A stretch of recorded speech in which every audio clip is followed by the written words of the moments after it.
is sufficient. Yes, yes, we do. We experience a flattened wood or an amoeba wood on a basketball. So there's no such thing as dumb flat earthers for taking that initial or the starting position and following it on. So there's no such thing as dumb flat earthers. I never said flat earthers are dumb. I have said that once. I might have. But I'm not saying it today. It was October 2017, and you had nightmares after it, I'm sure. I might have. But that was just because I was mad. But tonight's a good night. I'm like, just like, I just went through like one of the worst days of my life, and now it's transitioning into one of the best days of my life. It's fucking crazy. Well, make it. Don't lose it again, then, man. And you know, for real, that's real right there. I mean, like all the flat earther shit you say is bullshit, but that what you just said was real. Yeah. Don't fuck this up. I got a bunch of Yu-Gi-Oh cards if anyone wants plays Yu-Gi-Oh. There you go, Don. Like you ain't gonna have nobody left. Sorry. Isn't there money in those cards? Yes.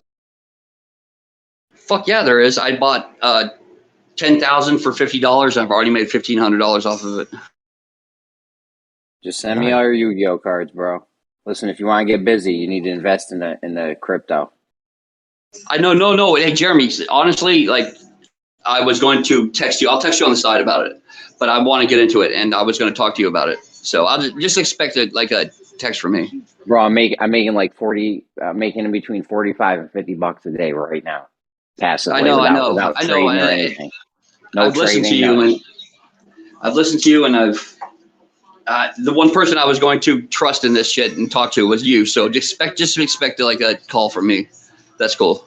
Yeah, just DM me whenever. I mean, they made it. It's so much easier since I've started doing it now because they haven't. It's so now easy. You know what's up. Yeah. Now you know what's up. Because me and my girl, like, we're about to make money. Like I just got $2,000 too, so I think I can invest it. I can invest $2,000 and make good money, right? I mean, if you get lucky, I mean, I could probably make you like I don't know, $5 to $10 a day off that, maybe passively. Yeah, that's cool. That's way cool. That's fucking $10 a day. So that's better than me sitting here twiddling with my fucking dingleberries. Double your money. $10 a day is no joke, bro. Like that's for real. Your cell phone bill and your car insurance. It is. Yeah, you're right. Okay, what were we talking about before I interrupted? Sorry, I'm just really excited. Don, I banned Zeb Tepe for 7 days. I told him to message me, but bro, if we ban everyone from there, you're not gonna have no one left to talk to. You guys have been pretty good with your banning, because I came on here hot and you guys let me cool down. You guys are pretty fair here.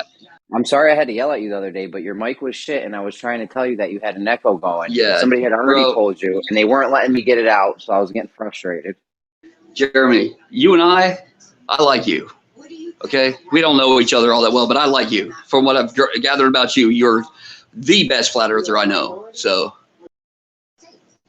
you're cool, and you're like the best flat earther that most people know. Top 10 at least. Oh, you're top 3 for sure. But we got old Pete over here, Pete Shea. He's like top 7 maybe. Oh, RC might switch me with this little proofsies they got of the of this these 5 points inside America. I don't know. Damn, I'm gonna have to look into this. Hey, RC Micey he's no joke, man. RC Micey will bring the heat. I've done this before with the one with 4 points that go to South America, Paris, and New York. And I used to live at the Four Corners. That one's not even true. That's that one's not even correct. But you could make that work on flat or globe. So now they got 5 points. So is this the one that can only work on the globe, or can it work on both? Like the one with 4 points. Work on flat. It's not going to be far enough for them to exclude flat, and I'm guessing, right? But Jeremy, I want to back up the dude and what he said. You're one of my favorite flat earthers too, Jeremy, because you'll say you're a flat earther, but you'll at least keep it real and say maybe globe. Right. So it's not even the maybe globe. It's just the fact that he's real. Like he's a real person. Like there's not a lot of real people out there, and you can tell. Like you can think stupid shit, but I think stupid shit too. But you're real. You're a real man. Don, how much? Thank you, Don. How much do you trust the distances between in America, from New York to L.A., Texas, Dallas to whatever, Wyoming? I don't fucking know. Right, 98%, which is I think that 2% is enough to have something going on. You think so? Well, I don't know. I mean, come on, I don't know, man. But that's not enough land. That's not enough surface area of the globe, in my opinion. Just America. No, that's huge. That's thousands of miles. The core distance over thousands of miles starts to get intense. Over the first 100 miles, it's like nothing. But the more you go out, the more the chord length and the arc length start to differ. But like in reality, there'd be pictures of some extreme distances. These like this 0 to 100 miles. That's refraction. You guys should be having like 500-mile shots of like I always say, the Eiffel Tower behind the silhouetted by the sun. You guys don't have that. There should be that, or at least K2, that mountain K2. That should be in the silhouette of the sun at least one time for someone in the world. See, RC gave me this thing.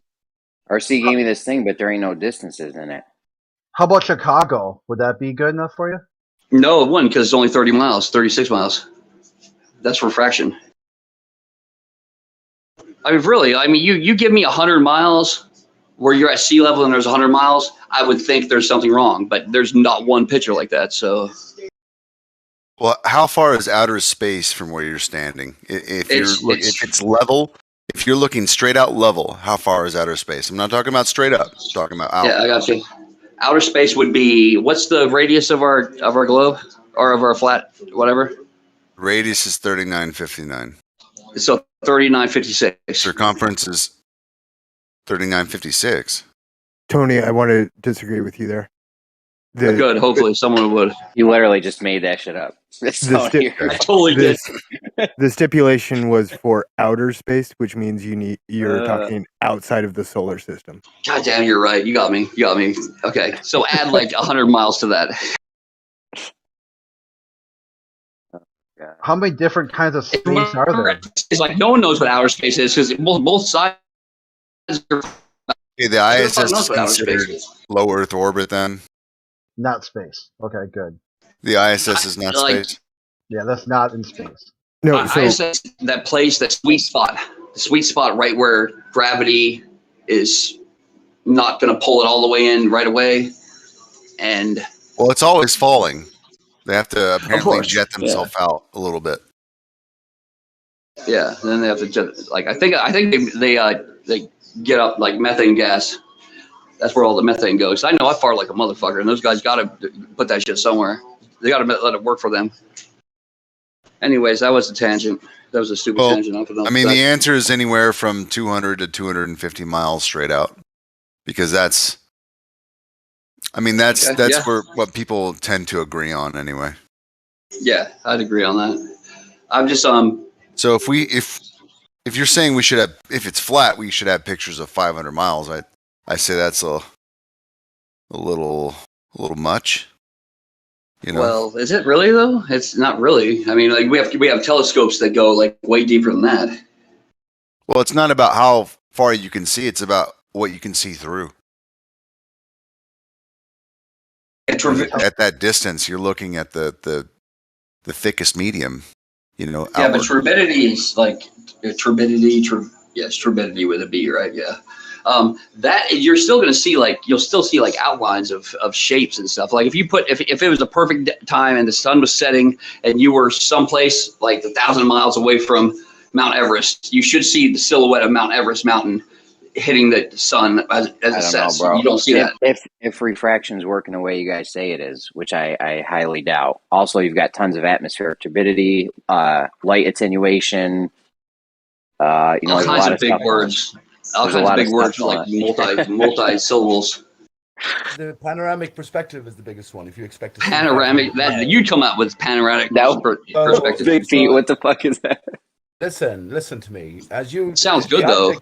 The It object that's does. closer to you, right? All you're taking in is the local surround. As that object moves away from you, you have a greater panorama to take into consideration and to scale within your own mental mechanisms. And when you're talking about 500 miles, Wait, that's wait, I'm wait. What talking did you about. say? It's a Mental. much Sorry. greater panorama because you're focusing on a distance of 500 miles. So that perspective, an appropriately applied perspective to that greater panorama, will preclude you ever being able to see something so clearly, Tony. God, the way you say panorama is really fucking awesome, Pete. Like for real. Like it makes me want to believe you. Another thing Like is, you right, see I was just going to panorama. say, Like you're you going to like say the women must clouds, love you. Women love you, don't they? you're going to say the clouds are of a certain constituency, right? So it's like water vapor, just kind of compressed. If you could imagine the same cloud, but just spread out over 500 miles, how well can you see through a cloud? Not very well, right?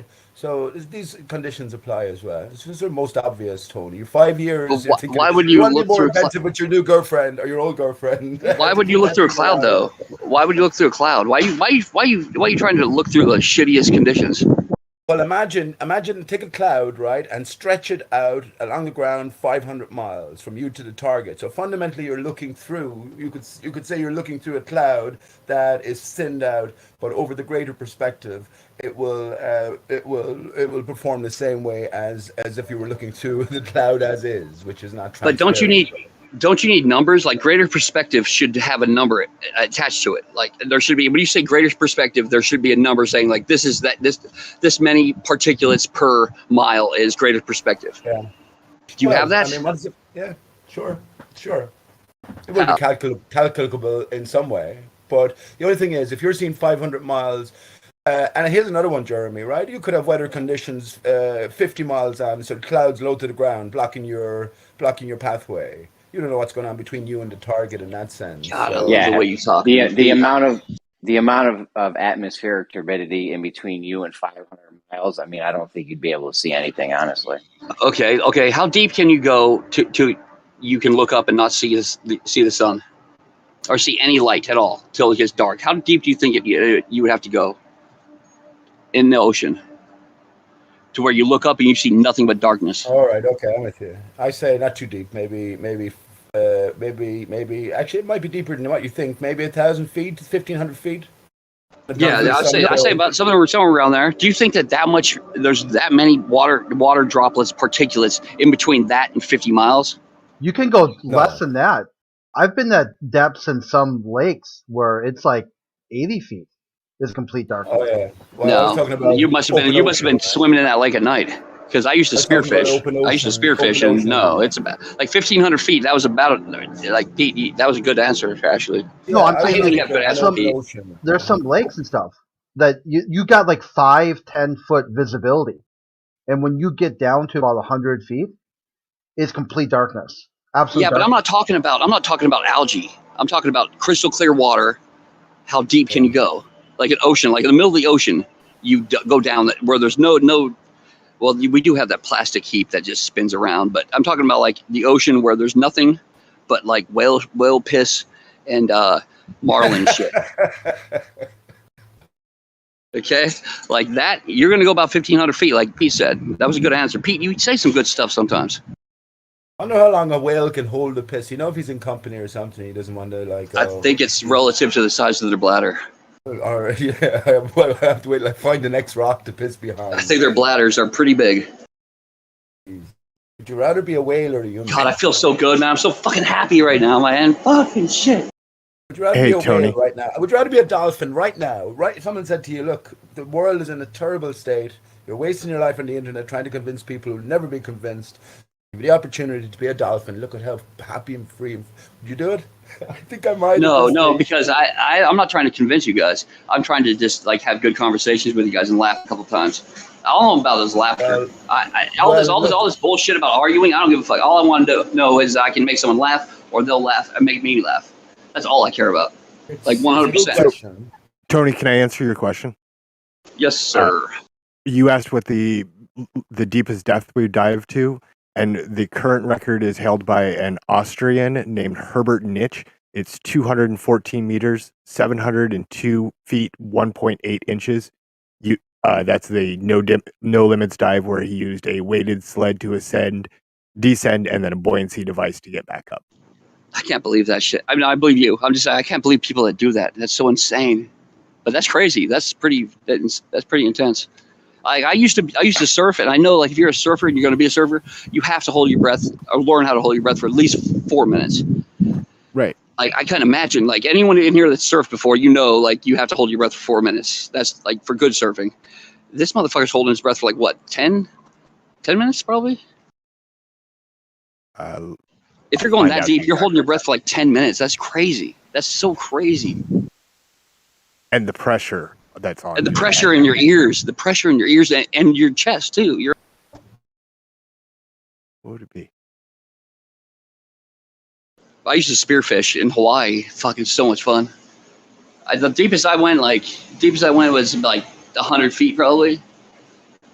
But I had assistance there. I had like I just had assistance. That's a hard breath though. He was at 22 point. Sorry, go ahead, Pete. No, go on, because you're finishing the point. Go on. He was at 22 atmospheres of pressure at that depth. God damn, dude. So that's 14 times 20. Right. Wow. A lot of pressure. I know, like, when you get a certain depth where you punch your earlobes. I mean, you like breathe out and you get your eardrums back stabilized. Hard to do at points. I couldn't imagine that deep. Is that free diving, by the way? I know free divers can get down to a massive depth as well, but I'm not. Is that free diving? Yes. This is the unrestricted free dive where they hold on to basically an anchor on the way down and then pop a balloon to get back up. Yeah, and there's a certain point where you just start sinking. Like, there's a certain point where the buoyancy and whatever you want to call it is perfect, where you just start sinking. And you sink fast too, so that you need that buoyancy, that balloon to get you back up to the surface. But not too quick though. Is it? Damn it! I can't find my fucking. You know, if you're lost, if you go astray, is it instant death? There's no hope of rescue? There's no like team of rescuers hanging around? Not unless you have some dolphins that are nearby that feel sorry for you. Okay, so I guess you're taking your life into your hands then, and I guess you have the right to do that. I was just going to ask, have you any in water sitting down or anything like that, or when you're treading water, have you ever just put your hand slightly below the water when the sun is out, and what you see, well, I can bring it clearly to mind, what you see is remarkably like what we would associate the stars to be above. Very, very, very similar in terms of scintillation. So is so. Well, it is. Soul is Usal. But have you ever seen that? Have you ever experienced that? Just a reflection against your hand. There has to be something in between the penetrating sky light into the water surface. It has to be clear water, and then something to reflect it off of. But you see all of these scintillating, star-like reflections. If I had your accent, I'd get so much pussy. I would get so much pussy. I'd be saying scintillating. I'd be saying scintillating to everyone. There's a woman scintillating and all that. Oh my god. Tony, I know. Sorry, did I mess up? I'm sorry. Did I mess up? I messed up. Sorry. And I know we don't usually have women here, but there's one. But he says scintillating though. He says scintillating in a really scintillating way. I know. Let's just calm it down for a minute. We can get crazy later. All right, cool. And you should refrain from that type of language, even if you have the thoughts still, Tony, in light of your excellent luck today. You know, which will change the very course of the rest of your life. You know. Heads need to start following Chemo more. He's a scholar and a gentleman. He almost never swears. I heard him swear one time.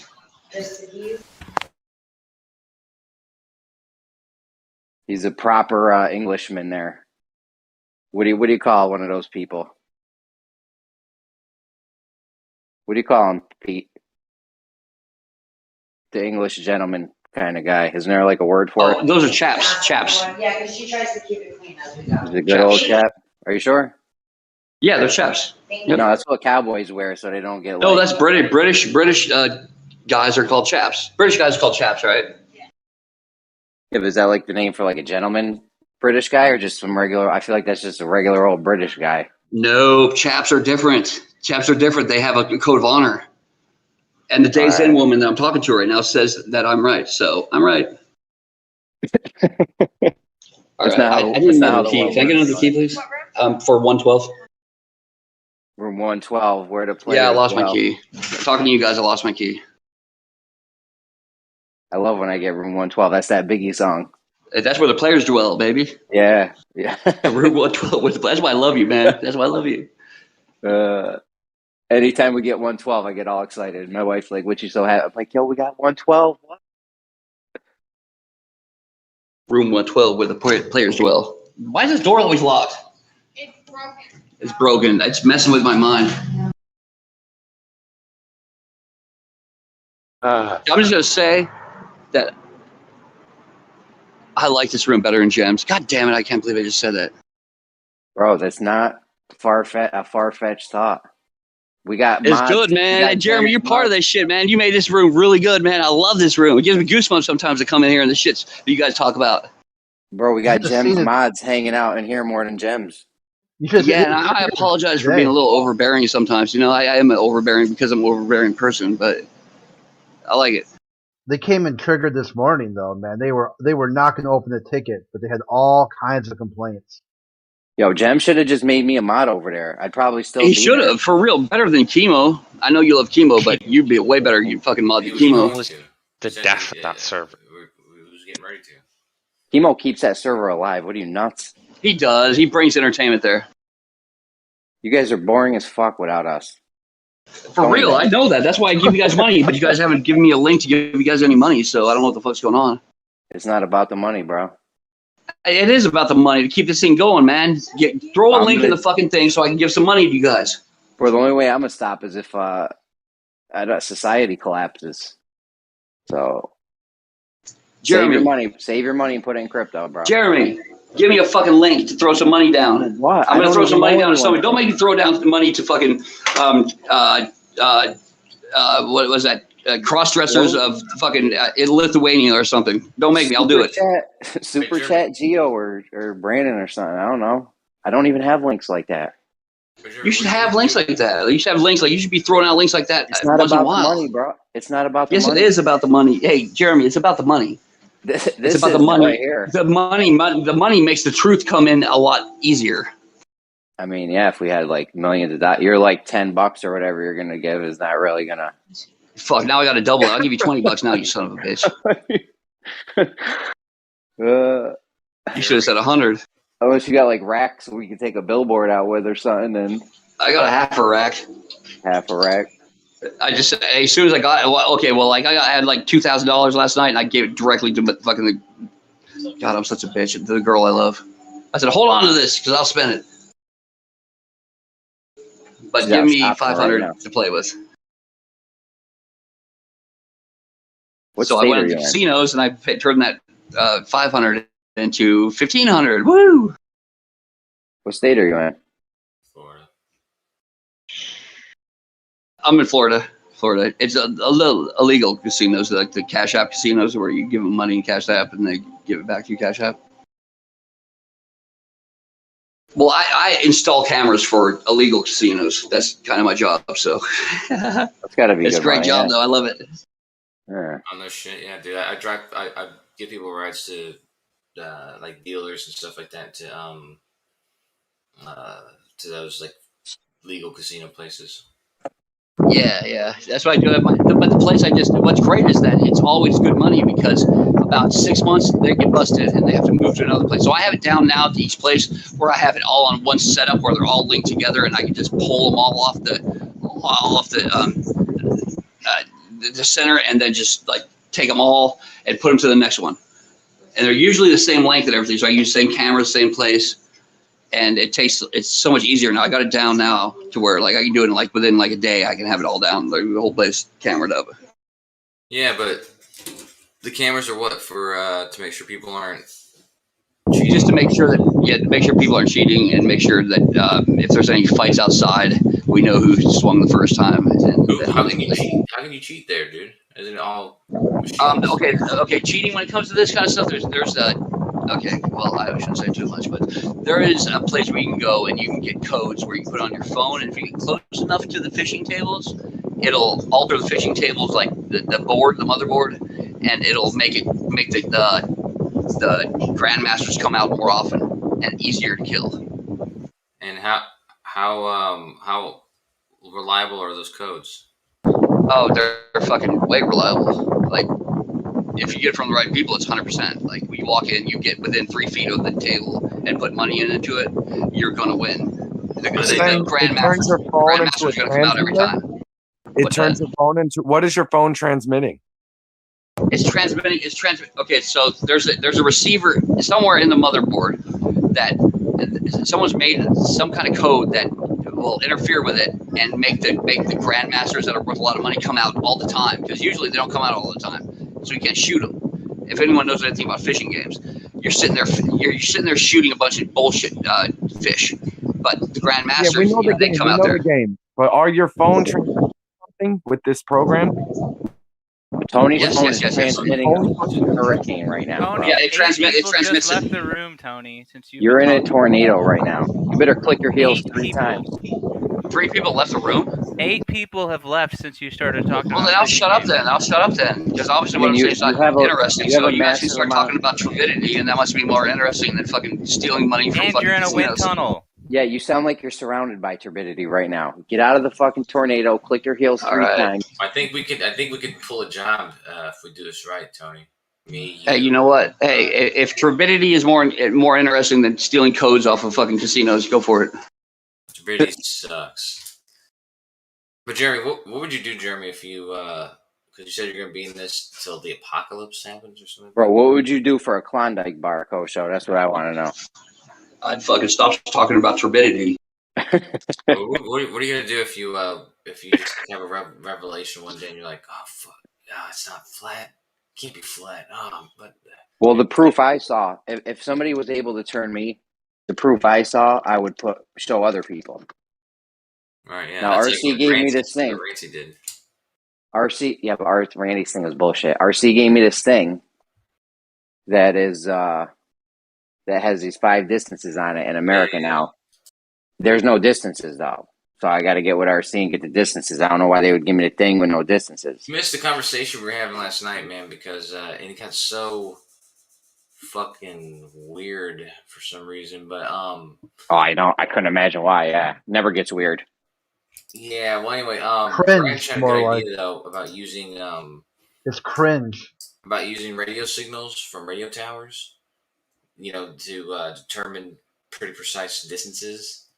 And just like in this GIF here, if you have 4 distances, you could set something up. You know what I mean? I mean, bro, I'm willing to give you I don't know. Are we willing to give them the distances? Do you guys think the distances in America is accurate or what? I think there's many distances that are accurate. You have to decide for yourself which distances.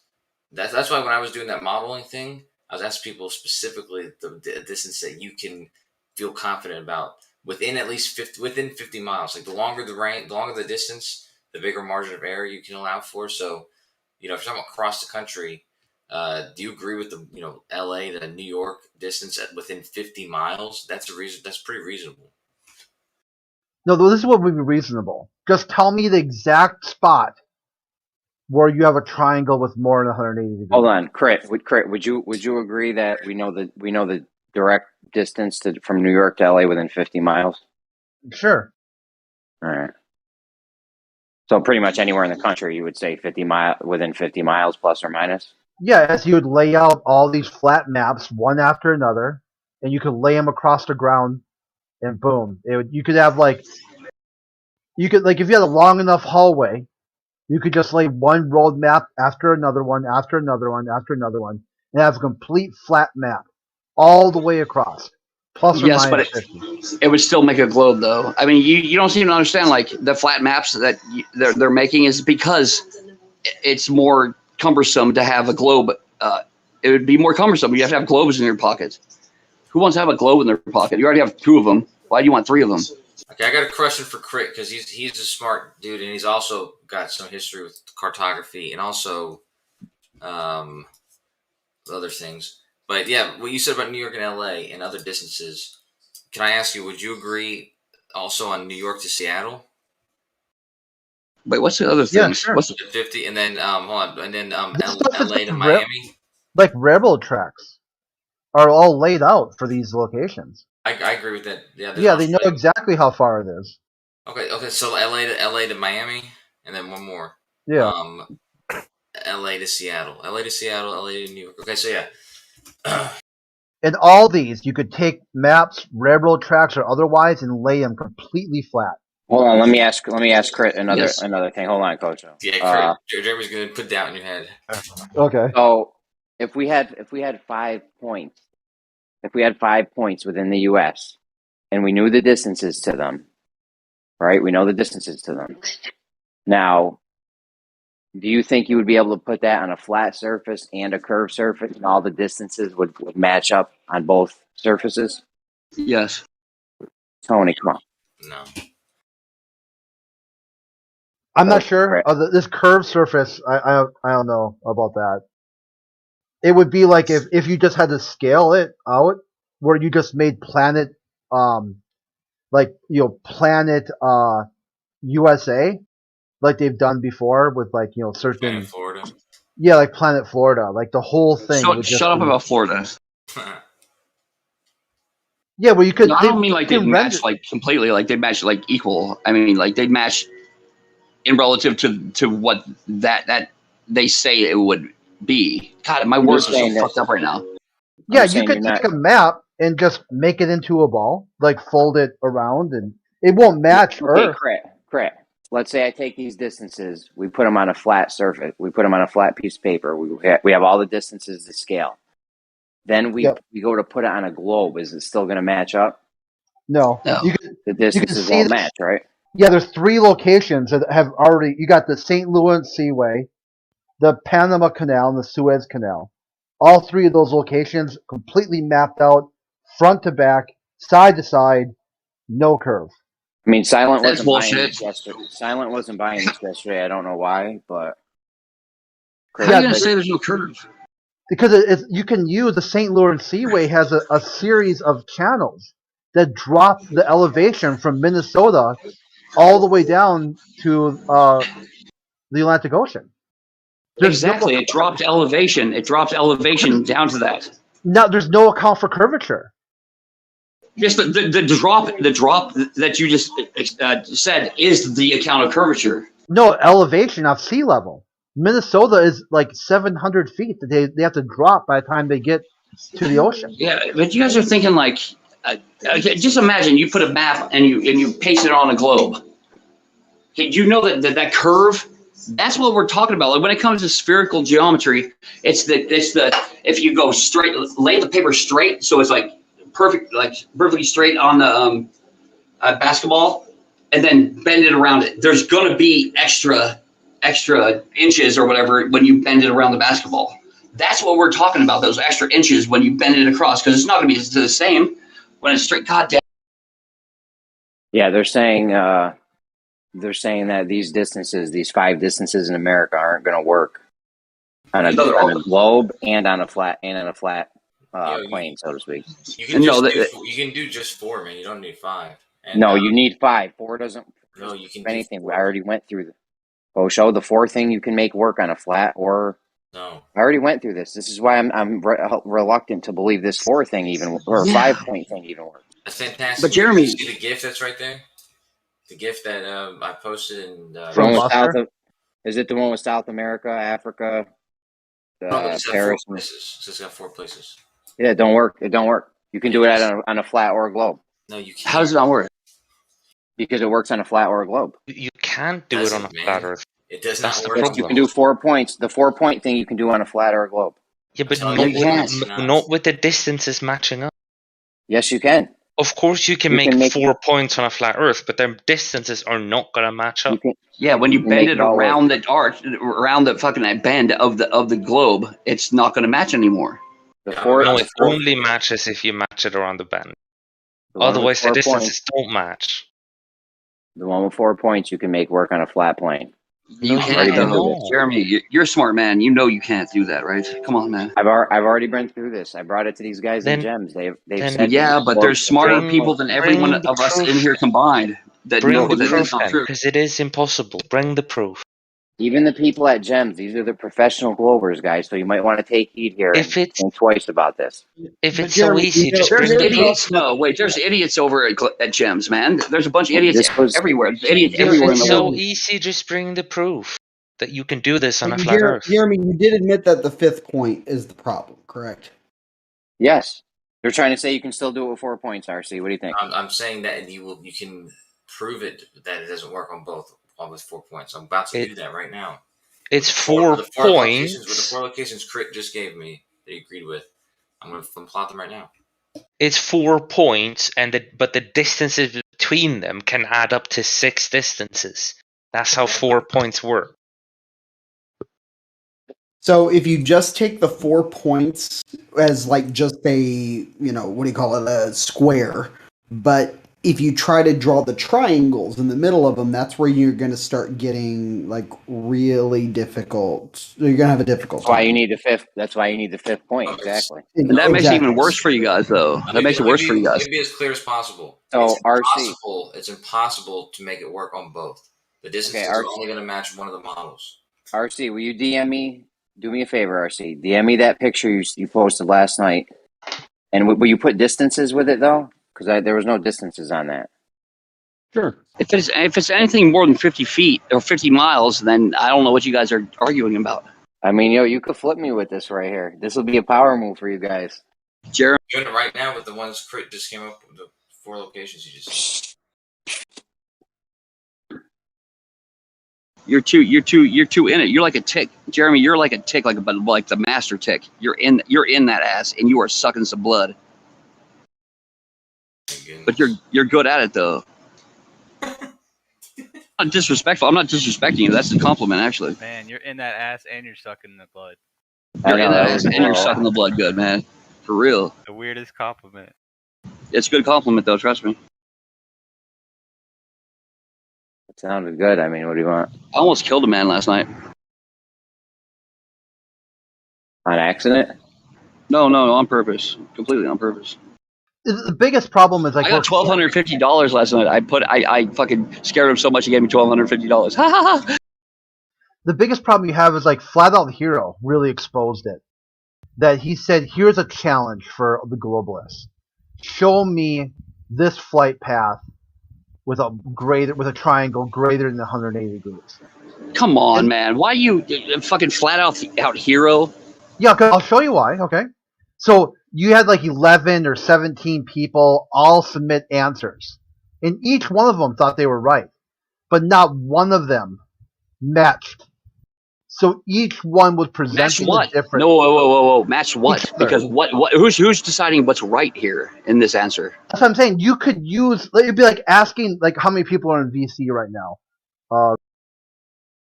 No, it's not like that. Because this is actually like people like that are in different genres, not knowing about, some things, knowing more about other things.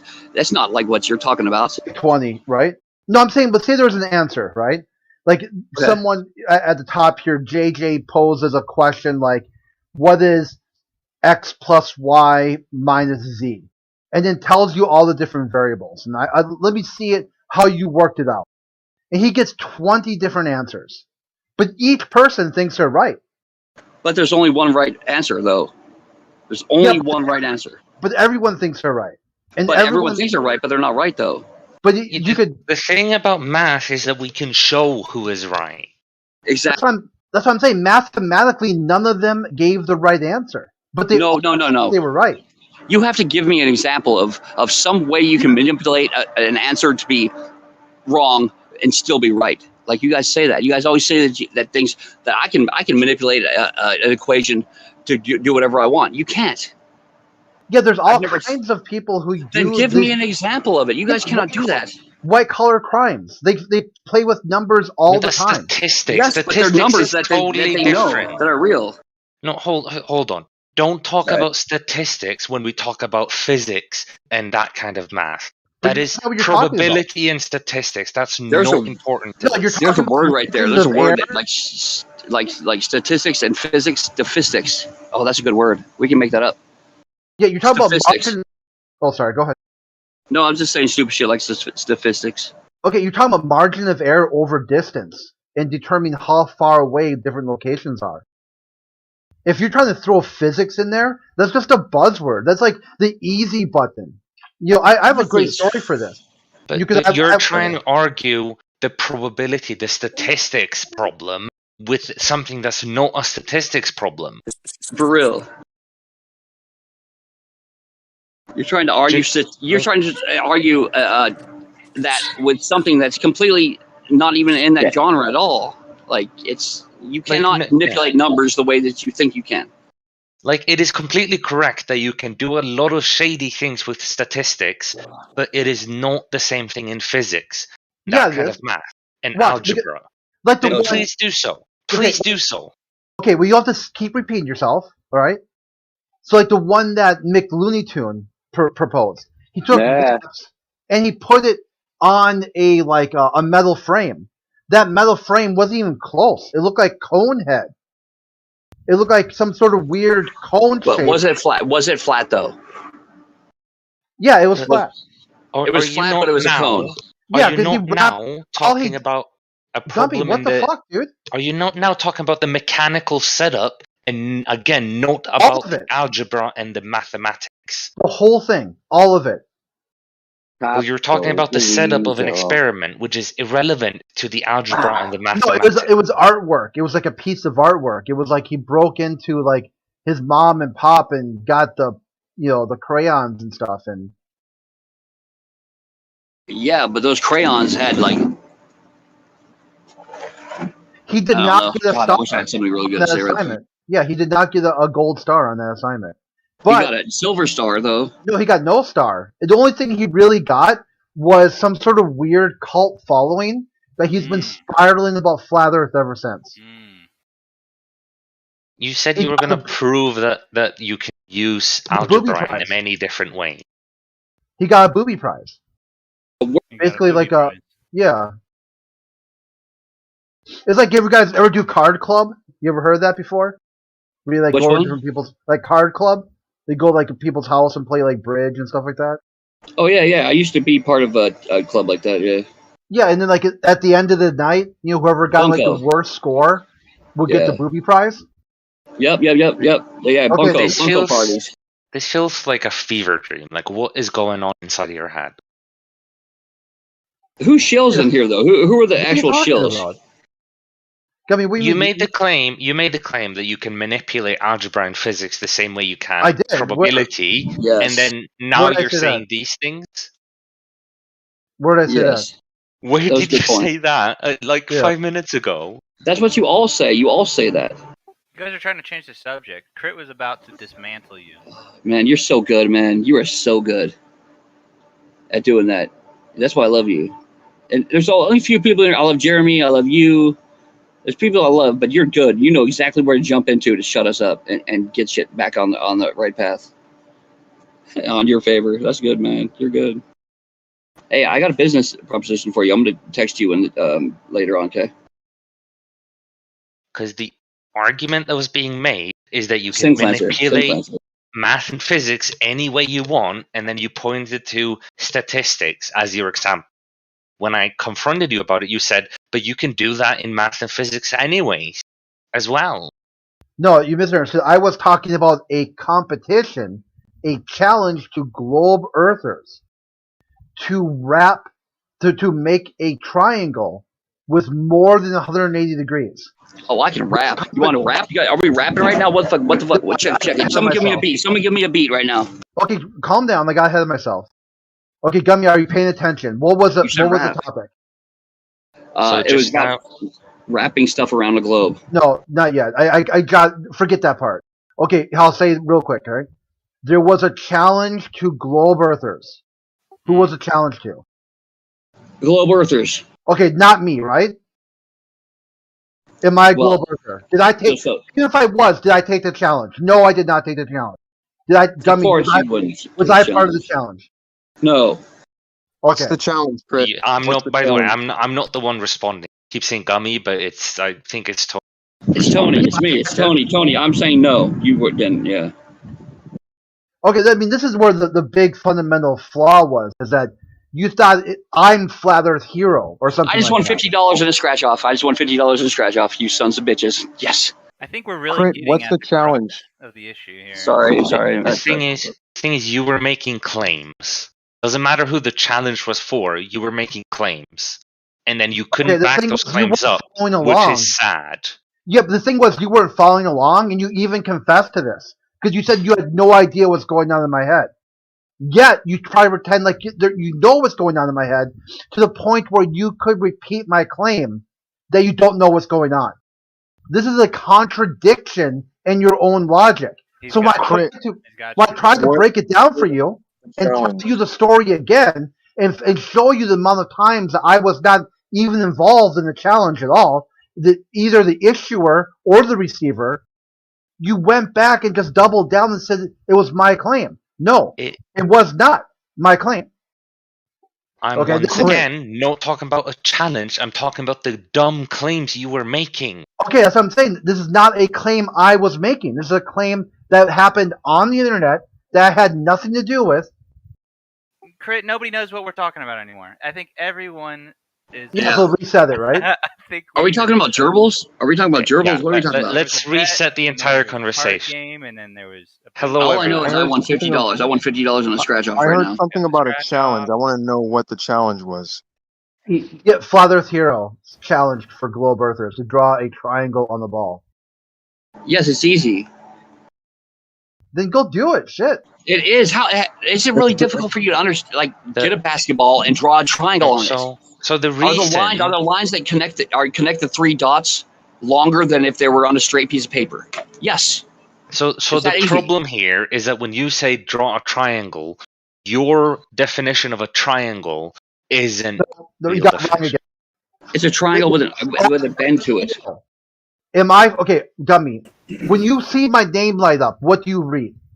What's the words that you see?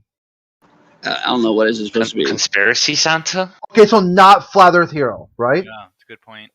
Okay. Wait, how's that a good point? Wait, how's that a good point? That old thing with him and MC Toon. Well, it wasn't just MC Toon. There was like 16 or like another 10 or something. There's about, let's say a dozen people that all responded to the challenge, and each one had a different answer. But each one thought they were right. But every Glober had the right answer. Every Glober had the same answer, though. No, their answers were completely different from each other. No, they weren't. The Globers had all answers that were close to each other. No, completely wrong. Hold on. Come on, complete opposite of one another. Are you saying it was like completely nuts? Pete, don't start laughing, man. What you're saying is the complete that opposite of one another. He said one thing, you said. He said another thing. You said no. I'm saying the opposite. hold on, Crit, is the argument. problem the Globers use different points and drew different triangles? Is that why you're saying they all got different answers? No, it was much more than that. That's just part of it. But there was all kinds with it. Well, give us an example of the problem so I can fucking say something about it. Go look at it. They actually. Let's do it right now. Let's do it. Someone download it so we can do it right now live. Oh, yeah, I love puzzles. No one can do any of my puzzles, but I love. So that's the problem. That's the problem. We talk about stuff that happened, but we don't do it like at the time. Let's do it right now. Go get it. Let's download it and let's argue it at this exact moment. You know the way you with a triangle, it sort of translates to, let's say, a set square, right? So it has a practical use. Is there any equivalence for a bendy triangle or triangle? No, it's because hold on. It's because as soon as we draw a triangle on a sphere to flat earthers, it's no longer a triangle. Yeah, what's a practical triangle, anyways? Well, so that's what I just mentioned. So if you guys just use the correct, hold on, Pete. If you guys just use the correct name for that triangle, I believe it begins with an R. I don't think anyone would have a problem. But the thing is, we are using the right correct name. You guys are not using the right correct name. You guys are not using the correct name. They're not. Yeah, they're not. Just a spherical triangle. No, they're not. They're saying triangle when it's really called a something else. Do you even know what it's called? Just a spherical triangle. A pickle triangle. It begins with an R. What is this thing that you're? What begins with an R? Can you tell us? The name of the triangle that you're trying. The name. I know you don't know. You don't know shit. Tell us, Jeremy. What is it? But you can't say it either. It begins with an R. That's right. I'm not the one running around claiming that. The only thing that begins with an R. Someone find out what the answer is. Are you talking right triangle or what are you talking about? I'm not the one running around claiming that this thing exists or talking about it. You guys are the ones. But it's the same thing. You're saying that it doesn't exist, but you don't know what it is. The same thing. I'm not saying it doesn't exist. You just did, Jeremy. You just did. Yeah, it's a rhombus. This thing doesn't exist. I said. What's this thing that begins with No, R? you're saying it's wrong. The name of your spherical triangle. Yeah, what is it? Tell us. The name of Say my it. spherical triangle is Jesus. Go ahead. The name of my spherical triangle is Jesus. Hang on, there's an audience listening here. Can you have some respect for the audience who might be listening? I think this is. Yeah, I'll have respect for the audience. Listen, if there's an official name for what the transposition of a triangle onto a ball is, and it begins with R, someone find out what the bloody name is. When you talk to normal people and you say, I'm going to draw a triangle, and then you start with a curve, they'll stop you right there and they'll say, well, hang on, triangles I know, they can't have a curve. So you have to say, okay, well, we're talking about this rhombus or something like that comes to mind. Let's just say rhombus. Yeah. And they go, okay, you're talking about a different type of triangle then. And you'll go, okay, yes, we've established that. And then you go into the greater details of what a triangle in our world represents in terms of angles and also in the other world. And then we'll all be on the same page. Wonderful. But a rhombus is kind of like what we're talking about. It's a arched lines connecting at 4 points. So, in the definition hang on, of how war, do 4 points? Even on a sphere, it's 3 points, isn't it? I'm talking about a rhombus. You talk about a rhombus. yeah, it's just a nothing to filler do with one. word. I know The it's not a problem rhombus. is that nowhere in the definition of a triangle does it say that the edges have to be like straight in the sense that you guys use them. Listen, bud. Listen. In a who are you regular kidding triangle, here? it absolutely does state that. Yeah, hang on. No, it does hang on, not. Jeremy. It does not say it has to be 90 degrees. Hang It on, has to be Jeremy. like Hang on, 45 Jeremy. degrees between each one. This is, hang on, please. Oh, I thought this is we're talking about Euclidean straight edge. geometry. Tony, you need to keep up with the conversation, or don't interrupt, bro. I am keeping up with the You're not. conversation. You're It's not. not what you You're guys are not talking about. Now, Hey, Not Jeremy, keeping up, bro. what was the- defines? Was the Go ahead, phrase go. Euler triangle the one you were looking for? Does that begin with an R? I believe it was. Yeah. That's it. That's It it. begins with an E. You were close, Jeremy. Sure. Yes, Well, I'll have to So, look it up. spelled So- EULER. Is that a Euler triangle? So so, that's a so tell me triangle. then, I don't tell think me that's then, the one, Jeremy, 10 points what on a part of sphere. Okay. what part of this definition says that it has to be straight line? A triangle is a shape with 3 edges and 3 vertices. What part of that Hold on, says that it has to get you be? a definite. I'll get you a definition right now. Hold on a second. Yeah, this is the Yeah, but you're gonna basics. go and you're You're gonna gonna- fish for You're one gonna that's not. fish out a Listen, definition there we that go. says Let it. me First, get- Oh, you let said me fish get out too. I said Google fish too. result. Hold on, guys. Hold on. First Google result. Okay, just Google triangle definition. First Google result. A plane figure with 3 straight sides and 3 angles. Exactly. Straight Straight sides. side. Okay, but we're not Straight means talking. not curving. We're not talking about the colloquial triangle. We're not talking about asking some random person on the street triangle.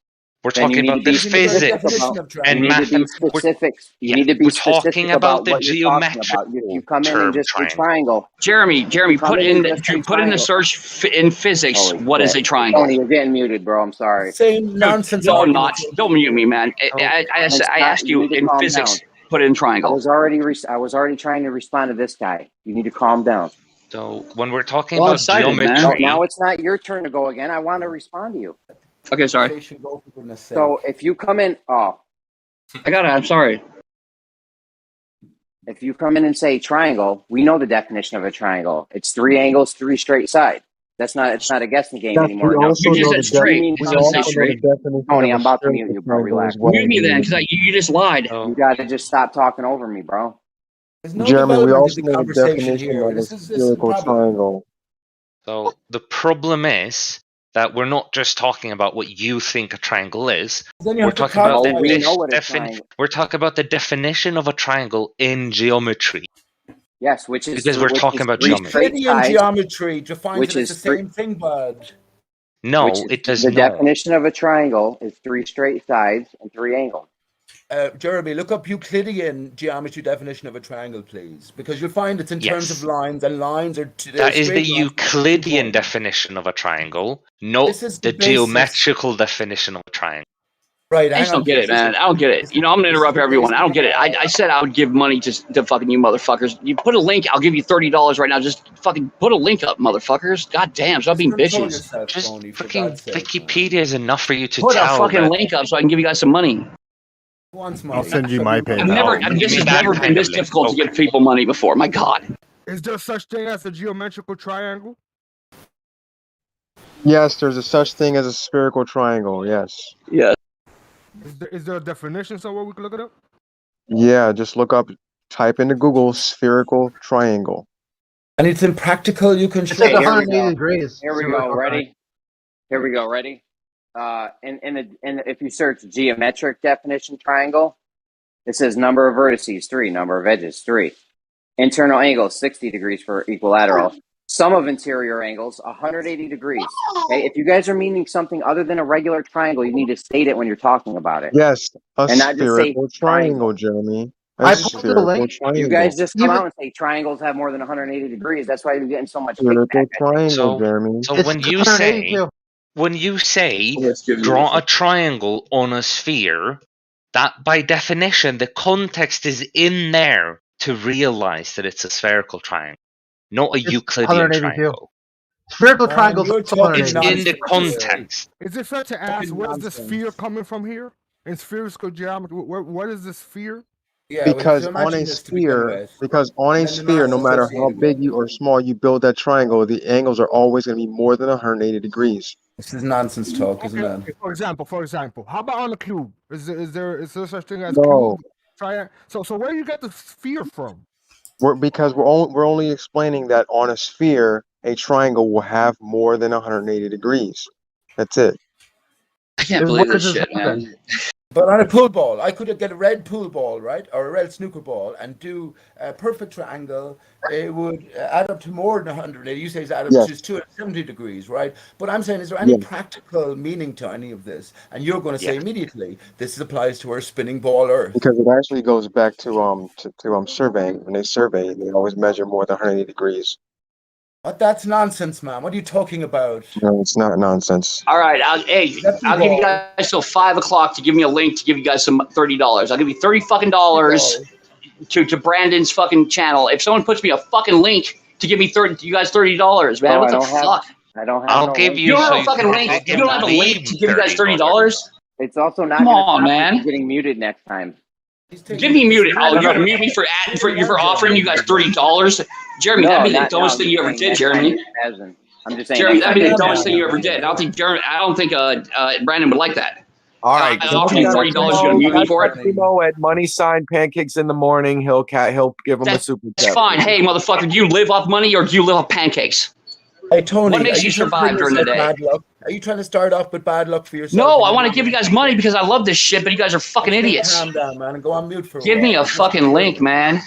Tony, we don't have one, bro. Just relax for a minute. Peace. This is bullshit. You don't have a fucking link for this channel. Cash app, bro. Cash app. Just donate Nitro and then be over with it. Then Cash App it then. Bitcoin? You got Bitcoin? I got Bitcoin, Cash App, fucking Ethereum, whatever. All right, I'll give you a Bitcoin address. No, it's got to be to Brandon's channel, though. It's got to be associated with Brandon's channel, and I'll give it to him. We're in Geos right now. Did you know that, or? Oh, wait, so this isn't... Oh, okay, well, Geo. I'll give it to Geo because I like this room. Well, I don't have Geos shit, so, I mean, you're going to have to either All right, never mind. or- I'll stop arguing about it. Sorry. You guys get up a link, and next time you get a link, give it to me, and I'll hook you guys up. I'm sorry, I don't know why I'm drunk, so I really want it, like my money to mean something. So, Bro, and it's kind of selfish and stupid. So, but anyways, you want to tell them about the triangle definition and all this. Let them fight over their definition. It's no big deal. You're right. Jeremy's right. No, it is a big deal. You're right. I It's a keep my waste of money. our You guys don't need my money. It's a waste of our time. There's better conversation to be had. There's way better conversation to be had than making money. Yes, it is. Because at the end of the day, all it comes down to is definitions of words. Anyone here to learn? How much fun is Anyone here that? to bloody learn? Are Not we just money. here to fight? At all? We're here to learn, Pete. What do you got for us? What do you got? Yeah, Pete. Well, look, Jeremy, you know that there's the language barrier between all ball earthers and all flat earthers. We haven't defined basic, core, fundamental terms. And if you don't do that, then everything is gone. That's why there's never any coming together of minds, because the language is different. Could you define Aristarchus? Let me tell you what I will say. What they will tell me, us to with the agree on. language, Pete. I think it has What- everything to do with. Well, hang on. Let me finish the point then. What they will tell us to agree on. God damn it! I hate when you're right, man. a point is an instance of zero dimensionality, and a line is a connection between straightest connection between 2 points of one dimension, right? A point Which of what? define a Wait, stop. reality. No one here knows what geometricality. What would you say? Geo what? Up, Tony, you're just fucking annoying now. Are you trying to tell me that everyone in here knows what the word you just said? I guarantee no one knows what you just said. Tony, Geo what? bro. No, I need to know what geo something was. He said he doesn't know. I don't know what that meant. He can't. If you never stop talking, he can't explain it.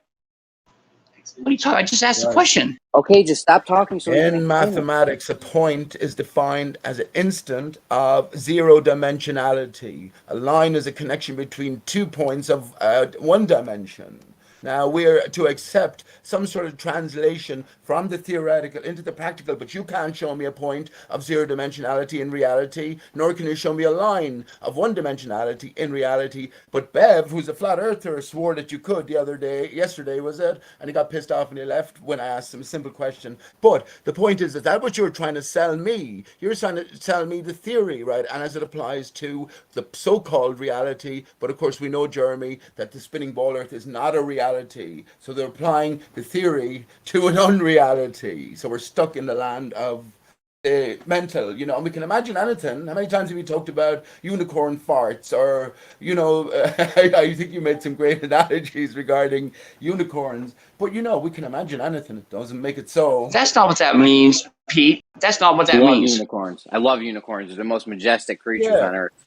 They're brilliant for orange tree. They're shit. There, I just put the link into what you really said. What you really said, Pete. I put a link in there to see what you really said. What it meant. It did not mean what you just said. So in Livestream exactly 1, I what I put said, pictures man. where I It means measured exactly what I a said. spherical triangle on a ball. You're justifying the theory, but it doesn't apply to reality. Or if it does, it applies in a metaphorical sense. The surface we live on is flat and stationary, but something is moving. If it's part of Earth as well. If it's metaphorical, then it's. Hey Tony, All right, are so you this on your is in real life then. Not That's the bad. challenge. If you think you can do this on the ball, at what point does this happen? Because you can draw We've a done it triangle. on a ball. If you can do it, you should be able to do it on Earth if it matches, but it doesn't. I just have. did it on a ball. If you look in the, Yeah, if you you look in can't do it on Earth. Livestream 1, if you look in Livestream 1, I posted some pictures where I measured a triangle on a Yeah, ball. and you can't do this on Earth. That's the point. Yes, That's you that's do it on Earth. Earth, Jeremy. When does it happen? I'm At sorry. what distances and directions does this happen? It's called It happened. surveying. It's called It geodetic happened right surveying. when he pressed enter on on his keyboard, and it popped on the screen. That's when it Like, happened. right here, okay, so if I do it right here on my desk, I draw a triangle. It's going to be 180 degrees. Yes. 100 No, because feet? it's flat. Okay, how far do I have to go? On any flat surface, Crit, it will always be 180 degrees. On a curved surface, it will always be more than 180 degrees. Okay, so if I use the surface of Earth, like where? Where would you do this at? Well, Any that's surface. what geodetic So surveyors do. the answer is that the further you make the measurement, the more deviation you get from 180 degrees. Yes. Yes. And so it's up to you to figure out what kind of method has a good distance with low error margin. No, that's up to you, not me. Or, okay, it's up to whoever wants to do this practically on Earth to do it such a way where you maximize distance, so you have a big deviation from 180 while still minimizing error rate. And I would bet my life that surveyors are able to do this. We measure straight line distances on Earth. You calculate spherical. What do you call them? Did he call them Euler triangles? As far as I know, Euler was a mathematician in relatively recent times, maybe 17th, 18th century.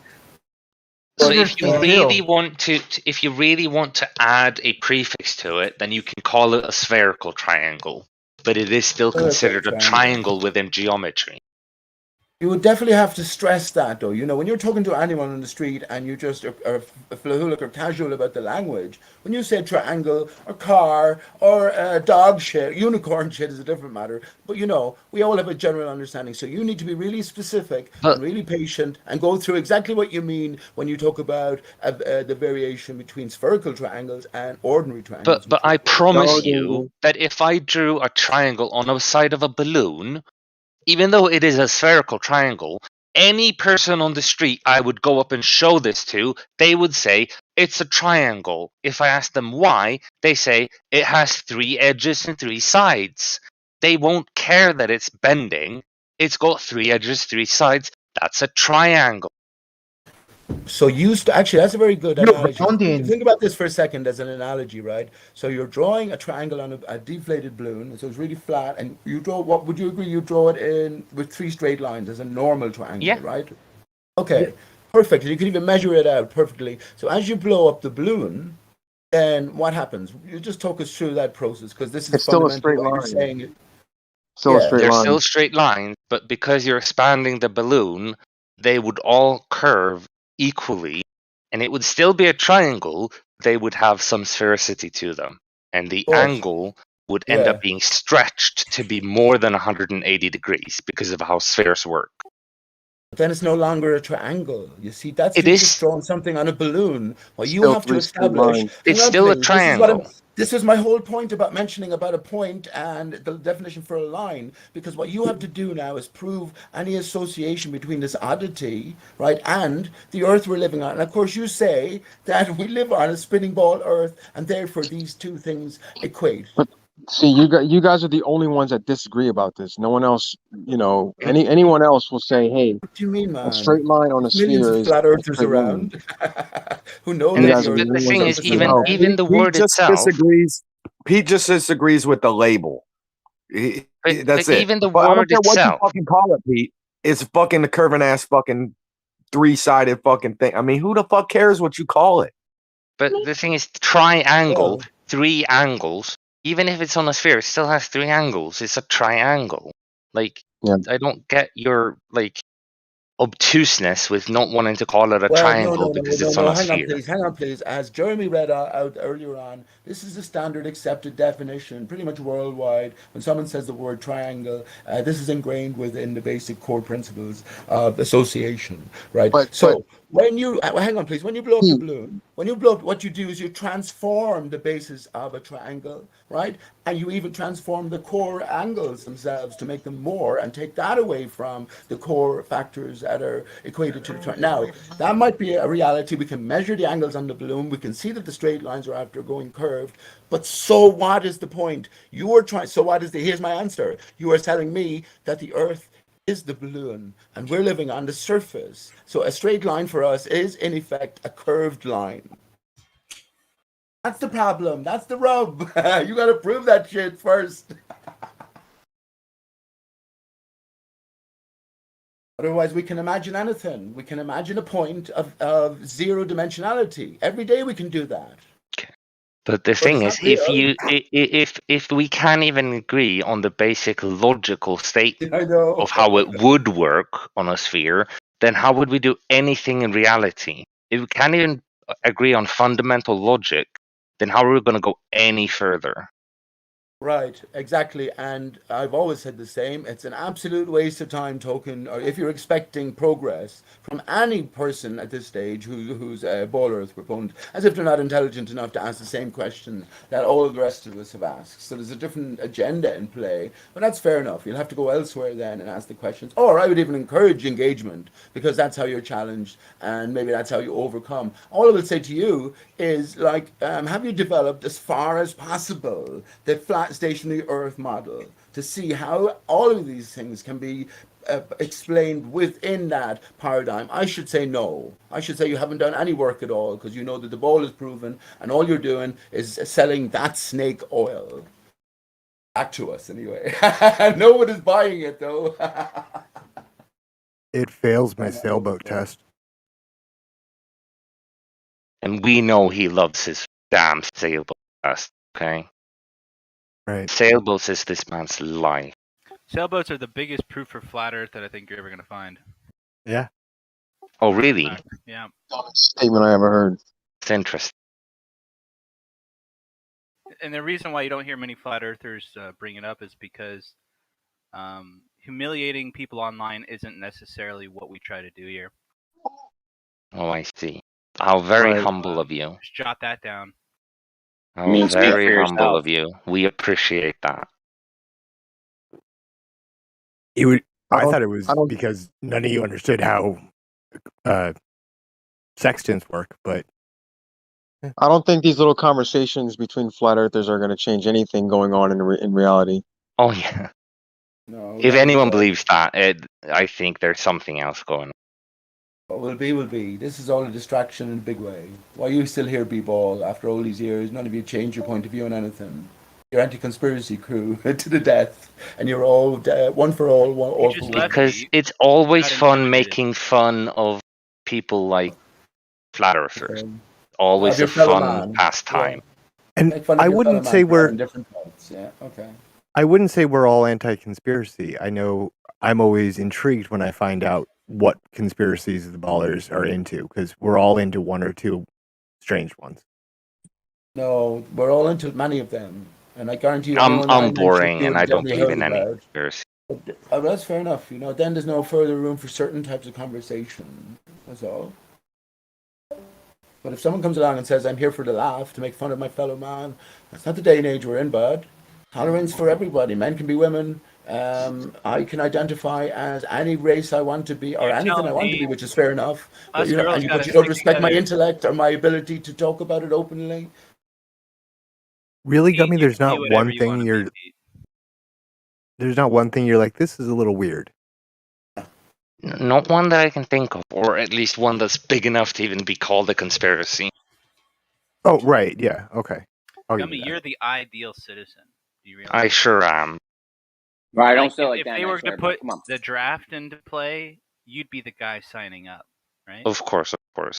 I definitely fight a war that's got nothing freaking good coming from it. nationality? What nationality are you, Gummy Bear? If you I'm don't mind? Swedish. Swedish. Nice to talk to you personally. I'm Ireland myself. Peter's my name. Sweden has its own problems, doesn't it? And there's especially Oh, yeah. political turmoil and conspiracies afoot everywhere. Something rotten in the country of Sweden, but the same sort of story applies in pretty much every other country as well. So no matter what conspiracies you are openly familiar with on a nationwide level, well, that applies to every one of us. And then maybe there's a greater collective conspiracy against all of us as well. You know, if we're not on the same page on any of these things, there's no point in further conversation. Do you know what I mean? Because at the end of the day, well, they get on with what they do. Is all this pointless at the end of the day? I should think so. Whoever is in control, be it God or the devil, their plans are coming to fruition anyway. Oh, do they Ryan. monitor you? Do they monitor you where you're from, like they do in China? Like every Not word that really. you say, everything it goes through an algorithm and it gets reported to the government. Is it that No. severe where you're from? Nope. We're You know- quite big on free speech here. Unless it's Oh, they're doing that shit. discriminatory. They're already doing that shit everywhere, bro. You say a keyword, that shit gets flagged. That happens in America, Australia. I don't give a fuck where you are.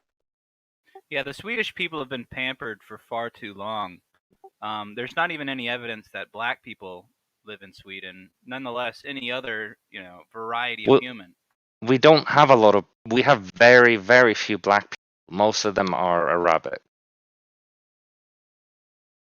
and You said Middle what? Eastern. A rabbit? Say a rabbit? Rabbit? I said Arabic because that's hear the that? direct Oh, translation. Arabic. Down the rabbit hole. Arabic. No, it's Arabic. Arabic, whatever.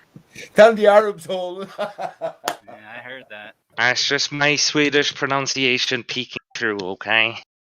No, you're good. It just threw me back at first. I was like, wait, what?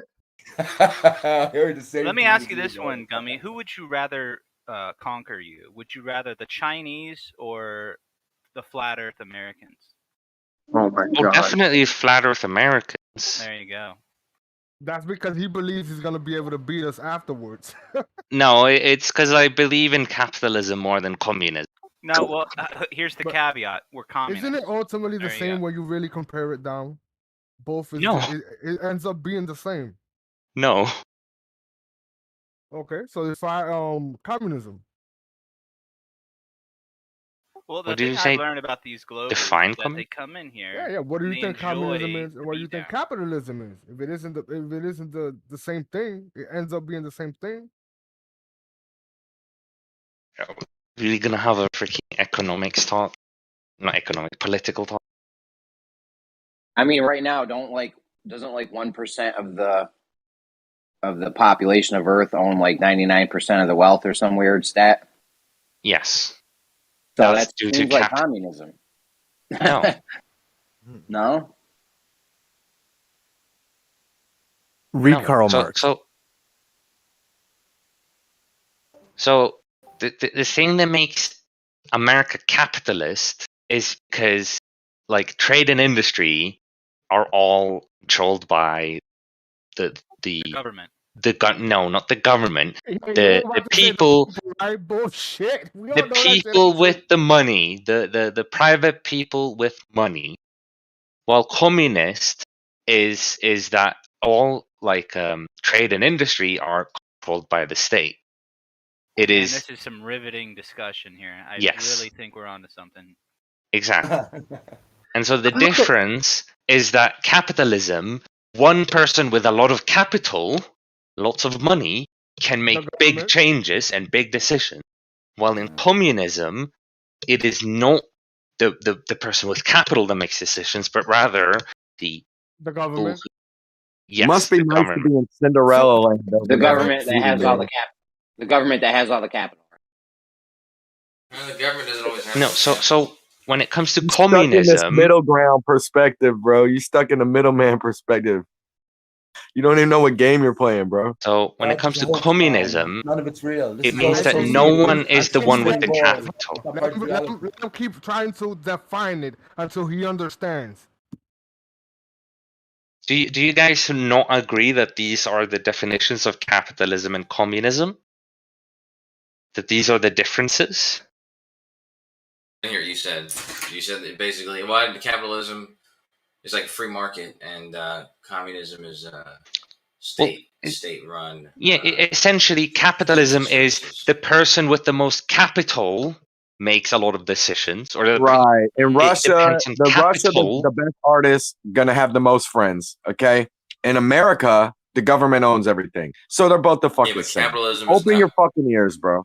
Capitalism is not a government function. So it's like communism is describing the government, but capitalism is just strictly saying that the government is staying out of the Posho, I'm thinking then, because you're anti-conspiracy crew for the most part, you actually see nothing wrong with this system. I should think every flat earther wants to bring this whole damn system down because it applies to a spinning ball earth fantasy. So your No, but that's passions the lie bullshit elsewhere, that it Kosho seems, just in said, terms of okay? protecting the system. So no matter Speak how for false yourself. it is, it's still Speak for truer than yourself. anything else. Not Unless you got another Kosho just system said in that place. the government doesn't get involved, but he's lying. Did you hear like 3 people trying to talk just now? We're all trying to do it, Jeremy.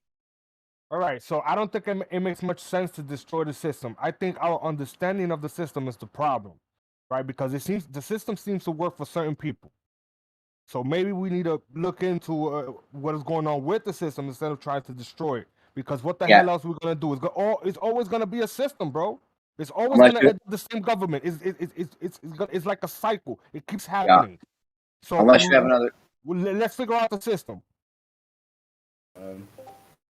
Unless you have another system in place, you definitely don't want to get rid of this one because it'll be all out anarchy in the streets. Listen, Wild friends, West. you can think a big game, Jeremy. Well, we want the world to know that the world is not the world, right? So that our reality is founded on different principles, and people know this, and the people in power is in their interest to keep us bickering about these different systems. There's no system in play that will transfer to the greater awakening that would come about if everyone realized that we're not on a spinning ball as given. This changes everything.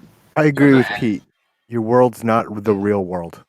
I'm not advocating for this, but not the real world. I'm not advocating for this, but what if like in China they have that social Social Social credit Security, score? I think is the term. The social, whatever they call it, and Credit Karma. yeah, that thing. And The social credit thing. what if, like, in this server, for example, we gave each other, like, we rated each other based on really whatever, and, like, you know, so different people got, you know, changing rates, ranks and stuff like that, that based on, like, everybody's point system that they give away to other people, and they have, like, certain values, and the value that you get, that you're worth, is, like, basically amounts to, like, the amount of basically money you have. Like, what if there was a system like that? I'm not advocating for it, like I said. It's just I was thinking about it because the Chinese Would be system, how lovely. they have the, You got it. What you do is you give your interest points to different industries. You get different rewards out of the industry. Coach, so when you say money, though, it would just transform into goods. You know what I mean? It wouldn't have to be money no more. You would just get the credit for, you know, I can go to fucking the grocery store. Or I can go to the fucking thing. You know what I mean? You wouldn't have to, like, you wouldn't keep getting more and more money. You would just have an allowance, basically. Right? Like That's death race. Wait, what are you talking about? That's why I personally think that they want to kill most people. They want most people dead because if there was a lot less people, then everybody could get a universal income, and that universal income would be enough to do, you know, everything that everybody always wants to do. Okay, what are you measuring if there were a lot less people? Have they measured So what it? you're saying, Thanos is right? But the thing is, you need to balance it, because if you have less people, you also have less earners, workers, less taxpayers. Yeah. Yeah, but why would you need taxpayers at that point? Automation's about the money. Automation is about the automation is about to tear through the workforce right now. I'm just letting you guys know, when they automate vehicles, when they automate Burger Kings and McDonald's, and thousands of other things that we do. Hell yeah. But the thing is, the money has to come from somewhere. No, but that's what I'm saying. Money is a means to an end. It God, has he's such nothing a on its own. And the means to an end is the things like the resources and land. And if there's less people, then the resources more and land. won't be fought over. Yo, more be delegated, you know, distributed. So, Coach, are you saying we need like a fair final out. solution or something? No, I'm saying this is why I think that the people who ultimately it's agenda to kill most people, they feel like it's an altruistic agenda. Well, I don't know why you're thinking they've measured that there needs to be less people to sustain this thing, but also once everybody could get the basic needs met, there's more glowworm caves that people can just spend their time doing make you happy type of jobs. Nice. That's not good. That's what I'm saying. So I guarantee you that these people that think this way, they probably think that they're the righteous one, and we're somehow the demonic ones. Exactly. And we might be. They think that they're the that they're saving the earth and they're saving humanity and they're, you know, whatever else, because in their ideal future, it does seem like because every good thing, like altruistic thing that everyone's ever. Ryan, are you coming to eBud? Instead of solving problems, they're going to be, you know, doing research and exploring and all that other type of stuff. So I think they see it as altruism. I 100% agree. I agree. That's how they see it. And if you was in that position, in a position that you already figured it out, you know what you're doing wrong, and you correct it, and you get yourself to a certain status, and you had to make some decisions, would you make those decisions? We all would say no, but I think that. Bro, Kosho spit in the plot from the Avengers movie with Thanos. Yeah, well, I think Thanos. Honestly, whenever movies make plots like that, I think they're tapping into. This is a fucking Avengers plot. No, listen, Jeremy. I think Thanos might have been the good guy, bro. I think Thanos thought he was the good guy. Obviously, everybody else thought he was the bad guy. But regardless, I think that those plots, and the same thing with what's that movie called? That movie, that kid was a spy, and then like they were Spy Kids. Oh, dude! I was gonna say that. Samuel L. Jackson was gonna fucking kill everyone in the world. Kingsman. Star Wars. Kingsman. No, Star Wars. That's Oklahoma. Yeah, it was You're talking about Anakin. Kingsman, aren't you? That Swedish princess let him fuck her in the ass for some reason. Is Anakin Skywalker. He was a little kid, and then he like Samuel L. Jackson had a purple lightsaber. Oh yeah, Star Wars. He's too dangerous to be left alive. What? Never heard that song with a list before. Oh, sure. What the fuck is going on with your mic, bro? Is it too loud or quiet? Nah, you just sound different. Oh, this, I'm usually on my bar. I'm at my house right now. You sound like you need to drink water. Effie Man killed Thanos, by the way. Iron Man, Tony Stark, R.I. Stark. Arya Stark. There you go, Pete. In Star Wars. So, Yeah. Star Wars and the Wars. Stark Wars. Arya Starkus Wars. Am I right? I see where you're going with this. Well, all that and more, right? Of course, so your line of logic would lead me to believe that you understand why the flat earth lie would be a lie, right? Because they would probably have to have a story to contain the people from being able to further destroy the thing that they think that they're saving, right? I'm not sure about that, but yeah. I mean that could go along with it if that were the truth or whatever, but. And they'd have their people in place. I think ultimately, tell the people, all the conspiracy guys, there's no conspiracies here, lads. Ultimately, Move the on. idea would be to consolidate all the power. That way, when they do when they consolidate all the power to just one single entity, then they can do something drastic like that and have been like right now with COVID. Let's say it was a malicious thing that they were doing, and it wasn't a real thing. It doesn't matter if it's real or not real. There's not an organized way of dealing with it across the world, which is why places in the United States. Yo, stop right now, please. Yeah. I forgot we're not supposed to talk about it. Regardless, what was this? Yeah, right. So take a breath. You would have to have a unified. Take a lap. Global government to be able to take a lap. Sort of ruthless act like that without becoming the enemy of some other state.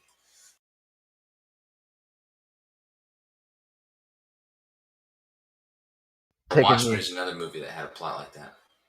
Kosho, do you think that Flat Earth becoming popular, maybe 5 or whatever years ago, that it was a psyop or something, or it was a get-rich-quick scheme?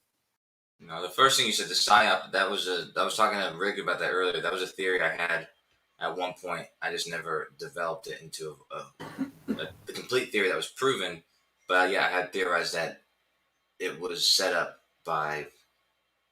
whatever, ominous they, yeah. To make it to make a scapegoat, an umbrella term for anybody who believes in any conspiracy.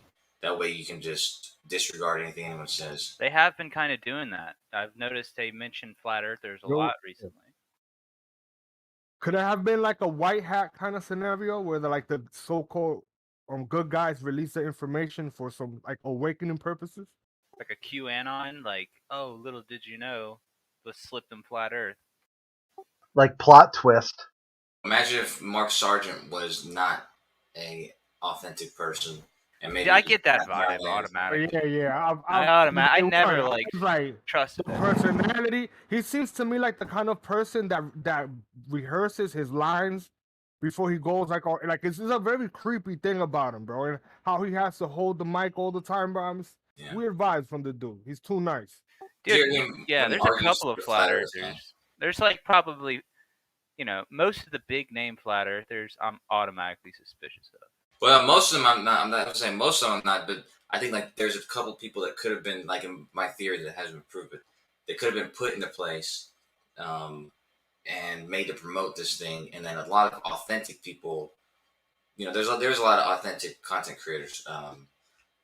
Name some, Kosho. Come on, let's have some names. I think most of you and the server are vibing already on that. We all online on that. It's just what we decide to believe. Because at this point, everybody that's here made a decision. For whatever reason, you decided you want to live on the globe, and for whatever reason, some of us decided it isn't the globe. Let me get this straight. The head flat earthers are all a bunch of creeps, but you guys believe them anyway. No, I said they're all put in place. No, you missed it. Them, bro. Like You you are missed it. Master No, Chill. no, You guys idolize people too much. It isn't about All your- believing them. All It the doesn't flurf matter Controlled who- opposition. all the flurf daddies are shills, but I'm going to parrot all their positions. No, Okay. no, you You're missed it really again. laying into us, Shell. You're really giving us the what for. No, what you misunderstood was the globalists do this. Oh, the He's flat very earthers do meat also. sauce, isn't he? So Meat even sauce by your man. own logic, Hey, you're excellent at doing this, bro. Like, I hope they're paying you good, and I hope your You should have conscience is done, clear man. after all of this, bro. Because you're great Oh, at my fucking up conscience the is clear. conversations. My conscience is 100% clear. Because you believe you're righteous or whatever, Oh right? no, You- it's you no. just The getting problem paid is, for this. see, the difference is I don't believe that the Earth is a globe. I can demonstrate to you that the Earth is a globe. You can demonstrate it yourself if you choose to. Hey, You're now, With paid Shell, I got a scribbles. question Who'd for you. believe anything you say with a name like that? Not a belief; it's a proof. You can do it yourself. Oh, Dude, if you're you're gonna, saying something, bud. Who needs It's to very listen? simple. how many victories left before I become a full acronaut for I'm social already media? a full astronaut. Acronaut. Oh, hold on. I got a serious question. Chill.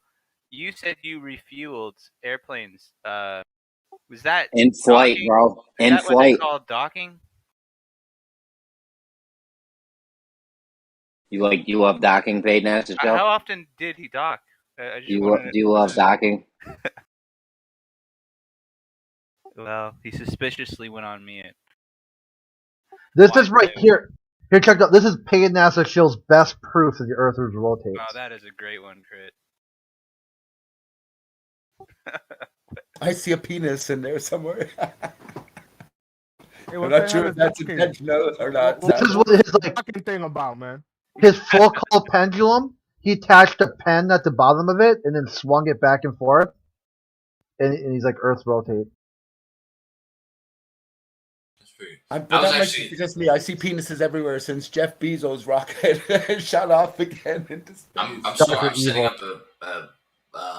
a multi-test flat Foucault pendulum, but that's a part that I'm debating on is how to because last time I did it, I used a paintbrush and I didn't like the way it came out.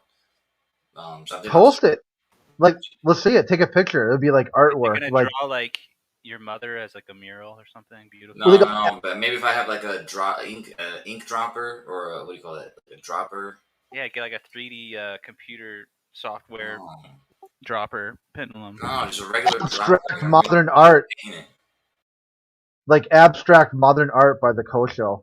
I'm gonna be honest. If I saw a pendulum at the equator, I'd switch to the globe. If they would just show me that, right? I don't have a high standard here, but I've just That's not a high standard at all. I've just Well, never hang seen on, even a Sink YouTube Cleanser. video of it. Don't be so quick, Scent Cleanser. Here's the problem here. If it is I'm an actual tricking him, phenomenon. Dodo. I'm playing a trick on him. I'm not really gonna switch. I just Okay, got a well, few questions that should okay. be easy to answer. I would just say before you get into it, Santa, I would just say that if it, and I believe it is a real phenomenon as well, it will have a real explanation, which most likely goes back to ether and its own motion, which goes back to what ether actually is, which is a big question for all us flat earthers. But you know what I mean. I could imagine Ether is all a around. pendulum not processing it all at the equator for differing reasons. So. It's all around us. You can demonstrate the flat Earth. You go straight up.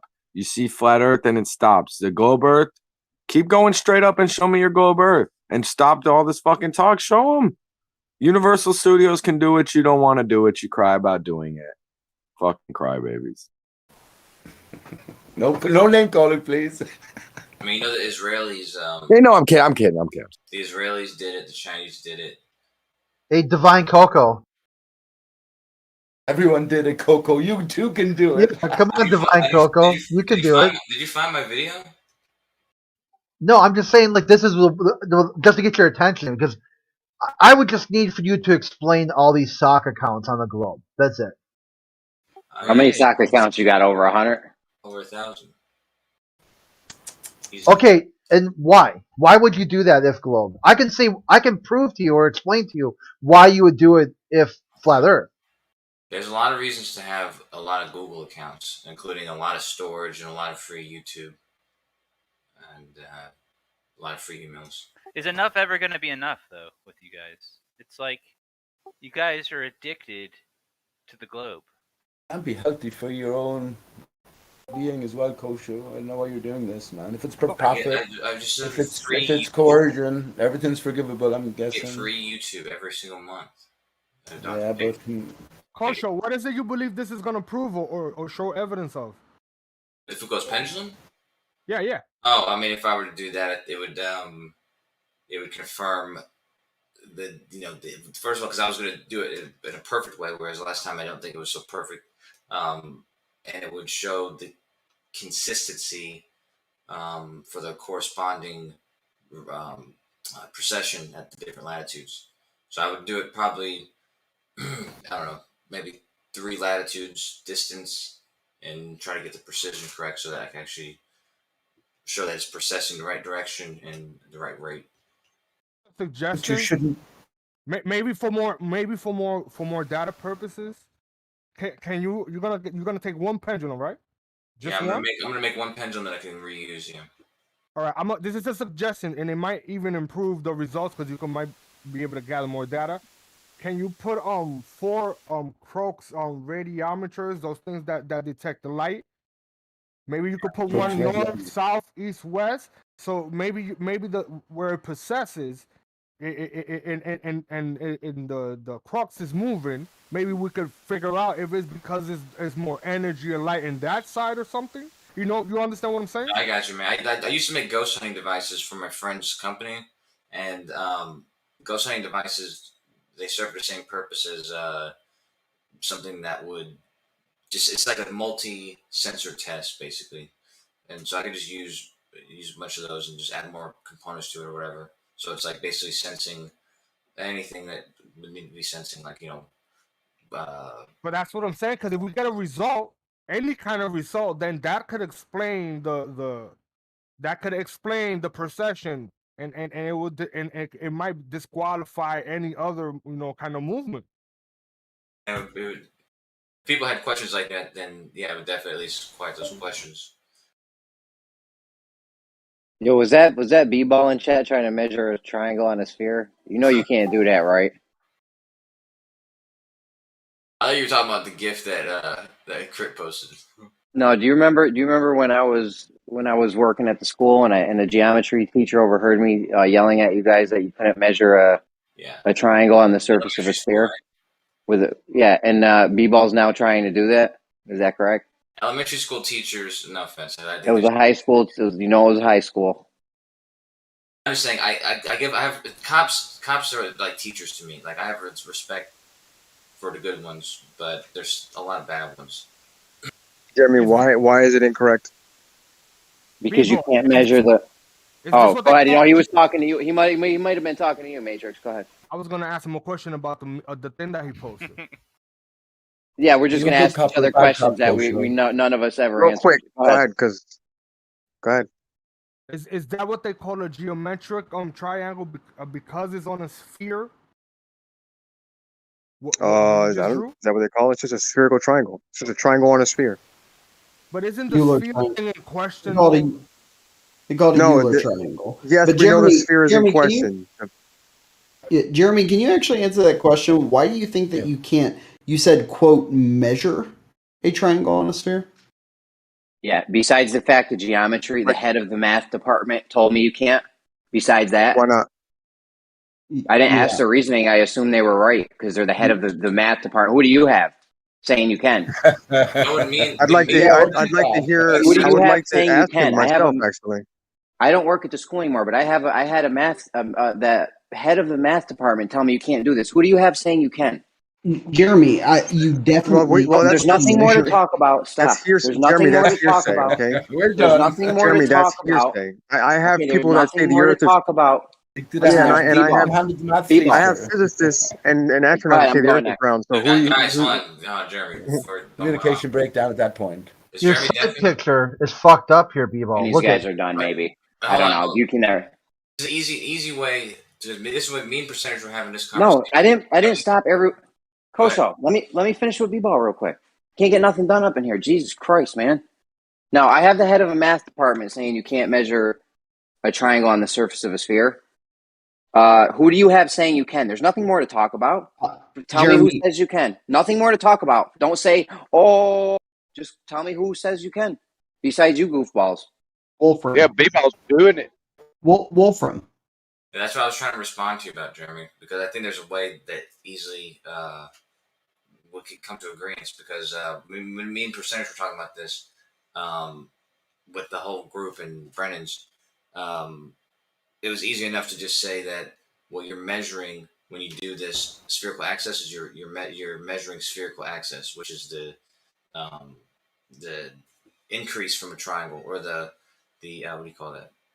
The excess of the angles from a triangle. So that way you can be clear on what you're measuring and what you're describing, all that kind of stuff.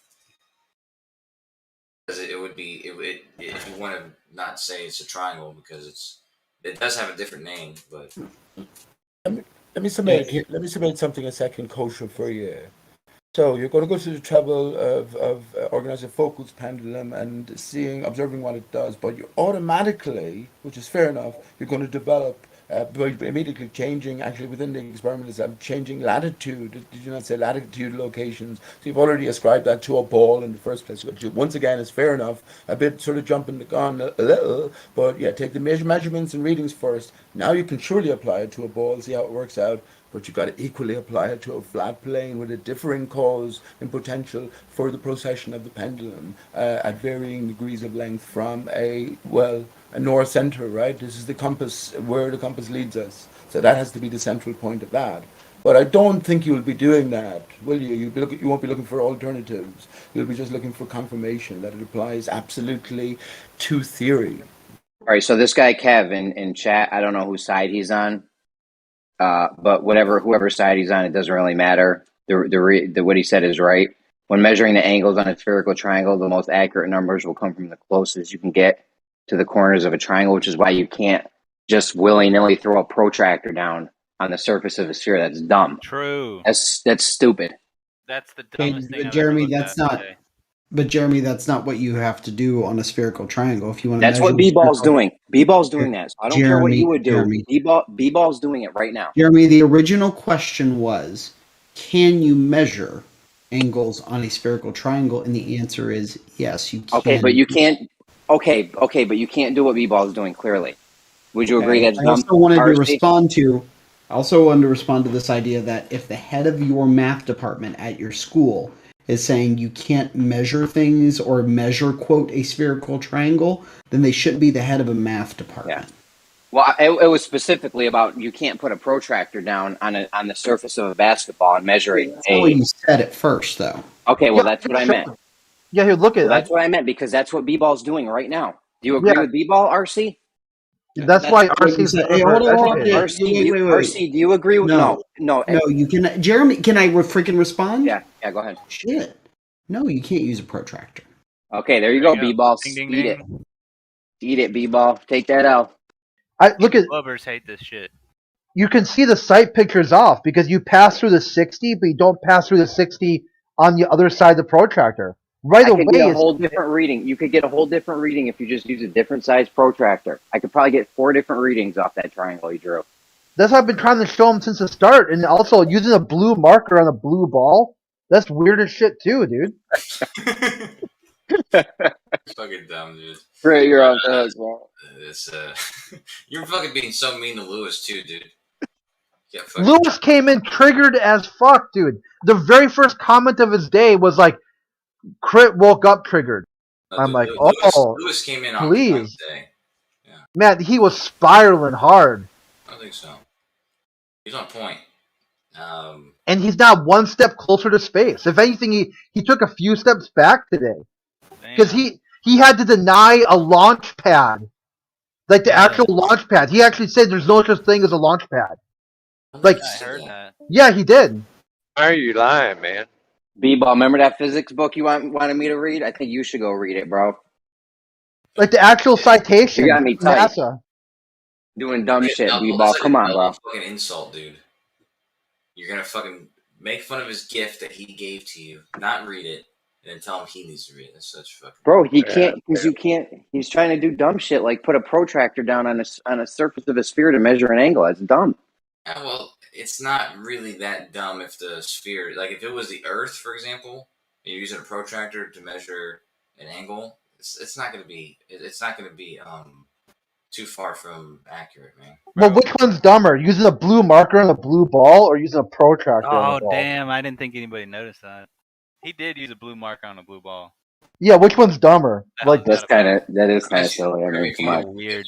if you went to the equator, and you drew a line that was going directly east to west, from like a foot line, east to west, and then you drew a line that went directly north to south, and you got the protractor, wouldn't you think that would make a 90-degree angle?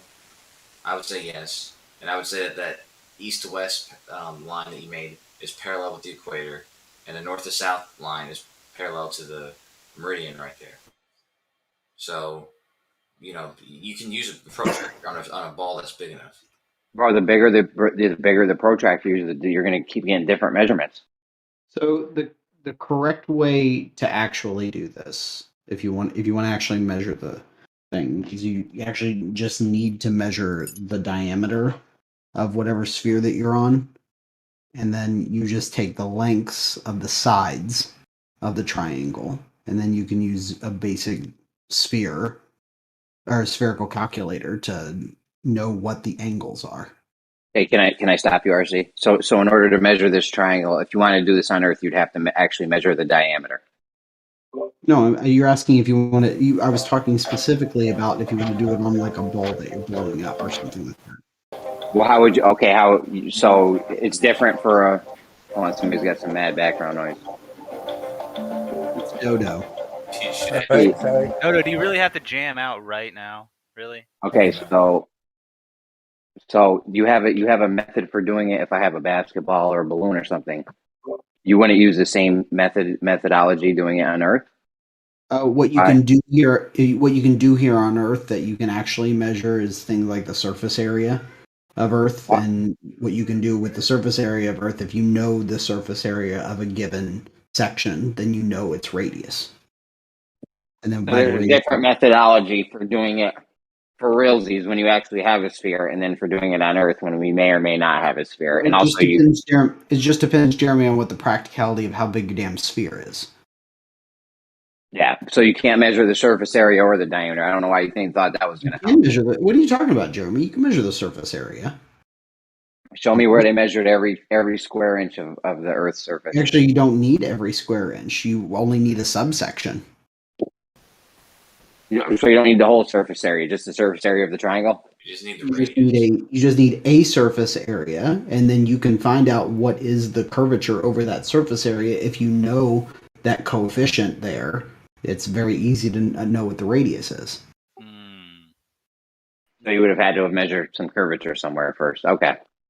Well, if you know, but I already told you, Jeremy, if you know distances between basic points, you know what. Well, I'm looking into that.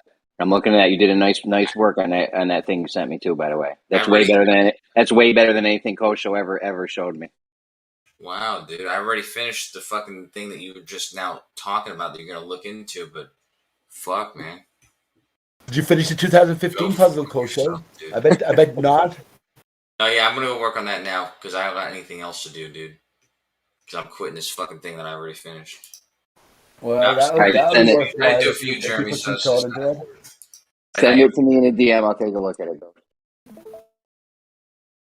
Right now. Here, let's see it. All right, let's see it.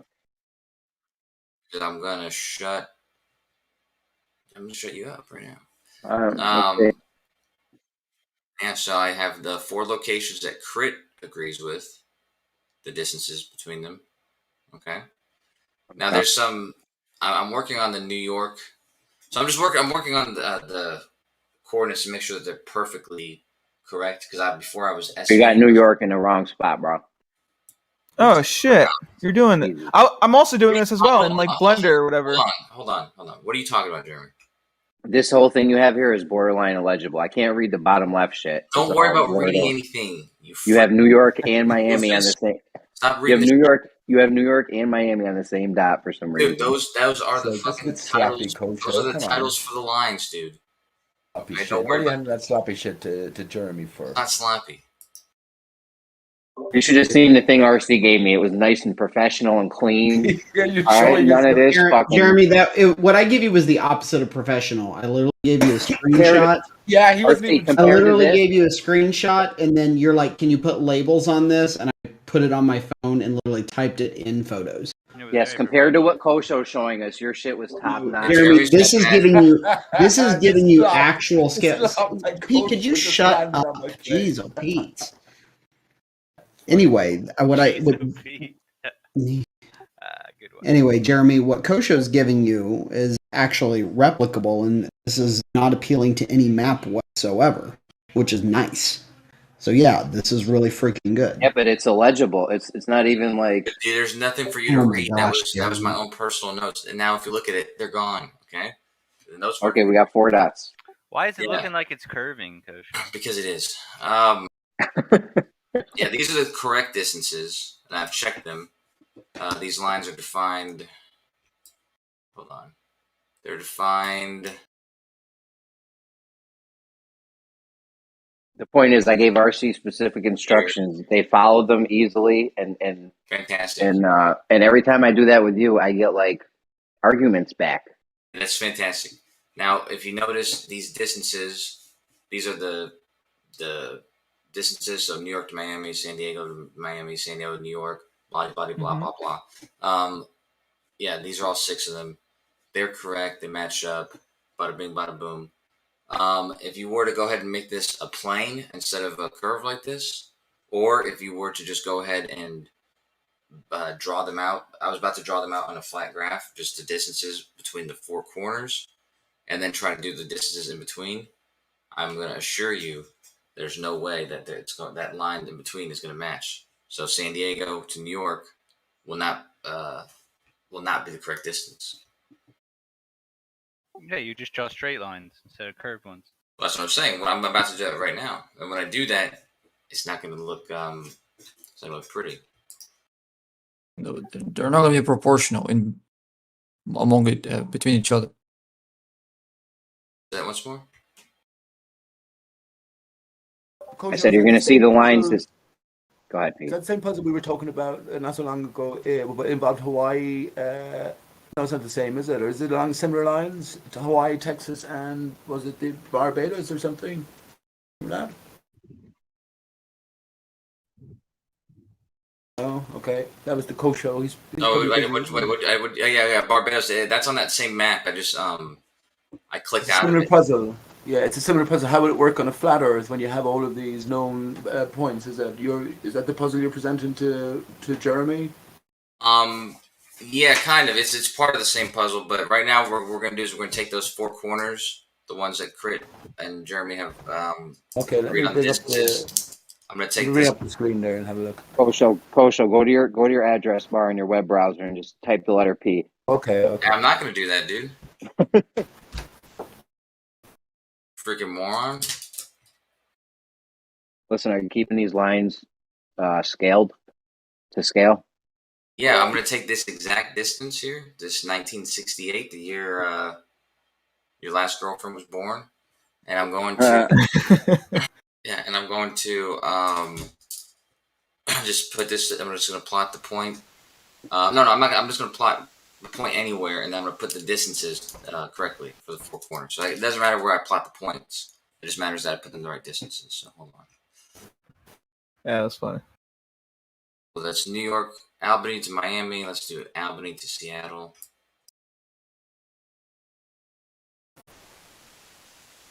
I think you could use straight lines. We're about to find out, man. We're about to find out right now. 37, maybe 125.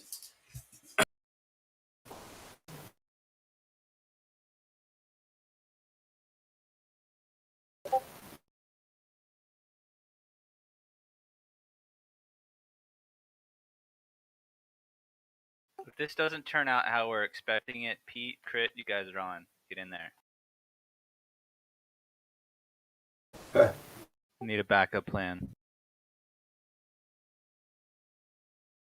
Sort of, Sinkland, I sort of gave up worrying too much about this sort of stuff years ago. You know how long it's been going on now. And it's just a different coordinate system they're using. The spherical, the sphericity comes from the compass, following the compass around the central north point, but also the sky is contoured. Yeah, even if you go back, Kosho, it said geodetic. Right. That's a suspicious word.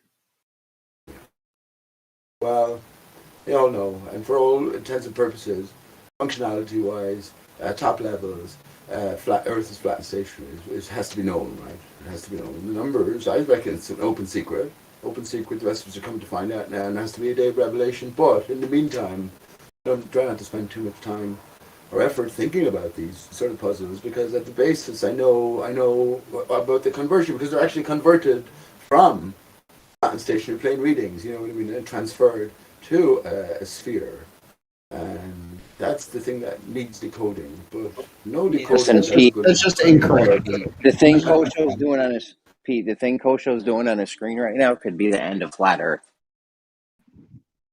Well, I'd love to see that. You're just gonna reject the distances. That's all that's gonna happen. No. Actually, if he presents it, and it may be the end of flat Earth, I guarantee you, I have a few bets on Makosho, so I guarantee you that I will find a fatal flaw. If he says that this leads to this and there's no way out of it, I guarantee you there has to be a logical and a fatal flaw in there somewhere, an assumption which is no backing as well. That would be my guarantee. All right, I'm telling you, this is assumptionless. I'm just letting you know. Okay. Let's wait for the presentation he's doing. This is gonna probably rip the rug right out underneath me if this turns out to be a globe. Well, we can't let that happen. Yeah, this could be a paradigm shift for a lot of people in this room right now. No pressure, Kosho. Jeremy, I'm trying to figure out if you're taking the mic or if you're actually. No, I'm serious. Listen, I've said this all along. The globe could have me at any. Just give me one thing, one absolute 100% solid proof.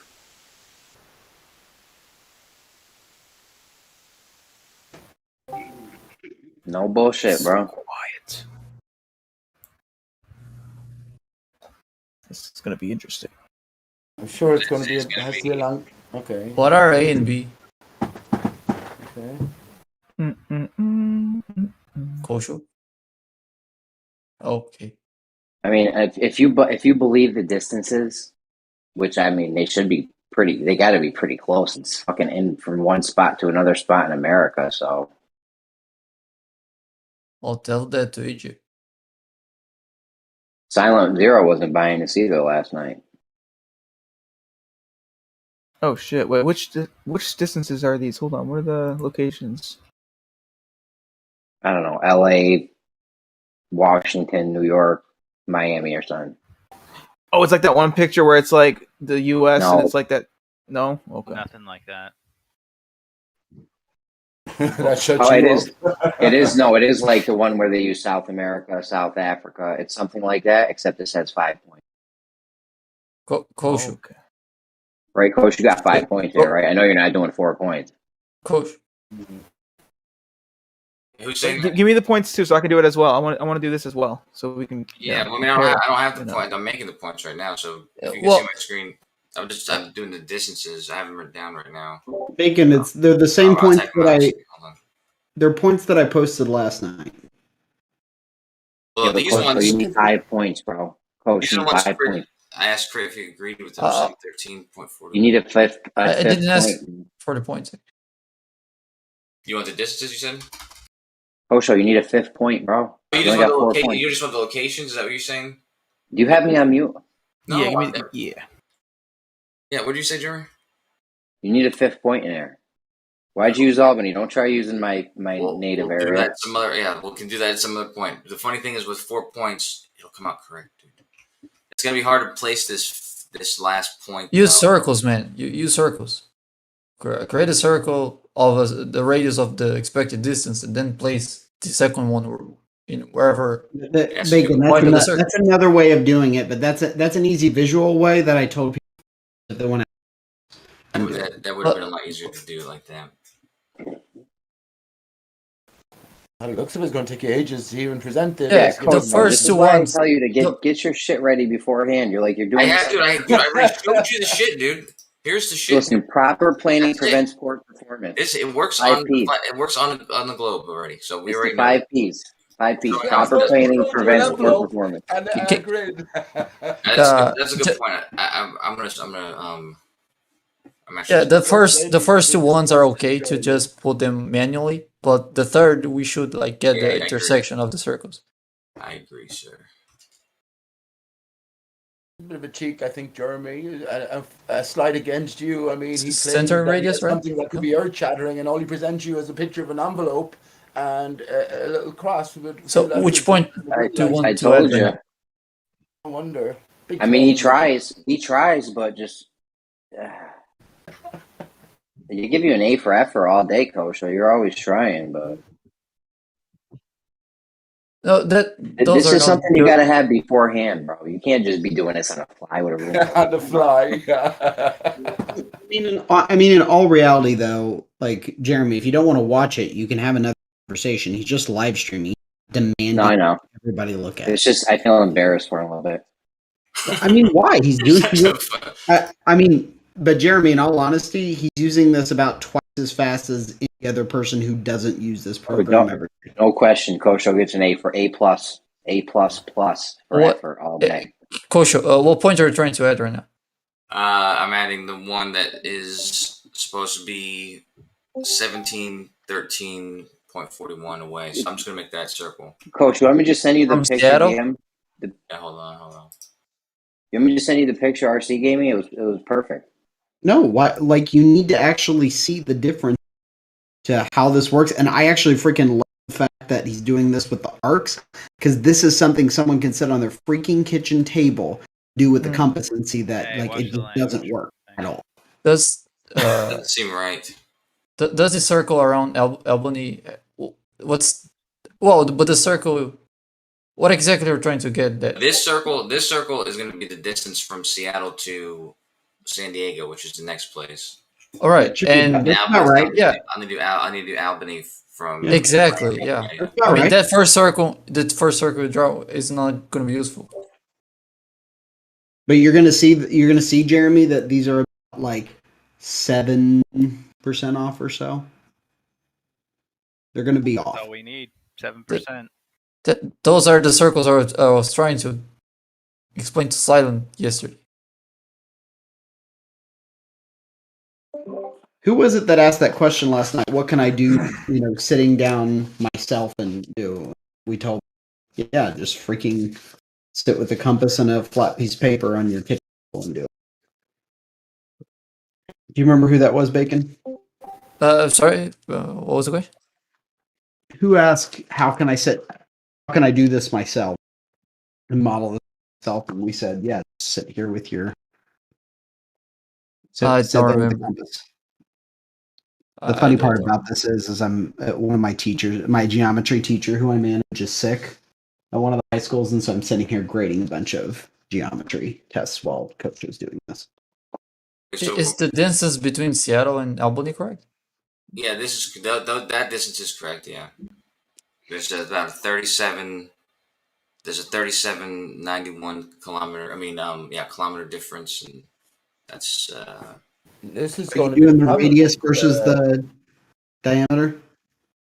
These are going to be the problem areas. The very beginning, with these distances, how are they established? Do they apply to a bowler from the outset? Are they straight lines as the crow flies? You need to double. I think you entered the. No. These circles are for San Diego, and this circle is for. Oh, cool. Sorry, I It's thought you for were. Miami. No, you have to use both for the same city. So and Wait, get there and place the city in the intersection of the circles. Wait, can you color code these circles? Yeah, So I guess. I mean, I could, but hold on. But like for each place, like Albany would be like, I don't know, for example, red, Seattle, yellow. Shit, what was I saying? Bacon. I was gonna do that last for demonstration. I was gonna do the diagonal distance last, but I guess it makes sense to make it that way. So Yeah, every time we're going to add a new point, we forget the circles we draw before, yeah, and do then cross section. Yeah, exactly. All right.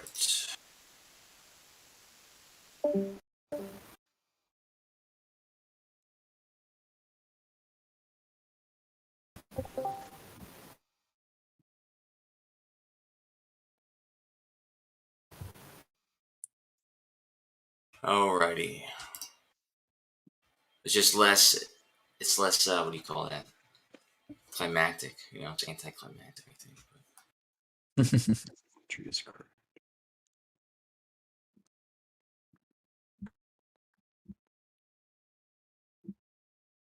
Okay, so this Was it not actually, you know what? It's not anticlimactic because once I make this, then I can just make the Yeah, this is good. stick with that one. So yeah.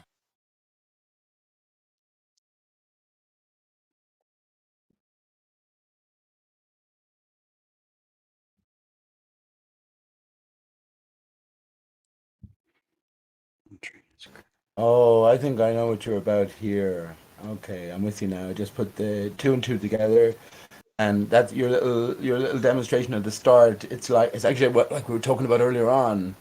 It's a representation of a spherical triangle, right? So you have this little No. like what it is.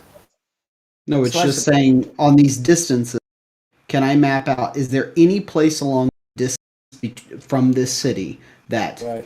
this city could, the other city that I'm going to could lie, given that I know the distance from another city to the city I'm going to? Yes, I know that. That's all it's I'm saying. with you. No, That's I'm gonna with be you. climatic. No. Get the circle of Albany. Let's see where the three of them intersect. Because if Yeah. we're right, they can't intersect all in the same point. Nope, they won't. Well, do you think I should try to make the distance from one to the other? Hey, where the Show them all at the same time. Yeah, point A, remove point A. Remove point A. move point A? Yeah, it's the last one, right? Fine. It's Diego. You can keep it in there. Well, Are you drunk? Why would you remove point A? A is the number 1. Come on. well, Mute that fella. because Moderator, we come are on. sure about the first 3 ones. We only Okay, so this is the way, because if you look at that GIF, the way that GIF does it is, you know that the so these 4 distances, like this distance to this is correct, this to this is correct, this to this is correct, and this to this is correct. So all 4 of these are correct in reference to the perimeter, right? So the perimeter of these distances are all correct. What's in question is these cross-section distances. Oh, so you didn't use Albany to get San Diego, right? I know I used Miami and Seattle to get. Oh, right. Okay, yeah. Oh. Then it's makes sense, right? Oh, Kosho. Seattle and Albany is correct, and Albany and Miami is correct. Can you just shut up until the thing Just happens? shut up a minute, please. I just wanted to say something. I'm asking you, Kosho. I have I know you're. Well, keep working. It'll only be a second. I have a particular point in mind now that might be the death of what you're doing, because I can see exactly what you're doing now, and it's something got to do with the transformation from the globe Earth distances to the two-dimensional grid that you are using here as well to gauge all of the distances in relation to one another. So I'll let you continue on. We'll just let you know I can see any immediate problem, but continue on. I'm sorry that it's so precious here. Anyway, what's going on here, man? I don't like this old GeoGebra. Take your time. You should take your time, man, and don't be having any pressure on you, because I think you have a great idea here.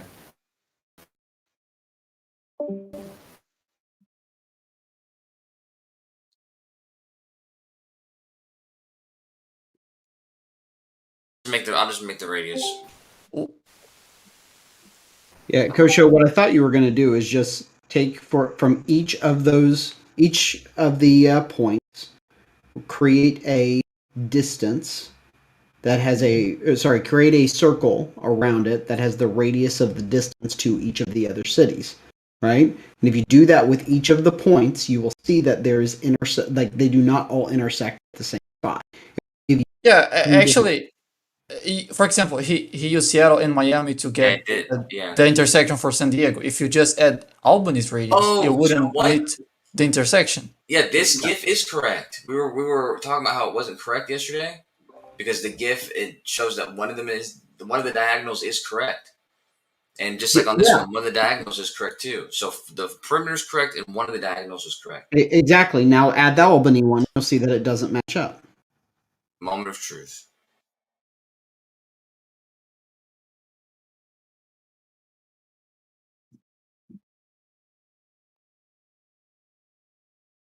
Oops. And it's not. It's anticlimactic, but it still is not correct. Shows you that it's off. Exactly. Let's look at the exact distance that is off, though. I want it to be like fucking way off. You know what I mean? Well, you'll start seeing it getting, again, you're looking at something 3% of the sphere, right?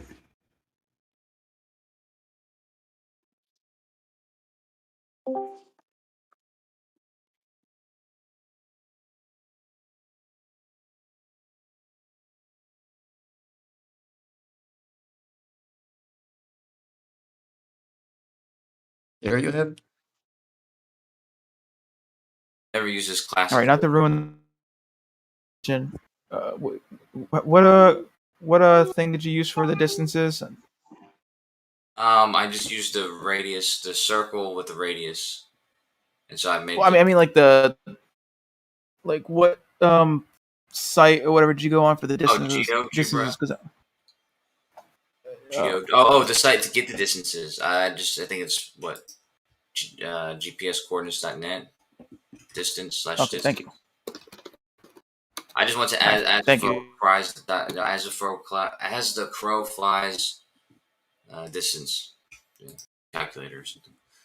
But let me see what this distance is. I heard someone say you need 5 points, not 4. Why would you need a 5th one? I mean, this works. It's fine, but and this is. I think that's a different. That's doing something different. I think. Yeah, if you want to try to lay these distances flat, right, on the surface. If you want to try to do this in physical reality, which is a challenge Democ gave me, right? Said you can just do it with strings on a flat table. If you get a 5th, you'll be able to see that with a 5th point, it's impossible to try it. Like, there's no way you range all of these points to be straight lines on a flat surface. Can't you do that with 4 points? With 4 points, you can still kind of especially with strings on a table, you can kind of finagle them a little bit, based on their position, to make it look like it's really. With the 5th, you'll see that it's like. Whoa. Sorry to interrupt you, but Kosho, isn't it easier just to create a circle in San Diego and expand until it touches the line? Oh yeah, that's true. Sorry, RC. I was just suffering from seeing Kosho struggling there.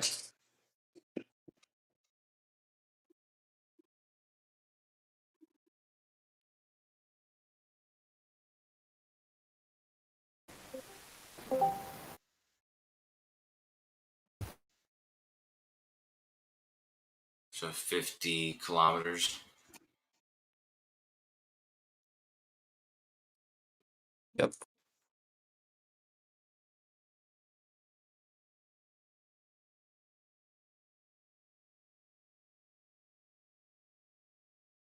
We could also check the other diagonal, right? Get the distance between Seattle and Miami. So you get it straight up. That was correct. Remember? Oh right. Yeah. So that's what's crazy about this. I thought the GIF was wrong when we were looking at it yesterday, but actually the GIF is right. You can actually, when you connect 4 of them, you can make the perimeter correct and one of the diagonals correct. But not the last diagonal. One of the diagonals that suffers.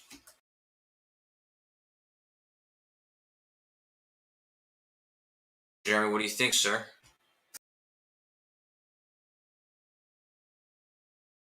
He doesn't want to cry on mic. What's up? What's up, man? I got 2 circles. Albany, Seattle. What's going on? Come on, I don't understand this at all, bro. You got a whole bunch of circles, a graph, two cities. We need 5 cities, bro. No, 4 fine. I mean, just measure the straight line distance between the diagonals and make the square and the x in between, so we can get that they don't match. Albany and San Diego won't match by 50. There's a 50 kilometers off. But this exercise obviously, if you wanted to see more of a, you just do, somewhere else. You do 4 distances that are way far apart and see what kind of massive differences. But yeah, the point is, Jeremy, is like they don't line up, right, at all. I want to remind, though, that on this version, though, the distances are correct. Okay, but you need 5 points, though. Remember, because with 4 points you can make it work. No, you can't. Yes, they already did it for the Africa, South America, New York, and Paris one. Oh, where is it? I doubt that. Well, when you did that one, you connected all four of you connected all 4 cities, like the perimeter of the square or whatever rectangle, and you did both diagonals in the middle. There was only one in the gift. There was only one diagonal. Yeah, but if you used, depending on the order that you use them, you're going to be correcting for that diagonal. That's going to make the other one be off. All right, that's what I just discovered, is that the GIF that when we were saying it was wrong yesterday, it wasn't wrong. You can actually make all 4 of those correct and make one of the diagonals correct. It's only one of the diagonals that's going to be wrong.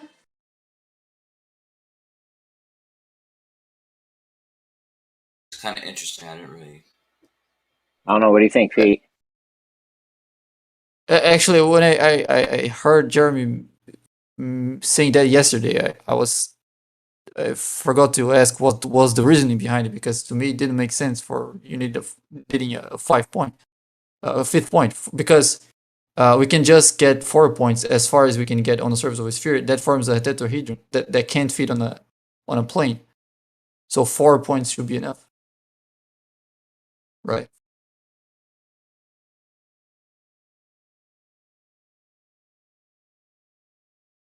Remember that tetrahedron example, Coach? Yeah, I made a GIF. My phone died, but let me see. I'll post it. I think I even sent you 4 coordinates on Earth that are equally distant from each other, and they are all inland. I made a GIF of I made a GIF of this one. Yeah, I know it took me forever to do it. Hold on. You could tell I do shit. You should see me code, man. I always do shit the hard way first, and then I make it more efficient after that.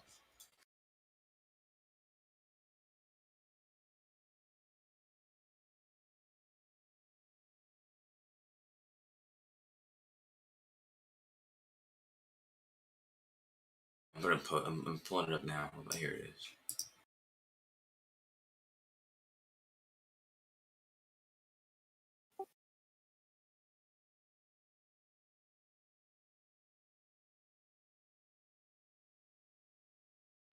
So what do you think, Jeremy?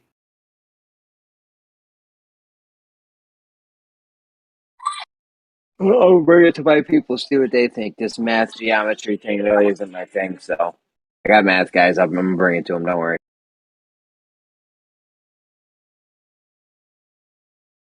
I mean, it was just demonstrated, though.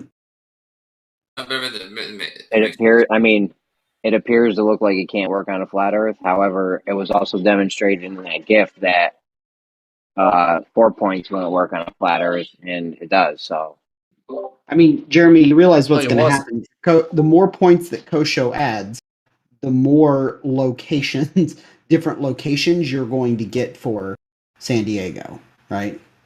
It just makes 5 points. All it does is makes it worse.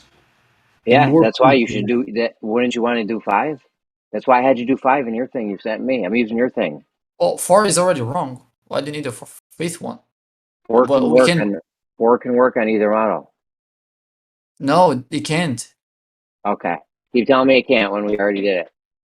No, you didn't, because you just made one diagonal fit. The other That's wasn't all fitting. that was going in the gift. That's all that was going in the gift. Jeremy, One diagonal. Yeah, you fixed the diagonal of the GIF. What makes the other Kosho, can you diagonal humor that is him? not in the GIF Can you off? humor him by putting a 5th point on there and drawing that from Miami to San Diego, and then from another point to San Diego, and show him how Somewhere off in the that is? Midwest.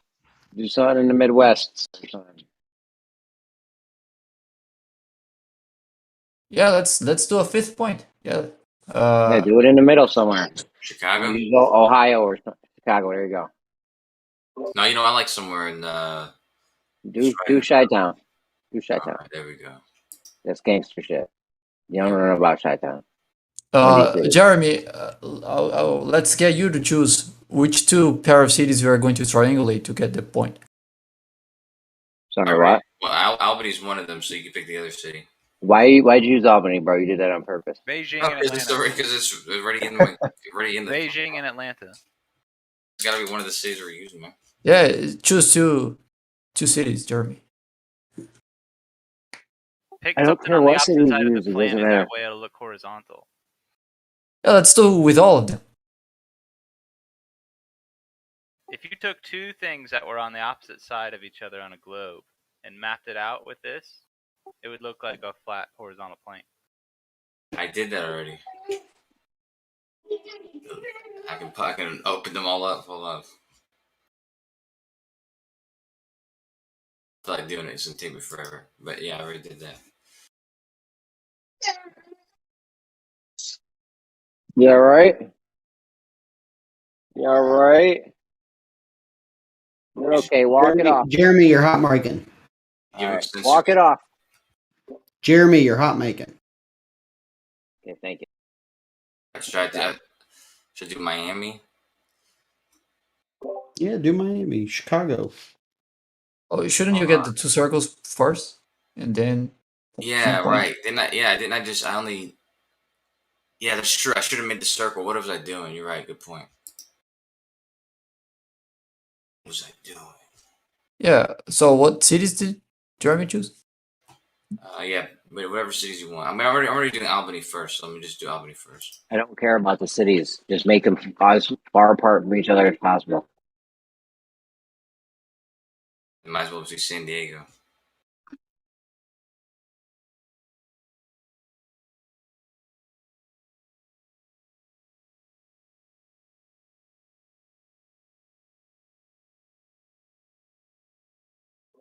I did another example that I'll present one of these days when Bev's in here because it has to do with, you can do this with triangles too. It gets real left up.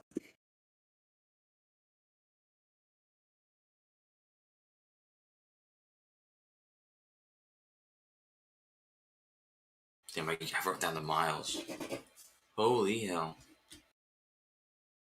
Glad I caught that.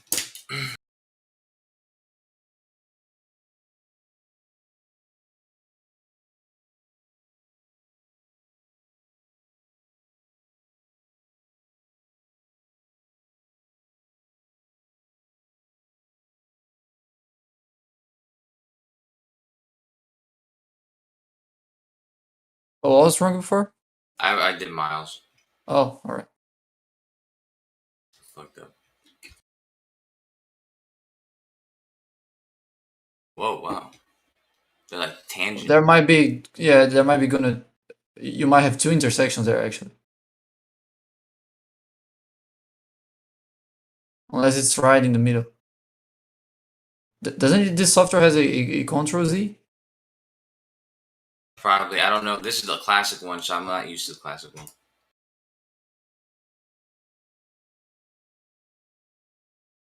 It's got two of them. Yeah, that's not a good thing. Let's use other pair then. Or can you trace a straight line in the map to see if it's above or below the straight line, so we can work out which. Like go to that software, that other page you're using, and get a straight line between Albany and San Diego, and then you can see if Chicago is above or below the line. Oh, okay, yeah. Then we're going to know which intersection is the right one. Good point, sir. Thanks.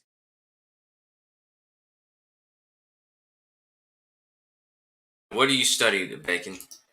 I'm a computer scientist. Yeah, same I'm no longer studying. Now I'm just working. Yeah, same here. You're a problem solver, man. Those computer scientists do with problem solve. Yeah. So now we have to zoom into Chicago there. What field do you work in, Bacon? I'm I'm a platform engineer. I work in the anti-fraud department of the company. Well, you know Uber Eats. Of course. Yeah, there's like a Brazilian one. That's all. We don't use Uber Eats here. We just use our one, and yeah, it's a huge company because it has to work in the whole country. And since the pandemics, like everyone is needing that, so it grew up very quickly in the last year. So now it has like a 5,000 employees, something like that. And what was the point of me doing this?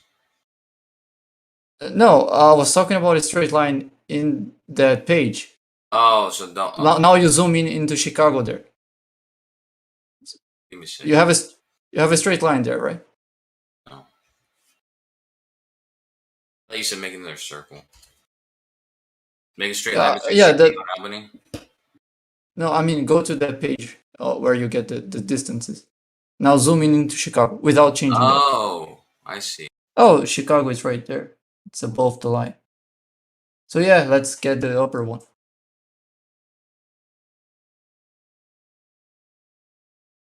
If you say so.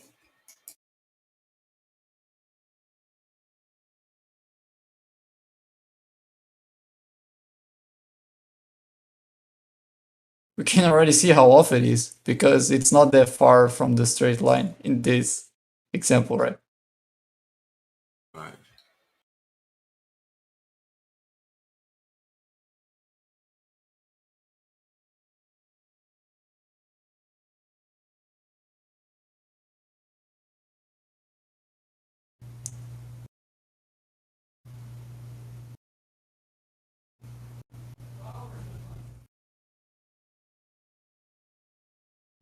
So this is Chicago as created from Albany and San Diego. And what all we gotta do is test it with Seattle and Miami. Yeah.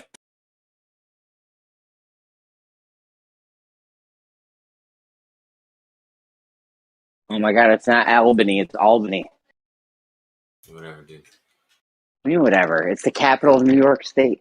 I've been corrected on my own name before, dude. Me too. Wow, yeah. Like it's. Don't you mean Jeremy? I'm like, what the fuck, dude? It's my fucking name. Is your name pronounced Jerome? I've been called Germany, Gary, Jerry. What else? Probably a couple other ones. Jeremiah. That's not a direct mispronunciation, but still. What about Jeremias? Jeremias is a Spanish name. You know. No, I say Jeremias because that's a sort of a common name here in Brazil. It's is that in Brazil? Sorry? Is it Brazil? What Brazil? All right, where did you say? You said it's coming in here. Where? No, not that common, but yeah, it exists here in Brazil. Oh, in Brazil. Okay, so it's just probably the Portuguese version of. Exactly. Spanish is Jeremias. Yeah. Here we say Jeremias with G.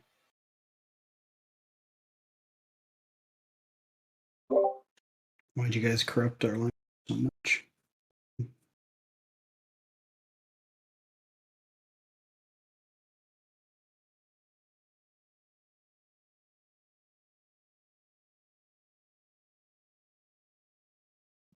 How do you say bacon in Portuguese there? Bacon. Sorry? Caralho. It took you that long to Google dick in Portuguese? Listen, for all you math geniuses, if I put $100 into something and the APR is 257%, how much do you make a day off that $100? Funny how he asked me that yesterday and he doesn't trust Yeah, me. and you don't know. You didn't know. Oh, I said I'm not 100% sure. Might want to double check it. This is me double checking. Yeah, I guess you're right.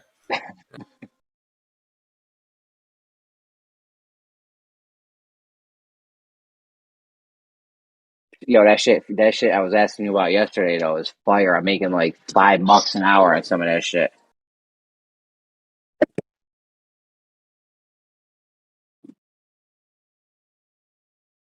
Like I got some shit with just stupid high fucking interest rates. I don't know if 257% APR is good enough.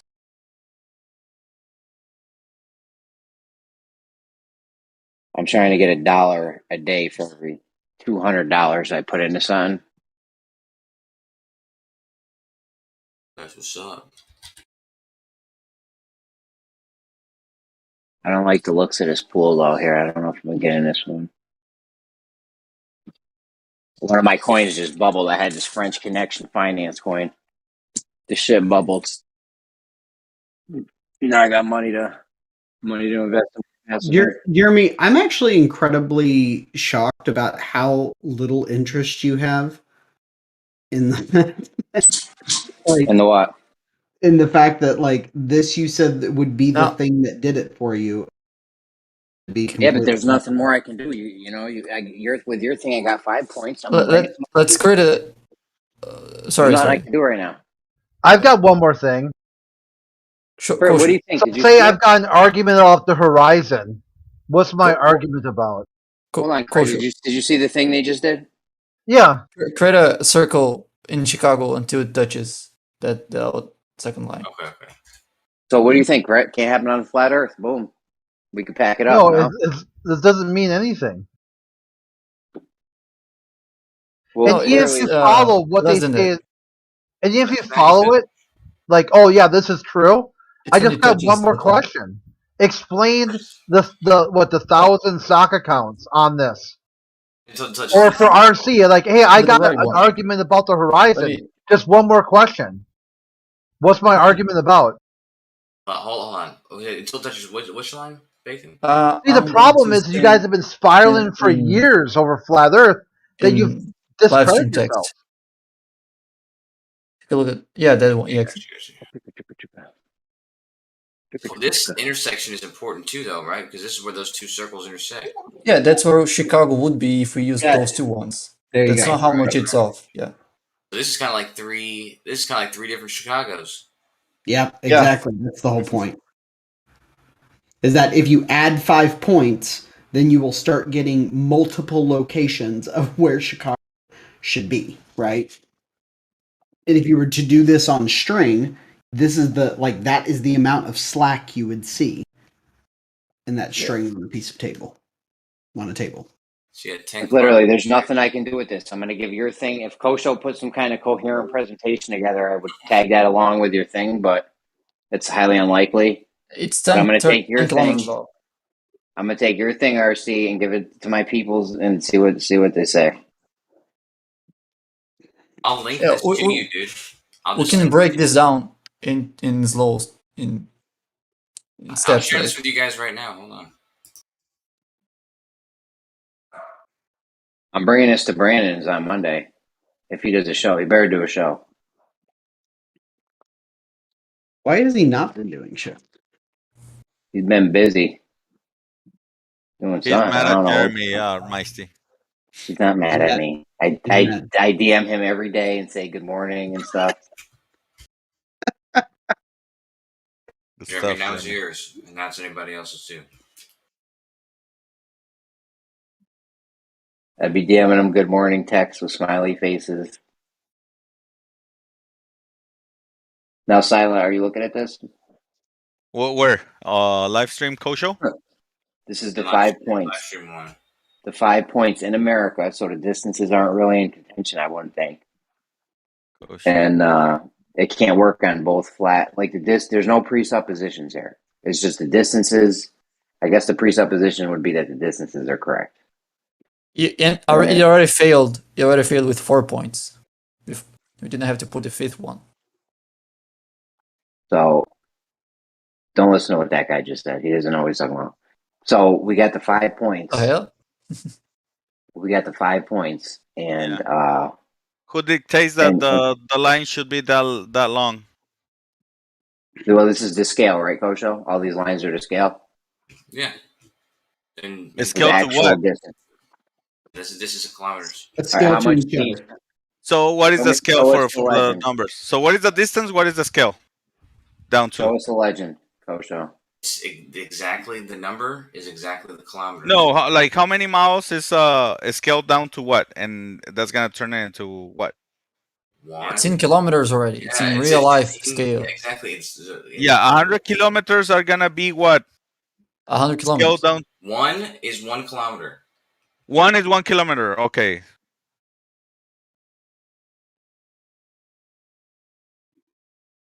Now, Silent, look at this. Look at this nice and hard, and let me know what you think after. Damn, you guys caught me in the middle of a freaking game. What you playing, Call of Duty Mobile? Nah. I'm playing Dead by Daylight.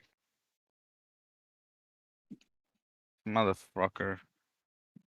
Any of you guys play Apex? I don't know. I should have named my Call of Duty character Black Rob. Why, is that your boyfriend? No, because it's grenade through your window, bitch. Don't Like, leave the whoa. match. I want to see what you're doing. All right. What is it? What am I watching? What are those lines curved to begin with? Kosho has this. Why is the lines curved? These are the lines that work. This is not. Why are really, they curved? Why don't worry not about it. This straight? is not a flat Earth thing. This is a globe Earth thing. You don't have to worry No, about no. it. Why they're curved, Kosho? This is not a demonstration. This is something my own. Why are they curved to begin It's with? on a ball. It's on a No, ball. I don't care. I don't care. The question is really simple. Why You're are not they even curved? listening. You don't know what's going on, man. That was something Hold I was on. making for myself. That's not what the presentation is, man. Yeah, just hold on. Hold on. I don't know why you would even bring that up, Kosho. What's wrong I with was you? because my screen was on it. I mean, I was working on something to do. What am I going to do? Relax, you're spiraling. Why the soccer counts? Yeah, we want answers. Yeah, why not just answer that? Just settle the whole thing. I gave you the answer almost instantly. To do with YouTube's. That's why I have all those. I have 1,000 different emails. Explain that on a flat Earth. It's about creating this idea of a false sense of greater than normal numbers. They talk about, even what's funny is too that Rational Wiki has a whole article about why. Why is Seattle and Albany that long in that map right there? Why not farther away? Why is it so far away? The distances. Yeah, why not? Why the points have to be in that position precisely? It's the scale. He can zoom in and zoom out, right? Yeah. It doesn't. All right, it put a doesn't- line between Albany and Seattle. I want like a straight line between those 2 points. All right, give me a That's second. what he's getting. Wait a second.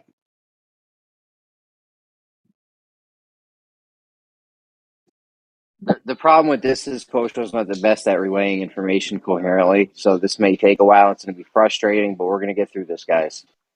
All right. Jeremy's a great coach. Let me close the game. I want to pay attention to what is he doing. All right. So where it says this? No. Stop right there. Let's go step by step. Okay.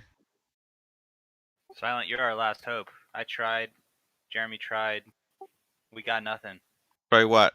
You tried what? Bro, you think it? We tried it. I don't know. We'll try what? Yeah, I didn't hear you All say right. anything actually. I mean, Yeah, to can begin with, my scene cleanser. I mean, he's doing it on a flat surface, so Yeah, I don't there you know go. what. Good What? start. There's a Somebody good start. give me a little rundown. You have 5 points, and you, like, what is this? I heard about it, but I don't know. This is going to be this is their ultimate proof seas Dude, right this here. is their new black. This is their Okay, Black Swan. so Right now. here's what's going on. You have 5 points, and you know the distances between those 5 points. You should be able to say, okay, each of these points, if they are all coplanar, I should be able to make straight lines, especially on a grid system like this, because it's flat plane, to each of them. And they should, at the distances from one point to another, make exactly those points. But when we look at real world distances from each of them, we see that, wait a minute, if I have these 4 points, 3 points, I can get all of them to line up, except for in one orientation with all of the other ones lined up with the correct distances, the other one doesn't work. You're doing from scratch? Putting a map here. Let me... Yeah, that doesn't really make sense to me. Like, you've got a map, and you put 5 points. There's down. no map. No map. There's no map. No. Okay. There's no. You're There's only no appeal to map. we're only all it starting is- from the position, no, from hold the up, distance. hold up. So all we're doing is saying here's a point called Seattle. You got five. Let me dots. ask you something. Let me ask you something. Can I finish my sentence? Maisty. Why Gladys is do asking you a put question. Can I Chicago? finish that? Hold on, buddy. Why do you put, if there's no map attached to this, why put Chicago there and not on the other side of Albany? Because if we look at the distance from Seattle to Chicago, there were no maps. Can you listen? Because if you look at the distance from Seattle to San Diego, or sorry, Seattle to Chicago, San Diego to Chicago, and Albany to Chicago, that's where those 3 points meet. We were not talking about a map. We're not. I said if we just look at the distances from Seattle to Seattle to Chicago, San Diego to Chicago, and Albany to Chicago, that's where those 3 points, those distances meet. So you're gonna put the third point where they meet. Where they meet, where those distances meet. And that's supposed to prove what? Now watch. If you take Miami and say, hey, I know the distance from Miami to Chicago, is that distance what is shown to be by the other 3 Seattle, San Diego, where it says Chicago is, where Miami says it is? And then you see, no, it does not. It says that but why not put? It says that Chicago should be somewhere else. Who said they have to overlap? You? I mean, we're Because not if you talking have- about a map or anything. Why overlapping them? The overlapping. Because if you know all 4 distances from these 4 cities to Chicago, then an arc of those distances would be where Chicago meets from each of those cities. Maisty. Why not put it in a different place? Yeah, hold Let on. me explain. Let me. Hold on, Bacon. let me- Bacon. Hold on, because I think Simon's actually making a good point. If this isn't being charted on any map, then these are just 5. Yeah, it's locations based for on just There would be no interpretation or shape. whatever. You can put that point wherever you want to Right, to there would fit be your no shape. narrative. That's all you're doing. No, we're not trying to fit our narrative. We're trying to fit the actual distances.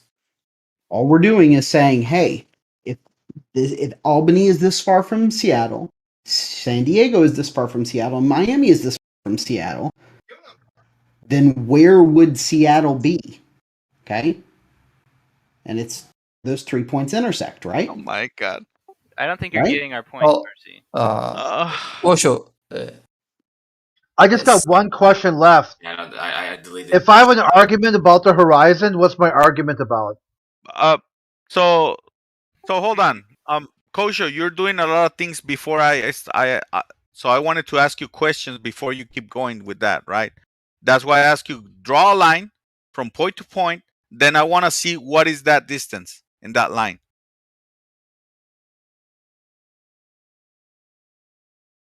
Yeah, this is all very confusing to me because if we're not plotting this out on a map and everything's coplanar, which means all existing on the same plane, is there some sort of conversion to plotting this on a spherical object? This is just No, We got all the distances right here. We're trying to prove that the Earth is flat. Hold on. By Stop saying- right We there. got all the distances Stop right there. here. Stop right there. Everyone's, Stop right there.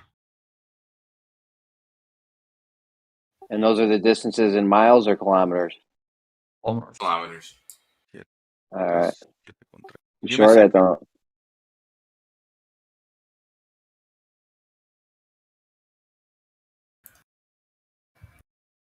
don't? Real fast. So- If I okay, never mind.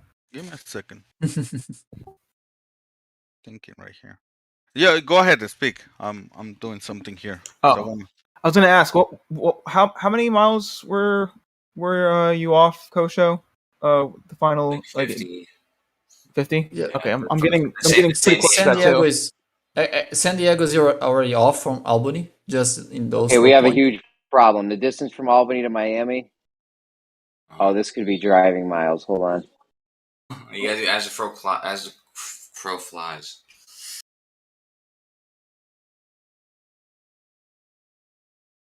Anyway, yeah, What I do got you got? roughly around 52 off from mine. I got I did this as well. 1972.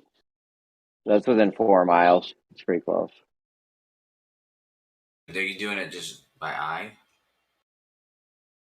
Yeah, tell your Wait, eyeball who? on it. Oh, Jeremy. Okay. All right, so these distances look good. All right, Silent, you with us? Wait for Silent because he's he's good Keep with shit going. like this. And one thing, Seattle to Miami is going to give you a correct distance, right? Because you use Seattle and Albany to get Miami. Then what are you doing next? Explain. I'm gonna do Seattle Coach. to Miami, and we're gonna see that it's correct as well. Hold on. What do you mean is correct? Are these presupposed distance already, Coach? No, these distances correct right here. So those are the supposed distances from Seattle to Miami? Yeah? Yeah, hold on. Seattle. San Diego to Miami, he's got up there. He's gonna draw Seattle to What Miami, exactly maybe. you're looking for there? I'm just gonna delete these. Hold on.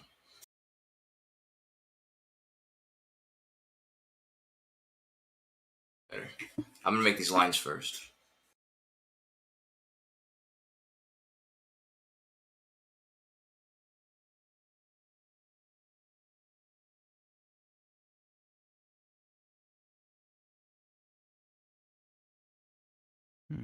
There we go. And that is correct. Perfect. No. I have. But that line is already too long. Long? It said it's the exact distance from Seattle to Miami. Well, not in the distance though. What distance? Like what distance are you using? Because I'm checking the map right now. Or these are just random numbers. This is as the crow flies. You're probably getting the ground travel distance, like if you were to take a cover or something. Well, on You gotta ground, get on ground, they're less than. I mean, they're more than on flying, Pat. You understand that, right? These aren't flying So, passes. These are so just on distances ground, between the points. on ground, Seattle to Miami, I'm getting 3,301 miles on ground level. These are kilometers, first of all, and these aren't traveling miles. This is just straight shot from Seattle to Miami. It's a map. It's a map distance. It will be a map distance equivalent to a map distance. As crow flies, yeah. So convert that to kilometers. So. Why they don't tell you the distance on airplane? I think they do, but you can go to websites as a crow flies, or you can use Google Maps and just. Yeah, I'm using Google Maps right now. They don't give you the distance. You have to right click on it. And, yeah, I'm clicking on it. You right click. It says I have on 90 I got 3,301 miles, and on 70 it's 3,371 miles, and then he has on the flying one, it only tells you 6 hours and 30 minutes. 7 hours and 55 minutes will connect. Well, 6 hours 30 minutes. It doesn't give you a distance. Where do you get the distance though? Yeah, let me see if your map does it. Because maybe I'm doing something wrong, right?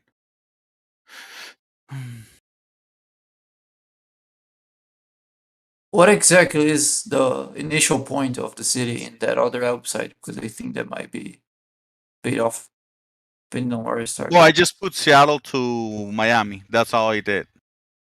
Oh, that's where Kosho lives. Yeah, that's what I'm doing.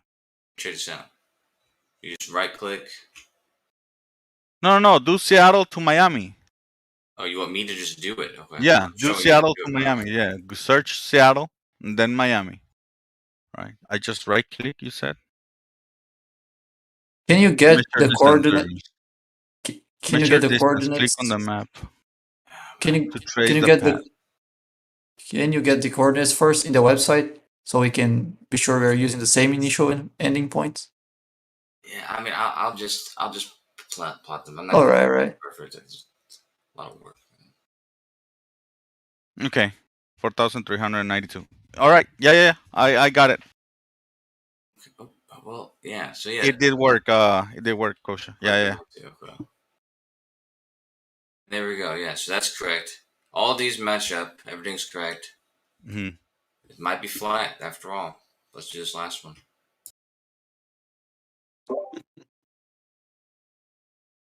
No spoilers. No, I already know what you're doing. So, but that's fine. Keep going.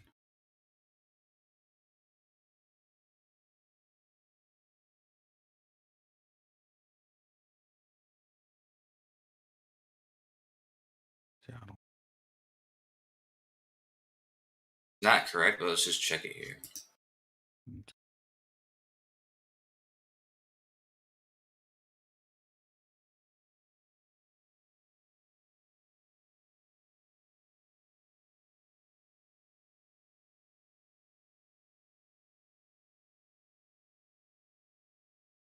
Do I?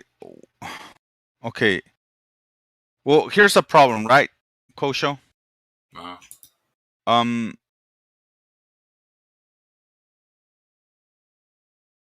Is it if you here? If you do it if you're doing the measurements, you can curve those lines, right? And it gives you a different distance. You see that, right? Why would you curve them now? Well, why would you not curve them if it's a straight distance? The straightest distance between 2 points is a straight line, isn't it? Yeah. Yeah. So why bend it? Do you want me to presuppose on a you want me to presuppose it's measured in a sphere, or want to see straight lines? But why do you why are you saying bending it? Who's bending it? Yeah, look, I'll share mine if you want. You can grab it from the middle, that line, the line that you measure. Yeah, no, go back.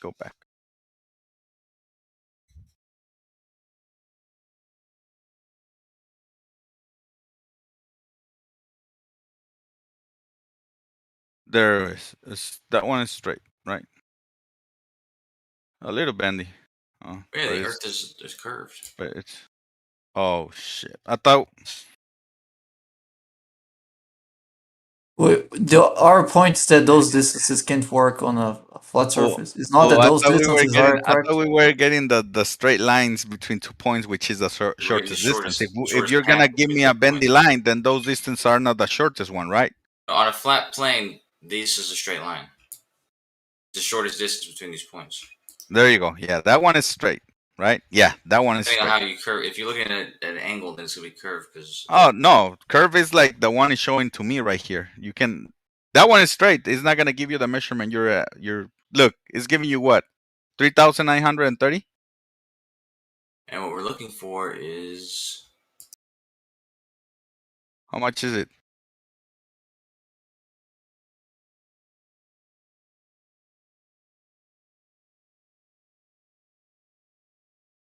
uh 1747. And then 47 you got San off. Diego, and then you got Albany.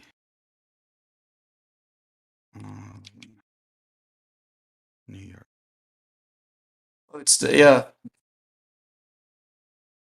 roughly the same error we got that time. But this is from doing it on the maps, whereas doing it, Mhm. taking the measurement, you get more accurate. Yeah.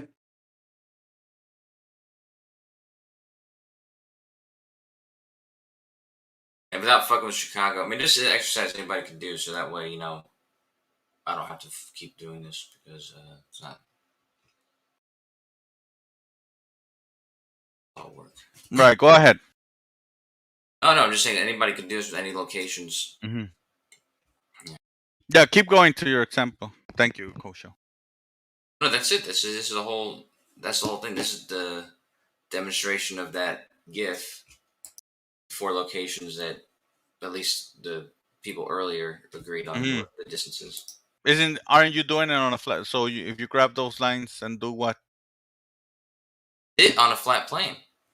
Yeah, isn't it right now on a flat? Yeah, it's on a flat plane and it's wrong. It's giving the wrong distance. It's 50 kilometers too close. What do you mean? On a globe, and it's exactly correct. What do you mean is that they can't be coplanar? What? Too close to what? If I search just Albany. San Diego is too close to Albany. Coach, we were going to give you a 50-mile plus or minus, and you're telling me it's within 50 kilometers, so it could be within the range of error. It was 50.66 Kilometers, not we said miles. Yeah, that's true. That's true. But yeah, the only reason I was So asking this works on a flat Earth within our error margin. No, but that wasn't necessarily an error margin. That was just more of a confidence level. I just Plus or minus 50 miles. That's a margin of error. But I wasn't going to allow for that error. I was just going. I was asking. Well, that's the error we were. So okay. Confidence. All right, Silent. How close do you think we know the distances between New York, Miami, Seattle, whatever the fuck you used? What do you mean? Ours- How close? RC might know that one, right? How accurate do you think we are in knowing the distances between these locations? On flight pad, As the crow flies, yes. Yeah, on flight pad you're gonna have some discrepancy. 50 miles probably is in the ballpark. He just means when you look. He's just saying when you look it up. If you ask Alexa how far is Albany from San Diego, the number she gives you, which is going to be the same number that you get on any of these other maps, he's asking how accurate do you think that number is. Yeah, the accurate numbers can only be on the ground level. On airplane, you cannot have accurate numbers, Kosho. That's the whole problem that we've been having. 50 miles is not even debatable. 50 miles you can be pushed with the wind easily. It could easily be plus or minus 50 miles, you think? Exactly. I mean, Kosho's claiming he's got it down to the fucking millimeter here. So. Oh, hell no. Hell fucking no. Down to the millimeter. What are we talking about? But I would feel pretty confident about the locations on the Earth. I would say probably within 50 meters. Any location. 50 meters. There you go. Meters. 50 meters. We're talking miles. I'm saying that, but I'd feel confident saying that the longitude and latitude positions are within 50 meters of said location. I cannot have a straight line on this shit and measure it. These are straight lines. These No, are look, these are all straight lines. And, let me show you what I mean, Kosho. Let me stream. Because I didn't use Google Maps to find the distance. I went to As the Crow Flies calculator, and you just type in the cities. This is what I mean, Kosho. It will not give me this straight line. It only gives me this one whenever I do the automatic. And then I try to make it straight, but the calculation doesn't change down here. Yeah, I know, Right. but the thing is when you make a straight line, when you do a shortest distance path on Google Maps, because Google Maps uses the globe model, the shortest distance path is going to be a great circle, so it's going to look curved. No. But see, this is the problem, right? We at this point we don't know what it is. No, but you're using Google If you're Maps. gonna assume it to be a sphere already, then why are we arguing? That's you. You're for some reason using Google Maps. If you Well- can see, I'm not using Google Maps. But here's the straight line. You see, it's 2,447 And or Google less. Maps is using a globe model, so they're going to have that No. line curved. No, the globe model is when it gives you the line up here. When it gives you the line up here, that's representing the curve of the globe. You know this. Don't play dumb with me, Coach. They're always going to represent the globe. If you're making a great circle, it's always going to be represented as a curved path on these kind of maps. That's why I did it in 3D in a 2D graph. These are just using straight lines. When you scroll up, silent, does it become a sphere or does it become the indicator? Oh shit! Cool. How do I click to remove it? When I scroll up. Oh yeah. So that curve is the curve of the projection. That's what I'm saying. That's what I'm saying. You see? Change it to See, the sphere mode. Yeah, the straight line you're using doesn't Yeah, the make straight line is the doesn't make sense. measure. The straight line is the shortest distance between 2 points. We know that. There's nothing to argue about that. If that was Unless you're in a ball, then you have to do this, right? You have to have this curve. silent, the distance that is being calculated in their website right now isn't a distance over that image. You can check it by contrasting. I mean, you can just take a screenshot and get how much pixels that is, and see that that's not gonna match what the distance that Google Maps gives you. So Google Maps isn't. Bacon. Do you saw that? Yeah. You saw? So automatically it gives you a curve. Because you're taking Yeah, into it's account the the projection. already. Yeah, and that's You what gotta I'm saying. change your set. Go in your So settings what and change it to a if you globe. want to find the true shortest distance? You gotta put it straight, right? Make it straight. You gotta change Simon, it to a straight line there makes no sense because that's a projection. A That's a straight line projection there of what, Bacon? of the Earth. Of a globe in your head. Yeah, and a straight line in a Why? projection. Okay, then I'm done arguing. It's already a globe to you, right? I thought Not we to were me. That's how this website works. No, You can but check yeah, it. yeah. A projection. It gives you the projection when it curves it of being a ball. If you make it straight, right? Is a different. It's changing the distance. Don't you see? It changes the distance. Look at my Yes, it becomes greater because that's a Yeah, that's projection. the point. Taller, moron. Don't you see? Silent. That's Why are silent. you That's the calling point me? of this. Hold on, silent. That's the point of this. They're saying if you do it as straight lines, the distances won't match up, so it can't be. It can't be on a over a flat plane. That's what I told you yesterday, Jeremy. The problem is that they're using a presupposed globe model, right? No, they're So if just you using try, it. No. They're not using any presuppositions. The only presuppositions are the distances. they're telling you right now, Jeremy, you're not listening to the conversation. I've been listening. Trust me. I'm trying to fix the bendy lines that they're using, and they keep. What do they keep telling me? Well, it's on a globe. It's on a globe.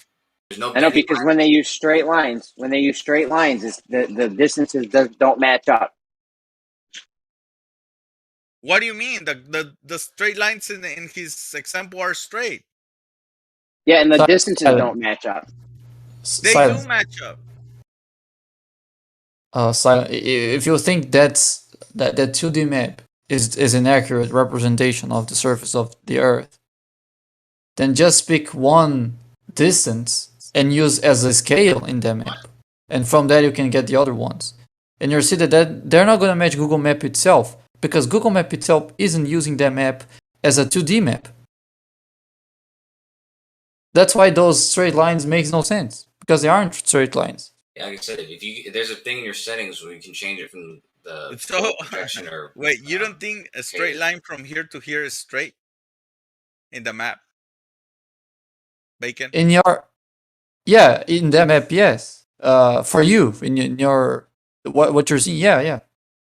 Then what is the problem? Because that doesn't map a straight line in reality. That doesn't translate into a straight line in reality. Why not? What heading Because is the your map line? Why not? Because that's a projection. A projection That's how of this what? webs Listen, of the Jeremy. globe. That's how Get this it, website works. Silent. That's how this website works. Oh. It doesn't make sense for you to use a projection of a globe from a website and try to draw straight lines on the projection and expect them to. Is this line and this line are the same? No. Why not? What lines? This The blue one and and this one and the blue one. No. Why They not? aren't the same. Because they aren't overlapping, so they aren't the same. They're separate. Yeah, but if you turn it into a globe, which one is the real one? This one or this one? They're all real, but the blue one is going to be the straight one.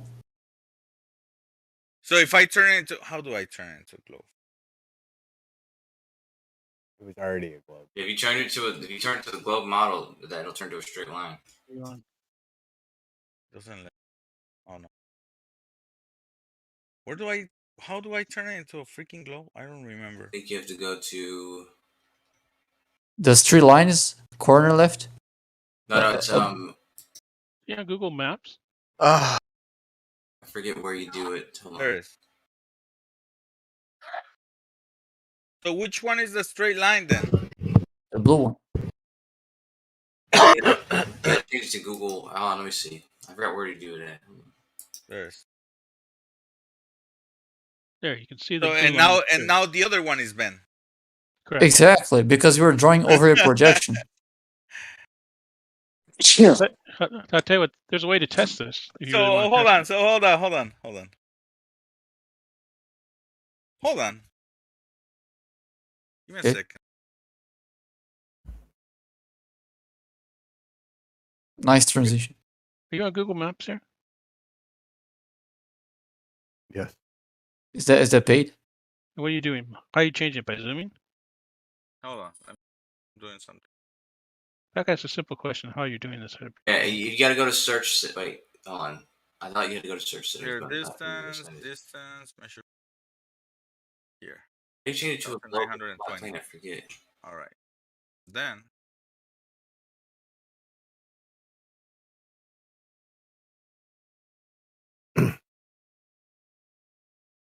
Oh, it doesn't have seeing all that shit.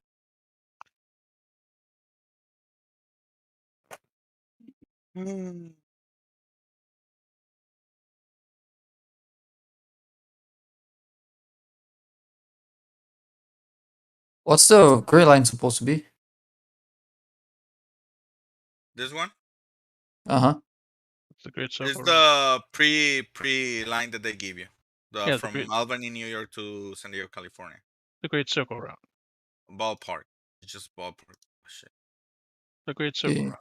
Is it a flight path? I believe it's the 3,927. Great Circle Route. That's not the flight. That's not the flight path you would take, but that's. Oh, why is it different than the black one? Then? That's where you go. That's actually the flight is giving me Sign zero. Sign zero. If you go down to where your terrain thing is, you can change it down there. Like down where you can change it from satellite to whatever. There's an option in there to change it to the globe. Right now, in this map, right? This line is curving, right? And this one is straight. Correct.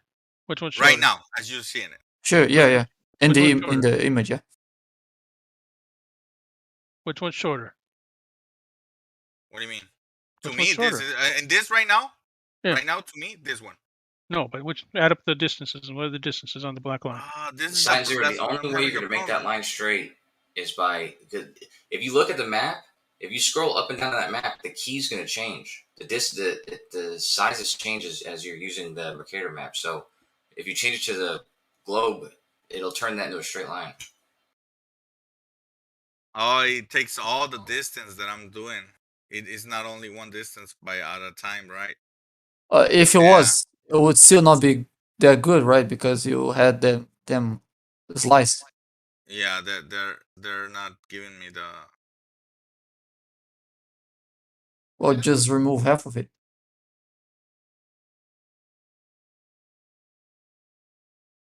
No, it doesn't let me clear it. I thought it was. Might be easier to start over. grab. Huh? Right, yeah, say it might be easier just to start over. Yeah. Can we delete all the? Oh. You change to a globe, every line you make is going to be a straight line. I want to know what is the distance right here if I do this. Straight. Start in the middle to be more accurate. If you start like randomly. And it's not going to matter though. But I'm telling you that. Yeah, I know. It's futile effort because the key changes. The key's actually changing without you noticing as you go up and down in the United States. 3953, right? Kilometers or 2,456 miles. Right? That's what it says. 2,456.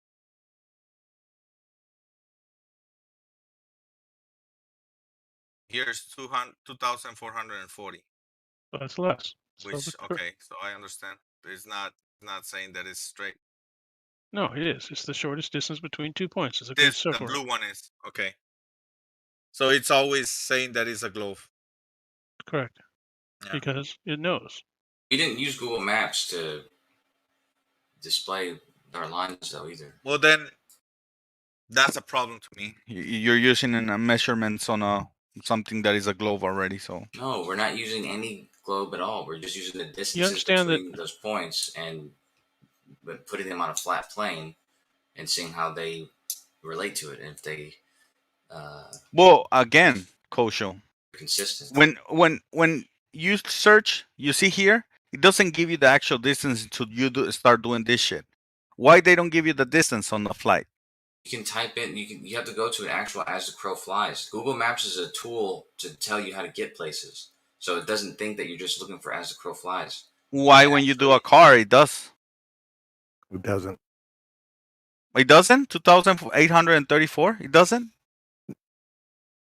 Look at that line that is drawing on your screen. Yeah, I know. But you say it doesn't. But look at the line it's tracing. Sure, you say it doesn't. Are you gonna concede that it does? Does what? It gives you the road distance. Are you gonna Yes, it gives you that, right? Right. The road distance. When you choose the airplane, why it doesn't do that? It's not, no, because neither of those are relevant. You want to use it as the crow Because flies. airplanes don't use roads. Because they don't have that level of sophistication to know where. Because they fly. All right. Just kidding. Sorry. When I do the as the crow flies distance, I get the same distance I got before. Yeah. Well, it's 50 miles of discrepancy, right? I don't think that's on an airplane is pretty much nothing. But we're not worried about. It's not airplanes that's the problem. Well, the distance you're grabbing is from an airplane. No, it's not. That's what we're saying, dude. We're not. Yeah, you're grabbing it from a globe map, right? We're just doing the known distance. Any known distance in what? Known distances. Known distance in the known distance is only on the roads. That's the known distance, factually known distance. As the crow flies distance is the shortest distance between. Look, Coach, let me show you again, so that you understand. And before you got here, this we asked Chris and Jeremy. This they agreed that these locations are correct. Oh, hold on. These are known distances. These are actually measured their walk. These are known distances. You're talking about your own personal. This, what I do here, from here to here, it's a calculation. Okay, it's a not known distance. That's why we keep asking you, known distance, which by what method? The only known distance you can know here is this ones. These, different people have different confidences in the distances, but just because you claim that distance isn't known doesn't mean people don't know it. Well, 50 miles is not enough. Like, it's not so that you can claim victory over nothing. Well, I mean, it should have been exact. All the other points were exact, but. Well, the exact only you're gonna see it on the actually measure roads, distances actually measure. We're not talking about measured roads. We're talking about the actual distances.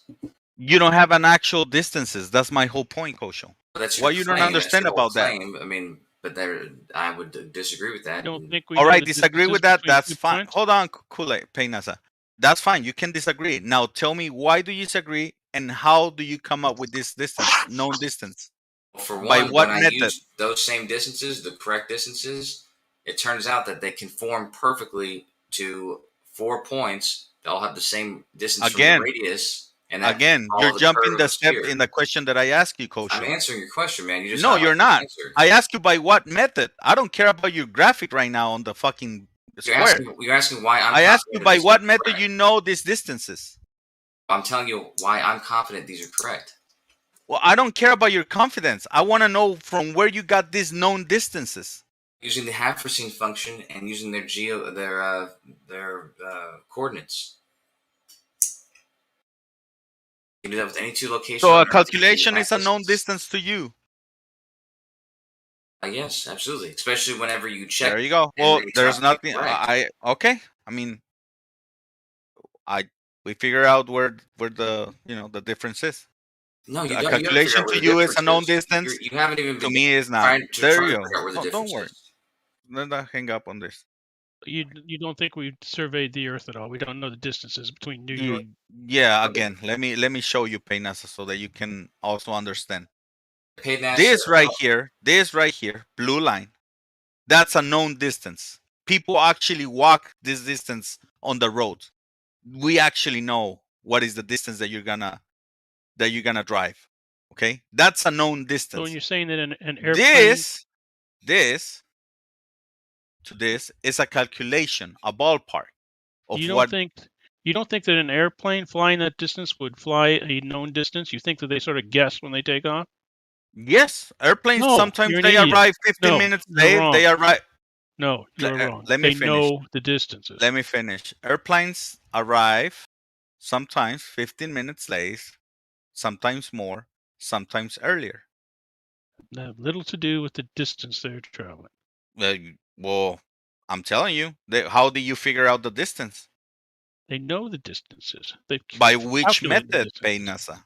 They've surveyed the entire United States. We know the Survey distances. on the ground level, not the Well, airplane, right? so when you're flying You above know the the air, ground. You so when know you're the flying, ground has hills, you understand? mountains, Yeah, dip, you understand that when they're curves. surveying, they take that into account. I don't know. Yes, they do. So this straight line is taking into account mountains and everything to Yes. give me the yeah. Did you just say yeah? Yes. Didn't we have this discussion the other day and you agreed that they don't fly in a straight line because of magnetic deviation? Holy shit. Magnetic deviation? No, they don't fly in a Which defined is why straight line. it's not important to use planes as to prove. In the United States, you won't fly in a perfectly straight line from any place flying in an airplane because of traffic and stuff. But you fly generally in straight lines. So you don't take into account magnetic deviation, really? Magnetic deviation only affects your heading, doesn't affect your. It only affects the compasses, doesn't affect anything else. Sorry. Oh, right, okay. Right. Magnetic deviations is a red herring in this discussion. You never said that the other night. Yeah, I did. No, you didn't. What I'm saying is the headings change. You either didn't understand what I said, or you're purposely missing what I said. One or the other. So your track over the ground changes, doesn't it? So therefore, it's never a straight line. Track over the ground changes, therefore it's never a straight line. What do you mean by that? Means you're trying to say that from point A to point B is a straight line. It never is. What do you mean it never? So the distance you've been spouting off tonight are not accurate. They're not a straight line. Again, I didn't get my They are numbers straight from line. flights. They're a great circle route. That's What why is a straight line? we need to argue about the flight paths. A great circle route is a straight line. Yes, I have that several times. I've made my point. No, you haven't. I've made my point. No, you haven't. You've only showed that you do not know anything about aviation, like everybody else in this room. Including yourself. Nice. You made the statement, not me.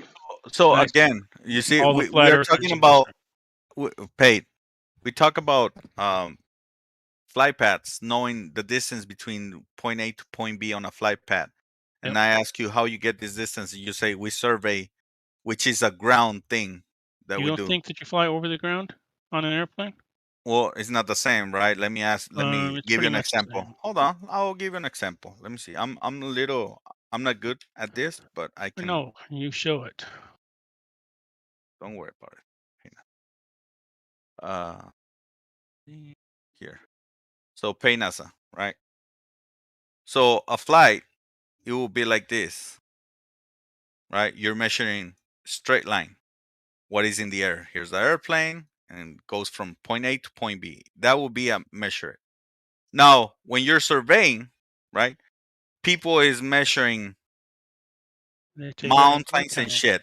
Do you think this line is the same as this one? They take that into account. They can do that. Take it into account how? How do they make this do this? Well, because they survey it. They know the distances. When they survey, they do this. They don't straight the fucking mountain. You think you think they don't know the distance between those 2 points? You think that everything's based on ground distance? Do you think that Colorado? That's what I'm asking you. No. Now you're reversing. You made the claim. I'm asking you by which methods. You ignore the why. Oh, you're an idiot. Just No, use no, the you're, X's. you are you. If You you just really, lost if you really want you to just know, lost if by you want calling to me know, an idiot. You just lost your argument. If you want to, no, because you are. Now listen. And you're to me. you're getting triggered. I'm getting triggered because you are purposely saying false things and you know they're false. I'm showing at you, and you're getting triggered by this. This is cognitive No, I'm not getting dissonance. What is triggered. happening right now? No, he's right. It's cognitive dissonance on your part. You cannot figure. You think that the state lines say Colorado today, Junior. Do you think that the state lines of Colorado are approved because do you think it's further because there's a mountain in the middle? You don't think this line is different than this one? Dude, do you know how different it is? I can tell you in 30 seconds. Yeah. Do you know that there's a huge difference No, between this not one and this huge. one, right? Very small. The difference between Very small. 39.59, the difference between 39.59 and 39.74 is very small. Negligible. I don't know how to stretch them. Yeah. The difference between measuring a line from a radius of 39.59 on a globe to a radius of 39.74, which is 5 Oh, miles you're high. talking about radius now. Who's talking Yeah. about radius? Because that's how you measure the distance. Who's talking about radius, Peynasa? I am. You're saying it's a huge difference between I don't air know. miles and ground miles, and I'm saying that there's Well, I'm not not. talking about radius, so I don't know what you're on about. Because you're saying there's a huge difference between ground miles and air miles, and there's not. It's very, very minimal. And not that you can ignore it. Excuse me, sir. I'll show you here how it is. Right? Just to shut you up.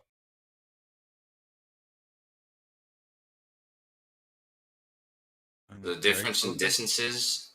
Wow, this is really tiny. Hold on. Yeah, it's really tiny. Just a second. That you ignore it. I'm talking about from there being a mountain there. Yeah. Are you talking about from flying in the sky or? Oh, that's even a smaller difference.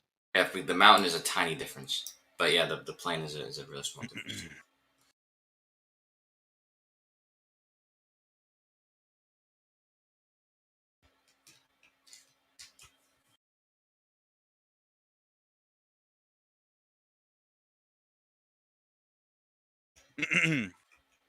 Let me show you. Allow me to show you, idiots. Right? How come you can call names and I get All right. you. Yeah. Because you are. Uh-huh. Do you see this, Peynasa? Wait, hold on. You see? You see? Hold on.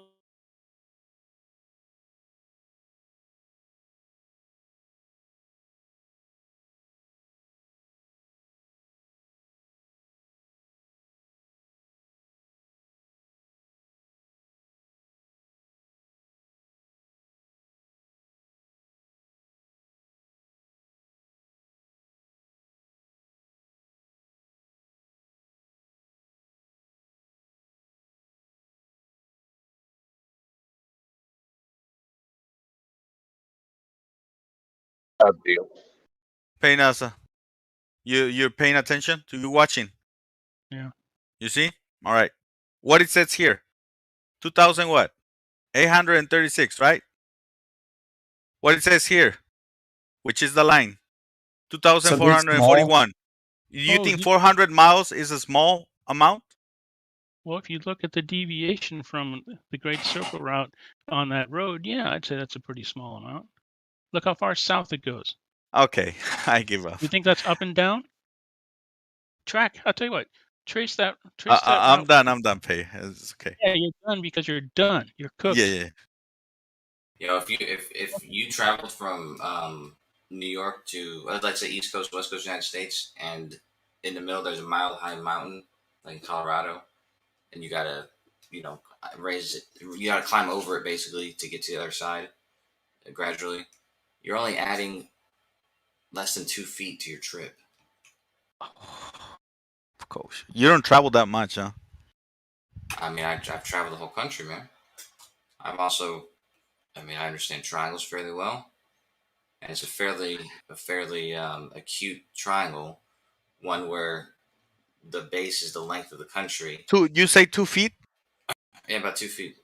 You think a mountain, it only extends the road 2 feet? No, like the mountain From a is straight mile line. high. The mountain is a mile high, and it's in Colorado. And let's say that you traveled 3,000 miles to get there, and you traveled that from the East Coast. The difference between walking on a plane without on a completely flat surface all the way there, and then walking all the way there and gradually climbing a mile high, is that you're adding 10 inches to your trip. And if you're going to climb back down the other side, then you're going to add 10 more inches.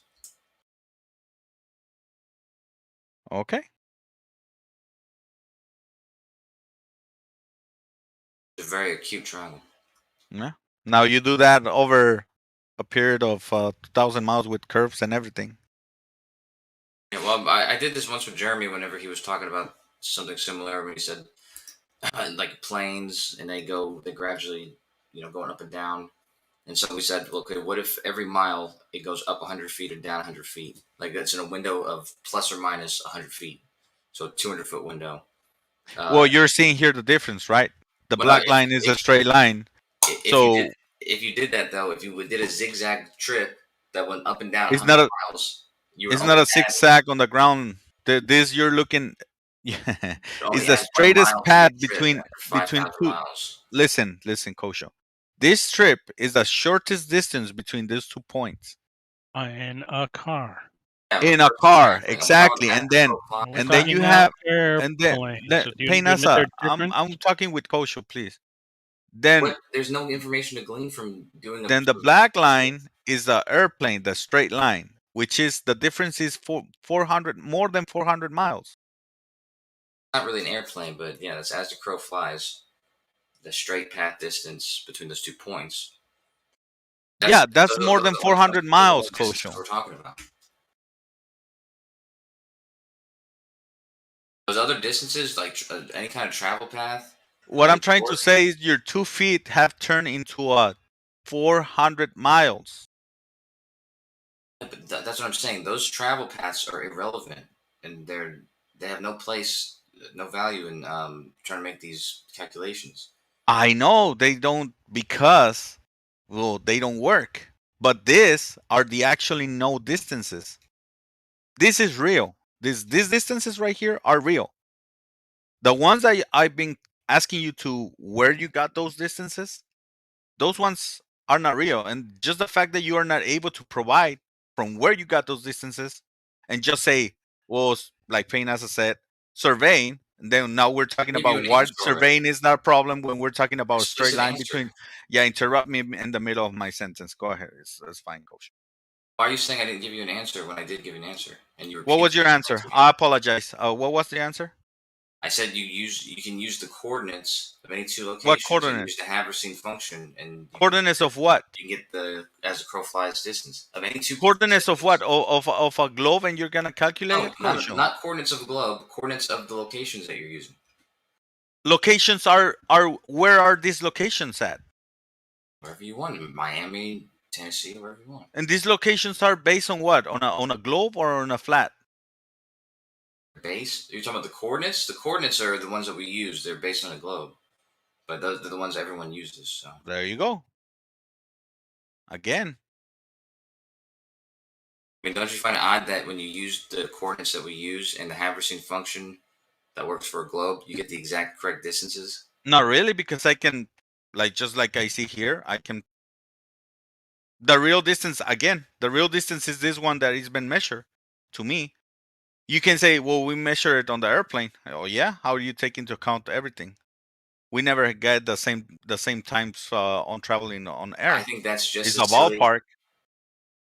I mean, that's just as you saying that that path is the path that you say it is, like the driven path. I don't think either of those are the distances. I think those are 2 different travel paths.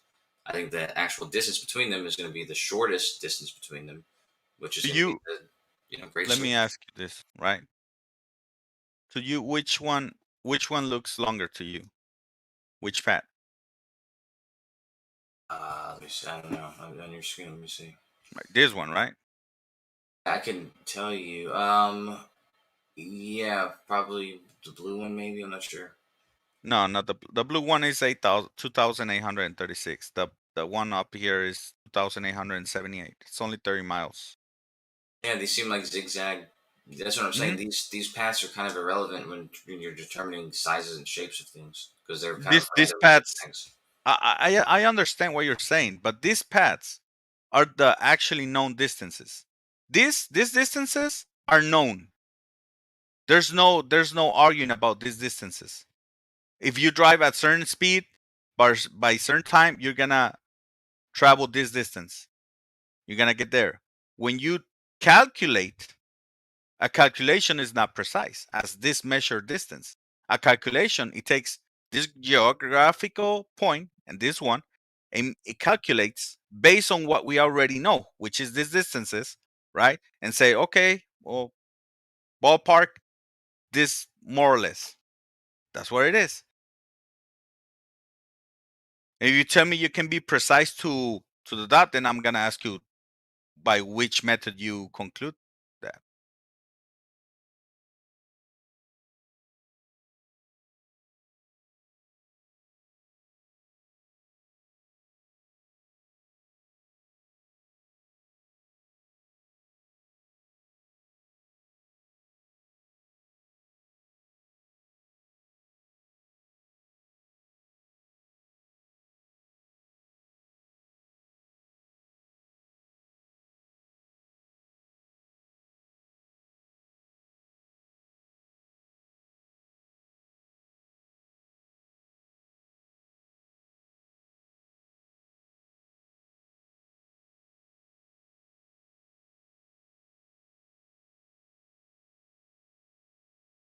Hello? Yeah, we're here. You guys doing like calculations or something, or what? Why are you guys quiet? Okay. I don't know.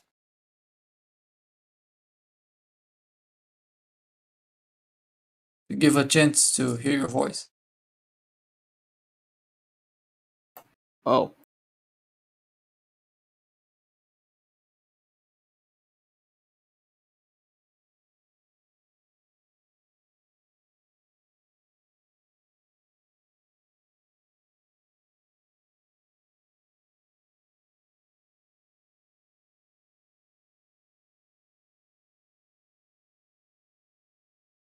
How in GeoGebra? Hey Bacon, can you see my screen? I'm trying to find. How can I make a point by creating an angle? Like I want to make an angle. Oh, I never used that website. Oh.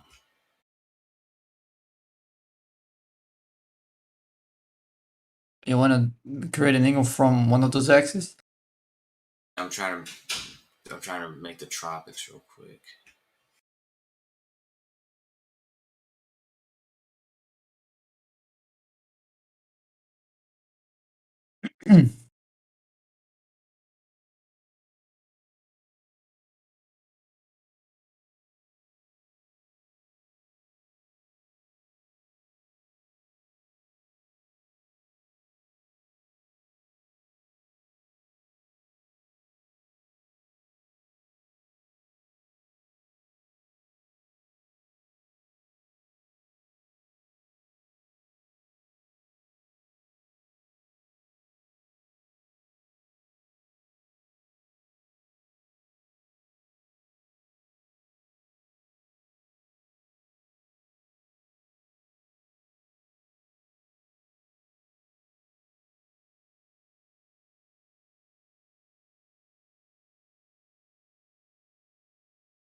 Testing.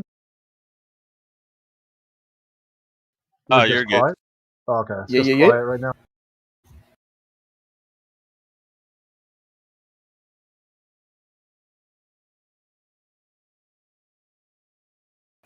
So, Kosha, what are you currently trying to do right now?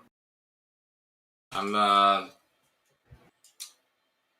well, actually, I was a part of demonstration I was going to do because people are saying all these different things about like defining distances, and people are talking about driving in a car or flying in a plane to find distances. But I'm going to show that there's a way you can verify that the coordinate system we use is sufficient to calculate the distance, to know what the distances are between the 2 points. Because the coordinate system we use, the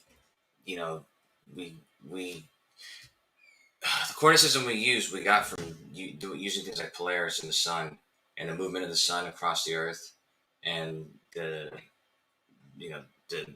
elevation of Polaris in the sky, elevation angle. These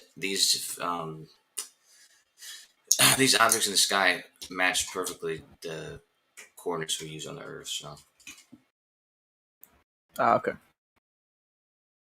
to show that you can measure any of the latitudes between the equator and the tropics just by measuring the distance between, on any given day, between any given subsolar point. You can do 4 minutes apart, the subsolar point 4 minutes apart, and that would tell you that should tell you, I think, 1 degree. Yeah, that's right. So that should tell you what 1 degree of the 360 degrees path it's going to do that day. So if you measure, the subsolar point right now, and then you measure it in 4 minutes, you just multiply that distance by 360, and you've verified the distance that the sun traveled that day, which just happens to be a single latitude.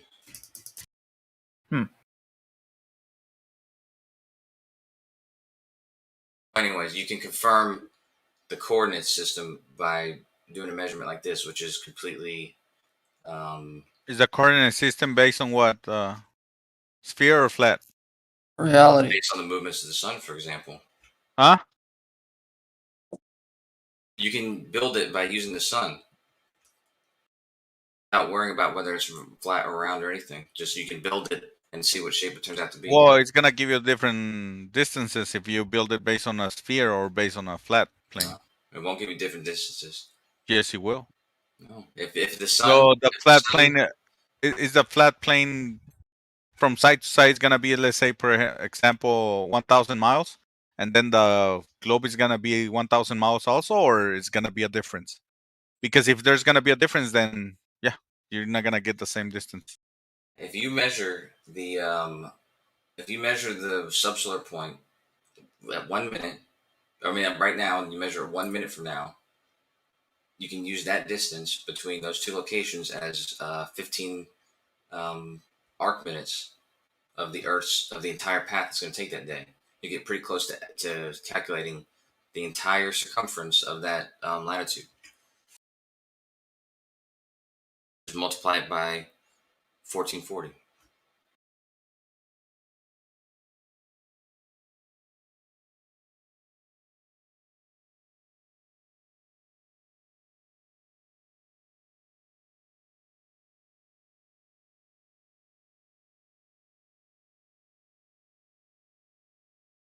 You can measure it every minute and multiply it by 1440, or every 4 minutes and multiply it by 360, or every half hour, multiply it by 48. But then as it goes away, it enters the refraction, so which is gonna give you a different reading, right? Wrong reading.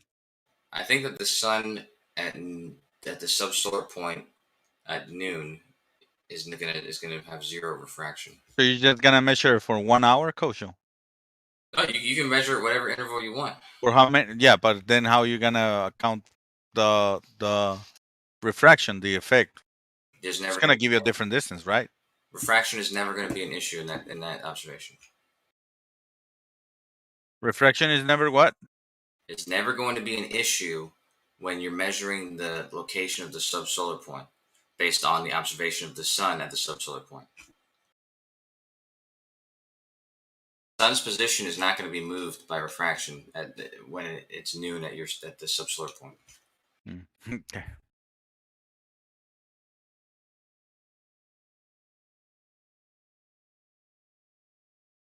So then stock accounts?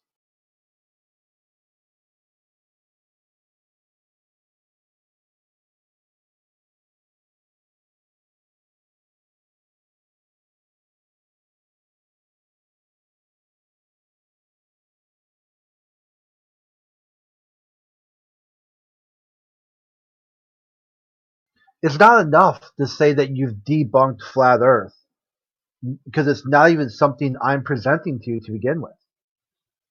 You're just something in your head that you see a ball, but you test flat Earth that is also in your head. To get these ideas out into the rest of the world, you're going to have to advocate for some sort of position, and then make a claim, and then present your evidence. And the less you factor out of other people, the better. If it's just you and the data, it should let it speak for itself. I mean, is that like really too much to ask? Like too much to explain or say? Like for me, it's easy because I stopped saying globe because I can't prove a globe. No way. I've tried. And after some time, I said, you know what? I know what I can prove. I can prove the Earth is flat.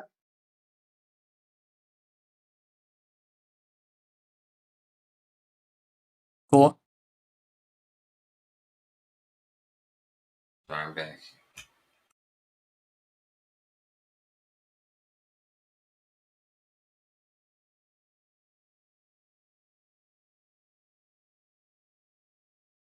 I would be in big trouble. Crit, can you prove it to other people? Yeah, well, I wouldn't say I can prove it to them because I don't know what exactly their burden of proof would be. Like, they might have to see it on TV, and then that might be kind of difficult, because I don't have a broadcast agency or something like that to use. But I can explain my proof, and if their goal is to not understand it, then that's pretty much a departure of lived experiences or realities. Hmm. I would agree. I would say you literally can't convey what is proof to us to other people, but it's a safe assumption that their lived experience is the same as yours because their senses are more or less working the same as yours. Yeah, and that should really be like a baseline axiom. If someone says, hey, I see that color, and that color to me looks red, and the other person's like, well, it's a rose. I'm like, well, sure, I can see that too. I can see how you would say rose, because it's maybe a little bit more white than red, or got a little bit of white mixed in. And that way you can but one person would come in and be like, no, dog, that's bagak. And you're like, what are you talking about? What is bagak? That's not even a color. I've never even heard. Why would you just make a random chicken sound? And they're like, oh, because you don't get it. I'm like, yeah, sure. I have no idea what color bagak is, or if bagak is even a color. And then get consumed by the fact that I don't understand their bagak.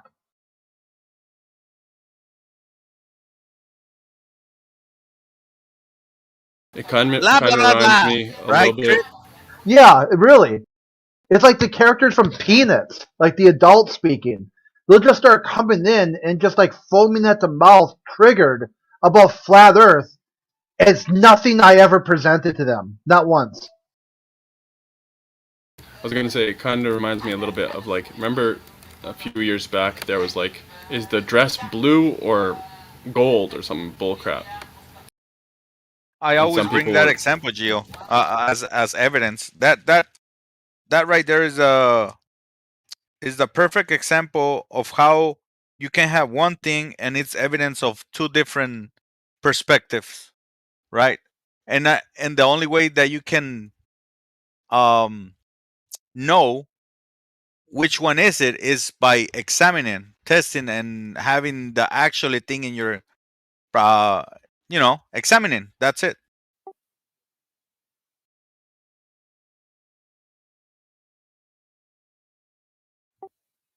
You said it reminds you, percentage. I thought you were about to say it reminds you of a conversation you had with your grandpa. What conversation?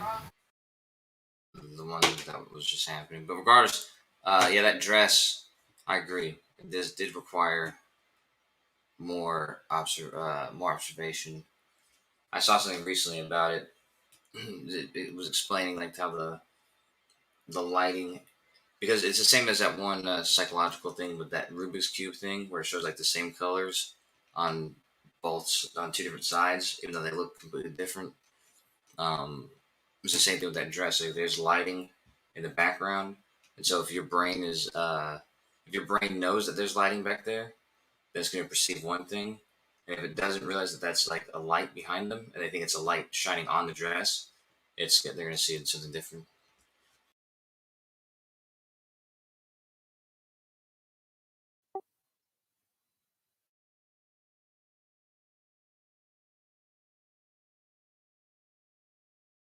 I always saw the black and blue.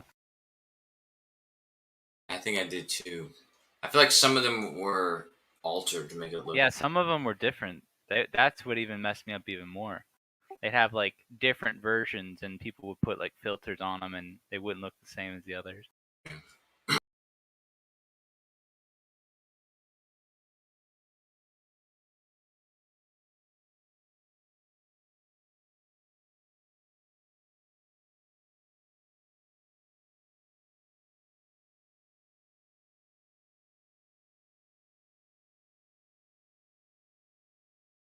Yeah, but I think Silent single-handedly dismantled that little 5 points experiment. There's just problems built into it that you're never going to be able to resolve. That's a shame. It was like all for nothing. I didn't see any problem built into it. I saw people saying. And you will not see it ever. Yeah, realize. You know what I mean? Well, for me, I could say, just for the sake of GP, that if what they're telling me is true, and everything, what do they do next? And if their goal is that just tomorrow, just to spiral and trigger the flat Earth again, to me that would tell me that even they're not convinced by their own proof. No, it's been like this since day one. That's what I'm talking about. So nothing new under the sun. Which model predicts nothing changing day in, day out? The same set of variables today, the same set of variables tomorrow. You know how sad it would make me if you saw this sort of observation with the lines, and all the whole pack of you were converted, and the server was shut down. Okay, Kosho. So I'm not saying what your intention is. I'm just saying at some point, if the Earth is a globe, when you can talk about globe if globe. Talk about what? Sorry. Yeah, if globe, right? When will the day be globe if globe? It's always like, look at these points don't work on the flat Earth. I mean, to me they do. No. So you missed the observation, you missed the whole. Dude, I watched the whole thing. What are you talking about? It's like, let me get the distances on this square. Hold on, Kosho. It's like, if I say, go ahead. Yeah, if you saw the whole thing, then Crit, then you saw that I did the flat plane part of it after people asked me to, but the thing I originally did was do the distances and show that they matched up to what they do on globe. All right. So pretty much what it's telling you is like, if I grab a square and then I do measurements on the square, and then I tell you, you see, it doesn't fit on a triangle or a rectangle or a flat plane, right?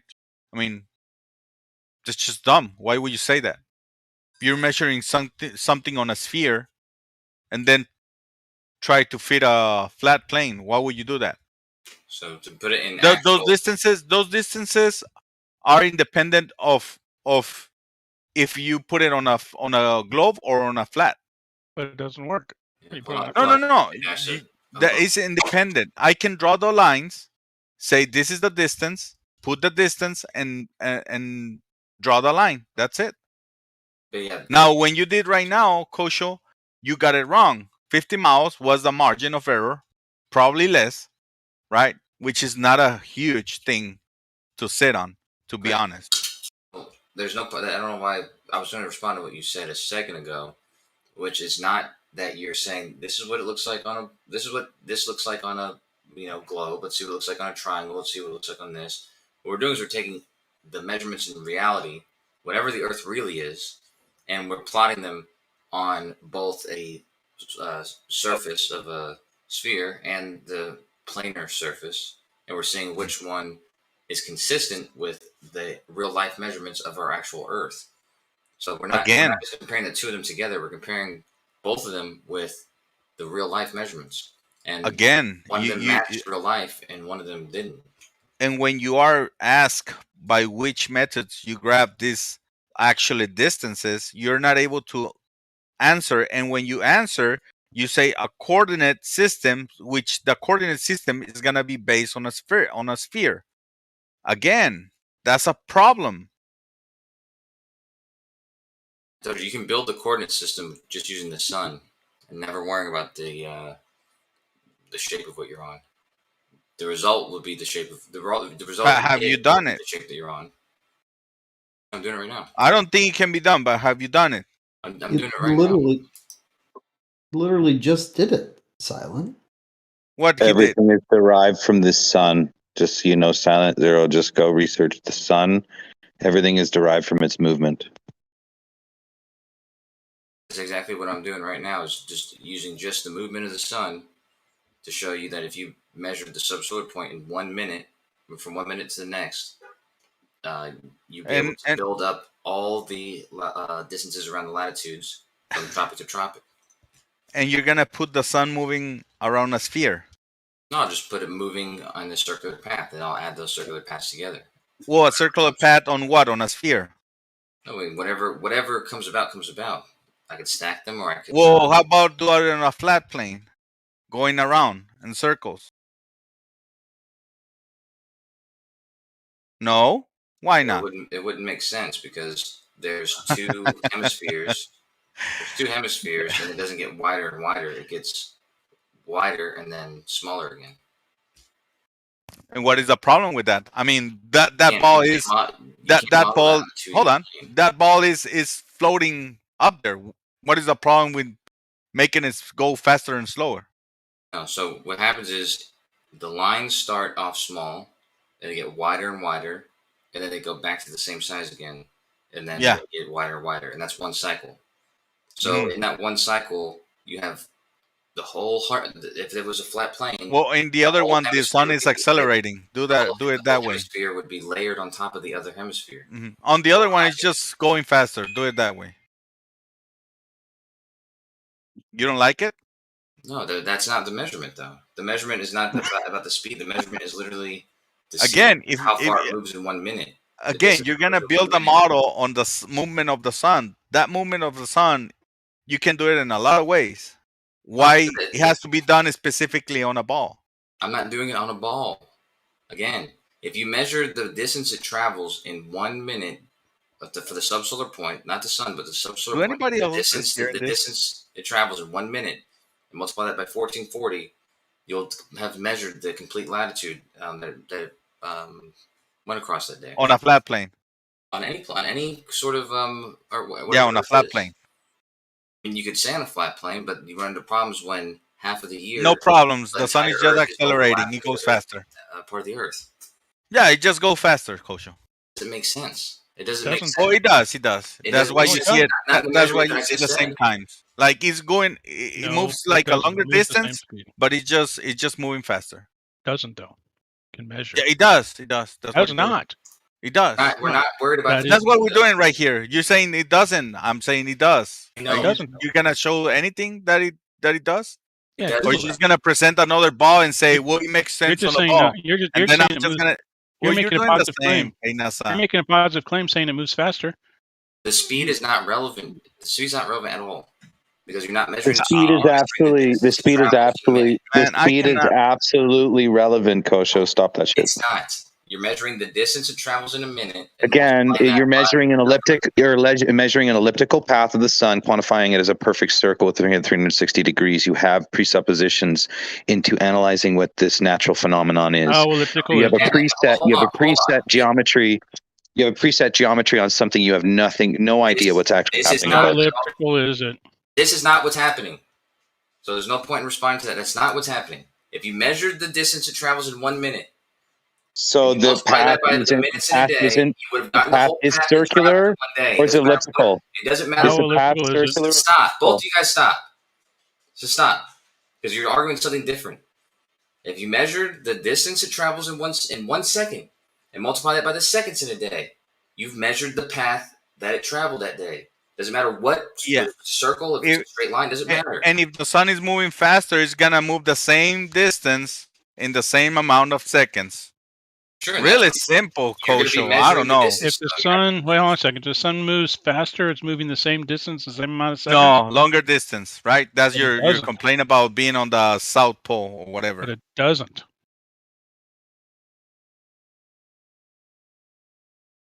Peyton has to show that's the biggest I think I've heard today. No, it's actually an observation. You go to the southern hemisphere, the sun doesn't move quicker through the sky. I mean, it's a nice thought, but it just straight up doesn't do it. Nuh-uh. Anyways, it wouldn't matter in that other case because you're not measuring the speed. You're measuring the distance. What do you mean you're not measuring the speed? You're measuring how long it takes to get from one point to the other, Kosho. That's measuring speed. Yeah, but you're trying to get the speed as the result. You're not looking. No. We can vary the speed, and it's just gonna travel more distance.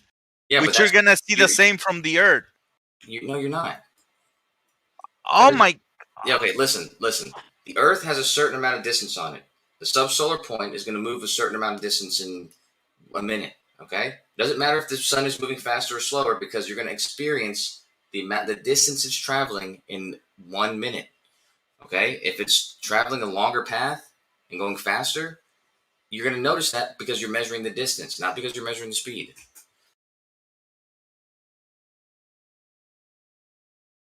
He doesn't get it.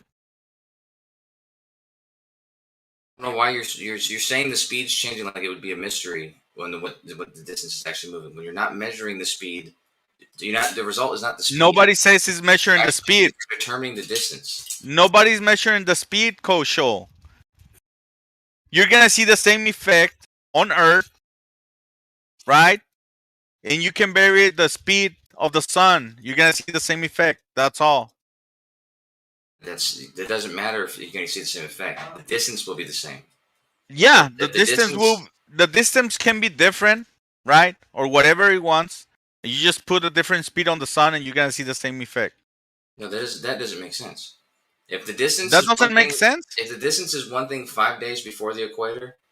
What distance are we talking about? Let's talk about this. The distance of the sun's path is one distance 5 days before the equinox, and then 5 days after, it's the same exact distance, but it's over a different part of the Earth. These two circles are now the same distance. You're not going to be able to put them. The only way they're going to fit on Earth is if you stack them on top of each other. What distance are you talking about? The south,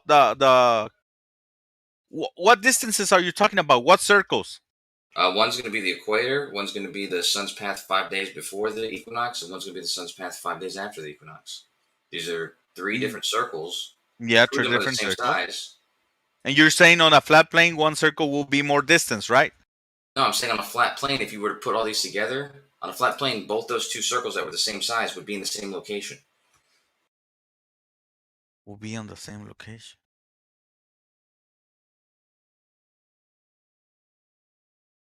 Do anybody understand that?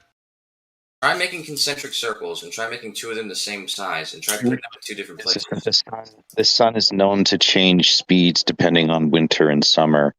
There is a time discrepancy, 16 minutes faster, 16 minutes slower, and 14 minutes faster. That is actually compared to 60 by 60 by 24 time. Where's your data on that? Where's your It's data? called the equation of time. I've taught many people already about it here. Okay, sure. Can you share the data that you're trying to say is true?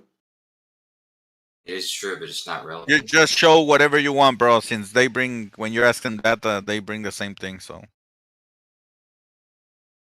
Not relevant since it doesn't matter. not relevant, huh? If the speed is whatever the speed is, it's going to have to correspond to the distance it's traveling.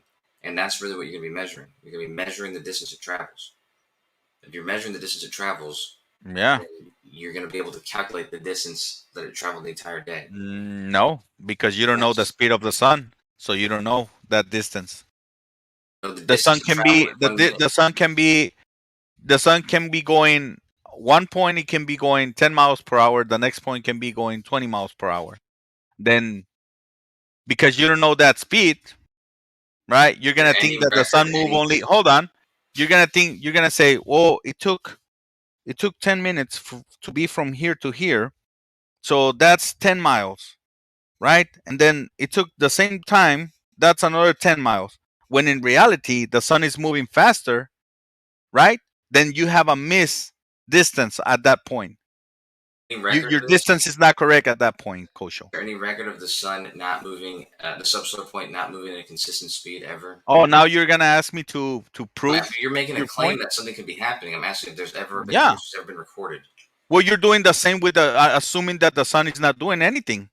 So I'm sorry, but you haven't shown this to be the case. You haven't shown that the sun doesn't move at different speeds. Why should I show you all the other?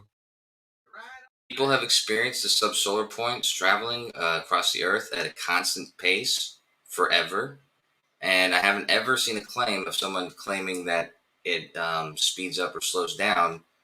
At any given. You haven't debunked anything. At any short interval.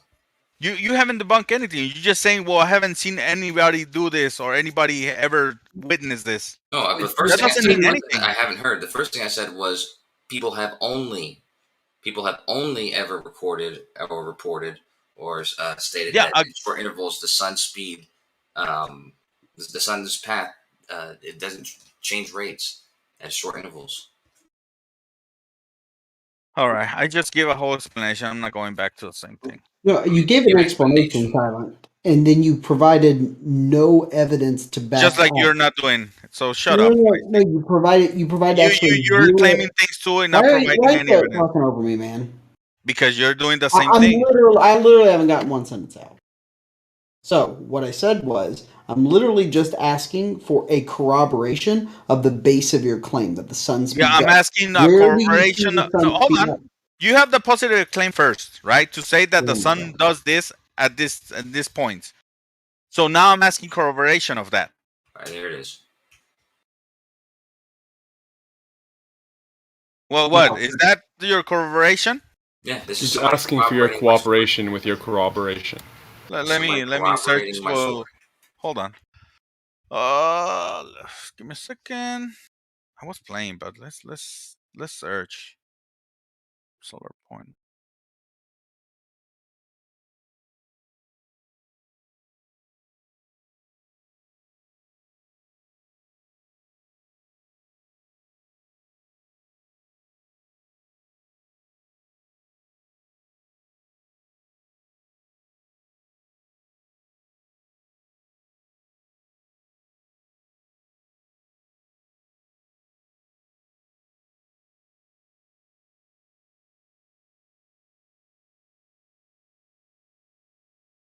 No, keep going, guys. I'm looking for something.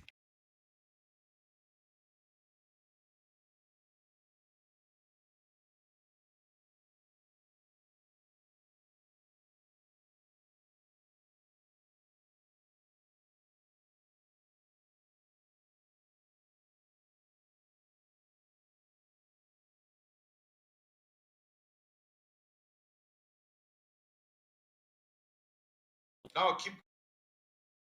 What are you trying to do with this, Coach? I'm looking at your screen share. Are you trying to do something in particular, or? Yeah, I was going to build the latitudes, but I need to get these angles, these positions correct. it's hard to make dots. It's like 7 million fucking things big. But I think I got an idea. I'm trying to build the latitudes using the observations of the sun and showing that just by building the latitudes, you can confirm the coordinate system from which you can use to, if you want to use the coordinate system, like I think is a easy way to do it, to find distances of two positions, then why not? But I guess you need to confirm the coordinate system first. So I'm doing that real quick. Yeah, in my understanding, if the Earth is a flat plane and the sun and the moon are closer, to maintain the 15 degrees per hour in the south, it would have to go faster. Not saying that's the case. I don't have the evidence, but that would be a possibility, would it not? Yeah, that's what I've heard. Yeah. Yeah, let's confirm that. Yeah. Oh, we have people in the north and the south. Let's do it. Okay, so I'm not sure what data you were asking Silent Zero for, but that it seems to be kind of a claim just kind of made on both sides. No, it actually, I was just asking him because he said that the sun goes quicker. And I said, well, do you see that the sun speeds up? To go quicker, that's the argument. You pointed out that, yeah, it doesn't go quicker anywhere. But to be clear, we're talking about over the course of a day. How do you quantify that, Maisty? That it doesn't go quicker. How do you quantify that? A single day, because it is going to build quicker over the Earth at different times of the year. But we're talking about in the course of a single day, it changing so that you would be able to use its rate at one point in time, and extend it out to the whole day. Well, I mean, visually speaking, like what I just brought to the table it's an argument for that, right? No. Yeah, we're visually, we're trying to make sense of the degrees, but we're not aware of the actual speed or size, location. You're arguing about its speed changing at different parts of the year.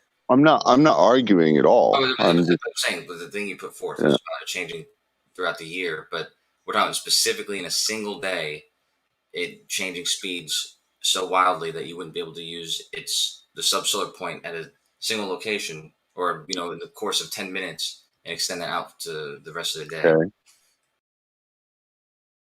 Which I would say, I think it still comes down to the interpretation, though. So it's not wildly. It's just depending on the model. It would have to be doing X, Y, Z, or whatever, No, I mean, even if it was a flat plane, it wouldn't matter what shape the Earth was. If you just wanted to know how far the moon the sun, the subsolar point traveled that day, and you didn't want to wait the whole day to measure it. If you only wanted to measure it for an hour, between two, now and an hour from now, and you just want to multiply that by 24 and use that to determine the path. You're measuring, just for people listening, you're measuring solar mean time versus sidereal time. And then you're trying to quantify a distance from it, right? Just tell the audience. We're not doing two things versus each other. We're just doing the path that the subsolar point travels at, let's say, for a minute. That's it. The path it travels in 1 minute. How do you get a distance or a time? How do you get a distance or a time if you don't have the right path or size? You're just using the subsolar point so the position on Earth where the subsolar point is taking place. You look at so you're looking at a subsolar point. Well, if you look at a Mercator map, the sun path is taking a curved path, right? Yeah, that's why you wouldn't use a Mercator map to try and figure out what the sun's doing. Yeah, so it's not a circular path. If you look at the sine, it almost looks like a sine, right? Like a sine equation. Yeah, why would you use a Mercator map to determine its path? Again, because you're talking about a subsolar point, and if that map is showing you the subsolar point, that's what you use, right? You would use that subsolar point that's on the map, right? I would use my position in the subsolar point, and then let's say 4 minutes from now, the subsolar point, and then the distance between us in real life. Yeah, and then your tool that you're using is what? I don't know. We could use a bunch of rulers. It doesn't matter. A bunch of rulers, noted. A bunch of rulers is a tool. Yeah. Let me know when you go through it, brother. Yeah, it's a fairly simple thing to do, and especially if you do it in 1 minute. If you do it in 1 minute, you're measuring 1/4 of an angle. Look, you can get the apparent size of Earth through the path of the sun, right? Just visually looking at the sun and timing it based on the 60 by 60 by 24. You can get the apparent size of the Earth. You can develop a theory just based on the movement of the sun, right? Do you disagree with that? Yeah, but we're not. I mean, I don't disagree with that, but I'm not talking about measuring the sun at all. Just a subsolar point. That's measuring the sun is the subsolar point. It's the We're measuring pathway of the the sun. subsolar point to measure the Earth because it's obviously You're traveling measuring the across the Earth. sun. So we're You're using measuring the sun's position over the Earth is what you're measuring. specifically its ground position and the amount of ground it's covering in that day. Yeah, and the sun doesn't travel in a circle, right, above Earth. It travels in an elliptical path. That's why it speeds up and slows down, right? It wouldn't matter what the Because you would have to quantify the distance based on a construct, and that 60 by 60 is an Egyptian construct of the 88 constellations, right? So that 360 degree is also another construct. So you're quantifying a model based on a reality that doesn't fit within the tools that you're using. That's why you have to create abstract mathematics to quantify the eccentricity of the elliptical orbits. The point is that your math doesn't work out, your models don't work out, and you're trying to again, look at something in a apparent position of the sky and the apparent path of it and calculate what? How does it even work out? You said it doesn't work out? How doesn't that work out? If you want to measure, You can't calculate elliptical paths. You can only calculate the eccentricities. That's why Euclidean geometry was limited, but was used forever. So the point is, you have to come up with new ways to calculate if you can't calculate curved paths using Euclidean. Right? So, like 3 points ago, it doesn't matter what shape it is. We already said that, and it doesn't matter what portion of the day you use. You can use 1/1000th of a day and measure it 1 minute, and then measure it a minute 0.44 seconds or 0.44 minutes later, right? And you would multiply it by 1,000, and you get the distance it traveled in that day. again, you're using a construct. You're using a construct of 60 by 60. Sidereal time and solar time are not the same. You can't use the tool. Sorry, bud. Yeah, you can take 1,000th of the sidereal day. That wouldn't matter. Whichever one you want to measure the tool. Use the tool that actually matches the measurement that you're trying to measure. You're using a tool that's based on perspective. That's it. Use the tool that actually would match out the pathway of the sun, please. You're not worried about perspective. You're just worried about the subsolar point. That's all those tools are, dude. The protractor is the quantification of the little guy standing on the plain Earth. Yawn.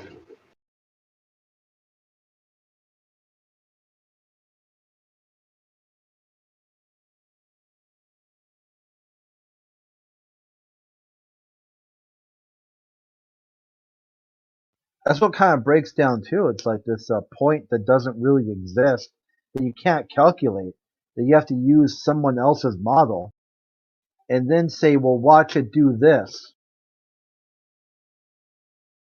I mean, I like to see like someone just like do it up, like calculate the sub-solar point or the sub-lunar point, and like start back over from the beginning.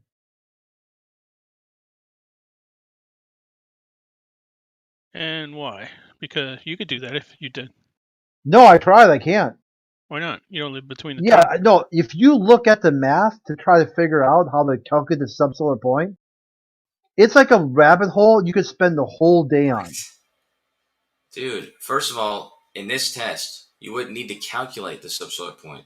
You could either use Just presuppose it. You could either use a predicted position of it and then verify it, or you could just how can you predict the path of the sun? That's pretty fucking impossible, dude. This is why. How can you predict? It's the sun, dude. It does what it does, and you're trying to quantify your observation. Actually, we know and predict it quite well. We predict sunrise, sunset. No, Direction of sunrise, direction of sunset, and all this stuff. I, You predict it I all the time. understand. No, yeah, you I understand that. But you you got have a Oh, sorry. time correction error that you have to compensate for because your tools that you're using are based on a calendar and an ideology, not actually on the observed sciences and maths that we Actually, no, actually it's based on quantify the for observed reality. science. That's 100% what it is. It's 'Cause based what on I'm gonna- observed science. You had to do. There are some corrections you have to do. That's correct. Because what I'm gonna do is at the end, when you finally figure it out and reconstruct it back from, reverse engineer it, I'm gonna be like, hey, well now change the distance to the sun by 10%. What's your new prediction? And show me a model. Dude, Use first of all, this is the crazy thing about that. The distance to the sun does not fucking matter when you're talking about the subsolar point. The distance to the sun could be 10 feet above the ground, and it wouldn't matter for the subsolar point. It might kill you, but it wouldn't matter if it was infinitely far away or wherever the hell it is, because the subsolar point is the point on the Earth that is literally connected. So wherever the sun is, there'll be a straight line from that point on Earth to where the sun is. And so you can put that sun on any point on that line, and the subsolar point would still be in the same position. Yeah, you want to look at the math on that again, dude. You give me any time of the day tomorrow, give me minutes and seconds, I can tell you exactly where the subsolar point would be. Yeah, by looking at some sort of presupposed model. I mean, I could try to calculate it. Yeah, go ahead. I mean, I wrote a program that. And when the calculation agrees with reality, you don't find that interesting? No, because then I'm going to change the result, change the variables, and If see you if you can reverse still engineer, predict. if So you you're gonna reverse change the engineer what you variable. saw, How? Why are you going to change the variable? Just because? Otherwise, it'd be a reification. It's not a reification. just reverse engineer what you saw, what you see, the pattern, build a model based on that, and voila, it's never gonna fail.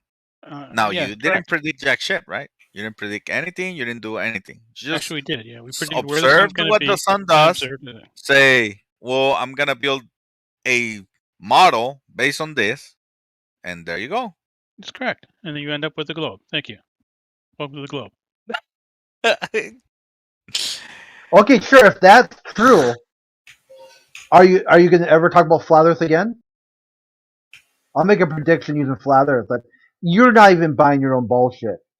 You will talk about flat Earth. I'd say like time hack, right? So we got the 17th of October, 7 p.m. Central Time. We'll see how long it takes paid to talk about the globe. I do flat talk Earth. about. Are you making a flat Earth prediction right there? Yeah. Thank you, Santa. I do talk about the flat Earth, mostly how silly it is to actually believe in it. You just debunk. You're not even proof. That's what I'm saying. Your own proof doesn't even convince you. You're supposed to think does. I'm going to fall for it. Oh, it Dude, you lasted like 45 seconds. What? Why are you showing this, Kosho? Why are you doing this, brother? You already have a ball. I don't know what you're trying to show with this. I'm just making. I wasn't showing this to anybody. I forgot I was showing this, but yeah, I'm just verifying that you can. Verifying that the model that it was built on. They can confirm the coordinate system that we use. The model that it was built based on the reverse engineering of patterns on the sky reverse engineering works. needed. I mean, That's not how it works. Sure, why it shouldn't work? Why it shouldn't work? You understand how science works? You make an observation and then Science, you build a yeah, model I around do it? know how science works. Do you, Peynasa? Aren't you the guys that said that nothing is settled? I'm just kind of interested. How can you be this sort of paid NASA shill character on the internet, but then totally disregard the motto of the federal government and God we trust? Why should I trust you when your model says don't trust you? Trust God.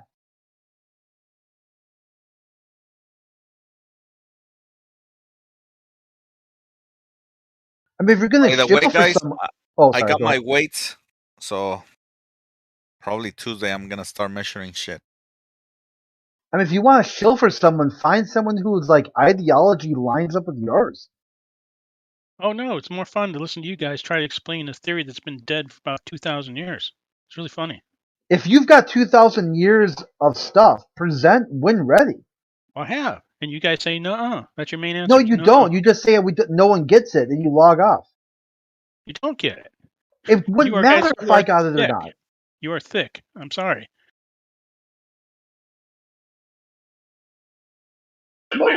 Yeah, that's not allowed here. I'm okay with being thick. Just don't call me late for dinner.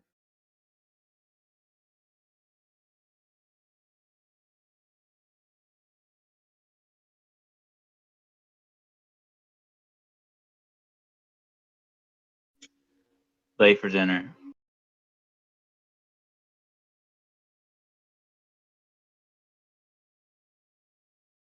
All right, fine. Your learning caveman. ability is impaired. How can I say this and make sure that I don't get in trouble with this new rules? You shouldn't say anything about him personally. Just Well, he's got to be something because he's got all. I mean, I presented. I mean, I can It lead a doesn't horse to matter. water. I can lead It a horse doesn't. to You water, haven't but I done can't any make of it that. drink. Do I You get trouble said for you that? just say he doesn't understand. You don't teach him anything. Yeah, the thing is, you should. Can't If you've teach. got, have you ever taken a college class before? A couple, yeah. Okay. How do you think you would be able to last if you were presenting your ideas in a lecture and To you? everyone who disagreed with you, you just called them thick? What would happen? Well, you see, the thing about it is, at this level, trying to explain the flat Earth, I would have to college people. Yeah, no, sorry, no one in this would attend a college. Honestly, if you called her thick, she'd probably take it as a compliment. Yeah, the other type of thick, Girl, right? you thick. THICC. See, the key here is that you can explain flat Earth. You'll That's if never you're be able to cute. explain the globe. Oh, I can explain the globe. You just don't want to listen.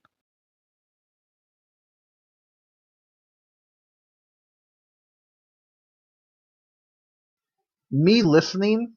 That's Well, what what I would you feel like like I can't to? keep repeating myself.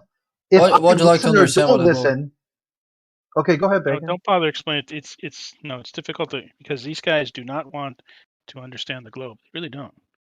They say they do, but they don't. Wrong, Peynasa. We do understand your model.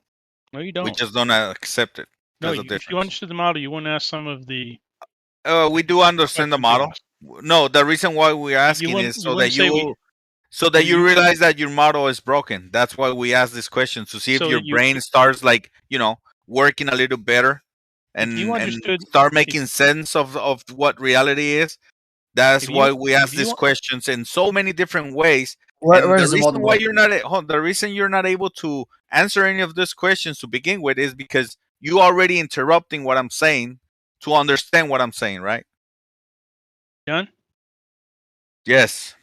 If you understood the model, you wouldn't ask questions like we don't, or you wouldn't say statements like we don't know the distance between Albany and San Francisco. But we don't know because you wouldn't say, well, if the mountains mean you can't measure the distance between 2 points because of the mountains. You wouldn't say stuff like that if you understood the model. Are you measuring a You straight done? line, or are you measuring? How are you measuring it? Are you measuring the pathway, the curves, the hills, the terrain? What are you measuring when you get the distance there? Be specific. Distance between 2 points. That was my next point, Peynasa. And when we ask you about those distances, you don't know what to say. But we survey it. We survey it, and then I point out the problem with surveying. No problem with surveying. The problem with surveying and saying that is the shortest distance, right, in an airplane. So I point that out. Is the difference? The discrepancy is more than 400 miles. Nope, and then you want to claim Yeah, that you it guys was are 400 precise miles. to the dot. And that's why, miles right, Peynasa? That's why. Distance between difference. Yeah, if you looked at the lines, you would see that you had to travel out of your way south quite a distance to travel the roads between Albany. Yes, look at it. No, look at that map it's you had. just You the were curve. oh God. Let me You do said it the again. model. You said the model is broken, right? Well, where is the model broken? He doesn't. So many things. We Right already up the pointed middle. out. Why do it again? Does make any sense to do it again? I know it doesn't make any sense to you. Well, I feel Do it like again. left It premise doesn't. is not Right. pointing to inconsistencies. Those are different Or different things. we point. What do you mean? Pointing where the model is inconsistent is not pointing out where it Pointing where is you broken. think the What do you model want is me to do then? No, that's exactly what I want you to do. Where the model is inconsistent. We have shown where it's inconsistent. Where is you it? have. I've never seen it. Go on. You've How never is seen. it You've never inconsistent? seen. You've never seen the inconsistent globe model. So let me ask you a question: what causes the apparent junction of the sky and ground? Oh God. Here we go with the horizon.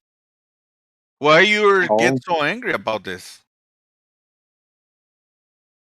It's also fraction. right here too. It's not the Aether band. It's not.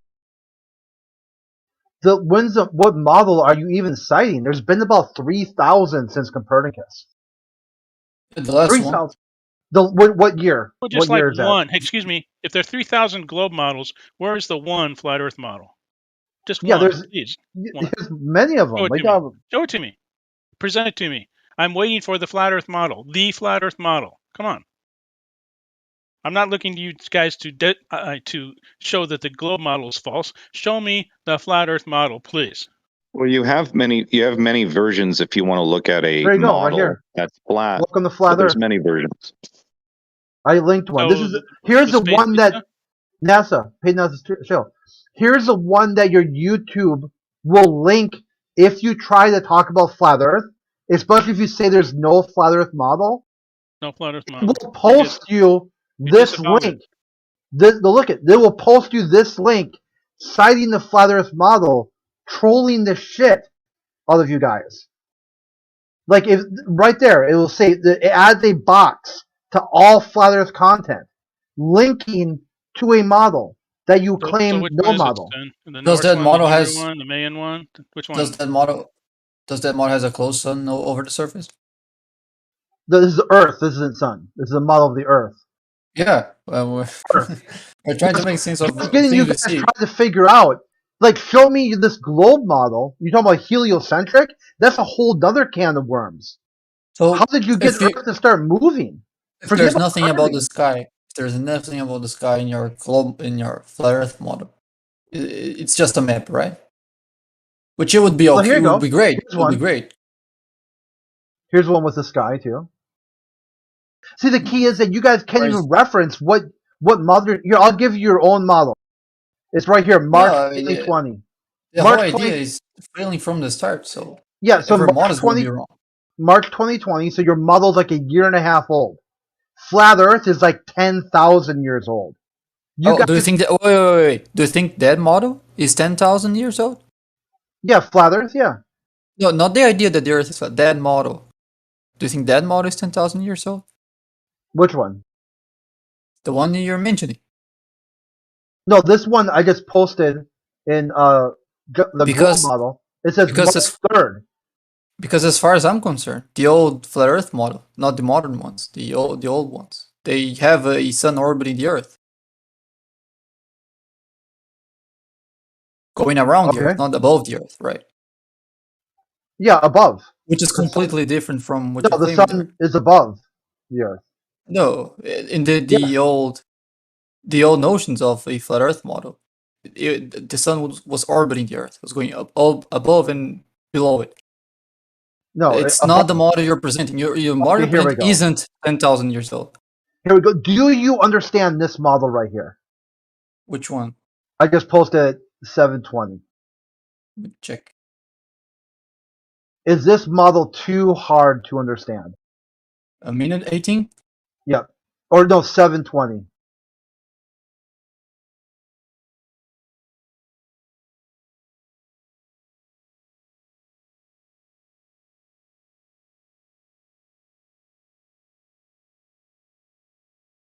That It Can you says share? Can you share? Are you talking about the model yellow of ball? flat Earth sun.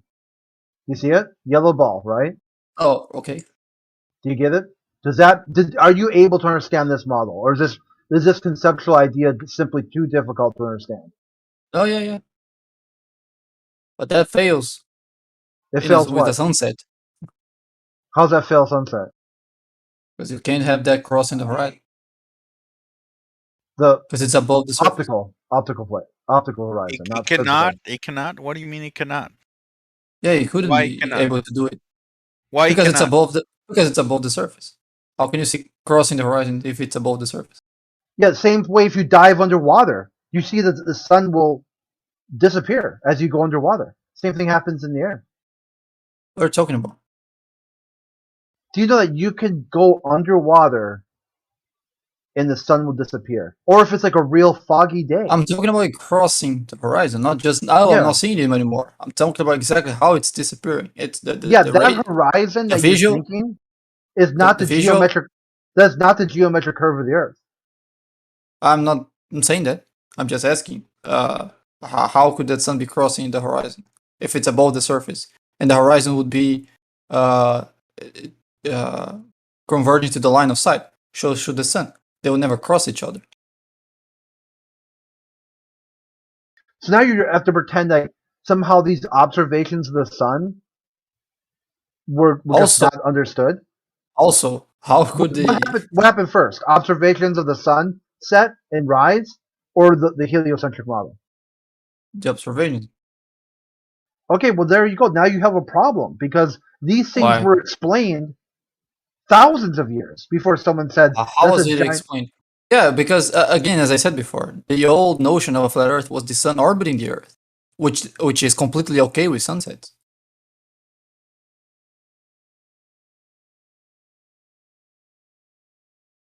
A sun circulating above the surface isn't. Even more if you see that the angular size of the sun barely changes. You can't have that So look at on that kind of model. How does the sun tell you what the Earth is? I'm not saying that. Oh, I'm okay, talking well, about the it sounds like model you are. specifically. No, I'm not. You said I'm talking specifically about the model you sent, and the model you sent has the sun above the surface of the Earth. I'm just judging what I should see if the sun was above the sun. I'm not saying that because the sun does that X, Y, or Z, then the Earth isn't flat. That's not what I'm saying. That model has two claims. One, the Earth is flat. The other, the sun is circulating above it. Those two are not compatible with observation when you put them together.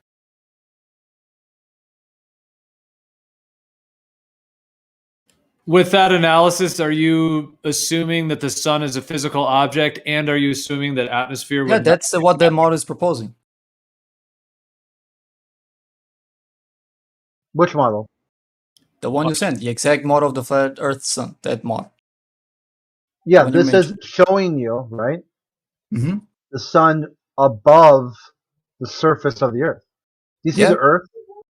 What's the Earth there? The ground. There you go, right? And what's the sun? The yellow ball. The yellow ball. Mm-hmm. And you don't get that, right? Yeah, I don't get how that is going to cross the horizon. Well, I don't know what else to tell you. Hey, Crit, can you draw a diagram and show us how a sunset would work on a flat Earth? Well, how about can we start with who's us? Who's my target audience? I said, can you draw a diagram and explain how it works? For who? For us. Yeah, who's for us? anybody curious? For anybody curious of flat Earth. For just anyone curious about flat, I'll just tell them that I make no claims to the sky magic. Or make claims about the sun. The sun does what it does, and it's going to do what it does. It has nothing to do. You're not going to get the if I see the sun move in the sky, and you try to tell me, well, no, the sun's not moving, the Earth is moving. I'm going to be like, bullshit. I can see the sun move. That's just a tangent. That's not what I was saying. Hold on, Craig. If you and I were trying to explain something to someone who doesn't know, right? And yeah.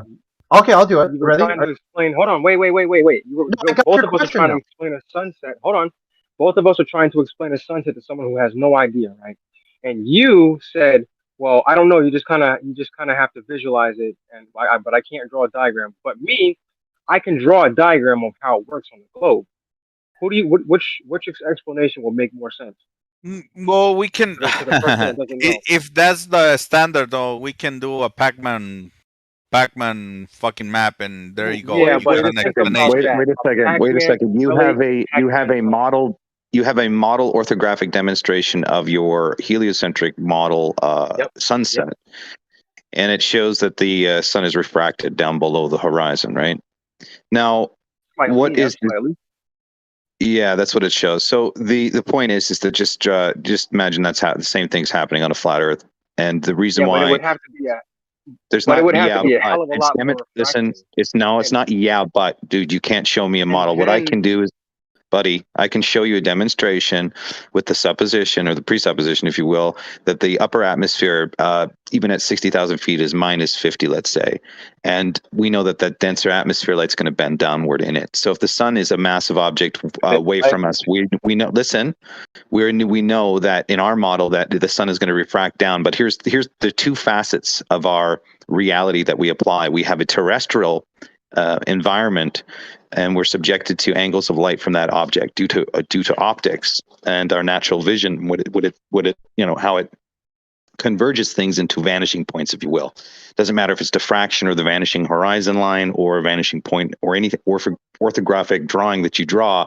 The point is it's a convergence point due to optics, right? And it's kind of hard to demonstrate that orthographically. So in your ball model, if you're looking for a demonstration of sunset, your model offers the same effect that would happen on a flat Earth, except for they're claiming it's happening on a ball, which is as the sun moves away, it will refract downward due to the refraction effects. Now, if you apply that with perspective, you get exactly what happens on a flat Earth. No, you don't. Show me that. Show me that, please. Yeah, we don't even have to talk about refraction or any of that. Planet Earth rotates. That's all you got to say. So the question I was asking before, there are many things. Hold on. The question that I was asking before I was muted because he. Yeah, dude.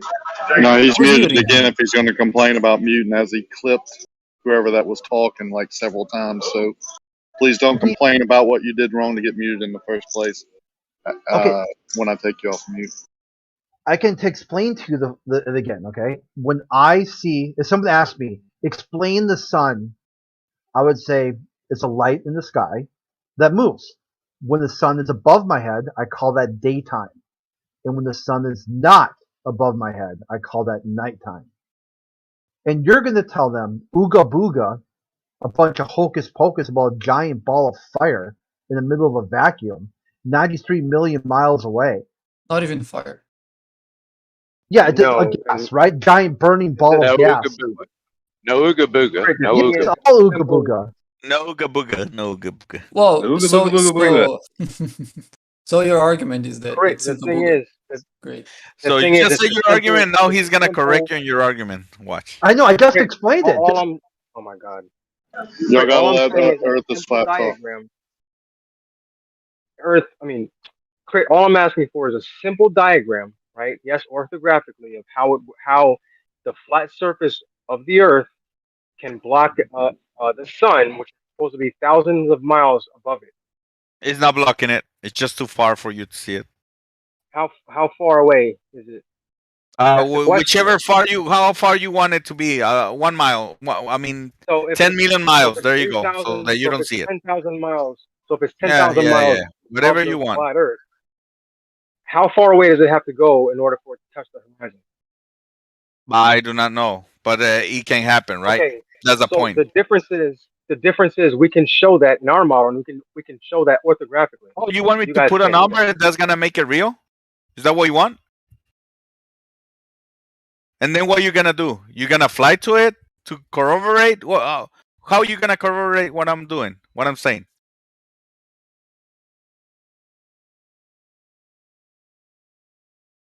So this is why you see the problem with you guys. There you go. Go ahead. Okay. Oh, but yeah, this is why invoking sky magic isn't really a good thing because it's not testable, repeatable, observable, or measurable. No, unlike the model you sent, which is testable, and it doesn't work. There's no magic. There are so many problems with this sun above the surface. If you have a ball in your head, I agree, bro. If you have a presupposition of a ball in your head, of course you're gonna have a lot of freaking problems, right? It's not gonna make any sense. That's why you gotta get rid of that paradigm before you can actually start listening to what we're saying. Well, I was specifically answering to what Conspiracy Santa sent. He said that was a flat Earth model. Yeah, it is. The difference between that's a great point. The difference between you guys and us, why we don't have a model, is because we don't like to fantasize about things that we don't know. We try to gather the most information we can so that we can be certain about what we're talking about. I accept that, but he was saying that he does. It does what? He does have a model. Yeah, I've got my And he own sent a model. model, and that model doesn't work. And even flat earthers know that. It doesn't have numbers yet, right? It doesn't have numbers, and you guys dismiss it based on that, which Doesn't is matter. what? Doesn't have illustration either. Doesn't matter. It doesn't matter. Why it doesn't matter? It doesn't matter if you don't have numbers. Then why he give you? He just like less than 5 minutes. He said, "Well, what is that?" I said, "The sun can be really far away." There you go. That's the explanation. What is his next position? What is that distance? There you go. Asking for numbers. I don't get your point. Here's my You don't get my model. point? No. Right now, before you said that we don't need numbers, right? No, I didn't say that generally. I was specifically talking about what he sent. And I don't need numbers to dismiss that model. Then I give you an explanation. Why are you dismissing it? Because you don't have the numbers. Right? I don't need, because if something is above Then the why are horizon, you dismissing it? I told you already, the sun, you're not able to see it because it's too far away from your position. it doesn't matter. I'm not saying that why can't I see the sun? I'm saying why is the sun crossing the horizon, and why isn't the radius of the sun That's just perspective. changing over the day? Yeah, no, it is perspective just doesn't give you that. Perspective doesn't give you that. It does. It does. No, it does. Things converge to the line of sight. All objects does. moving away will converge. The sun in this particular area is non-terrestrial. It's something up in this celestial area which is subjected to refraction, heavy refraction, just like it is in your model. Again, listen, you guys are sitting here. Your own model describes a sunset due to refraction, you muppets. Yes, Now add which only add perspective. If you look at everything terrestrial, as objects converging into a vanishing point, and then you look at the upper atmosphere to do refraction, it's very logical and reasonable to see how the sun sets into a convergence point due to an angular limitation of the optics of the eye. That's why when you change your height, you can see farther. It's because it's optical. It has nothing to do with the Earth being a ball. It's your angular limitation due to optics. So when you approach the horizon from now on, FED, you got to keep it a little shorter. FED. Yeah, when you approach the horizon from now one on, point. Can you make 1 point? when you approach the horizon from now on, remember your model has an explanation for refraction, which I'm saying next time if you're looking for. I'm gonna ask a question. So okay, somebody rebut that. Wait. So when I raise my elevation, does that make the sun get bigger or smaller? Is that the argument we're talking about? We're talking about understanding how the sun sets. You're saying, Listen, you can build your own straw man later. The point is, how does a sunset work? I'm explaining a sunset for you. The idea is your own model describes refraction as the cause of seeing it below the horizon. If you can imagine the same principles effect, but add in the fact that you have an angular limitation to your eyesight. Now, if you want to proceed after that statement and ask another question unrelated to that statement, go ahead. But let's talk about understanding your model has an explanation for refraction. Just add in perspective into the same understanding. It doesn't work. Hang on 1 second. Hang on, FED. You got to keep your points more precise, please. He's being concise. What are you talking about? One of the things Data said there is that the globe model explains sunsets through refraction. That's not my understanding. My understanding of how they explain sunsets is that the ball of the Earth is spinning away from the sun. Therefore, exactly. Thank you, Gio. And you can't just say it's spinning. You're correct away, but again, at the end of the day, there's an article called "The Sunset is an Optical Illusion," claiming the refraction position of the sun is below the horizon, really, but you're seeing it refracted above the horizon. Right. It's inverted. It's inverted of what we. It's inverted of reality. So I'm saying to already you, from the point. The point is how to understand a flat Earth sunset. That's the point. And I've concisely told you that your own model offers you how the refraction yourself. bends. You already said it 3 times, man. Let us answer. So do you get it now? Do you get it? Saying that it's refraction plus perspective doesn't work. Your refraction will have to saying be it doesn't countering work the. is not an argument, buddy. Saying it doesn't work is not an argument. If you don't interrupt me, I can explain why it doesn't work. Oh, thank you. Refraction is refraction must be changing the angular size of the sun back into its the angular size that we see all the time. That has nothing to do with what refraction is doing. Refraction is changing. It's affecting that vertically. That's way that's nowhere near what you have to the distortions you have to do to make an arc of 180 degrees look like a straight line in the sky. That's nowhere near what you have to do to keep the diameter of the sun from shrinking all the buddy, time. listen. Refraction itself will change the apparent position of the object. The object is in one location, refraction will make it change in another location, right? You agree with that.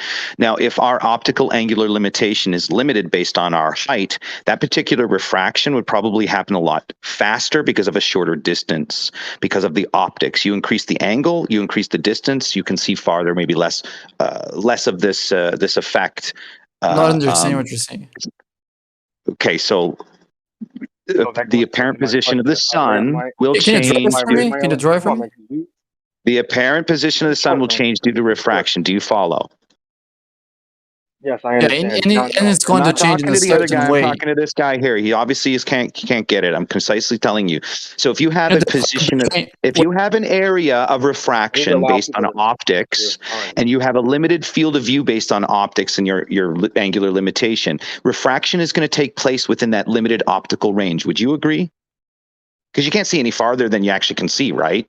You're only going to see the amount of fraction that your optics can see, correct? You can't increase the infraction. You made a bunch of claims, and you're. Okay, I didn't make a bunch of claims, buddy. You said you didn't understand.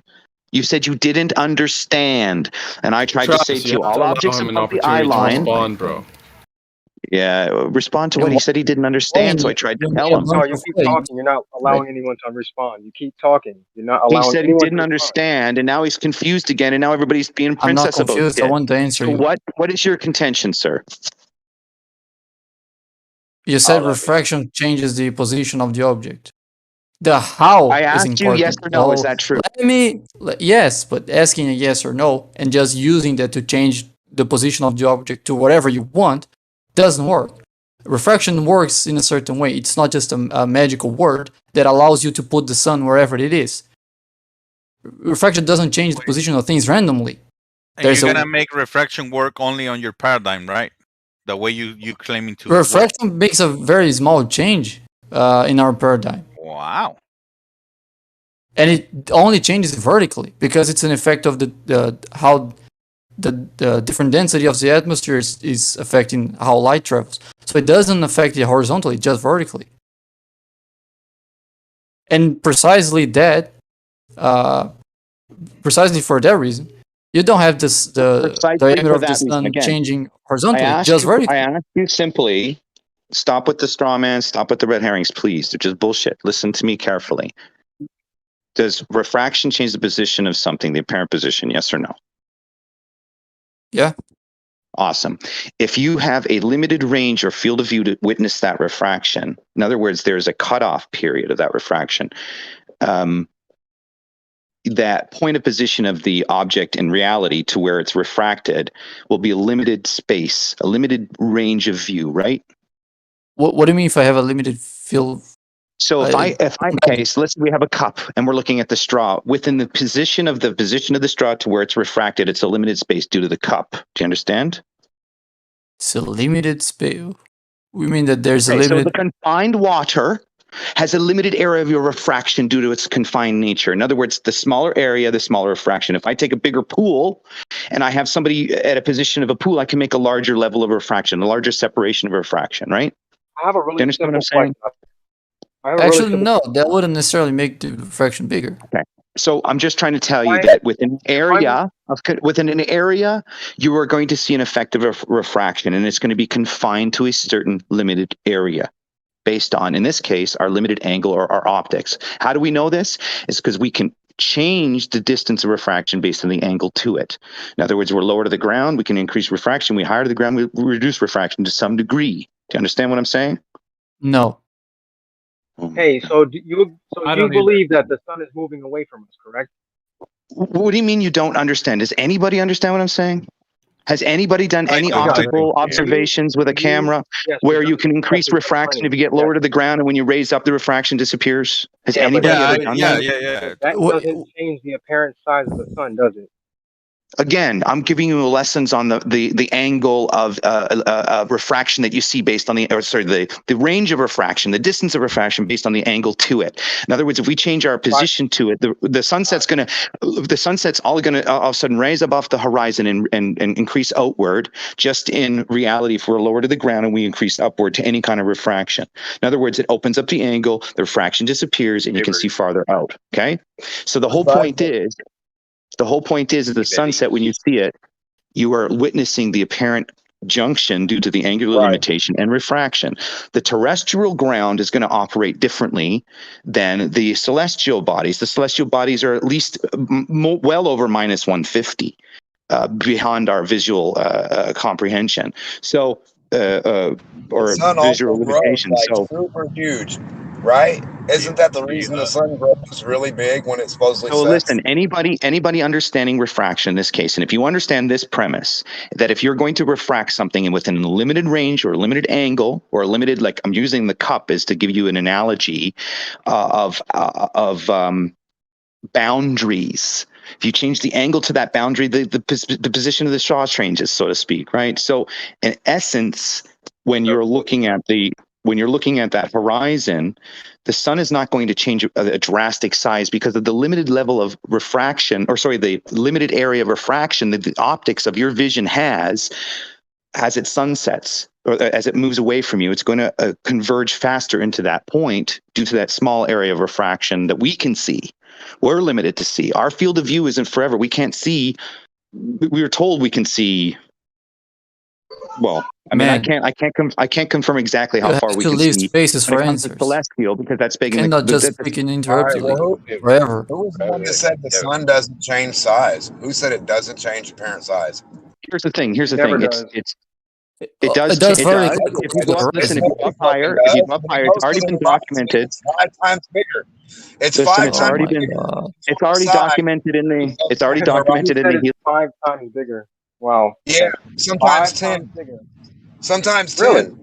Yeah. Really? You never seen a sunset? You never seen that? See it all You the never time. seen a sunset in your life? Are you serious? I've seen it all the time. The sunset doesn't get bigger in this. It actually gets smaller in the sunset. That's why we use solar filters. No, it gets bigger. Everything gets bigger when it's refracted. We don't Oh measure my the size of the sun by its glare. We're talking about angular size. It's by definition the size we're seeing. If you want proof of angular diameter change, and here's something you're going to go look at, is go look at that solarium data, and go look at the apparent diameter change of the sun.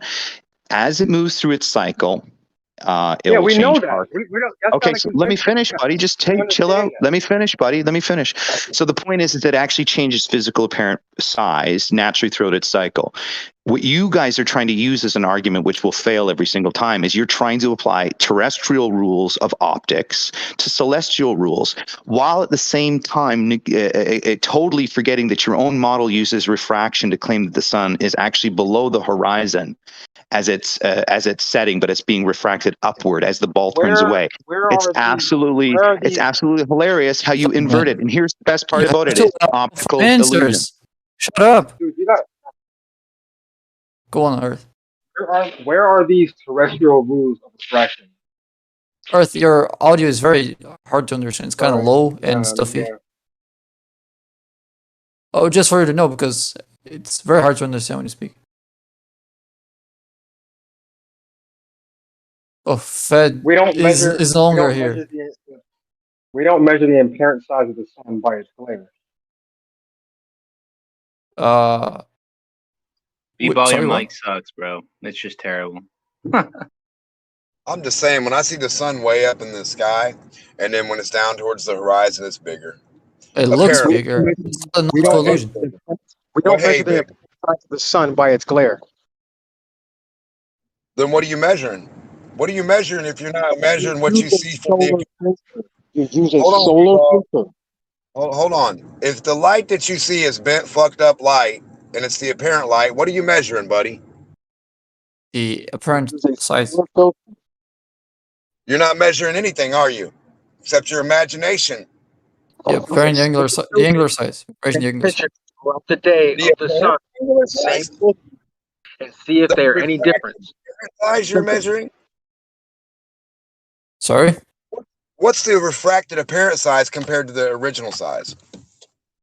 The horizontal is there's no difference. No, I didn't ask you about horizontal, Goofy. I said, what's the refraction apparent size compared to the original size, the non-apparent? Yes, you can measure the size of a circle horizontally and vertically, right? And if it's not completely not circle, what you're gonna get different results, right? It's not what I asked you. I said, what is the size difference from your apparent sun, your bogus one, to your real one? What's the difference? Hello, man. Vertically or horizontally.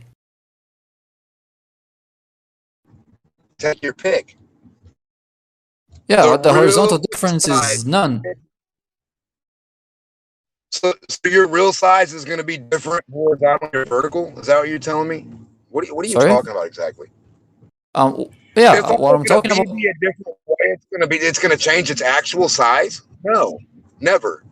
Yeah, I'm not talking about actual size. I'm talking about the angular size. I didn't ask you. Oh my god. Oh, the angular what size is what we size? see. So you see the angular size, the apparent. Yeah, angular size just means the size it appears to you in your frame of view. Yes, the apparent size. So you apparently see something apparent. Apparently, right? Apparently. Apparently. Yeah, apparently. So what does that mean? Apparently. Oh, I think we should go back to the point. What's apparently the Because we're very away from it, and it's heading the to apparent nowhere. point? Apparently, we have an apparent point we need to stick to. The apparency. Apparently. Since Not Fed isn't actually. here anymore, is there anyone here who thinks that refraction can make a sun that is circling above the surface make sunset work? Because that was his point. What? And it wasn't addressed because he left. And he was just Well, speaking. B-Ball moved the goalposts when he said, let's use a solar filter. Because the sun, as I see it, does change angular size. Now, you can move the goalpost with the solar filter, but that's not how we see it, right? Actually, the way it's on the pictures is not how we see it. Yeah, that's why you use a solar filter. Well, what we see with our eyes is different. Okay, so like you could put an infrared filter, you could put any type of filter on it, and it would probably change in all one of them. The point is, what you see with your eyes is flawed. That's why it's solar. Actually, it's better than with the Yeah, pictures. it's better than a regular lens. Yeah. But what I mean is that saturation in, I think, Rakia's example, in which the sun appears to be shrinking. Oh yeah. That doesn't happen with our eyes that easily. Yeah, it does. It happens all the time. No, it doesn't. Our eyes can see the border between the sun and the atmosphere. A camera gets saturated way easier than our eyes. But the problem is, it's hard to get an angle out from your eyes. Just looking at something, it's hard to tell what's the angular size is. We usually compare it to things that are around. And that's why, for example, when the moon is closer to the horizon, it's closer to physical objects, it's closer to houses and buildings, so it appears to be bigger. But if you take a picture without changing the zoom, the angular size of the moon isn't changing. It's the same size all the time. With the sun, it makes worse if you use a camera because of the saturation of the light of the sun. But one way to remove the problem is with a filter. Filter is going to make it very clear where the border between the sun and the rest of the sky is. And that is not changing. That is only changing vertically when it gets very close to the horizon. Exactly how you'd predict from the refraction of the atmosphere.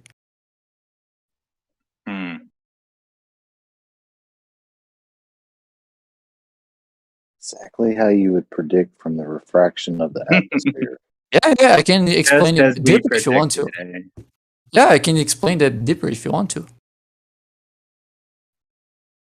Well, what do you know? The flat Earth interpretation predicts it as well. Well, not the one that Conspiracy Santa sends there. Well, which one? I guess we could go into a whole discussion of solar filters and refraction, which we could, but I guess just to bring it back a little bit to the sunset. So, Bacon, when you think about the Earth being a planar surface, an extended plane, water being level, and so on, when you think about that in your mind, are you conflicted of how a sun would set on that type of a structure? Is that something that you can't think that you're conflicted about, that it wouldn't look the way it does, or in terms of that? Yeah, you wouldn't. If the sun is has an actual position, as that model would imply, then yeah, I would have a problem with that. The only sky that I think can work in the flat Earth is the personal dome one, which can show you whatever you want to show you. Well, I'm asking because, for example, for myself, I don't have any conflicted understanding of how the sun sets over a planar Earth. So I'm not trying to compare me to you, but I'm just wondering, where are you getting a conflicted where are you conflicted about it in terms of how the sun is moving away over a planar surface and sets due to perspective?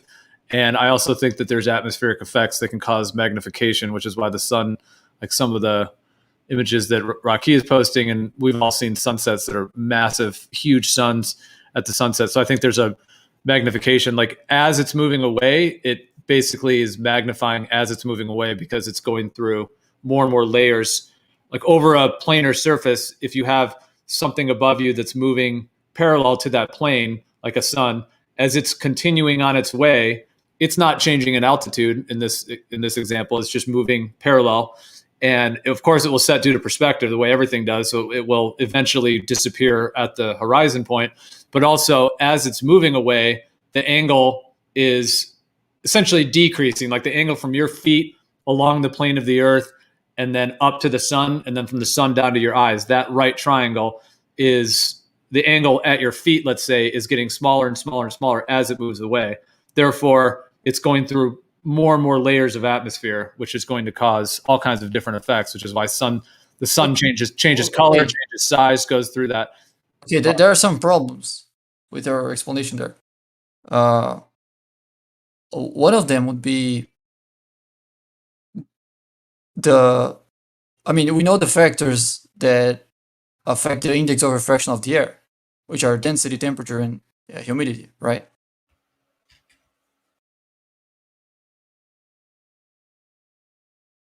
And if the sun is moving, making circles on top of the Earth, it's not just the angular size that is the problem, but also the path of it. And you can, if you're trying to give explanation from different layers of air, creating producing refraction, then you can only attribute vertical changes to those different layers of the atmosphere, not horizontal ones. So at best, that could make the radius of the diameter of the Earth shrink or be magnified vertically, not horizontally. You can have something magnifying horizontally that is in all directions around you. So that doesn't work. And that doesn't work because of that. That doesn't work because of how refraction works. That doesn't work because of how the air changes as you go up in altitude. All of that is in conflict with that explanation. Okay, I don't have any way to respond to that because that was a scattergun of about a bunch of different things. I don't know what your vertical, horizontal. Yeah, you pulled the Travis right there. I made some pauses for you to answer. Well, so yeah, we'd have to break down. You said about 10 things, and I didn't resonate or agree with any of them. So I guess you'd have to go back through each one of those, start at the first one, and break it down as to what you start talking about vertical, horizontal refraction. I never said anything about that. So I guess you'd have to pick one of those things and actually try to describe what you're trying to say, unless other people understood it. Okay, let me pick one then. If the sun is making circles above the surface, and it does it once a day, It takes a day to make a full circle. That means a half circle is 180 degrees of an arc. And we often see the path of the sun being very close to a straight line, right? How is refraction giving you that? I never said refraction is doing any of those things. I think that, and from that, yeah, the sun, if it's circling, like take like a Gleason's map and it's circling around the North Pole, the actual amount that it's sort of turning, as it were, as it circles around is very, very minimal compared to the size of the Earth and the size of you. So what I would say is that being a human on the Earth, we really see in a very, very small little local region of the Earth, if you want to call it a personal atmospheric dome, whatever we want to call it, but we see in a very, very limited field of view, maybe a couple miles, and we can talk about some of these long distance observations, but that's another. But in general, it's a very local region that we see. Well, so as the sun is moving over the massive Earth, even if it's circling the Earth, the amount that it's circling, you're not going to see that curving in the sky. What you're going to see in the sky is your own, like, let's just call it the personal atmospheric dome, your own little area, your field of view, and that sun is going to rise and set in that small little field of view that you're in. Well, but then it shouldn't take half of the time. It shouldn't take much less. If I'm only seeing a fraction of the circle, then I would just see the sun for a fraction of the day. I can see the sun for half of the day, which means that the path that I'm looking at is actually 180 degrees of the arc of the sun's path. Not quite that much. No, you're not seeing. You're saying you're seeing half of the whole circle throughout the day. I wouldn't say so. Well, it takes 24 hours for the sun to make that complete circle. I see it for 12 hours. Well, it depends on what position you're in and what time of the year it is. Yeah. Right. So I see for 11 hours then. It's still more than 150 degrees. It's not a small arc that is going to make a straight line. It does arc through the sky, though. Yeah, but not near as like how many degrees? Well, again, it depends on the season and your position, but it definitely arcs through the sky. The sun doesn't make a straight line. It does if you're like at the equinox, at the equator, it may, but or may be closer to a straight line at that point. Well, let's go to the equator. At the equator, how can it be seen a straight line if that's actually 180 degrees of the arc of the sun? I don't think it is a straight line. Who measured that? Like where? Well, it rises on west and it sets on east. Right. So 100 on the equator. Yeah, but where are you getting that that's an exact straight line that's making in the sky above you in the sky? Oh, can just look how the shadows are moving. If you doubt that actually happens, I'll be very close to the equator next month. I can check that for you. Well, we talked about ways of doing this. Yeah, like if you were able to measure the subsolar point, like at the equator on the equinox, every point along, like let's say every 3 miles or something, you were able to, I think that would be a curved line on the Earth. Yeah, I don't think it'd be straight. Yeah, but that curve is it's a very small arc. It's nowhere near 180 degrees.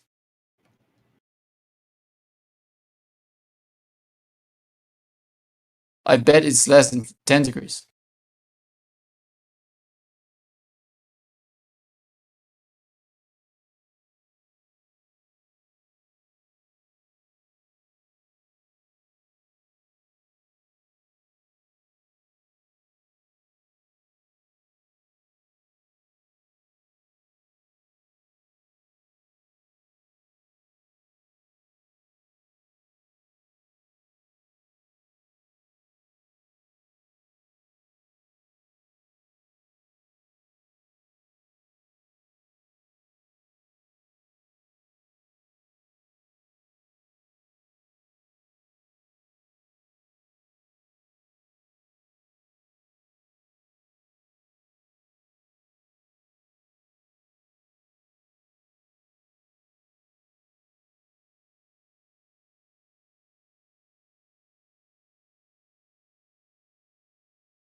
What you're doing there, Koshu? Huh? What you're doing there? I'm just messing. I was trying to make this perpetual motion thing that Jeremy was talking about making, and then I just started fucking around with this stupid thing. This program Aldigo, it's like a physics program, but you can you can do a lot of stuff with it. Actually, you can do like refraction stuff. You can do gravity-based stuff.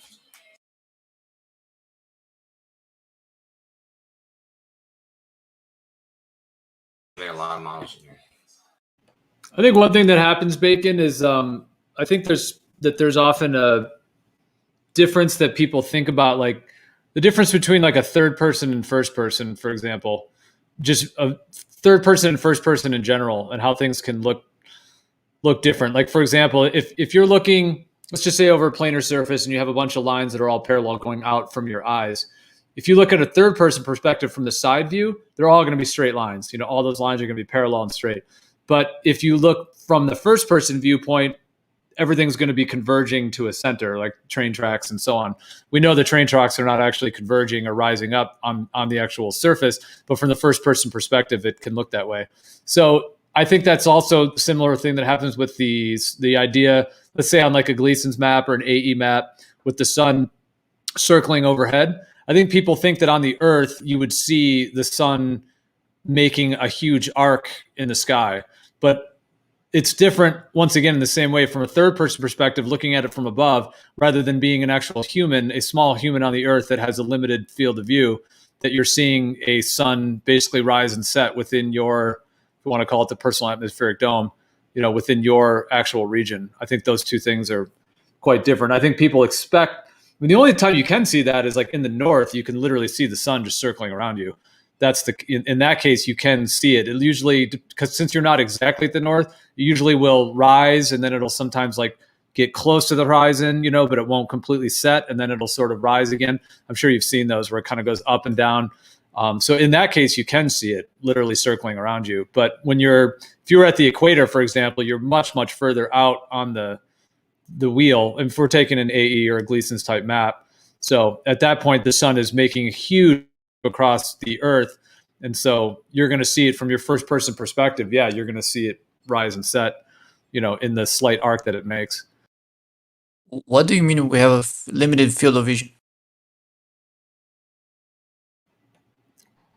Are you able to see forever? Well, the field of vision isn't limited with distance. It's an angle, right? Are you able to see for an infinite amount of space? Well, seeing isn't an active action, it's a passive action. So the question would be, can light comes from infinitely far to your eyes? Then the answer would be yes. If I have a basketball and I'm 4,000 miles away from you, are you able to see that basketball with your eyes? No. Or is it too small because you're too far away? Yeah, it's too small. Right. That's not, yeah, but that's not out from my field of vision. It's inside my field of vision. So that's not a limitation of the field of vision. No, I said it's 4,000 miles away. That's not in your field of vision. Yes, it is. 4,000 miles away. You cannot see something that's 4,000 I'm not saying that. miles away. Saying that it is in my field of vision doesn't mean I can see it. That's not what the field of vision is. Well, I hear what you're you're saying. say I would say there's a field of view and field of vision. I think would technically be two different things. Oh yeah, I might be misspoken there. Well, only because vision is based on what our eyes can do they are different. and what they can resolve, and field of view is like the angle of your, like if I have 14 millimeter, 70 millimeter, 50 millimeter, 35 millimeter. Actually, that's the distance between the focus point and the lens. That no, I know that, but it shows you a bigger, wide field of view. One is a wide angle, one is a telephoto. It doesn't give you a field of vision unless you know the radius of the hole. Yeah, as you get, if you have a smaller distance between the focus point and the hole in which the light is. No, I'm talking about what you're able to see within the field of, within the frame of view of the lens. If I have a 14 millimeter lens, I'm seeing a very wide angle of view. If I'm at a 200 millimeter lens, I'm at a very narrow field of view. That's a field of view. Like, but our vision, we can't change lenses. I mean, we could put binoculars on it. You know, we can't. It's just our vision. Our vision does Yeah, have and a limit, our field right? has more than 100 degrees wide Right, so, horizontally. right, but our field, our vision is limited by the optics of our eye, correct? Sure. Yeah. Yeah. So we can't see a basketball 4,000 miles away. Yeah, but that's not analogous to the sunset. The sun isn't getting smaller than our resolution limit. Well, I'm just gonna say one more thing. I'll be listening, but I'm gonna step away in a second. So I just wanted to say this quick thing before I step away for a minute. But I posted an image real quick. It's just a basic kind of a Gleason's type map. But we're talking about like field of view. What I would say, and from my experience on the Earth, generally when you're on the Earth, we see usually a pretty small region of the Earth. I mean, if you're at the ocean, you'll be able to see somewhat further, but generally the visibility in terms of how much of the Earth you can see is pretty small. So, I mean, if you're in Arizona, for example, you're not going to see, like if you're in, Phoenix or something, you're not going to see Tucson from Phoenix. You know what I mean? Like you're really only going to see a local region. So that's actually quite a small region on the ground. And then the higher up in the air, of course, we'll be able to see a lot further because there's much less atmosphere and particulates and all that kind of stuff. So on something like this little map I just posted, if you were, let's say, in Ecuador, on the equator there, your actual field of view of the Earth is going to be pretty small. I mean, unless you're up really high. Even if you're up high, you're still not going to be able to see too far. I mean, the world record's longest photography is 275 miles. Infrared, we've been able to see further, but still, that's still a fairly small region considering how big the Earth is. So that's what you can see on the ground. But what you can see of the sun, because the sun is massively potent in terms of the way it seems to emit its light through the environment, you're going to see the sun much further. Like when it starts to set and when it starts to rise, you're going to see that much larger kind of sweep of the sun. And even though, yes, on this, it looks like it would be a whole 180 degrees or maybe 130 degrees of, as it's curving, as it were, around the Earth or turning around the Earth. But when you're on the ground, like what I think is the difference between the first person and third person, yeah, it looks like this from above. But if you put yourself as a tiny, tiny little ant down there, only seeing a tiny little region of the Earth, now the sun to you in your little personal atmospheric dome is just an object that is, coming towards you and moving through the sky and then moving away from you, which is what's going to cause the perspective point of sunrise and sunset. And it does arc through the sky. At like when you're in the north, and when it's winter, for example, you'll see the sun sort of makes like a frowning shape. You know what I mean? It rises. So it is arcing, through the sky. It's just that the arc is limited to the arc of your personal atmospheric dome, meaning the first person perspective has to be considered in terms of your field of view and then how the sun interfaces with that. Yeah, but if I'm at the equator right there, and the sun is right above my head, it's now going to start going west, right? Yeah, if it's right above your head, it's going to continue moving on, and then as it sets, you're going to see it fade off to the right, which is what you see when the sun sets in the south. No, it was coming from east, and now it's going west, and it's not making any curve to the right. It does. It sets off to the right. It looks like it's a curveball going off to the right. If you're in like Australia watching a sunset, it definitely. I'm talking about the equator. I'm in the equator. In the equator, the sun doesn't go right or left. It sets exactly west. It'll arc through your sky, is what I'm saying. Yes, it will make an arc through your particular sky depending on your location and the position of the sun. And then as it sets, especially when you're in the south, because the circle is much wider than the sun, it definitely curveballs off to the right. But yeah, you will be able to see that arc as it sets. Well, but the arc that I see is an arc that goes up and down. It doesn't go right or left. I should see the sun instantly start to make a right corner, because that's the actual path of the sun there. Yeah, but I don't. It keeps going west, and it never deviates to right. It does go off to the right. That's what I guess you're saying it doesn't, but especially like when you're more south, like if you're in Antarctica or not Antarctica, but Australia or somewhere in the south, the sun very visibly. In the south, it does. I'm talking about the equator. The equator is, I mean, the difference in both models, it would be that in the equator, it wouldn't go right or left. If I go a little bit on north, now it's even going left, not right. And that's what we see. We don't see the sun making that curve independently of our latitude. Well, I'm saying it does. Like if you're in the south, if you're in Australia in the winter, or sorry, in the summer, in Australia's summer, the sun that's when it's most notably that it looks like a curved ball that's literally curving off to the right. And the twilight time after the sun sets, like it gets dark very quickly. Like there's virtually no twilight, which makes sense if you're on the outer rim of the earth. And as it's curveballing around, it's so far away at that point that pretty much there's no twilight, which is, light after the sun has set. Whereas if you're in, let's say, Washington State, in the northwest of the United States, and it's their summer, so it's up at the Tropic of Cancer. If it's on the inner rim, then the sun will set and there'll be a long amount of twilight, very, very long twilight, because it's on that inner rim, and so you're getting much more of that extended daylight. So they're very different, and it does correlate with the sun arcing off, in terms of the north and the south. The equator will be in the middle. Obviously, it'll be in the middle since it's between those two. Okay, so your answer to the example in the equator is that it does arc to the right when it's going when it's setting. You're saying on the equinox?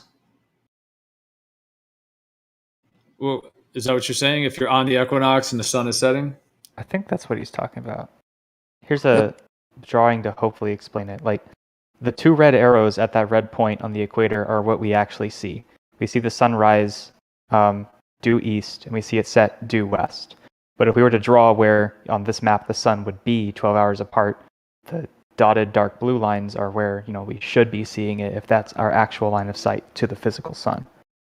So somehow on this flat Earth model, if this is anything close to reality, it would have to be bending the path of the light almost, in this case, looks like 40-something degrees. That just doesn't seem realistic. You did a calculate. You looked at when you're saying that would be. Did you just assume that that's sunrise and sunset moments, or did you calculate that, or you just? Well, no, those are polar opposites. Like if you count the lines of longitude, they're 6 hours behind and 6 hours ahead of the point.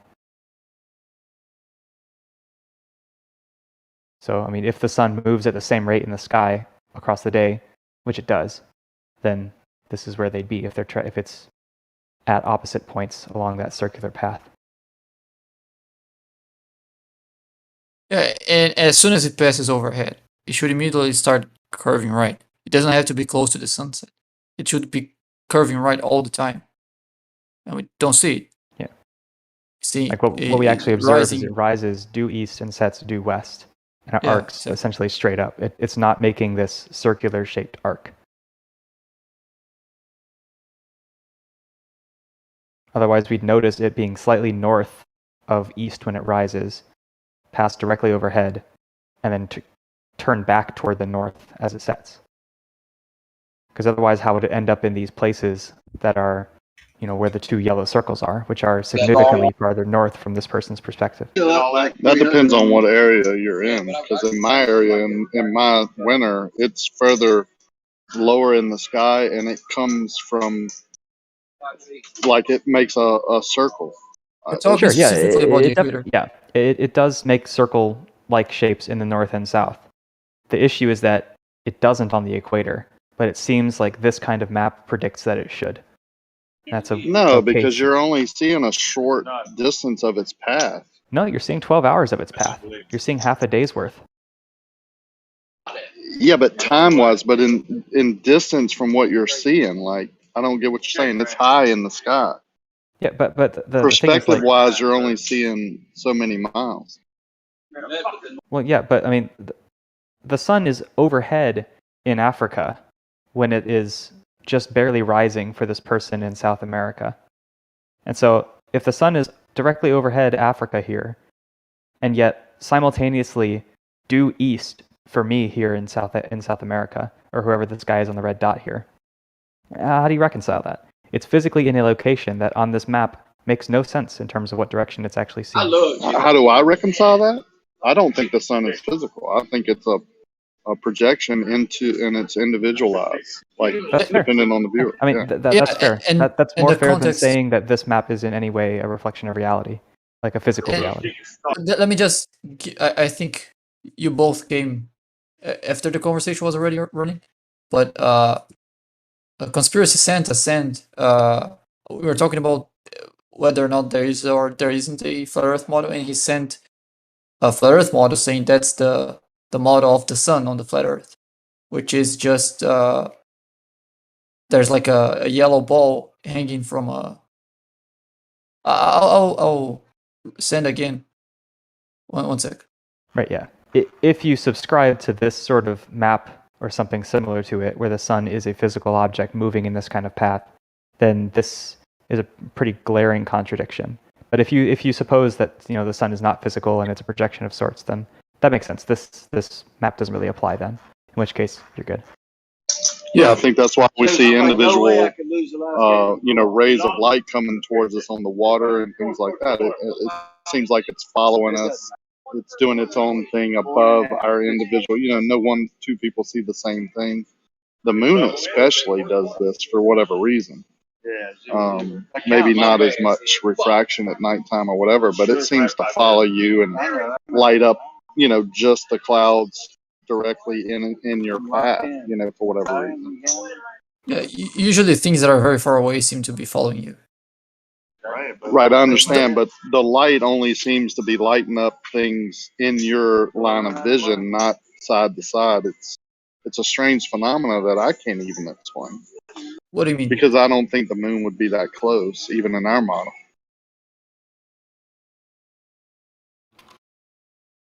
Didn't get your point. Well, that's why I think there's something physical above us where the light is coming through, and it's kind of depending on the angle you're at, whichever viewer you are, you're seeing that light projected through. That's why I believe that, because it's kind of like the clouds. You see the clouds lit up right underneath what you assume is the moon right there. It's not the moon, I don't think. It's just the light coming through, shining towards each individual viewer.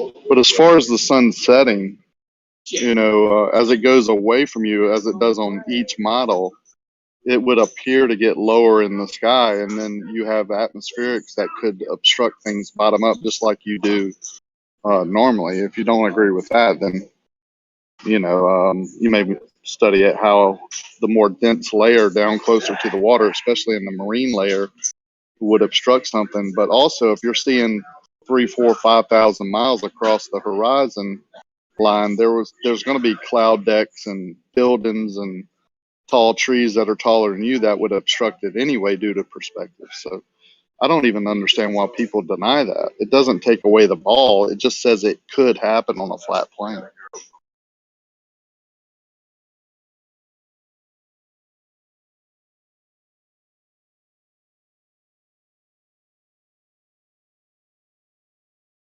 You understand what I'm saying about perspective?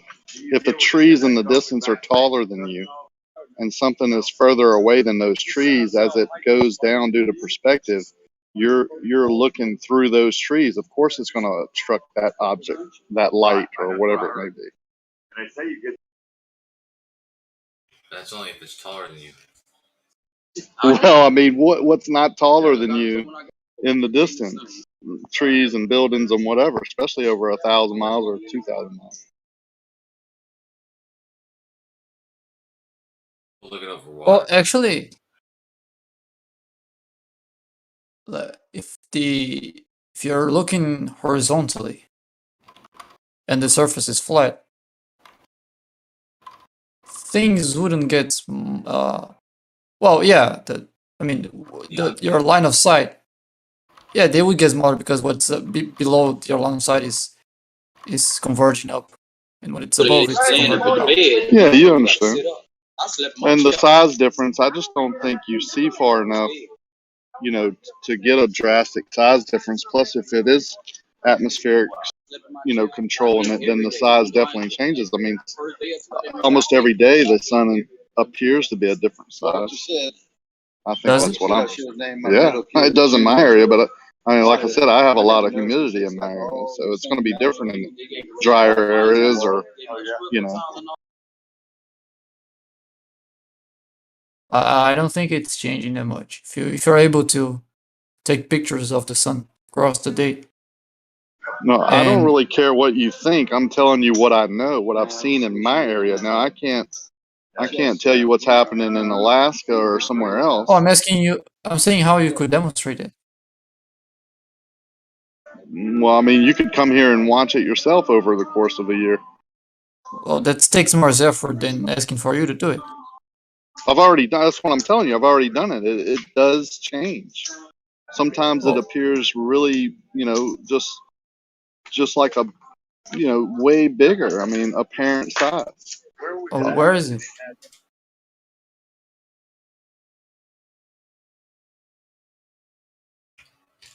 Oh, you said you've done it.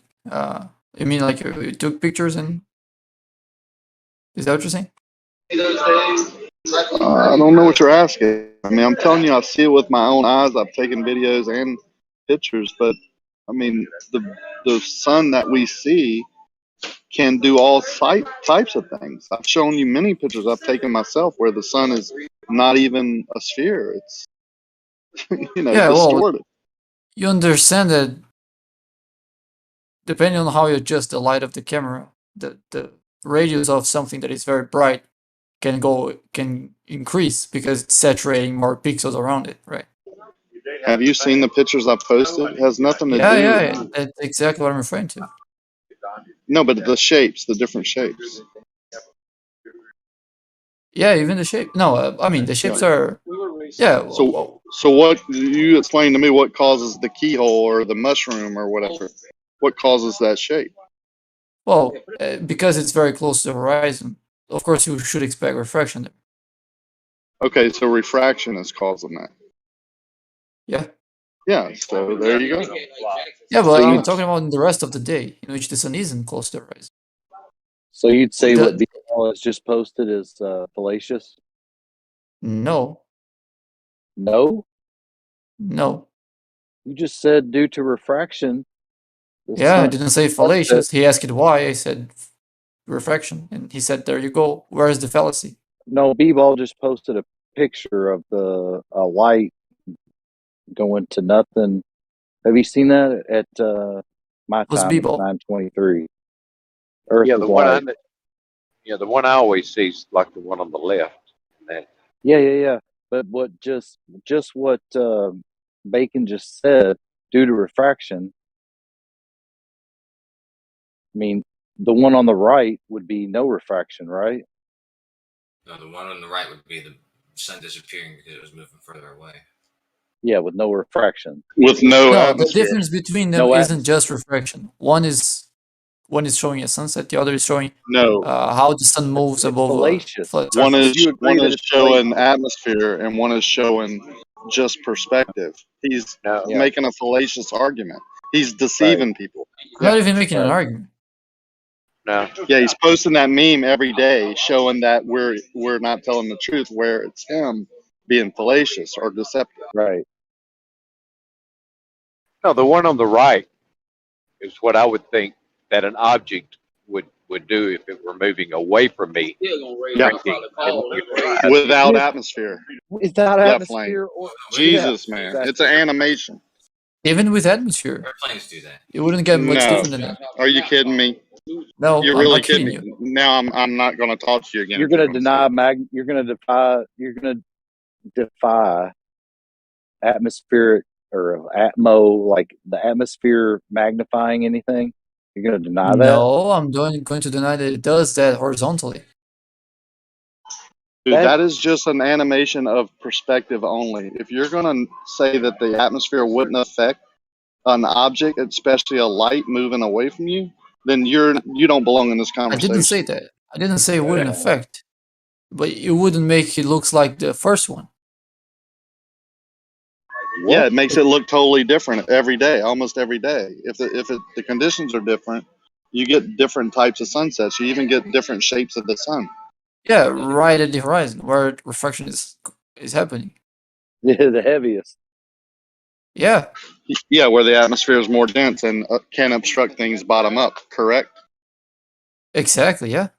Yeah, so objects can be obstructed So bottom it's up due to the atmosphere. Correct. exactly bottom up. Oh, That's thank not you. gonna make the diameter horizontal. The horizontal diameter grows back into the diameter that he had before.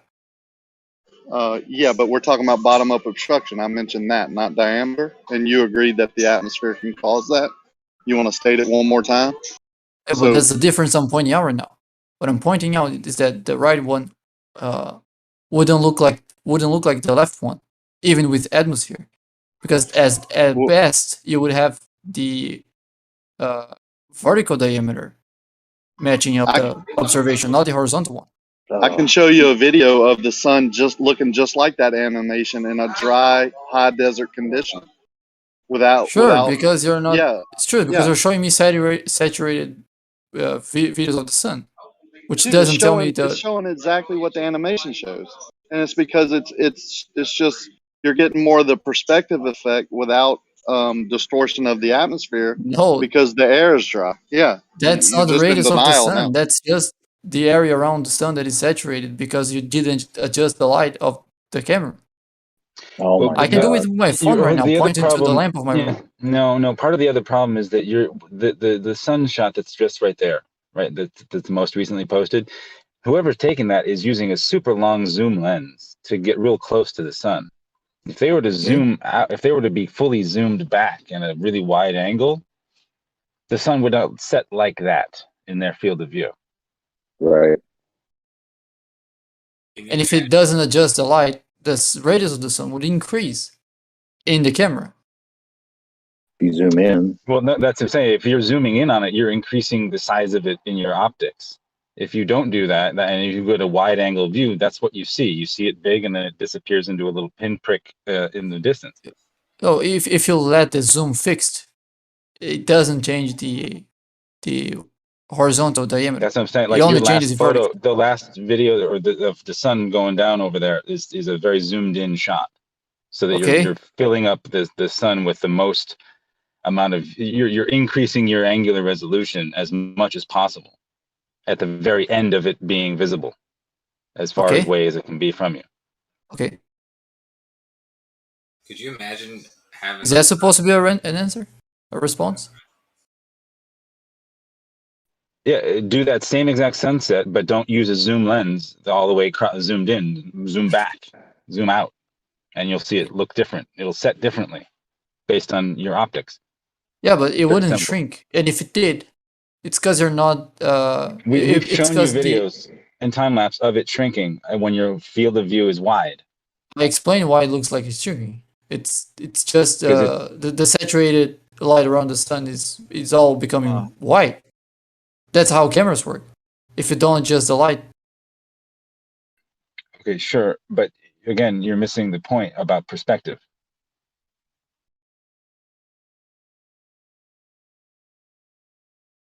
What am I missing? How big the sun looks in that shot that you posted is a very big. I mean, you're zoomed very far into that sun. Your optics are way different than what you would see ever with your own eyes. Okay. Well, I mean, the point is to be able to see what's going on, not to, you know. Of course, we want to zoom in. Why wouldn't we want to zoom in? Yeah, but when you're talking, because if you're talking about something disappearing with angular size, and like the size of it would optically appear to be smaller the further away it goes, right? That's how perspective works, right? Yep. So we've seen something in a wide angle view. We see the sun go from big to the pinprick on the horizon. But if you were to see, once the sun got to that pinprick on the horizon, and we could zoom in, you're going to increase the size of what the sun looks like because you're increasing your optics. You're increasing your field of you're increasing your field of view. So you can see something small farther away from you. You're increasing that and making it look like that's what's going around down the horizon, but that's just because you're zoomed in on it. You know You might not even be able to see it. You know how a camera adjusts how much light is getting into it. Not if you're in manual. Yeah, exactly. So It the point usually of the isn't. observation, the point of the observation is to take multiple pictures of the sun, like from noon until sunset, and see if with the same focal length, and see if it changes. Exactly with the same focal, but wide angle, because that's when it's going to show you like something disappearing in the distance. If you increase your optics to see that more clearly and make that bigger in your optics, it's going to look differently than it would if it was really far away. Well, if the sun was changing in angular size, then if I do not change my focal length, we would see that change.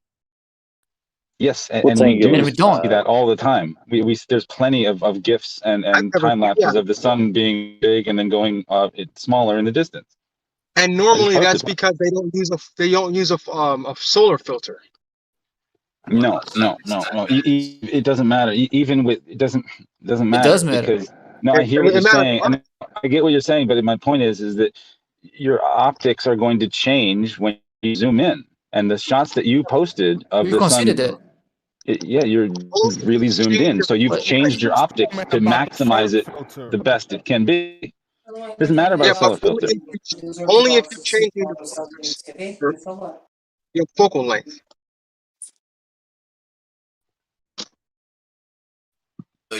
People were talking over you. I didn't hear anything.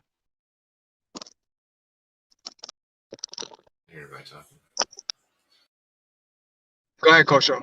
I was just gonna ask if those videos when you see the sun setting and the sun gets small, you ever think it's weird that it gets immediately dark when it happens when the sun sets? Like there's no light at all. It's just dark now. Like if it's pointing in a specific. That's not what you experience in reality. So. Like if it's pointing in a specific direction. No, what are you talking about? There's no light at all in the sky, and there's just darkness. Can we agree on something? Can we agree on that zooming in is not a natural thing? It isn't natural. Yeah, but regardless if it's natural or not, man, the point is to see the angular size change of the sun. Okay, but what you fail to understand, Bebo, is that as soon as you zoom in, you completely change the dynamic of the image that you're trying to analyze. It doesn't work the same. Don't change completely. You just zoom in. That's all you change. No, going to be bigger. You remember, it's something artificial that you're bringing it back. You're bringing it back. It isn't something natural. We already conceded that you're increasing your angular resolution when you zoom in. You're increasing more than what you would be if you were a wide angle. Zoom is magnification. That's all. We already conceded that. No. If it's optically zoomed, you're changing your optics, and then you can digitally zoom within that. But optically, you can. If it's a zoom that's not just digital zoom, you're right. What? What's the difference between an optical and a real one? You're changing your angular size. Changing the lenses, and you're increasing your optics. That's not just a digital zoom. That's different. Yeah, but you don't really change your the changing angular size is the same, man. It doesn't matter which zoom you absolutely change angular size. One changes the resolving power. The other one just zooms into the we're talking about image. The resolution changes. And you decrease your field of view.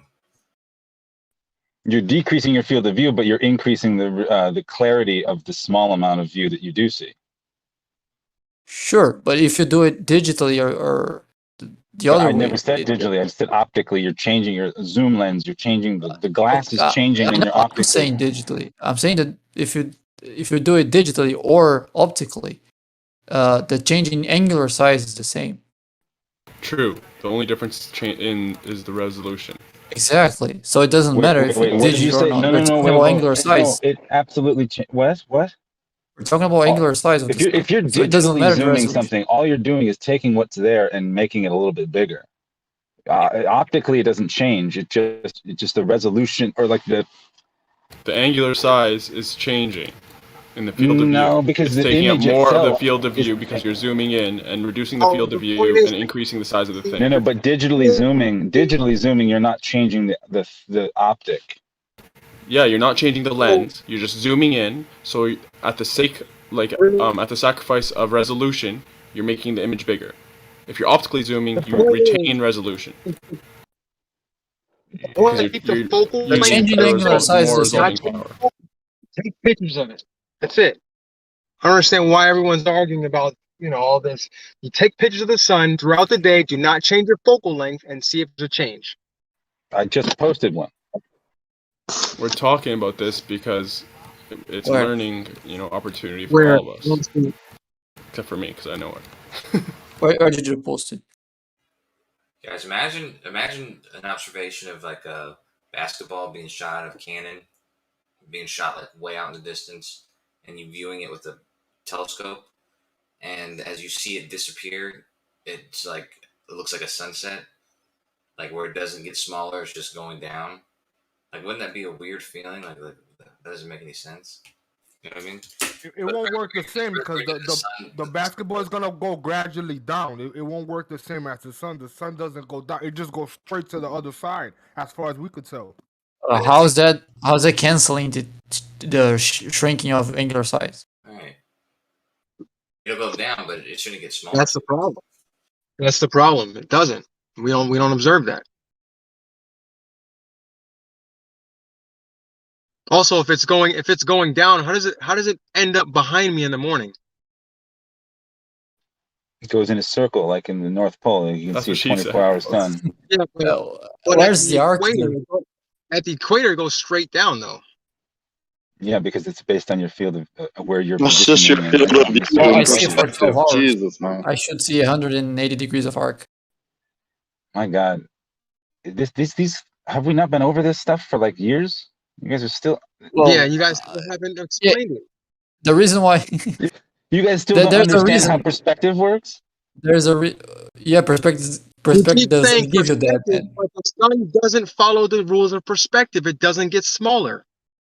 Well, I would say it is not a celestial and terrestrial object, so it might be a little different, right? Yeah, but perspective says right, B-ball. Yeah. I didn't hear what you said. Well, if we're dealing with light, right, in an atmosphere and in a terrestrial and celestial view, you would expect that part to be a little different than you would just the object moving away and towards you perspective part. No, because when I think of objects moving away, I think of something getting smaller. Plain and simple. Right, because you're thinking of all the objects you've ever seen inside of our atmosphere, correct? Exactly. Right, exactly. Well, the sun is not within our atmosphere. Well, why would that be any different? Because it's coming through different layers, right? I mean, even you would have to agree with that. Yeah, but the layers change vertically. You wouldn't have a real horizontal shifting. Yeah, I've heard you say that like 10 times. I'd like to see any proof of that. For what?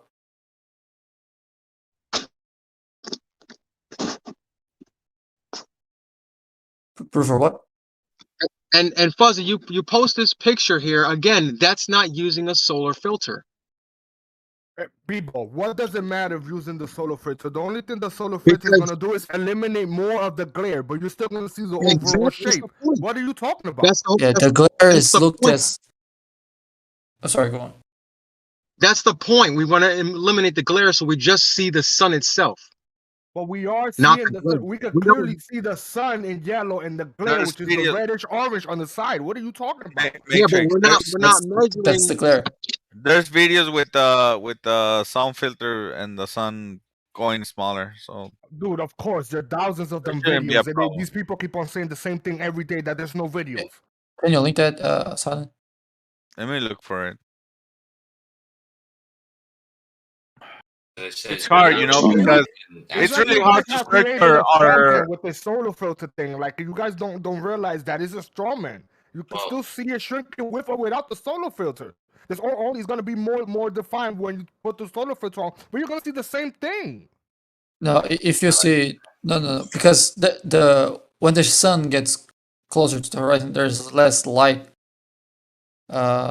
in the overall image. So usually cameras adjust for that smaller smaller amount of light. Manual. Sorry? I would like to ask you a Not if they're question. manual. All right. Well, actually, if it isn't in manual, if it before the sun gets there, it can still be oversaturated. So as it gets closer and closer to the horizon, there's less and less light from the sun getting to your camera.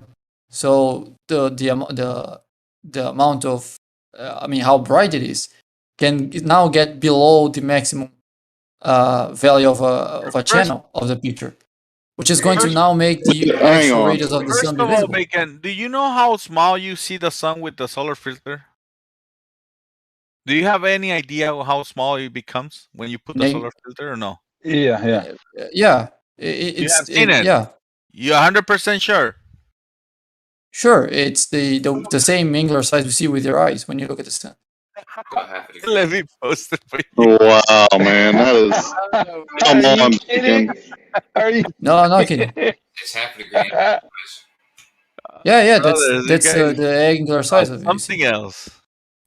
Do your eyes account for the glare? What are you talking about? Eyes are much better. Every day I hear seeing- something new now. A desperado. The contrast that I can see is way bigger than of a camera. Can I get an explanation of the sun being refracted above the horizon? Size of the sun.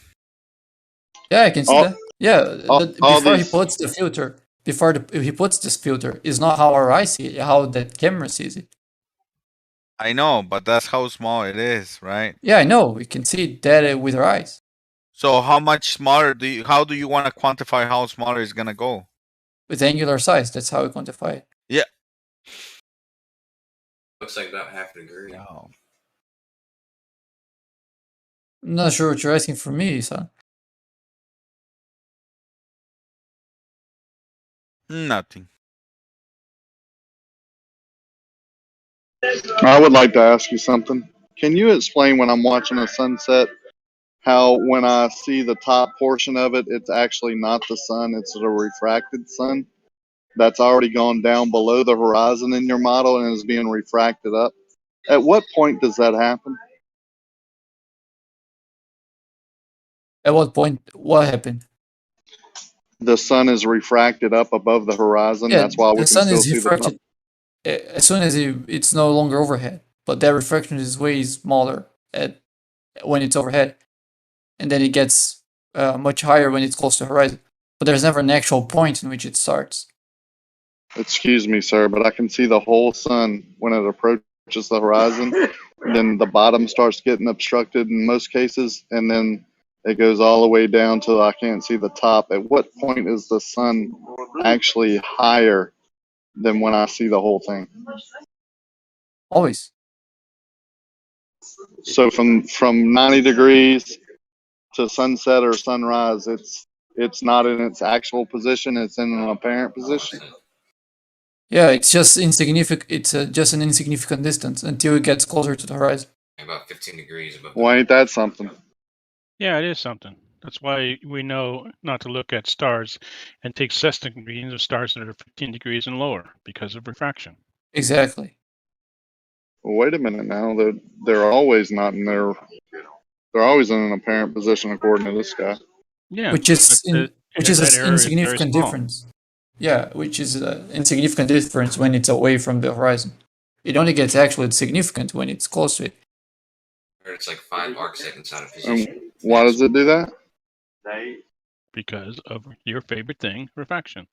Yeah. So refraction can be used there. No, it can be used all the time, but before it's an insignificant question. Let me give you an example. If you send a laser from air to water, it's going to bend, right? But if you send it vertically... Oh, stop. Don't put right at the end of your sentences. That makes me act like I'm agreeing with it. Just don't do that. Thanks. Oh, just say yes or no if you don't agree, because if you disagree, why should I proceed? Just tell me what you want me to hear, sir. Yeah, would you agree that if I send a laser in water from air to water, that's going to bend. I would say sometimes, yeah, not all the time. Right. Yeah, if I send it vertically, it doesn't bend, right? Well, I can't prove that one way or another. Neither can you. Oh, that's very basic from, how refraction works. When it's right overhead, the angle is vertical to the layers of the atmosphere. So there's no refraction. No refraction. I would say there's never no refraction. If you're going to tell me if it's perfectly 90 degrees, there's no refraction, but insignificant amounts of refraction. Okay, so now it's insignificant. Yeah, so we can move on. Yeah, so as the sun approaches the horizon, that angle starts to increase.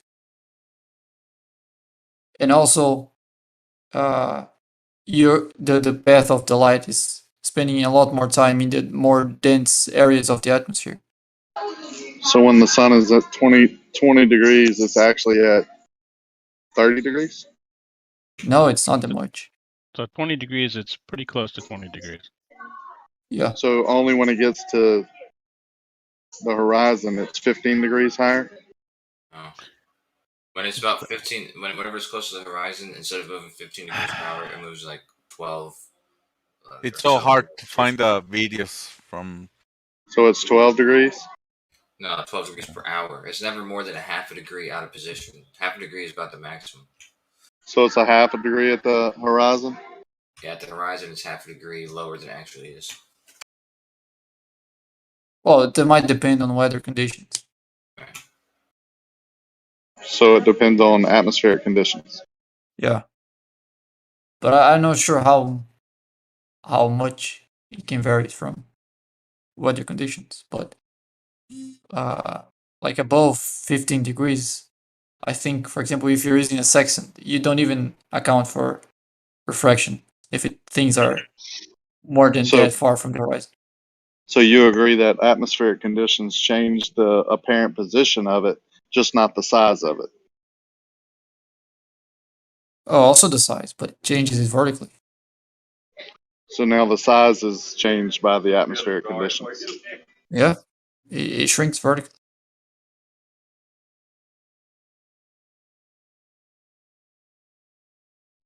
So it compresses just top to bottom, not side to side.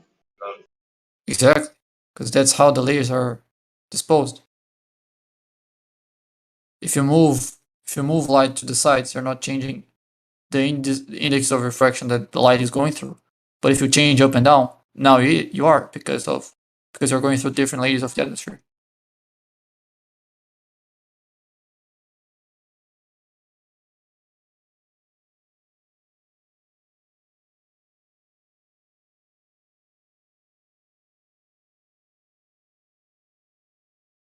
There's a very good way you can. Oh, sorry, go on. So light is definitely refracted at the horizon, especially over the marine layer, correct? Nowhere near enough to explain everything that you say it does, Dodo. He's not Dodo. Bacon. I don't know what marine layer is, but the first part, yes. Close to the water. Oh yeah. He's going to try to conflate the curve of the Earth with refraction, saying that refraction accounts for ships disappearing bottom first, for the sun disappearing bottom first, for the moon disappearing bottom first. Well, for that you would need the inverse of the index of refraction to change in the opposite way that it usually does.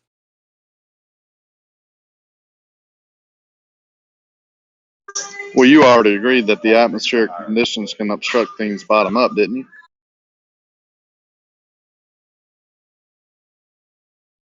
Would you care to take a I mulligan? agree with that, but I didn't agree with that before. But yeah, I would agree with that. Yeah. Yes, you did agree with it before. I asked you like 5 times, and now you're agreeing with it again. So you would agree that a boat going away from you in the marine area, because it's on water, would or could be obstructed bottom up by the conditions. Yes, you could. Yeah.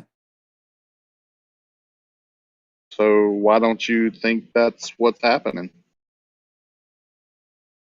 Oh, sometimes it is. But just because it can do it doesn't mean that every instance in which that happens can be explained by this effect. Sometimes. So how can you tell the difference? If you agree that sometimes it's doing it, then other times, how can you say it's not doing it? Because when it does that, it's all we call it's when we see mirages, right? We're not talking about mirages. Well, unless you want to consider a mirage like I do, definition being optical illusions caused by the atmospheric conditions. Okay, I'm talking about refraction when the atmosphere is less dense close to the ground than it is above it. That's when you get mirages.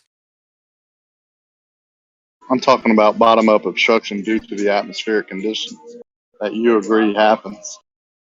Yeah, it's the exact same event of mirages. It's the exact same thing.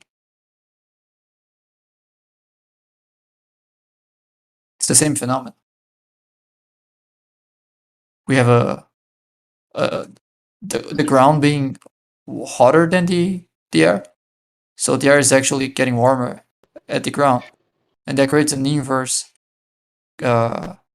a gradient of index of refraction that is opposite to how it normally is. So so the light starts to curve upward, and then you can have things obstructed. Yeah, that's why we always see it even over the ground, because the ground is warmer. It has a lot of moisture in it. It's cooling off a little bit at that right above the ground, and it's causing that bottom. It's causing that bottom up obstruction most of the time. Well, yeah, but sometimes it's colder than the air. Yeah, For example, I agree. yeah, like So in the the black question swan. is, how do you know when it's not doing that? How do you Yeah, know when it's not? sometimes it's different, and we see further, right? But Yeah, never exactly. is it physical obstruction. It's just optical. No, it doesn't mean there is no physical obstruction. Depending on the distance, if it's close, you can get an obstruction just from that effect alone. Yeah, I It agree doesn't with mean you can't have physical obstruction just because you have instances of. No, I'm not saying that physical obstruction wouldn't cause bottom up obstruction. Also, I'm just saying that's what we're seeing. Sometimes, yeah. Well, how would you differentiate? Well, if you pick an example, we can analyze it because given how refraction works, some scenarios are predictable by some aren't. You just explained how refraction works perfectly. So over a flat plane, things will be obstructed bottom up due to refraction. Yes, which doesn't mean that every obstruction will be compatible with that. Well, it's not. It's dependent on the atmospheric conditions. We see different results on different days. That's why you get the time-lapse videos that are up and down, and sometimes the boats aren't obstructed bottom up. They just blink out. So does the sun. I have videos of that personally. Sorry, how's that? Well, that effect wouldn't shrink the size of the sun horizontally. In fact, I think that would make it bigger. So you want to move along? I mean, vertically. I think that would make it bigger. Wouldn't it? So we're going to switch to the size now? Yeah, you're asking how to tell them apart. Understanding how they works helps tell them apart, because just claiming refraction can do that doesn't mean you can produce any sort of image from that. Understanding how it works provides you ways to tell that apart from other observations. And that's what we're trying to do right now. Like, how this kind of refraction affects the vertical size of an object. So because only the vertical size of an object changes, you're saying that it must be what? No, I'm not saying because only the vertical. I'm saying... Yeah, I'm agreeing with you. So let's just say it only changes vertically. Mm-hmm. What does that prove again? Oh, I wasn't saying that proves something. I mean, saying that we can tell it apart based on whether it's shrinking or being magnified vertically. Tell what apart? If it's a physical obstruction, or if it's just a mirage, for example. How the frick are you doing that, sir? If you don't mind me being blunt. Well, just think of how the light paths should be bent for you to have that kind of refraction, and then you can visualize if the height should decrease or increase. And I'm guessing it should increase if it was that type of refraction. You're not guessing decrease. that it would increase if it's that type of refraction that you're not naming. You mean the type of refraction that would obstruct something bottom up? Yeah, exactly. So what would the difference in vertical size change matter if the obstruction is bottom up obstruction due to the atmosphere? Sorry? Can you ask that again? You're not making any sense. I'm asking you to repeat the question because I didn't understand.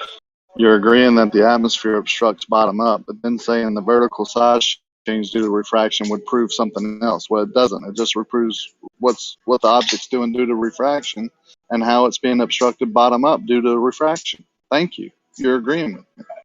Well, I'm saying the different effects of, the understanding how an effect of refraction works. Yeah, you're only talking about the different effects of refraction. That's it. Yeah, and as soon as you understand how they work, you can then tell apart if that's an effect of refraction or if it's just a physical obstruction or if it's a bit of both. Both of your claims of refraction and how it's affecting a distant object, especially over a marine layer, would happen over any shape. Okay, but they wouldn't produce any image. Okay, so you're agreeing with me. Yeah, I think so. If I understood you correctly, yeah. Welcome, sir. Welcome. Remember this day. So the Earth's atmosphere is a giant fiber optic cable that bends light and creates perfect images. Great, got it. Thank you. If you said that, I don't think you were listening to the conversation. That's no one's point. Okay, yeah, I did come in late, but but you're talking about refraction and bending light, creating images of illusion. So well, the context like was fiber optic. The context was like we can't have sunsets if the sun is something that is going above the surface, and perspective doesn't give you that because it shrinks the diameter. You can say, well, refraction is magnifying it back. No one said it was just perspective. Don't deceive here. Yeah, well, perspective was one of the explanations given now, and when we but why did you just say just perspective? I didn't say just perspective. Or did I? You didn't mention anything else. Okay, well, I was still talking. I was going to mention refraction next. So yeah, and one of the explanations given was that it's perspective plus refraction, which so refraction should counter the expected changes of perspective that we don't see. No one ever said that. Well, if you're saying that you're making stuff up now. No, I'm not. That was Fed's point. No, perspective brings the object down to the layer of where the refraction is the most, even according perspective to has you. nothing to do with perspective. With refraction. Didn't say it did. I said it brought it down into the area where that object can be most refracted, which is at the horizon, which is also what you agreed to, and then can obstruct bottom up because of the way refraction works with the marine layer, especially, or the density layers. You also agreed to that. That's the whole point of bottom up obstruction. Thank you. That's how sunsets work. Okay, but if the sun is making circles above the surface and 12 hours then you agreed. Well, not necessarily, but I don't want to get to the details of that. Just want to give the context of the conversation for that. Whether it's making a circle above or we're falling away from it, it would be obstructed first by the atmosphere, correct? No, it could be, but there can be physical obstructions, yeah.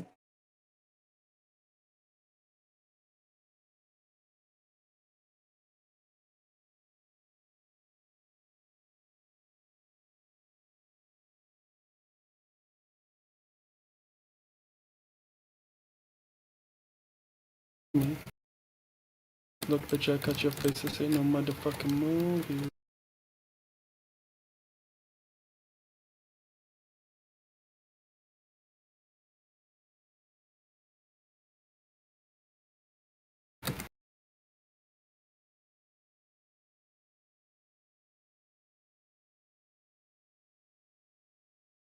Oh no!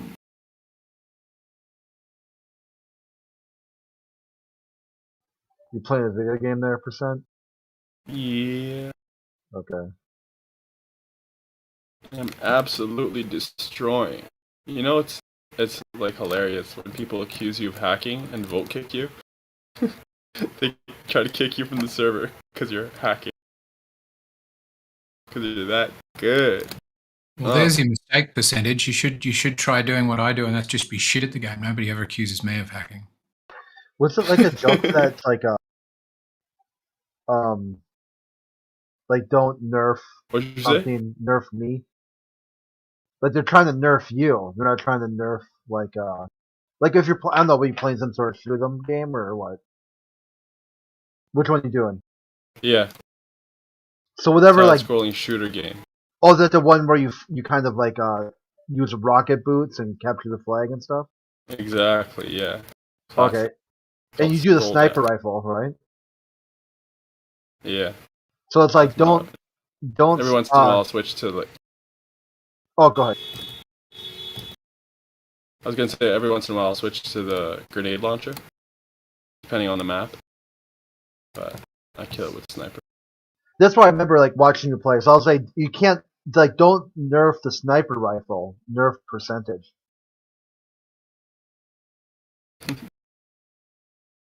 How do we play a song in here? In terms of the regular game, sniper rifle's absolutely broken because there's something called Bink, and it's basically every single automatic gun in the game. If you land a single hit on anyone, that person, his accuracy is fucked. So you have sniper rifle, you only have one shot per like 2 seconds or something, and you get hit by any random shell, like even one that does like basically 2% damage or something. And because of that, your accuracy is fucked for like a second and a half, and you can't do anything. So in the regular game, in like the competitive scene, if you will, it's absolutely useless. But in this game mode, which is one-shot weapons, it's pretty good. It means one of two. You have the secondary weapons. Which is like some sort of chain sword or something like that, right? Yeah, the secondary weapons are either the Law, which is like a big-ass grenade launcher, a rocket launcher, I should say, and the M72 Law. And then there's the combat knife, which you can, throw or just like attack if the guy's right beside you, and then the chainsaw, which you can't throw, but just has like better range than the knife. And then, yeah, that's it for the secondary weapon. But my movement in this game is like fucking ill, so I get some crazy kills with the chainsaw.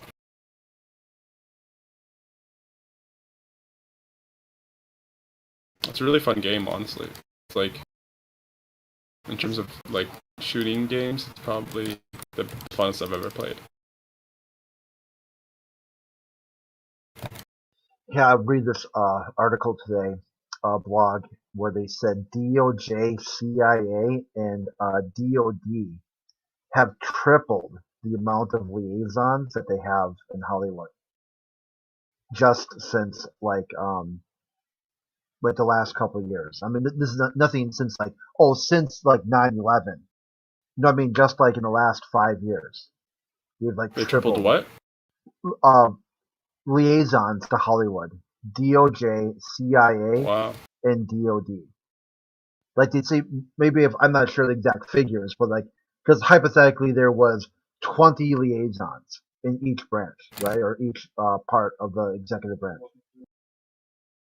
Or not for with DOJ. Yeah, okay, that would be the same. Then they and go by to. liaisons, do they mean for like movies and shows, or do they mean all media, like including the news programs and stuff? Well, yeah, it could be. But it just said Hollywood. But I guess it could be daytime talk shows, right? But like, or something like like whatever sort of non media or non news sources, entertainment places. Mm-hmm. So then the thing is, it's absurd to think that this happened. This is basically what the author is saying. That this is absurd to think this happened for no reason, right? So what's going on? It's the absolute power that the government surrounds every aspect of our life, and even your own opinions as driven by the media that you're exposed to. That the government forces are pushing an agenda that people are seeing even if they're not even realizing it. It's kind of like a sports stadiums. This is another one I read too, where like like the army was like paying for the NFL to do some sort of like Go Army commercials like in the stadiums.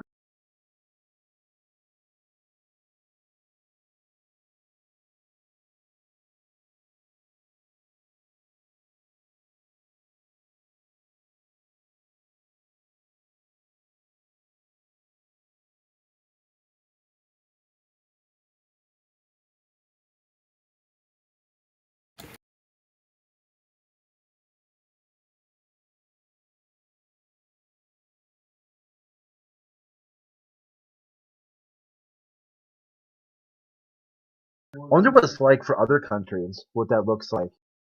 Like say, especially ones with space agencies, like China and France, India, Russia. Do they have this level of government entertainment cooperation, or is there some difference there?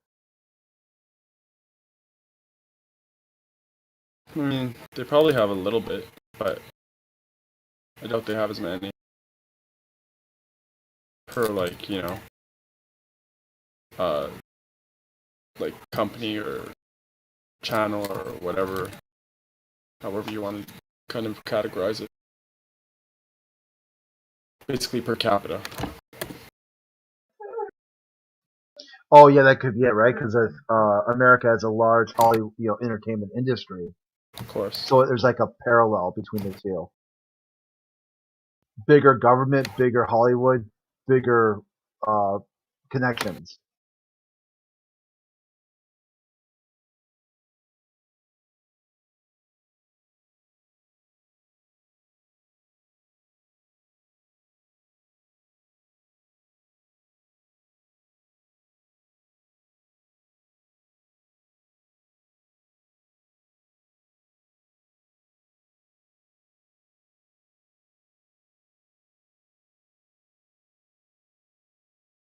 But the food is gonna do me.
So, did you ever look into those translations from Ken Wheeler?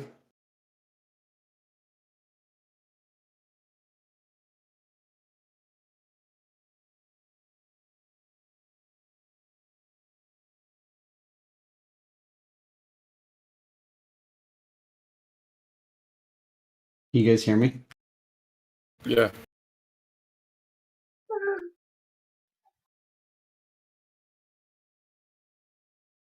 My name's not Die Slow.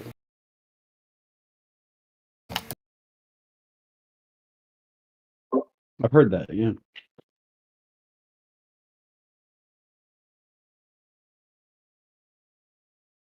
Though for some reason it doesn't stop people from saying it. No, I just saw Die Slow in here. I was wondering if he'd actually looked into the translations from Ken Wheeler.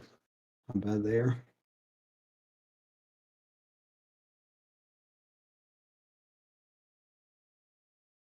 Here, who's the master globetard or globey?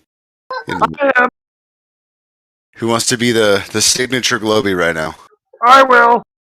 I don't know, man. Santa, sounds like you're spiraling a little bit. Sound a little triggered.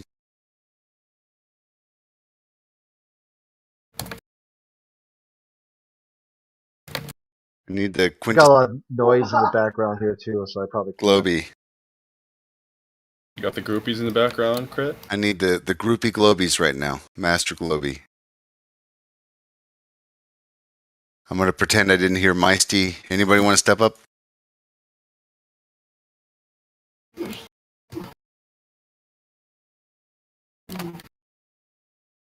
Pretending. I'll pretend. Let's go. Okay. Sure. What's got your panties in a twist today? Too bad. Riggs? I already called it. Get the fuck out of here. We don't need you're expired. Percentage, I think, would do a eggshells. good Slow. job of. I think Percent, you could do a good job of steel manning the globe side. I think mean, you I tried could. to do it. We'll soon see. Okay. On their elliptical orbits around the sun, the planets, they tend to have, they don't really change their size, their angular size. Now, they do change a little bit. They do. But they don't change very much. They don't change as much as we'd expect if something is doubling or tripling its distance beyond the sun that is much smaller than the sun, for example, and should be imperceivable, but they are visible. Doubling and tripling the distance? Is that accurate? Well, sometimes it's more than that. I'm just being nice. Yeah, Riding, I don't think I can steel man this. Is it for real? Like, at some points where it's supposed to be in the night sky, visible, but double or triple the size than it is at other times when it's in the night sky, invisible? Or more? Yeah. Is that a fact? Yeah, I mean, you have to imagine, out of all the planets, some of them are on the other side of the sun in accordance to our position, and they are perceived about the same size regardless of their position. Their aberration appears to be the only difference. So the atmosphere itself could make the difference between the smallest and the largest sizes that we perceive, but at no point is perspective taken into account where they just shouldn't be visible at all. I'm sorry, confused with Meisty. why you think they're. You I'm had your confused chance. No, I'm just kidding. Go ahead. Go ahead. What do you got for me, No. Meister? I need some help. No, I'm actually interested in like why. So they're already very small in the sky, right? Yeah. How do you go from I can barely see it's a little dot in the sky to a like it's still a dot in the sky? Like Well, it's not like how the do you moon go where we from can- how do you go from okay, this planet is passing by us at like a more local angle, especially more local than the sun's distance, and then around its orbit, that planet is on the other side of the sun, at least double the distance, not including a z-axis or whatever. That's not a really good point, man. Because like you would expect if you've taken a picture that it would just take up more pixels. The angular size would be bigger if it was actually 3 times the size. Well, sometimes we get a big moon, sometimes we get a small moon. It's not necessarily because of its position, it's because of the atmosphere allowing it to be viewed a certain way, right? And the sun is the same way, right? So when you look up the sizes of these planets angularly, it shows a variation between this size and this size, but those sizes can be explained away by atmosphere alone. At no point is angular size taken into account, or perspective, rather. You would expect something that would be, I don't know, twice the distance of the sun to just not be visible. Or even, Sorry, I was talking, close. Sorry, I was Maybe. talking. Yeah, sure. So Mars changes so Jupiter doubles in its size based on its elliptic orbit, depending on the time of the year. Saturn a little less so because of the times that we see it. Mars, because of how close it is, will change almost 3 times its size, its angular size. Mercury also about 3 times. Uranus doesn't change all that much. And neither does Neptune, given their distances and the times that we've actually seen them in the past 200 years. So yeah, I mean they change. Oh yeah, I know they change, but I don't think they change enough in accordance to the distance that they might be at. Could you educate me as to how much you think they should change? Because I'm just even looking at a kind of a cursory overview of the angular sizes here, and Mars changes its because of like how close it is relative to us, and how much we experience the difference in those orbits based on ours. Experience? So we can see Mars on nearly every orientation around the sun to us that we can think of, when we're on the same side of the sun. Whereas Uranus, we haven't been in opposites to our 180 and their 180. That's on the side of the sun in 120 years. So I'm just looking at the angular sizes based on what we have observed in the past lifetime. I'm trying to find a good site to show me 3D model.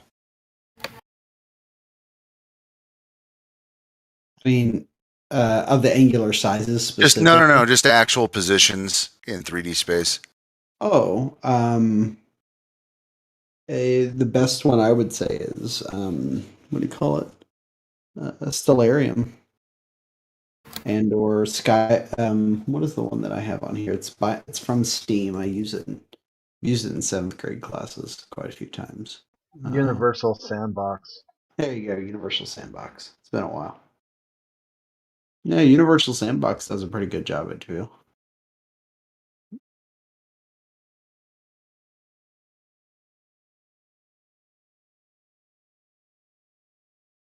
Universal Sandbox does a good job with like visualizations and timings and stuff like that.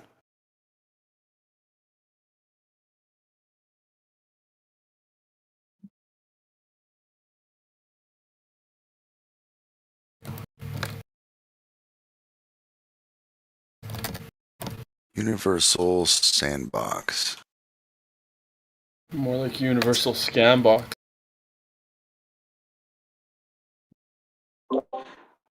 That was pretty good, person. I tried. Oh, $30. Okay.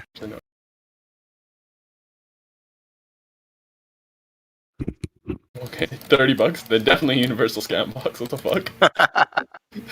I was actually thinking the same thing. I mean, shit. Well, it's got the VR aspect. They updated it just recently that you can do. So the older version, maybe there's like a. I don't know if there's an older version still around, but it wasn't that expensive.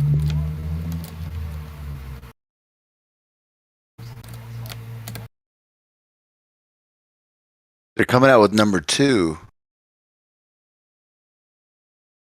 Or maybe that is number 2. Yeah, that's what I was thinking. That might have been number 2. So, everybody's favorite planet, Uranus, is currently 3.7 arc seconds. And the farthest we've seen it in the past 40 years is 3.3 arc seconds. And the closest we will see it is 4.1 arc seconds ever.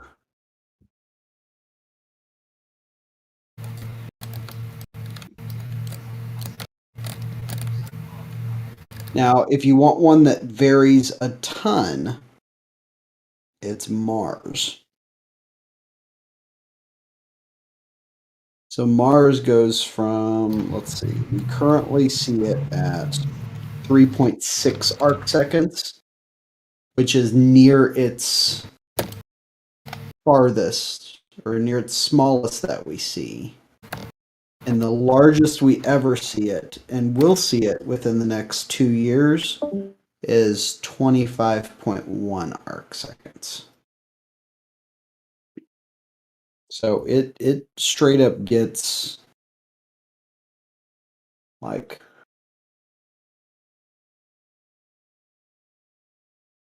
like 7 times the size.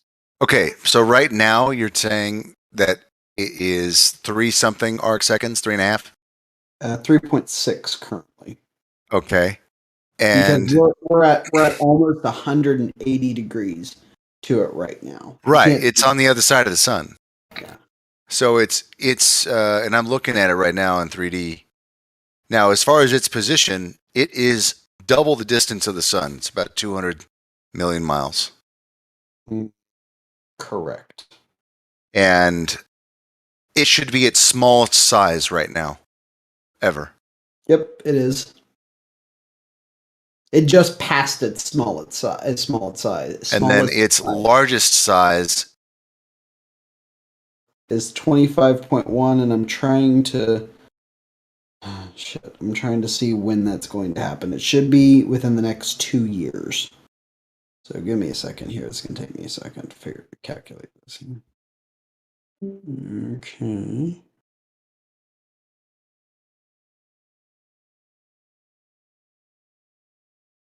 Yeah, but that's a huge variance. That's a huge variance. Actually, this is actually probably one of the number one reasons I stick around Flat Earth Discord servers because you guys ask questions like this, and I'm like, you know what? I don't know off the top of my head what the effing angular size of Mars is. That's a fascinating topic. I'm going to learn about it over the next 5 minutes. Yeah, but you don't need earthers for that. I mean, you apparently, if this globe thing is real, you'd have thousands of resources. You'd be able to have all kinds of communities because you know what I mean. You wouldn't need people that you think are dead wrong to get all kinds of insights about the universe. Would No, you? the point isn't about being dead wrong or right. The point's about what questions do people ask you. I've never been asked this question in my life, and I love the fact that that's a question that Riggs put out here. I love learning. Yeah, I'm gonna post this actually. It's a pretty cool site.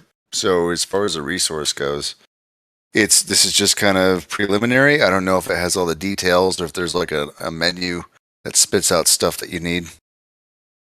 But that site's pretty cool.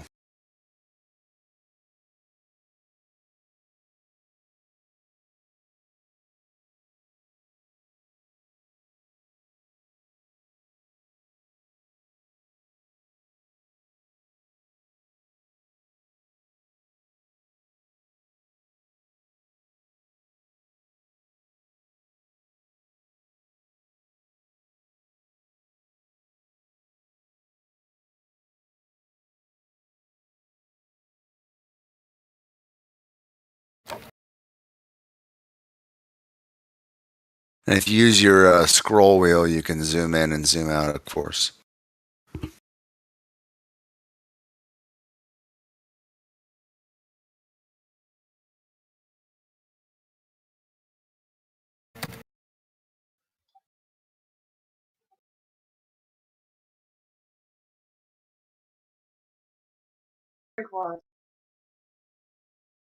So Hey, Geo. Oh, I'm sorry, Mice G. What's up? No, you're good. It seems like it's probably actually going to be like 4 more years till it gets its like we get super close to the thing. Well, right now it's antipodal, right? So Yeah, and it's going to be about 4 more years till it gets like right next to us. Yeah, it's going to be like the closest we've been to it in a long time. Right. And that's I guess it's like an 8-year cycle.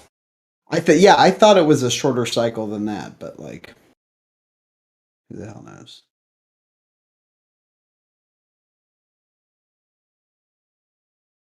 Yeah, I'd say Venus is probably the largest because it's closer to us more often.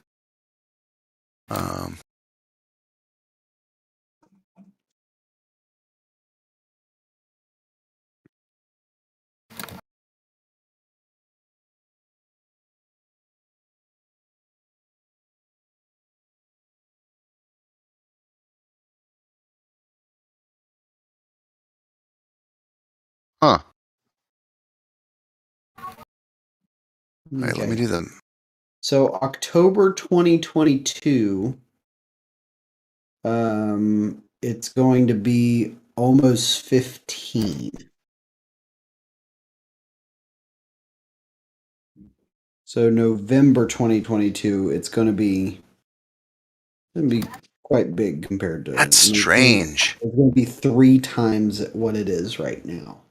Actually, no, shit, it's going to be 6 times. It's going to be very big. October when? It's going to be due November 2022 is when it's going to be like 17 arc seconds.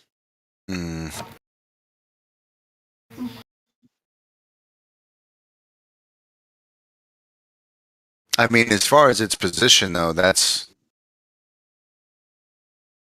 literally nothing. There's no reason for that.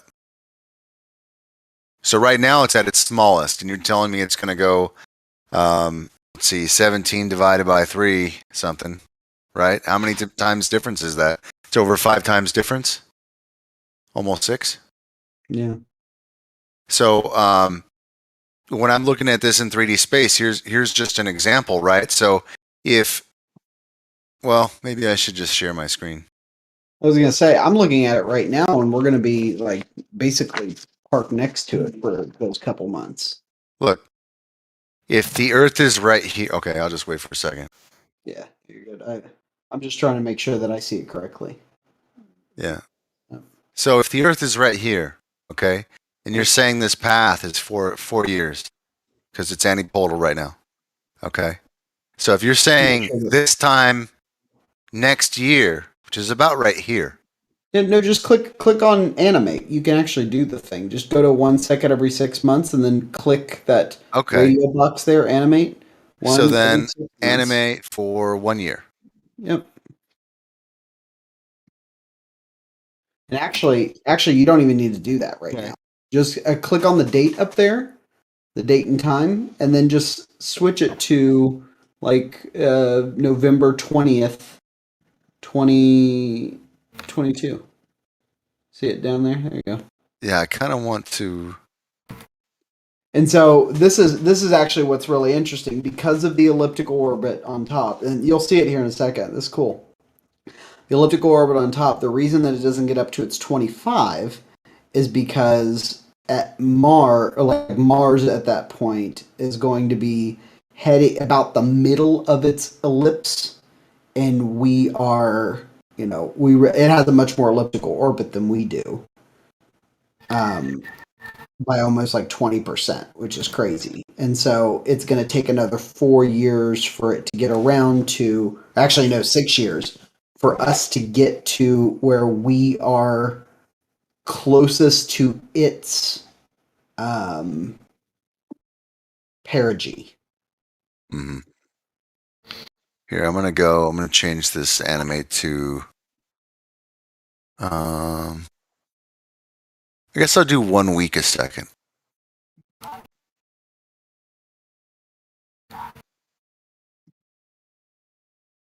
Actually, I want to go back. So like February 2025, again, we are going to be almost in line with Mars, but it's going to be at its apogee.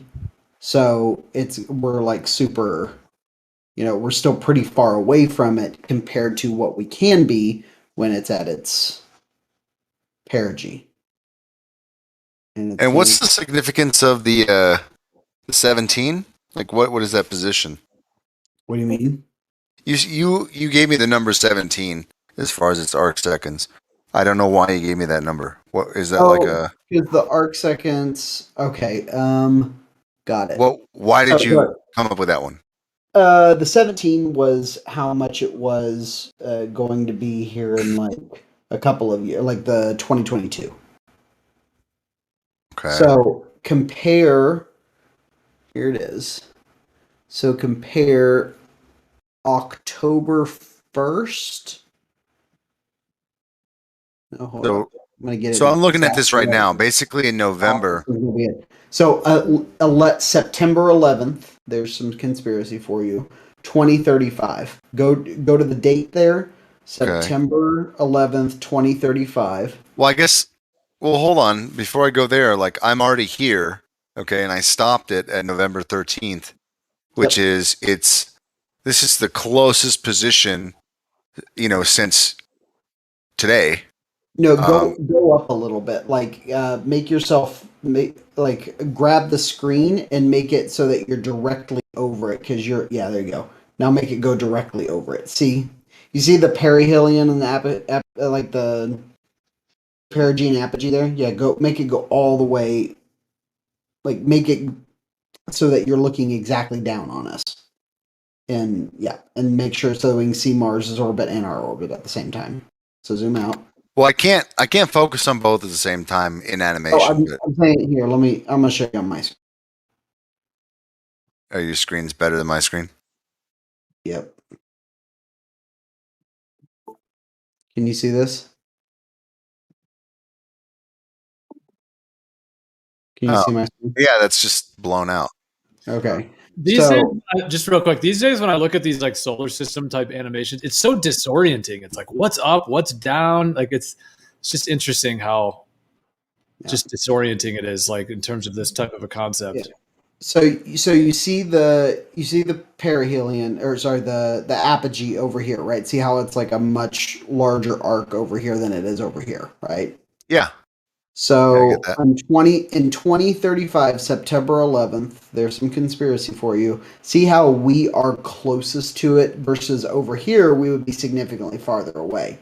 That one next year in 2022 is going to be about right here, which is going to make it about 17 arc seconds.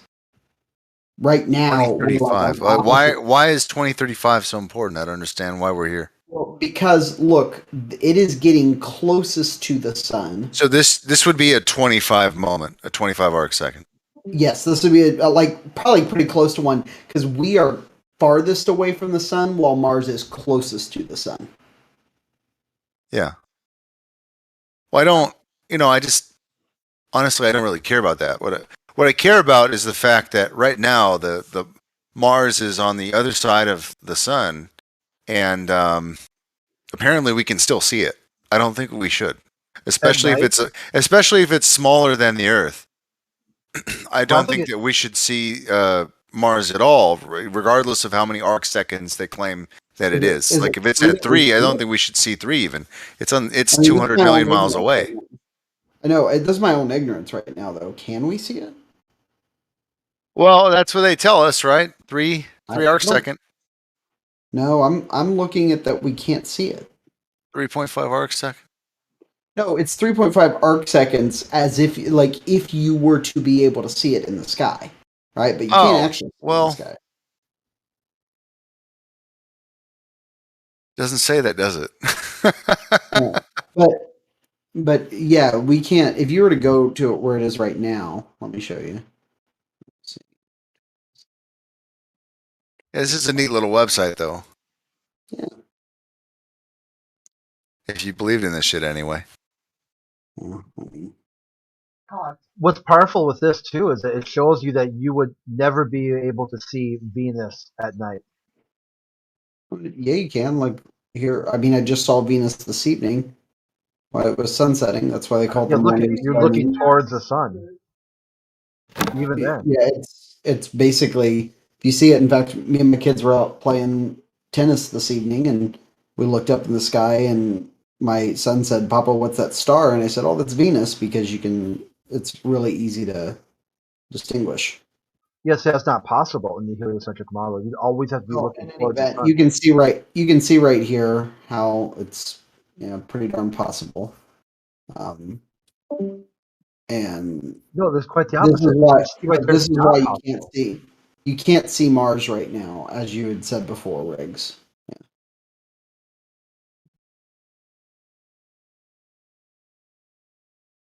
All right, so when what would tell me when I could see Mars again? So I use Skyview. Skyview or Stellarium or? Yeah, I use Skyview on my phone just because, or Sky Guide rather. Sorry, I use Sky Guide on my phone. That'll tell you also. You should be able to pretty much discern it once it's on 180 degrees, at least on this side of the sun. For many of those points, you're gonna have to kind of eyeball it on here, but I mean, once it's less than 180 degrees from the side of the sun that we are on, you'll be able to see it either like very early in the morning or very late at night, depending on which side of the sun it's on.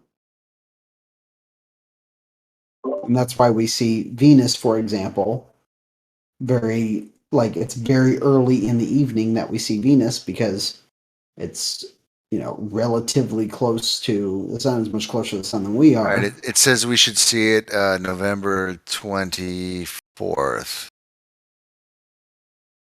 Oh no. Am I looking at the right article here? This was. I don't. It's almost. Yeah. I'm looking at it. Yeah, November 24th is what it says. Because it's like, and you'll see it. Let's see. I'm trying to think of this here. You'll see it right in the morning, I think. Yep. You'll see it right on the horizon in the morning. Okay, let's see. I think that's right, but let's see if I'm wrong. Or maybe it's right on the horizon in the evening. I think it's right on the horizon in the morning. And that would be just because we are just passing the sun at that point. We could see past everything. And then there's Mars. If you drew a 180-degree line on like just arbitrarily through the middle of the sun. Yeah, the Earth is catching up. Yeah, exactly. We would be basically be caught up to that we're on that side of 180 degrees from it. It would be, let's see what the website is. This is the 24th. So, I don't know, man. I'm looking at the different angles here, and it's clearly should be visible. Oh, wait. Why am So I was right here at where I'm at, for example, in the Midwest. I live in Indiana. You will see it starting at 6, like it almost exactly 6 in the morning. Should be mid-November, but it says late November for some reason. Yeah, so it's November. I have November 24th is when you will start to be able to see it, and starting at about 6:10 a.m., you'll be able to see it right on the horizon.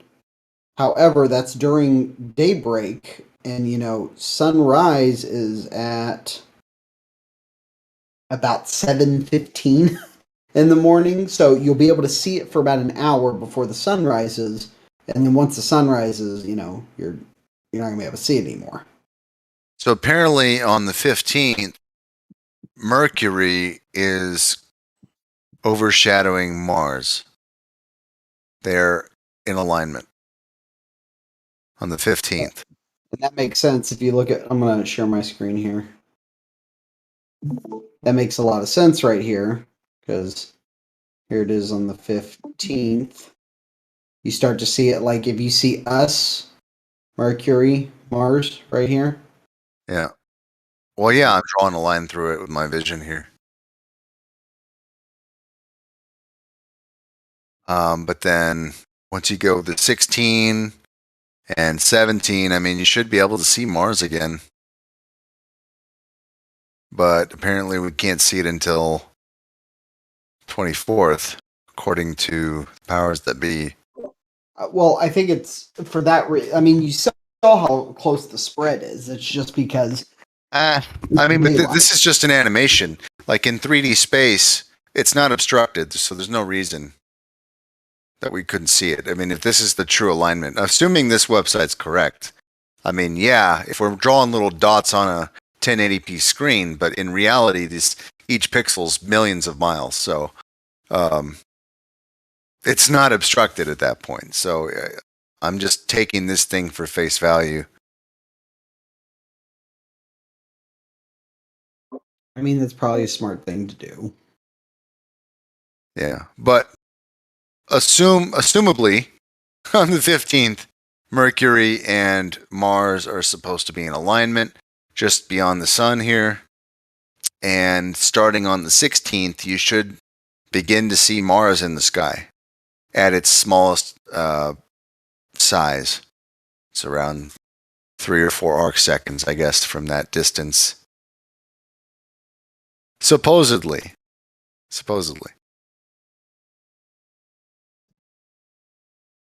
But, if I can see it on the 16th and it looks wildly different than it does on the 24th, that would be weird because they're essentially around the same distance. One is just being unobstructed.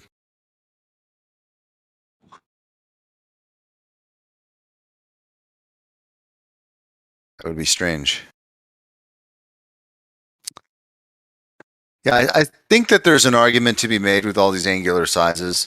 I'm not perfect at it, but I think that there's an argument to be made.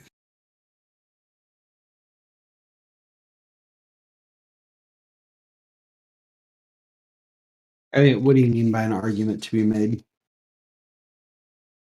Well, I think there's a discrepancy between, like you said, sometimes we don't see it, sometimes we do see it. And then when we do, what size is it? Like this website, it says we don't see it until the 24th. Presuming that this website is correct, as far as its geolocation, I think we should be able to see it on the 16th. And if we do see it on the 16th or see something, it should be about the same size as it would be on the 24th. But this is just me making a prediction, right? Or like trying to hypothesize. I'm looking while you were saying that. I did look it up, but like it's only the difference in those dates in terms of arc seconds is 0.1 arc second. That's a tenth of an arc second difference. Right. Exactly. And that's according to what we would expect, right? That seems very reasonable to me. But not according to what we would actually see. So what I'm saying is, I think there could be a discrepancy here. The fact that we would see it before the 24th, before when they tell us, and that the sizes may not actually line up.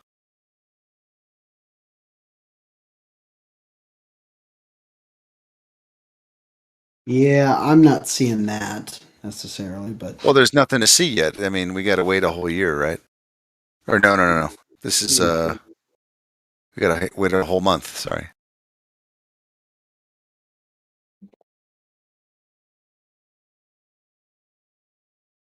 Well, if we have to come up with ways to find anomalies or things that don't necessarily make sense, like this is just one way that you might be able to do it. It's just see what the model claims to do and how it claims to do it, and then just find differences. I mean, I cannot argue with that. That's a very good way of going about it for the most part, I think.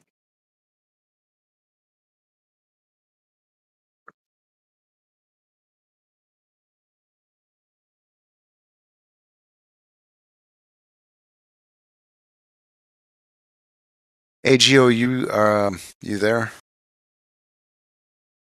Yeah. You are. You know, there was that one room that was pretty useful.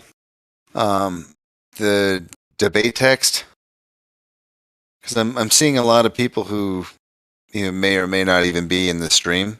They all have pink or green names, and they just spam the text. You notice that? Or is that the intent? When you say debate text, you're talking about on a different server, there's a room that they use for that or something? Yeah, and it was just meant to offload some of the live stream spam. Yeah. I don't know if that's what you want to do, but I noticed that most of the people who are talking in text, they participate 0% in the live stream. Right. I do know what you're saying there. That they're having all kinds of discussions that are not connected to the live stream. Yeah, I look in there and I have no idea what they're talking about or have no connection to it. And it just, I imagine it might be a little confusing for like maybe somebody who's watching the live stream. Right. And the fact that it sort of makes it go quicker because they're doing that. So then if somebody posts something in for the actual voice chat people, it flies by quickly because they're having all these other discussions. I don't even look at it because most of the time it's people I've never heard before in the VC. The side dribble. What's up, Wriggle? Well, I mean, sorry. Everybody has sort of landed, like in terms of this server being launched only in the last kind of couple of weeks here. Like, everybody's more or less landing in like either live stream 1 or 2, and then everybody's kind of just going to the live stream text at the moment, even though there are other rooms, but we're not quite filled out enough to kind of fill out those rooms. So that's kind of the way it's been at this moment. Kind of everyone's just sort of landing here. I mean, on occasion we filled up all 3 live streams, but for the most part, but yeah, I do see what you're saying there. Like that. I always, like most of them don't even talk to us. They just kind of talk to each other. Well, I figured like as the server grows, like, yeah, because it would be ideal, like for people in the live stream, there's actually a way to do voice link texting where like or voice channel linking where like you can actually only type in the live stream text if you're in the voice channel. That's also an option. Oh. Like Dino has that feature. So like when you join the voice chat, it'll open up the live stream 1 text, and when you leave the voice chat, the live stream 1 text will disappear. Right. That's remarkable. Yeah, which is pretty cool. But of course, yeah, then other people that are not in the VC, well, I mean, that would solve it in terms of they couldn't even access it. And then they would have to just be in other room. That would be great. But it would also be like, oh, I wouldn't even be able to check the chat. Well, I'd have to go to the YouTube maybe, or just click in. Yeah. Yeah, that's a good point. I will have to think about that. I mean, we've kind of gotten to a point now that's been a couple of weeks to where, enough fresh people blood. Well, people are kind of in. They know somewhat the rooms and stuff. So, but yeah, everybody is just landing in this voice text. So I do know what you mean with that. Hey, Gio, I got a question. What are you trying to do with us with so many rooms, man? You're gonna make my head spin around, pop off my neck, bro. It's too many rooms. For a cell phone. I've got everything like minimized, and it's still taking up 2 screens. Yeah, and I'm just kidding. You know I'm kidding, right? Yeah, you know I'm kidding, right? Well, the one interesting thing I was thinking about this server, like, there's about 400 and something members, and sometimes we have, between 20 to 40 in the voice channel. So let's just say, just for easy math, let's just say there's 40 at kind of the max. That's like 10% of the server is actually acting in the voice channel, which is pretty. You better start pretty good. Yeah, You better start putting some iconic content out on that server, man. You clipping all these little streams. You better host up some awesome bouts, bro, or something, man, that people can point at and be like, yo, that's that clip, that's that show right there. You know what I'm saying? You're gonna archive all this shit. Put it on, bro. You got everybody's attention, right? You got everybody watching you. Well, he's kind of doing his part already. It's up to us to get what we want. You're right. So if you want to put that on, go ahead. You gotta go ahead and give him a temp host, Crux. You can go ahead and do what you want to do. Yeah, well, I think the reason I brought up like the roughly 10% is in the voice chat. That seems like a high ratio. So like if we had, let's say, 10,000 members, does that mean we'd have 1,000 people in the voice chats? I don't know, but if it, even if it was, if there was 10,000 members and there was 400 even or 300, then that would fill these rooms up quickly. I mean, we'd have 3 live streams that are probably packed. We'd have a bunch of those other rooms of people that don't want to be on live stream or chatting, offline. So all of a sudden, all these rooms would be usable. But yeah, right now it is probably more than we need for the size it is. But right. Who's the editor? Are you do you clip do you snippet like the streams at all and do highlights? Or I haven't been to your YouTube channel. Yeah, that's right. Well, at the beginning, I was just doing like 12-hour videos because like the max is 12 hours. Lately, I've been trying to do a little bit shorter ones and kind of like if there's a particular topic, I've been just like labeling it that topic. So at least it's maybe like a 4 or 6 hour video of that topic. I mean, the ideal thing, like if we had the live stream host system running to where there's enough hosts and also temporary hosts to be hosting, then I could actually cut videos. Like let's just say right now, like, someone wanted to host, they could get the temp host role, or if there was a regular live stream host, and then let's say the topic's going to be, like the one you guys were just talking about, angular size of the planets or whatever, the luminaries. And then we could basically like make a video, 3-hour video of that host, hosting that topic. Then it would be, then for sharing it and stuff, it's like, yeah, it's like actually hosted content that has a particular topic, and it's not going to hopefully just go off into all kinds of side rails and people talking about, all kinds of other regular life things or whatever that are not related. And that would be part of the idea, is that the host could kind of, keep it on that topic so that it's like the content is for a 2 or 3 hour show is actually like on point for that whole show. Yeah, there's been some action in here, man. I wonder what the highlight reel's looking like so far. Check it out. But yeah, Riggs, I do know what you're saying with what you said. Yeah, I mean, that's an option. Like we could switch it to where the live stream texts are linked to the people in the room, and then make, I could even, well, there's other options, like either make. I was just curious. I don't know if we're there yet. I just was noticing, and I was hoping to get to know some of those people, but they're not progressing. Like I asked you about the what's that guy's name? Lazao or Lao Su. Lao Su. Yeah. The reason I brought him up is I was hoping that we would be able to get them to get involved or something, but it seems like they're just one of those always texting, never talking kind of people. Yeah, not everybody does voice. Yeah, some people are only text. Well, another option is to do like I did with the podcast room, where there's like the podcast panel text and then the podcast public text. So that would be another option, is to make like 2 Livestream 1 text rooms. One of them would be that would be linked for only people in the room can use. So that would be for like images that we're posting or specific topics or specific discussions in the voice chat. And then there would be like a offline or whatever the other word would be. So if people are listening to the Livestream 1, and then they could just be typing in that room, but they're not actually in the voice channel. Or like you were saying, just making a completely separate text room that's just called, whatever, discuss, whatever. I think it's a little dismissive to do that. Maybe it'll be necessary at some point.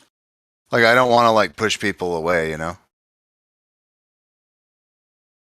You mean by which? I mean, maybe they're listening. I don't know, but I just wish they'd interact more so we'd know what to do with them.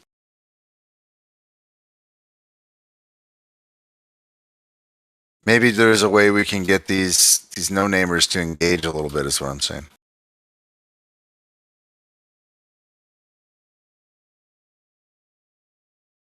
Yeah.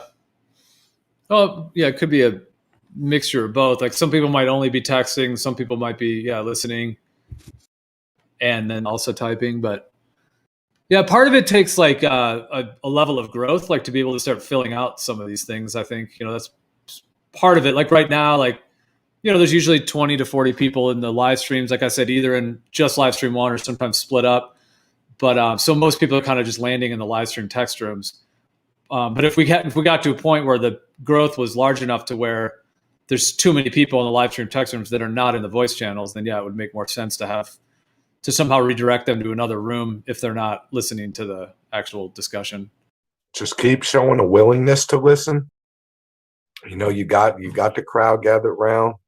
Just keep the environment as pure and open as it can be, better than the next. You know what I'm saying? Open up that humility, like let people know, yo, we willing. Come in here, tell us about ourselves, or tell me about myself. At least I can't speak for the other guy. You know what I'm saying? But let's hear it. Don't be shy.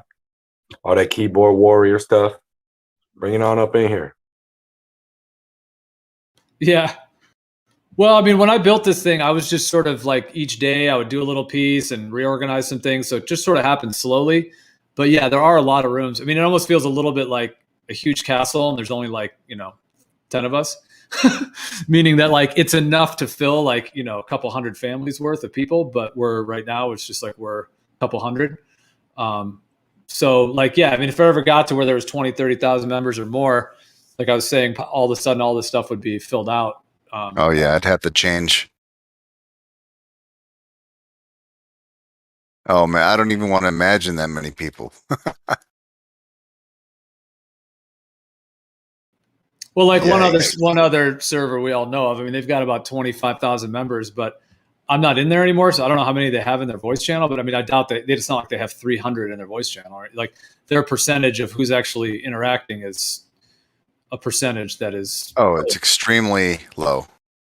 Yeah. It's a server that people join and forget, or it's on a sock account somewhere that you're never going to leave, and they're never going to purge.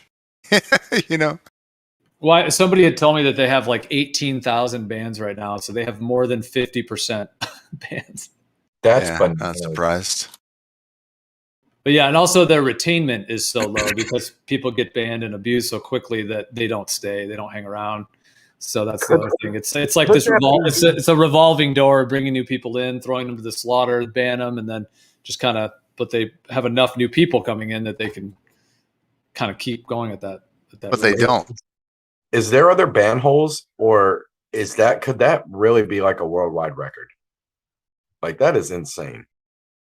18,000 fans. I mean, that's not including the 30,000 from the other server. Yeah, there's probably like, I don't know. What do you think? Over about 100,000 total? Probably over 30, man. Like probably 100,000. Yeah, total. Because there were times when Sheeple, remember when he unbanned everybody? Because there was a couple where there was like 8,000 bans and he went through and unbanned them all. So there was a couple of those too. Yeah. Crazy. Bro, that's some wild behavior, dude. I mean, that really could, hey, some industry has to have the record. I mean, it could be it. That's pretty bananas. I mean, y'all know I'm a Discord newbie though, man, but that's pretty bananas. BANANAS. I had to.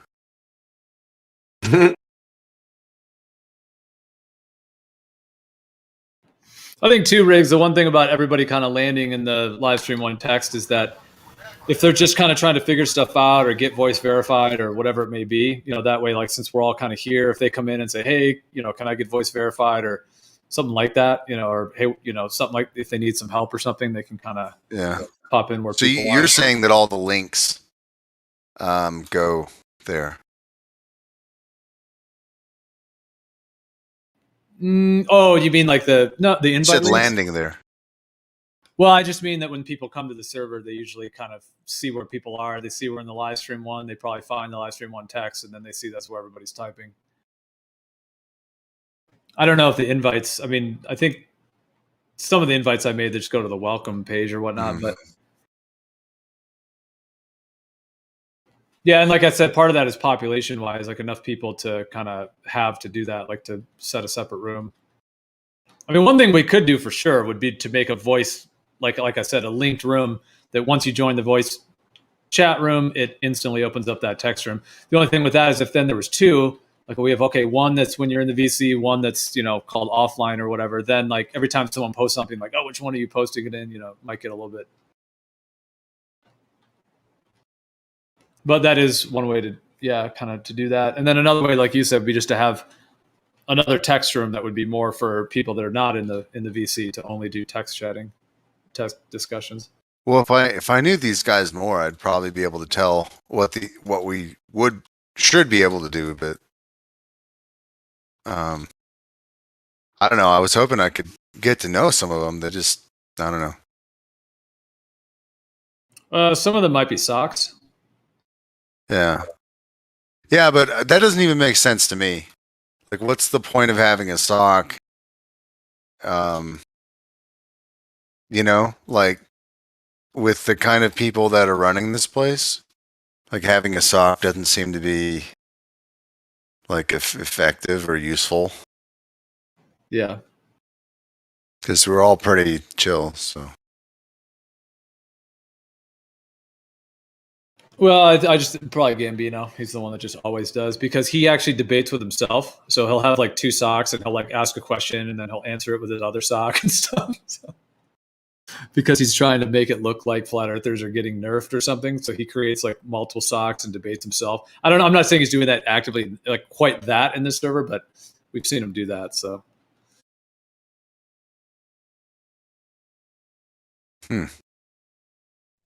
Gambino is definitely a special case.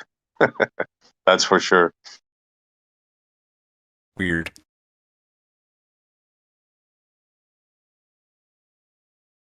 Well, he was in here on his main, and then he was cool. He was all right on his main for a bit, and then he started getting into the same stuff that he does, just harassing people and trolling people and stalking and all this stuff. And so I ended up on his main account, the one that was called Earther Nerfer or the Flat Earther Nerfer. I ended up putting that one into the account limited read only mode. So, he's I'm sure he's more on his socks after that. Gio, I got a cool thought, I think, real quick on the topic of socks and stuff and kind of a fringe issue. Are you guys familiar with like the beware of the psychologist issue? Because they're like, you know, diagnose people insane and lock them away type of thing. You guys know that the thing they've made a couple documentaries about recently? No, not at all. Gio? What do you mean exactly? Like just the propensity for law enforcement people to do that? Mental health. There's like mental health wars where there's some people that are like would be labeled like the conspiracy theorists who are saying, look, these medical professionals, mental health professionals have too much power where they could just diagnose you, boom, boom, bam, lock you away, type of shit. You know what I mean? And there's been people inside the industry that are, the radical whistleblowers, basically. You don't know about this? Yeah, I think I know what you mean. I mean, maybe I don't know about a particular event that's happening right now with it, but you're saying that people. Yeah, there's a topic. I mean, it's kind of a topic that's out there on YouTube and other stuff, and within this type of world, right? So, I was gonna bring up the topic of, well, like if you're familiar with that and a correlation that like how that could like this realm of like sock accounts, right? Like they're gonna be like, yo, this dude got sock accounts, so therefore he qualifies. You know what I mean? Like what do you call it? Diagnose. He's got the sock accounts, diagnose. You know what I mean? And they make they get into bad behavior, into cookie cutter models of, this person does X, diagnose Y. You know what I'm saying? Oh, there we go. Fuck you, Bev. There we go. I mean, bless Bev. Just kidding. Blessed Bev got me. I finally came up with the logic thing for Bev. Anyway, what do you think about that, man? About like sock accounts, like making it look like if they were like mental health industry people, they'd be like thinking there's like a problem with that. They'd be thinking the people are wacko in the head for needing multiple personalities or to hide or something, or for whatever fucking reason. They'd call them devious, greedy, evil, all these type of things. Possibly. Well, I mean, the way society functions right now, they're kind of promoting this bipolar disorder, or like this idea of multiple personalities problems. Like this is like, I can't tell you how many people have told me, "Oh, I've just been diagnosed. I'm so relieved." Seriously, they're begging for an excuse of why society doesn't make sense, and they have these opposing feelings all the time.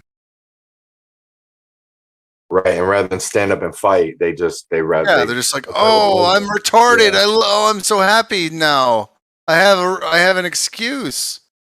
I'm autistic," or whatever the fuck they want to say. Like, yeah, some people, they have problems, but some people are like, mid-20s, mid-30s, and they're like, "Oh, I just been diagnosed with retardation. I'm so happy." Right. The wariness of like, oh, they just want to create drones and stuff like that. That's where we would say, oh, there's the backroom dealings in the mental health industry to, get people to be scared to be a certain way, to be, certain radical or whatever in certain ways. You know what I mean? And get them to get that drone, just doldrum mentality. You know what I'm saying? But people gonna think that's the right way to do it. They'll be like, "Oh, dude, I don't want to be hyper or something," or they, Well, a lot of what people don't understand is like the most effective medicine is the placebo effect. Okay, the first step to getting better is wanting to get better and thinking that you can, not just submitting to, "Oh, I'm sick, therefore."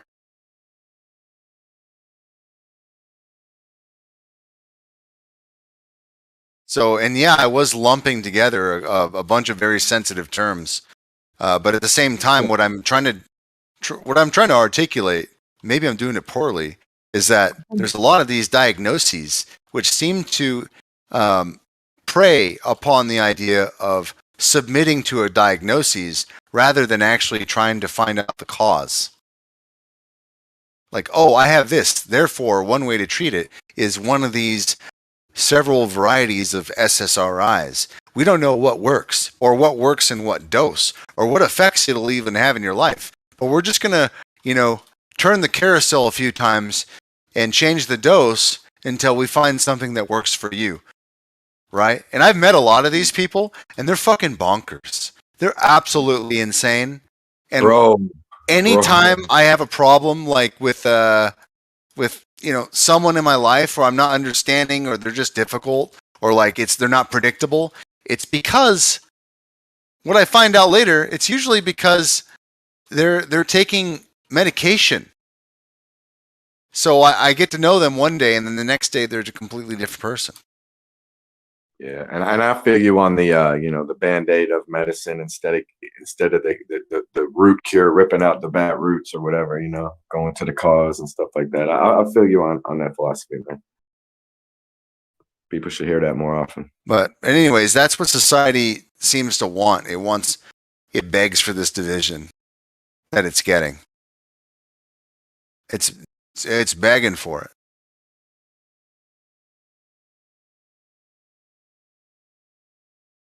Well, we can come together in here and awaken. On this The model begs for it. It's a paradox model. I think that's also another one of the hidden reasons. Like I like to hammer on people for like, why are you here if you think the Earth's a globe? But to be honest, I really think that their subconscious just knows that we're more compassionate, reasonable people than the rest of society. And part of that reason is because of the Earth programming. So we've come to this conclusion, which has changed our personalities, and they like us more than they like each other. Yeah, they see the cooperation. They see it. They see the openness, the bravery.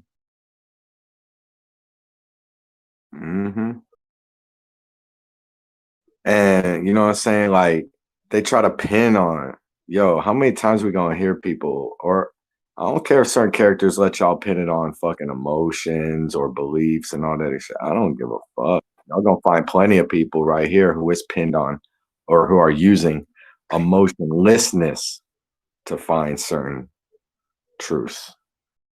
It's only about the truth and the logic, not the emotion. Thank you for that. Could you just explain why you said that? Sorry, I just joined. My bad. Sorry. We talk about a division, and then I was talking about how we gonna show the light up in here, brother. What's up, Jim? Thank you. Well, nice, bro. I liked what you were saying. It sounded good. I just wanted to be sure I wasn't going in the wrong direction. That's all. Thank you. You know whose side I'm on, man, of the truth, sir. Come on. Oh, I know that. It's just funny. It's just funny you said that about emotion, because a new video has just been released on the YouTube by Patrick of Valuetainment, and he interviews Bart Sibrel. Are you guys familiar with him, Bart Sibrel? I know. Yeah. I don't know Okay. Patrick. Yeah, the moneymaker. What about him?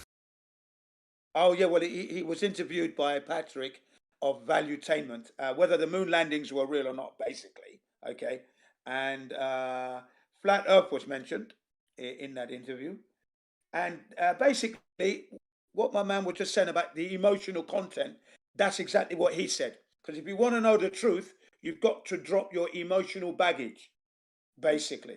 Otherwise, you're not going to get there. I think, is that right in what you're saying, bro? You're right, man. And that's interesting to hear how they're gonna try to muddy the waters with a tangent topic on a show like that. Fucking ridiculous. Yeah. They can handle the truth. You see, Patrick, at the beginning, the first 20 minutes, Bart Sibrel's asked a few questions, and he explains why the moon landings were a hoax. For example, photographic anomalies, and I'm sure we all know the one where they're on the moon, and you've got the shadow going 6 to 12 o'clock, from 6 o'clock to 12 o'clock, and in the shadow, that's the shadow of the astronaut. Then you have the shadow of the rock going from 3 o'clock to 9 o'clock. So clearly there are two light sources, but there's only one sun. So there's one photographic anomaly. And next to that picture, he shows you a picture of some trees casting a shadow in one direction. Okay, so he said there's clear proof. So after 20 minutes of discussing various points regarding the moon landing hoax, he then says, "Oh, let me just get this straight. Are you a..." That's Patrick asking the question. Bart Sibrel replies, "What's that got to do with it?" No, what's that got to do with it? It's got nothing to do with the shape, he said, the moon landings. But before that, back in 2009, he said, "Why would you connect those two to the moon landings? Got nothing to do with each other," he said. But such is time. So it's interesting, basically. So anyone interested, it is an interesting debate. It evokes a lot of emotional questions come out of you. You know, I mean, I had a few questions after listening to what he said. I mean, it took him. I think it was a 7-year project to make a 40-minute video. 7 years he spent doing that. Interesting, yeah.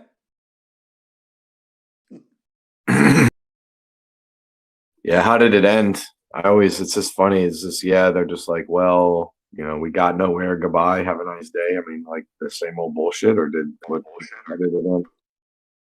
Yeah, I haven't actually seen the end because my student arrived, so I had to stop it there. I got to like 3/4 of the way, maybe the last 10 minutes I haven't seen yet. So I'm not going to give you the spoiler. You can watch it because I haven't watched it myself yet. Okay. Mm-hmm. You should go live sometime. Ask one of your students, can you go live during a session, man? Yeah, I've done that. I used to do that. Guys. I used to do that, man, until 1 or 2 people started getting a little bit insulting, you know, with the war and everything else, you know, and I thought that was rather rude, so I had to apologize. But I used to do that, of course. I used to love doing that. As long as the students were willing, you know. And I said, it's a good idea because how many times do you speak to foreigners? You never. So here's an opportunity to use the technology. And these are people, they don't have to see your face. No, keep your face private. Okay. And if you don't want to answer the question, just say no comment. Finish. No problem. But yeah, it was good. It was going good until 1 or 2 idiots started talking about the war and things like that, you know, rather negatively. So I thought, nah, I'm going to stop that for a while. I don't want to lose my students, you know what I mean? But yeah, maybe I'll do it again on this particular server. We do have civil people and people who are very like-minded, and my students are aware of the flat Earth, so they know that now. So it would be good for them to discuss, and you can ask them questions. Yeah. Maybe I'll line it up one time. Speaking of civil people, I see Zinc Cleanser has an open mic. What's up, man? Riding on eggshells. Are you here, man? What's up? Yo, I'm here. Well, hey, how you doing? Yeah, doing okay. Yeah, welcome to the server again. We were just talking about the recent release from Valuetainment. Patrick, ex-military himself. He has done lots of interviews, and he interviewed Bart Sibrel recently, the man who made that a funny thing happened on the way to the moon. Basically, yeah. He was trying to say that only 10%. I don't know whether it's the US population or the population of the world think that the moon landings were a hoax, but it's a higher number. Bart Sibrel says, and that number. Oh, it's not a high number. Sorry, it's not a high number. Sorry. Hey, NASA, if you say who has a doubt, it's going to be a high number. No. Yeah. I think who has a doubt would be a high number. Who thinks it's fake would be a low number. Yeah. Now, Bart Sibrel was saying it's a higher number than 10%. You're not listening. A higher number than 10%. I've heard 20%. No. I've heard 20% of flat earthers, maybe. 20% of people here. There's people who don't even know that it happened. They don't even have any concept that this stuff happened. It happened like when their grandparents were alive. Oh, geez, that means it was fake, right? Well, no, I'm just saying that's how long ago. You're talking about these concepts that people Right, like World War II was fake too, right? No, like the one guy said to the kid, it's like, I went to the moon with a computer no better than your Game Boy. That's correct. And the kid where they said, do that "What's at? a Game Where Boy?" they do that at, NASA? Where they do that at, bro? No, but the kid responded like, "What's a Game Boy?" It doesn't even exist. That's what I'm saying. Even the thing he compared it to doesn't even exist anymore. Hey, I wonder why we keep going back to the North Pole and the South Pole. I mean, why? It's just ice there. Why do we keep going there, man? It's like, why are more people going there than before? I wonder why. It's interesting. Yeah, they want to keep us invested in the spherical oblate spheroid. That's what it's all about. They have to keep. Actually, the South Pole is quite interesting scientifically. And now number one ain't going back, and we letting China and Iran and whoever try to get over there, and we not dancing up there, man, with the fucking Moon Cafe. You fucking kidding me? You kidding? If you would spend 5% of the U.S. budget, you'd be back there in a couple of years. Yeah. I'll be a slave. I'll be a slave. I'll let my 3 generations of my kids be a slave. Well, you gotta be 5%. Yeah, I'm cool with it. It's fine. Instead we're spending 5% of the budget, fighting wars. And 100%. There will be no more war. Once we have Moon Cafe, USA will stamp world peace. Imagine the clout. Like, hey, girl, you want to go to Moon Cafe? Like, what do you mean? We haven't been back to the moon in 50 years. Oh, no. That's just what they tell the public. I got my own private flight. Yeah, I know. On the Men in Black have the prison on the back, on the dark side of the moon, right, where they're keeping all the aliens. I saw the documentary. Yes, got my own private rocket. Carl Sagan said I don't want to know about your pocket rocket there. I really could care less. Right there, Carl Sagan. For me, the most ironic token of that moment in history is a plaque signed by Richard Nixon that Apollo 11 took to the moon. It reads, "We came in peace for all mankind," as he dropped 1.7 megatons of conventional explosives on small nations in Southeast Asia. But that's okay, though, because of the 7.5 megatons, that was only 5%. So really that was nothing at all. America has much more megatons than that. So just 5%, big deal. That's like right. globalist logic, right? Hey, NASA, do you know how much money they've printed this past year? Like, dude, they'll pull money out their ass for no fucking reason. This is no big deal. Pull fucking Moon Cafe money out your ass. Let's go. No, the thing too, 5% is irrelevant. I'm down. Give them the money. You know what? I'm tired of the excuses. How much do they need to go to the moon, to go to Mars, Moon Cafe, all this shit? Let's do it now. I will pay extra taxes. Prove this shit once and for all. I doubt you'd pull it off. Highly doubt it. That's the thing. We don't have enough money now. Yeah, they said they did it with $5 billion, but now they have $26 billion. And Not even that is enough. Look, right? look at the money. Look at the money they shedded. We only have enough to build cars to send it to Mars, guys. That's it, right now. Sorry. Yeah, the thing too, money wouldn't even be an issue. There's no one that's going to sell you a trip to the moon. It would take a combined effort of people. Yeah, it would be like a joint endeavor. Matrix. Pay NASA shit will pay for that shit, bro. Kosho is going to the moon also, bro. And what else? I mean, all these rovers are... Yeah, the moon at your mom's house. That's Probably, it. yeah. That's like Professor Phil talking about he's got blueprints for a colony ship, but he's not going to reveal it until he gets a paycheck. And his starting bid is $5 billion. Kosho's going to drop your mom off at the Uber and give her the tip.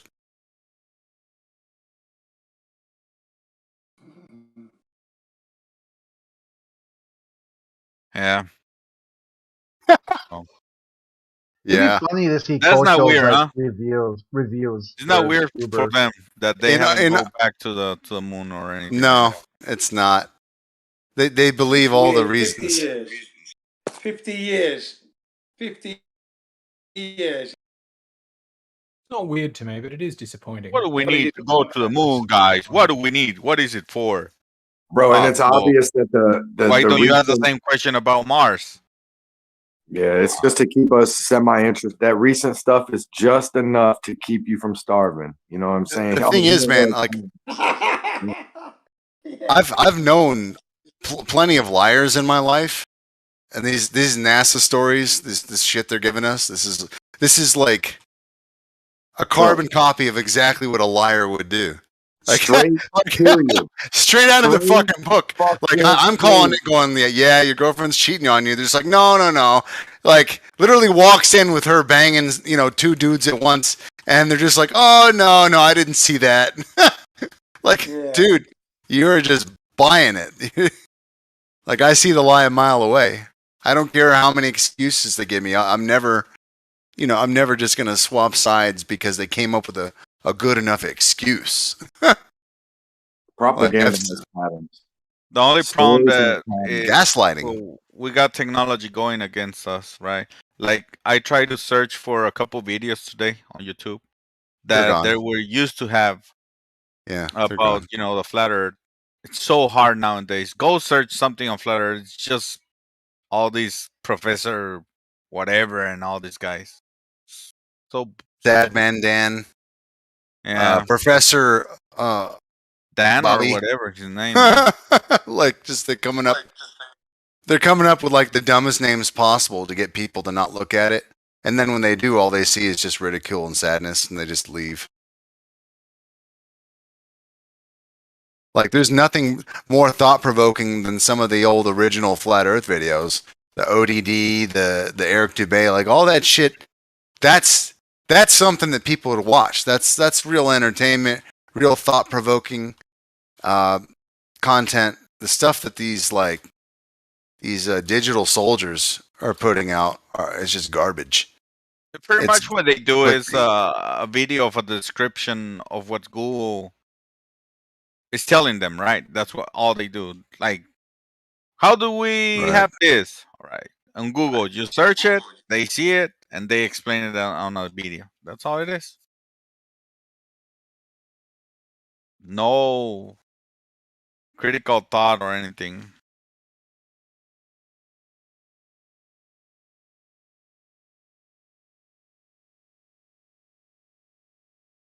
Someday, maybe. We're gonna go to the moon again. Oh, you sound sad. Iraq War again. There'll be another Iraq War before there's another moon mission. Do you guys remember when not these Starlinks, but some other payloads that SpaceX was dropping off, and they were doing like the blue flares, like the spiral flares and all this flare shit. From whatever. Was it 17 pieces of flare? Yeah, you know what I'm saying? But they were some pretty jets. They were like, and some people were like, what the fuck is that weird jet? And they had to be like, oh yeah, that's what the thing does. It spins around or blah, blah, whatever. But bro, throw that shit up on the freaking moon, bro, for the 4th of July. Let's go. Just send a little train over there. Send a little train, send a little train of them. A little light craft or whatever. And then bam, let's do the flares. Let's go. You know what I'm saying? Yeah, man. Come on, they should be doing all that advertising. Yeah. If they were able to go to the moon that easily, and when I say easy, I mean, I'm not saying that, yes, they had the Saturn V and the little lunar lander that looks like. But Gio, Kosha will tell you how easy it is, Gio. Kosha will tell you how easy it is. You're so right. Well, I mean, the thing is that they did it, apparently several times. No one died. It was pretty smooth. And with that level of technology, if that was the case, there would be so much activity on the moon. From that point forward, they would have been going back. There would have been so much activity there. Why? If even for nothing else, just for military purposes. No, it's not actually that interesting militarily. Period. That would be like discovering a whole new continent and then being like, we don't. Who cares? We're not gonna go back. It's all good. Speaking of the guy watching his, just the disbeliever, the guy like he won't believe his girlfriend's cheating on. I mean, that's Pay NASA show. Pay NASA, you're like, why? And then every answer, there will be 100 answers listed to you, and you just won't care about it. You're like, I don't hear them. I don't hear. No, I know that's what you're doing. That's what you're doing when you guys deny the moon landings. No, that's what you do when you deny the moon landings. I mean, historically we were there. We have moon rocks there. We didn't go back. It's expensive. You were never there. Actually, I've met 3 of the guys that walked there, by the way, but that's not an issue. Set foot on the moon. 12 people have. I've met 3 of them. Made on the moon, and they yes, never there is. will be. I've always wondered why they put more money. Environment, according to NASA and the astrophysicists, the environment itself is just way too dangerous to even be there. Okay. I always wonder why they invested more money in preserving the moon rocks they collected rather than the data telemetry and the technology that they created to get there. It seems real odd. Yeah, really odd. And how do you destroy several tons of information? How would you do that? You've never worked for the government, have you? Safe. You've never worked for the government, have you? I'm glad to say, yeah, I haven't. Glad to say. Then you'd understand. You preserved moon rocks over the You'd have to data be a lying telemetry. bastard to work for them. That's why No, you'd have to be a lying no, it's a bastard big with no morals to bureaucracy. work for the government. It's a big bureaucracy. They didn't have the money to do it anymore, and somebody erased the record. So what? They're backups. Oh boy, Dude. that's You know, that's it was a pretty ancient. sad belief. It was. You know, it's like, do you have a 1969 car sitting around? Yeah. No, you don't. Don't lie to me. Well, No, it's yeah, about whether you have 73, but yeah, hardware or sure. whether you've still got that car's logbook. You have a 73 car you still drive? I want a brand new 55 Chevy. That's what I want. Oh, I know, yeah. Yeah, but they do exist, though. Those vehicles do exist. Can replicate a Yeah, car how from many- 30 how years many were ago, there? Peynasa? What's that? You don't think we can replicate a car from 30 years ago? No, because they're Those they wouldn't cars are make still cars from running 30 years today. ago. Hey, Those cars NASA. are still running today. How many cars? How many cars did they make? The answer is that sure of the nobody's got number. almost nobody's got one. Yeah, nobody drives one on a regular Oh, they're basis. there. They're alive. Those cars are still alive. What you talking about, dude? My first car was a 73, dude. You still And I've have had it? it ever since. Really? What about We it? have them in You're Japan. uncommon. You actually What have about a it? actually have a 50-year-old car. Yeah. It's You drive it every day. To me, Not to every me, single Rick, day, Yeah, it's an but everyday runner. Yeah. Then but you're it's very an everyday uncommon. driver.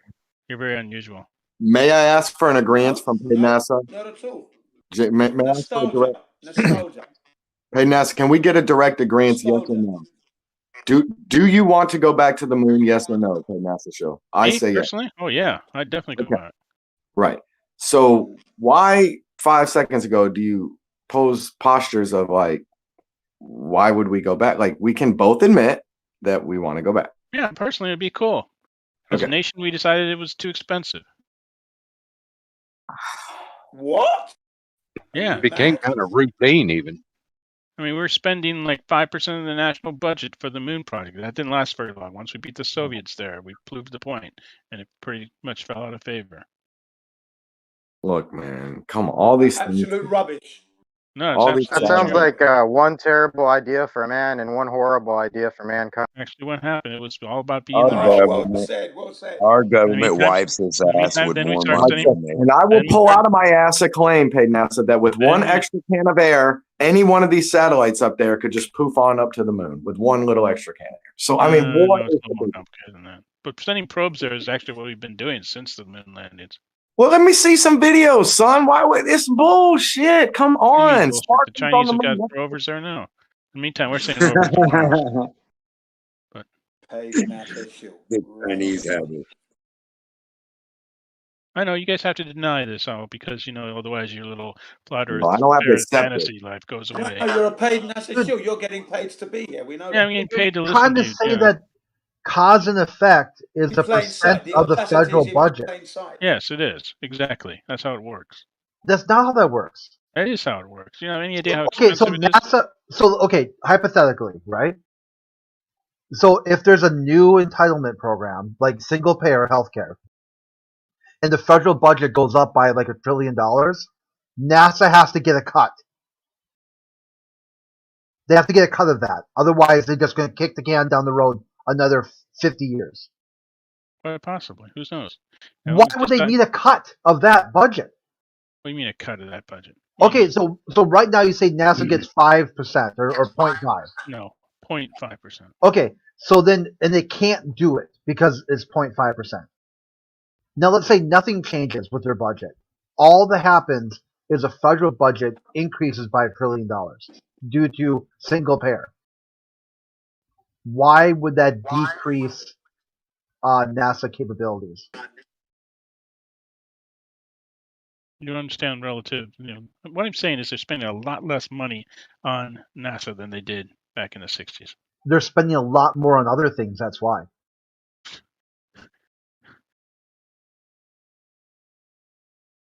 So as the federal budget exploded with the war on drugs, just because NASA didn't get a cut doesn't mean they just can say, well, fuck it. Can't do it now. I'm not getting a big Okay, you enough gotta go back. I cut. gotta go back and I got to go back and figure out how much NASA budget in 1969 would be in 2021 dollars. And I'm watching the game, so I'll be back. All right. The answer will surprise you.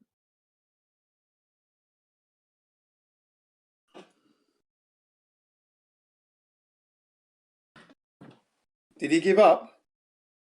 He said he's going to go crunch some numbers and compare dollars. So that's all it takes is just give him a space number, mathematical equation or whatever, and he runs away. There you go. See? I remember that.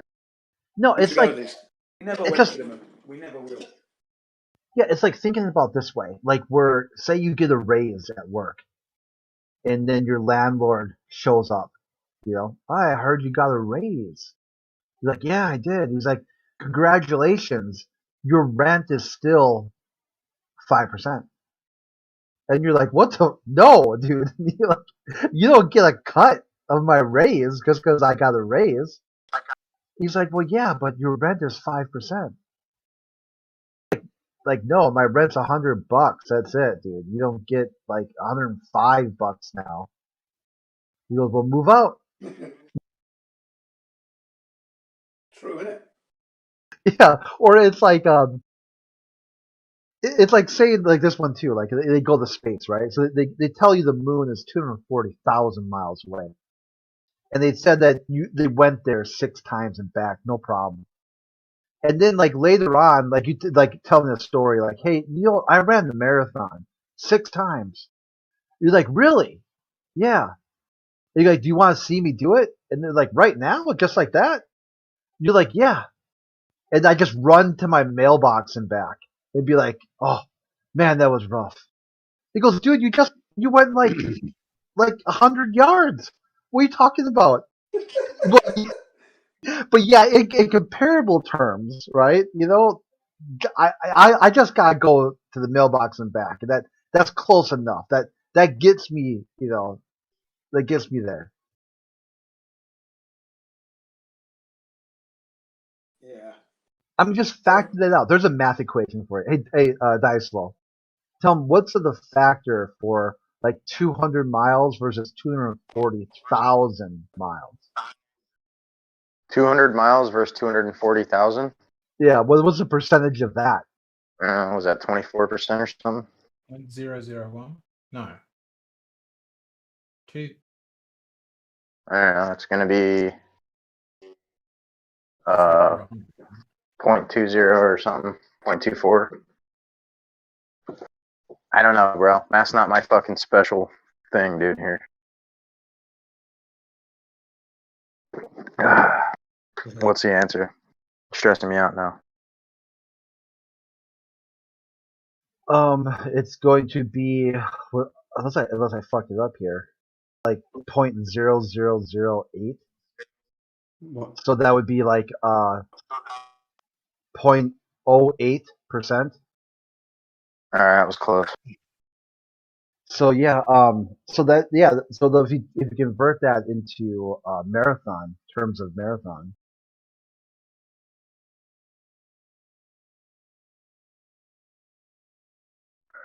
What are you actually addressing here? It sounds like they did some kind of a rocket mission and didn't go all the way to the anticipated goal line or whatever. To like low orbit. Like they tell you they can go to lower orbit now. But that's space travel. Like 200 miles up. Oh, I see. So it'd be like in comparable terms, someone saying like they ran a marathon. Yeah. I got you. But they only ran 1/20th of a mile. Did they say they went back to the moon? No, they said they went back to space. Right, okay. So it sounds like to make that properly analogous, you would say this is a person who used to run a marathon, who said they used to run a marathon, and somebody said, can you run a marathon again? And they said, oh, I can run around the block, but I can't really run a marathon anymore. It doesn't seem to me to be analogous to somebody claiming they still run marathons when they clearly do not, because that would be That would be claiming they still did this amazing thing that they are lying about, but they aren't still claiming to be doing that amazing thing. They're claiming to be doing different, less amazing things, right? Still running, right? They can still run. Yeah, we can still go to How do you, space, how but do we you don't go. We don't go. explain? How do you explain that NASA claims that the Van Allen radiation belts pose a formidable obstacle in going? That's why they're working harder to make sure that they can get the astronauts through there safely, but they went 6 times back in the Apollo missions. No idea. Okay, no idea. I heard you quite clearly. Yeah. I did not hear him. Um, I said I don't know. He said he had no idea. He says he got no idea. Oh, you never thought about that one though? Sure, I've thought about it, but I don't. I think it would be a mistake to claim to have some sort of special knowledge on this. I know very little about radiation and space travel. Uh-huh. Most of what I've learned is I've learned from playing Kerbal space games. Yeah, how about your Kerbals? How do they survive space radiation? Oh, they survive pretty much anything. You can leave them out in space with no food for like 10 years and then go pick them up on a rescue mission and they're fine. They just get more experience from it. Even though they're now sometimes hundreds of years old, you got to leave them out there to wait for another transfer window. Doesn't matter. They're fine. So they're like immortal? Floating in a capsule around the moon for about 20 years. Yeah, they're pretty much immortal. There are mods you can do that'll make it more difficult, so you've got to... Well, I've heard some of those people talk about they had some sort of weird achievement, like if you kill 1,000 of them. How do they die? Oh, no, they can die. They're not immortal. Like if you plow a rocket into something or it burns up on re-entry, that's that Kerbal dead. It's just that most people will use save points to avoid that happening. I'm just a cheater, so I just used quick saves. The game's built to use quick saves, but it is a bit cheating.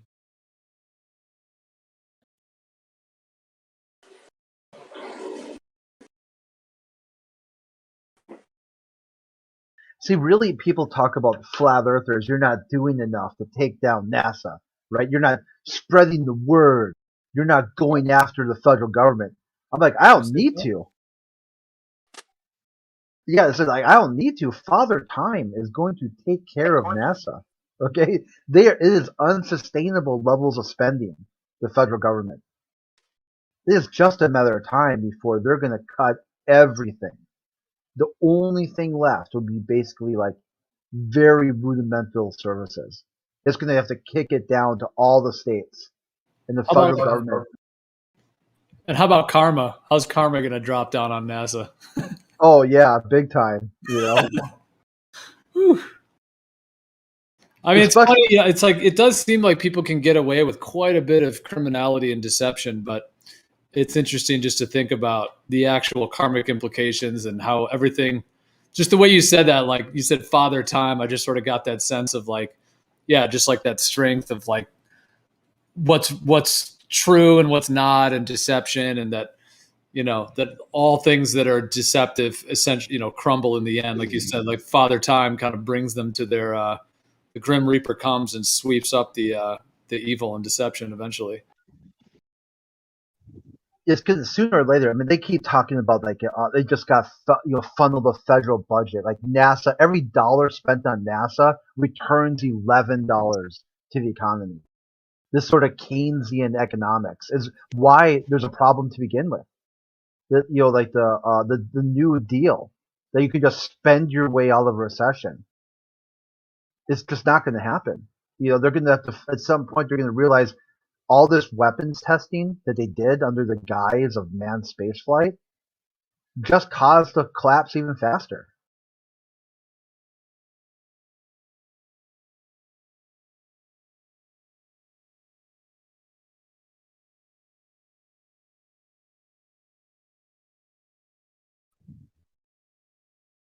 And even more crazy was money should have never even been part of the equation. If you wanted to do some sort of manned exploration of space, why do they need a price tag to it? Like someone's going to say at the back end they were part of the space program because they made bank.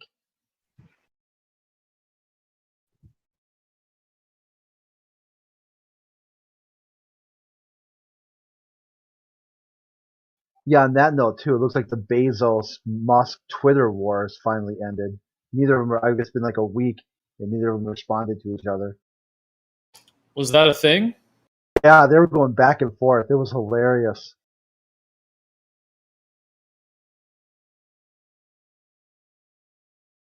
Just Bezos was pissed he wasn't going to get that defense contract money, but now he's going to get like a booby prize.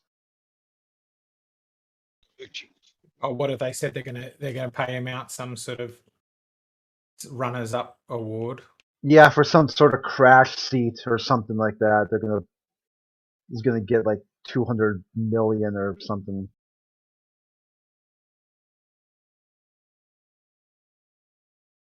His case was that there were hidden protocols or hidden categories in the competition that he thought Musk had access to that he didn't. Like supposedly it was like crew comfort or something like that. It wouldn't surprise me if you could make that. Like, I mean, I think it's just a shitty way to go about it, but it wouldn't surprise me if the argument would hold a bit of water, where you go, he's already been building stuff for them, so they write down, say, 300 requirements, but he knows that there is, a few hundred more that they don't put on the list, that they can't make it that exhaustive, and so he goes, I know they're still going to prefer this one. Or something like that. I don't know. But yeah, I think it's just such a sooky way to go about it. I'm the world's richest man, but I'm going to sue my way onto a space program. It's just so pathetic.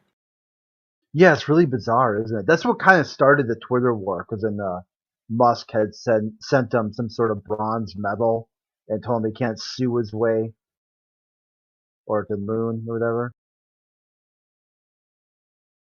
Yeah, it's just so pathetic.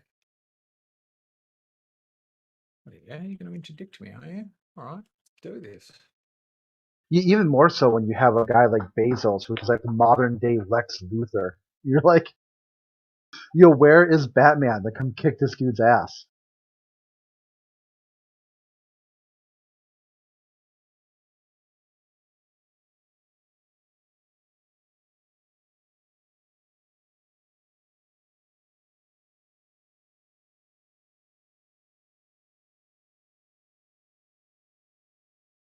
So the full contract was 2.9 billion.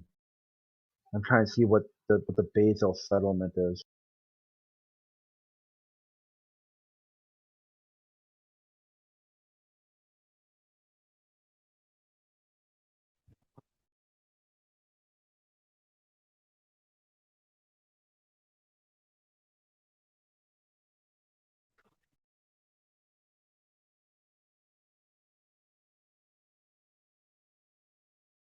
Maybe we'll never know what the exact figure was of the 2.9 billion, how much he'll get.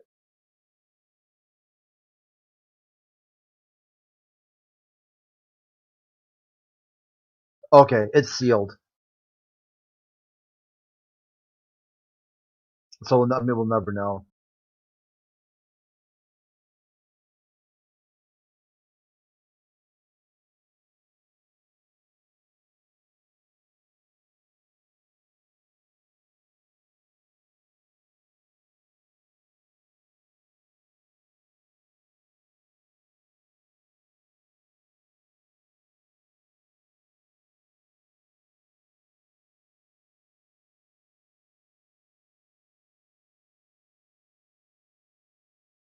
So basically, here's a funny article. Basically, in effect, these 10-minute joyrides to low orbit were actually on tax money now. He's going to get basically reimbursed.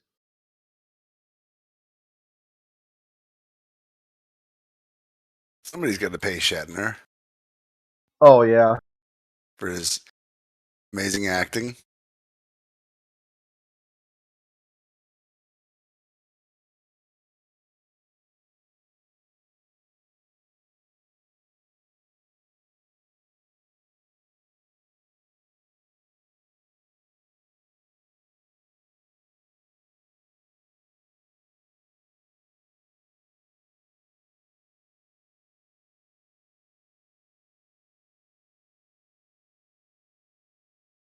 There's a this hilarious article about going to the moon and Bezos wanting to do like these space colonies, like artificial moons that would be like national parks or something like that, like almost like that movie Elysium.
Looking over some of these posts between Musk and him, it said that Bezos retired to pursue a career in suing the government and SpaceX.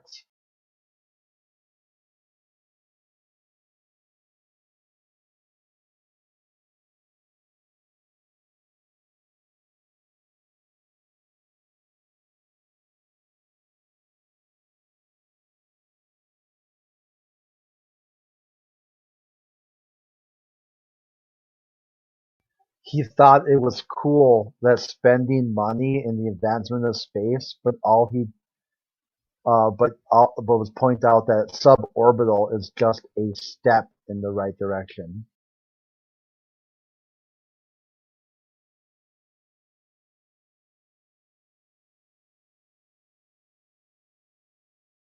It's just funny too. I don't trust a bunch of self-absorbed billionaires with the future of humanity.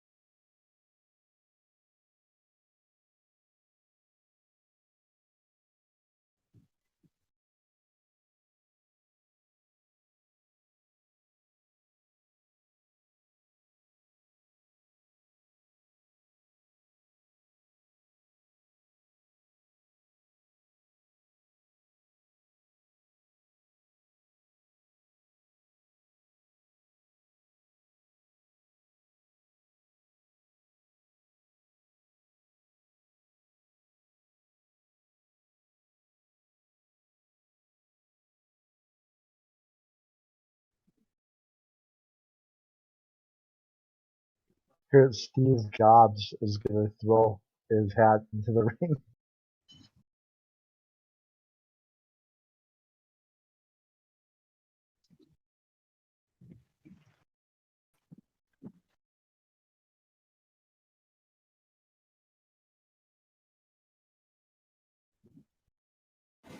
You think Bezos knows the Earth isn't a globe?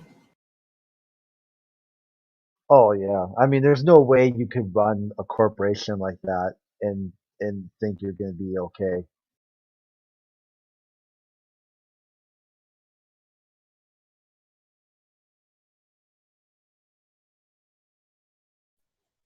Bezos.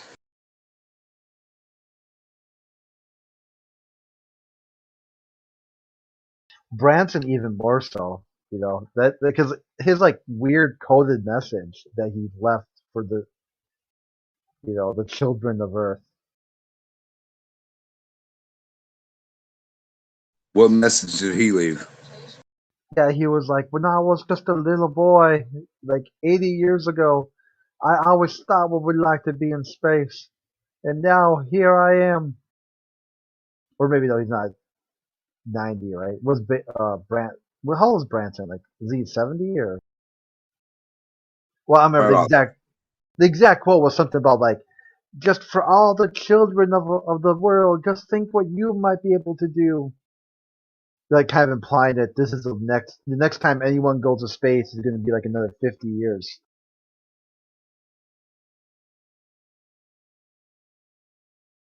Just think, little kids, if you own a TV station, you can show people you can do anything.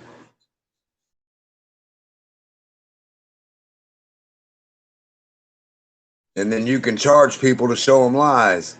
If you own a TV station, think Damn, big. that's really, it's hard, dude. That's what they're teaching kids. That's why they all want to. Why they all want to have a YouTube channel. They all want to become YouTubers or streamers. That's exactly what they're teaching them.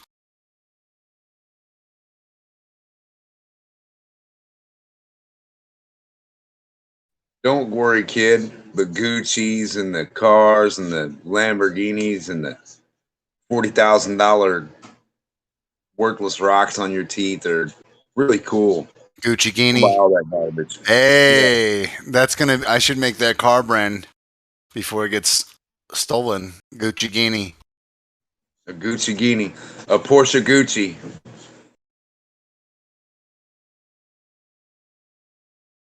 A Porsche Magini. Well, for all those strong, independent women, I should just make a Porsche. The Tesla Guinea. Instead of a Porsche. A the Porsche. Pimpsla. No, for the guys, do the Pimpsla. the Pimpsla. The electric. Save the earth. Be a pimp. Buy a Pimpsla. The Elon bus. The Elon bus. That would be pretty sweet. Big electric city bus that you could ride like a little house, like a house. Like that'd be pretty nice. And it comes with its own couch that you can sleep on. A grill that holds out all kind of shit. Yeah, he's always on a TV show talking about how he sleeps on a fucking couch. He's always saying that shit. Does anybody believe that? My dad slept on a couch.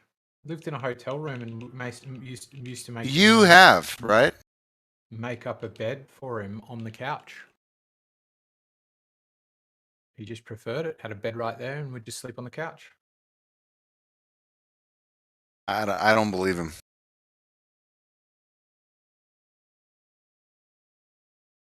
He seems like the kind of guy who's always trying to go for clout.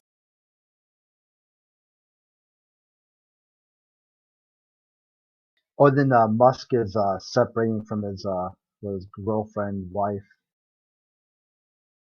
And then she wants to start a lesbian commune on one of the moons of Saturn.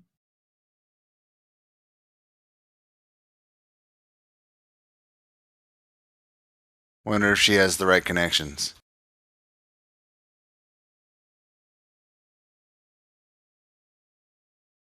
Remember where I saved the article. Do you think they're gonna ask for the COVID vaccine to go to the moon or Mars?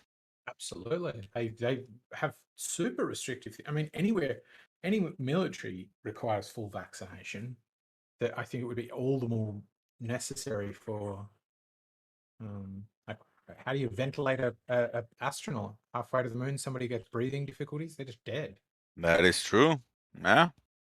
Well, from what I understand, and I'm not trying to get into this topic, but the whole purpose of that needle is to reduce the effects of an infection.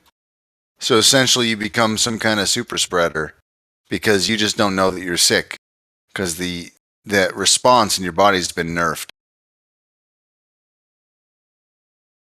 That indeed is one interpretation.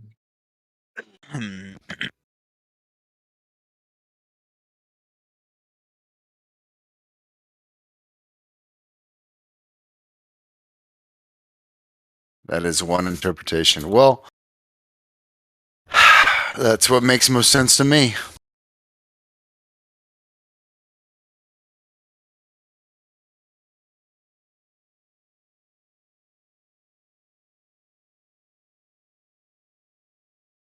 Oh, I'm sorry. We don't go here by what makes sense.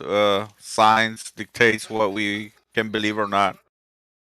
I The mean, best it's possible explanations. I'm sorry. Best possible explanation. You weigh it based on what they say. If you're gonna say, well, it seems to me that what they're doing is X, but what you're saying with X is not what they claim they're doing. It just seems like a silly statement. It's metaphorically sweeping it under the rug is what it's doing. If the effects are the most dangerous part, and you're nerfing the effects, it doesn't mean that you don't have it, and it also doesn't. It probably also means you're not going to be treating it very well with like healthy responses. So you're going to be growing this thing and not having a response for it. That's like mold behind your walls or dust that you swept No. under a carpet. No. Do they also claim Your that body you're will going to take be care less of it. likely to get it? Yeah, that's your what I body- just said. You become a super spreader. Your body takes care of it. All right. I Yeah, said, but- do they claim it also makes they claim it also makes you less likely to get the disease? Isn't that their claim? No, not at all. It's not their claim. They don't No. claim that a vaccine reduces your likelihood of getting the disease. No. All it does is minimize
There's 7 people watching, so I don't really want to just leave them in the dust here. Sure. Yes, yeah. And just a note: Pittsburgh Steelers Sunday Night Football win in overtime. Hey, Steele, your yes, this you is may Steel want to City. like reconnect. Your your voice is doing something. Okay.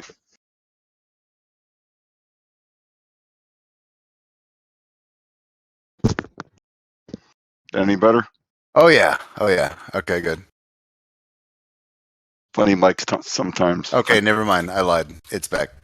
Oh well.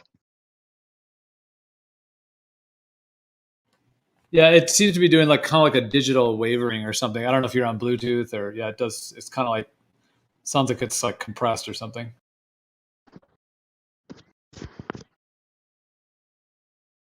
Definitely some kind of connection problem. Yeah, it's probably my Wi-Fi.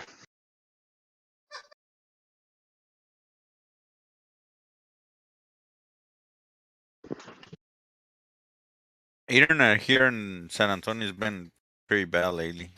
Maybe it's just the company, but I don't know what's going on there. Well, what do you have in San Antonio? Is it Comcast, Time Warner, it's Spectrum? Yeah. Spectrum is the new Time Warner Comcast merger or some shit, right? I'm not sure, but it was good. Now it's becoming really, really bad. Man, what happened to Time Warner? I don't hear about them at all anymore. It's like they're just trying to get out of the news. Just change their name 10 times until we forget about who they are. How about Charter? They're going broke. You're talking about Warner, like Warner Brothers? No. I think Time Warner is part of the Warner Brothers platform. I think they're a division of the company or something. The company that I have for this area is called Charter, and I just looked it up. Yeah. And it's They're owned the by worst. Spectrum. Right, they're the same. Yeah. Yeah, you know what it is? I think all 3 of the 5 companies just kind of merged together. Time Warner was one of them. That sounds about right. So Charter, Time Warner, and maybe another one got together. But usually when there's a merger, I hear about it, or it's like big news. But this one just kind of, I didn't hear shit. What drives me crazy about the Charter people? They like have people walk through the neighborhood and ask you to up by, and you're like, dude, I'm raking my lawn. Get the fuck out of here. Huh. Well, some of these companies have data caps too, which is really annoying. I just boycott any company that has data cap, but some of these companies do, and there's no other options there. And I'm like, oh man, I would just move. I would just say, fuck that. I'm out of here.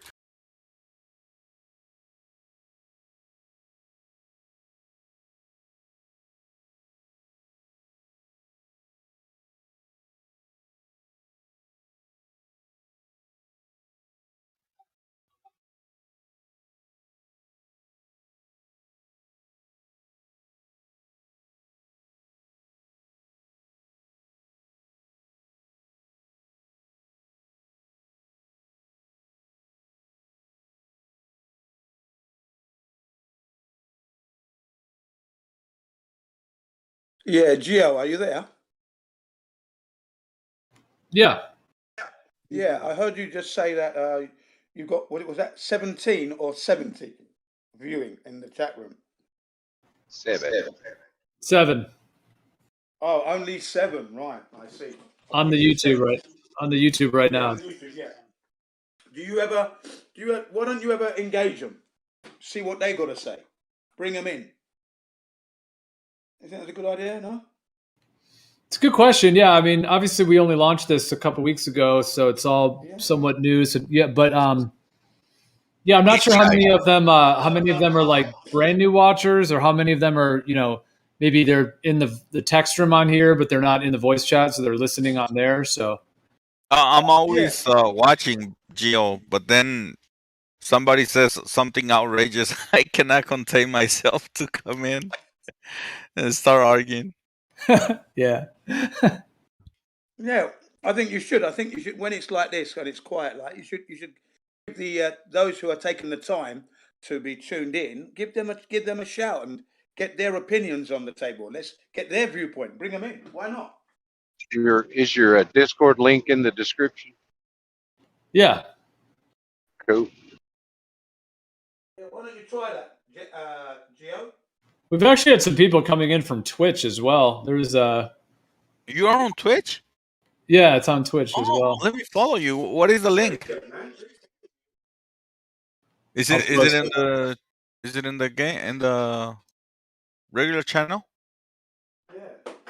This Yeah. server is really. I like this server, man. It's really sorted Twitch. out. Here it is. You got your tentacles everywhere, which is really good, Gio. I think mean, you should acknowledge them. Yeah, if they're listening in, you should really be a good host and acknowledge them and answer their questions if they've got any. Do you know what I mean? Oh, it's not live on Twitch right now. Yeah, I know what you mean, Jen. Yeah, so the way it works is like there's 3 servers to run the live streams, and one of them I have set up for the multi-streaming to stream to Twitch. And so right now it's actually I have to switch it back around. So I'll get it back on Twitch by tonight. But one of the servers had to be rebooted. So because the only way to do if we were to do like all 3 live streams on Twitch, the only way to do that, because you can't do multiple streams to one account like you can on YouTube. So I'd have to have 3 separate Twitch accounts in order to do all 3. So that's why I was just multi-streaming on the live, usually on live stream 1. Okay, that sounds cool. What I really meant was engage the YouTubers. Those are on YouTube. Sometimes it's good to call out their name and announce their question, and it gives it shows that you're giving back to them the time, even if they're not on our side. It don't matter, It just shows the integrity a little bit. What do you reckon? Bad or good? I don't know. Yeah, you should have. That's always good to do.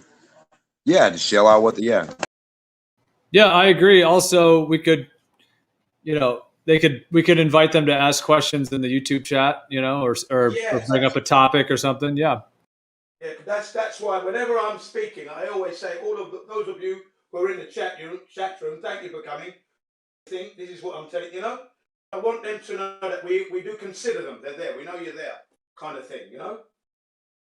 So if anyone can actually look at what's going on, because I can't actually see the chat room, I know it's there, but it would be nice if we could have one of their. I value that. What do you reckon?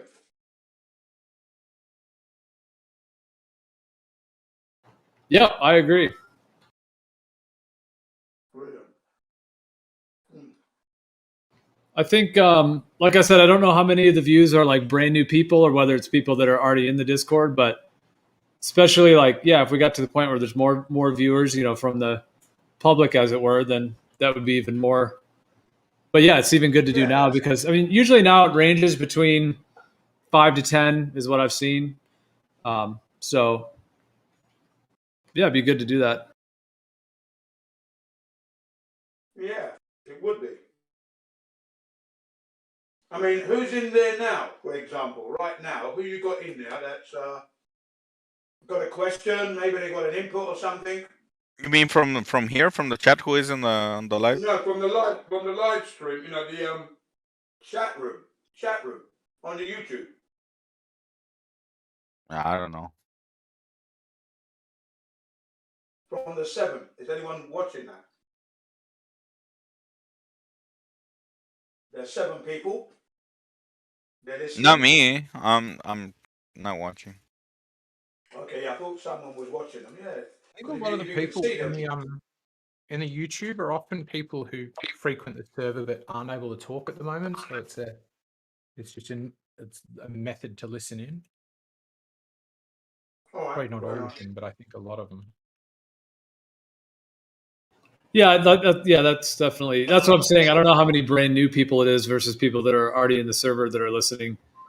I've seen people who comment in the live stream 1 text clearly on the conversations we're having, but they're not, in the VC, so they must be listening on there.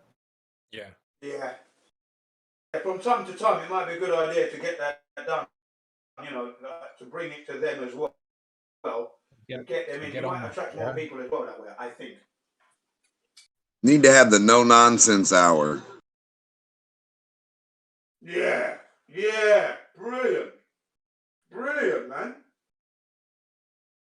And Democ, No nonsense hour. you'll have to mute Democ. Okay.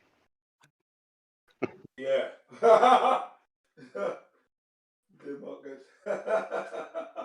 I'm gonna have to run that. That'll be my hour, the no nonsense hour.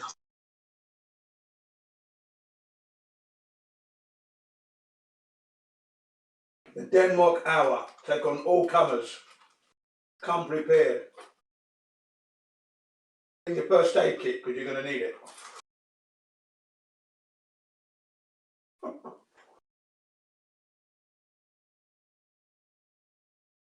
One full no nonsense hour with any flat earther or glober. No nonsense, no hold barred. Stay on topic. Answer the damn question. Pick up the damn challenge. If you think you're hard enough. If you think you've got what it takes and you know your shit, pick up the damn challenge. No nonsense hour. Sounds good. Yeah, man. I think that would be exciting. That would be exciting. That would be. I can imagine it now. Yeah. Oh, does anybody know Sheeple? You know Sheeple? Phoenix? The flat earther who became a globe earther again? Yeah, Sheeple's Phoenix. Yes, Sheeple's Phoenix, that's right. Now he sent me a fantastic apology yesterday. Really? Yeah. Well, I mean, yeah. I didn't know he was capable. What a big man. What about? What had happened? Oh, basically, I think at the beginning of the year, we had a live on Gem Panda's channel. I destroyed him, but we were talking, he switched it to Japanese. So it's like the moon landings and various other topics. And then he went Japanese on me, so I followed through Japanese and I destroyed him. I destroyed him in such a way that not only was I speaking Japanese, but I was also translating in English.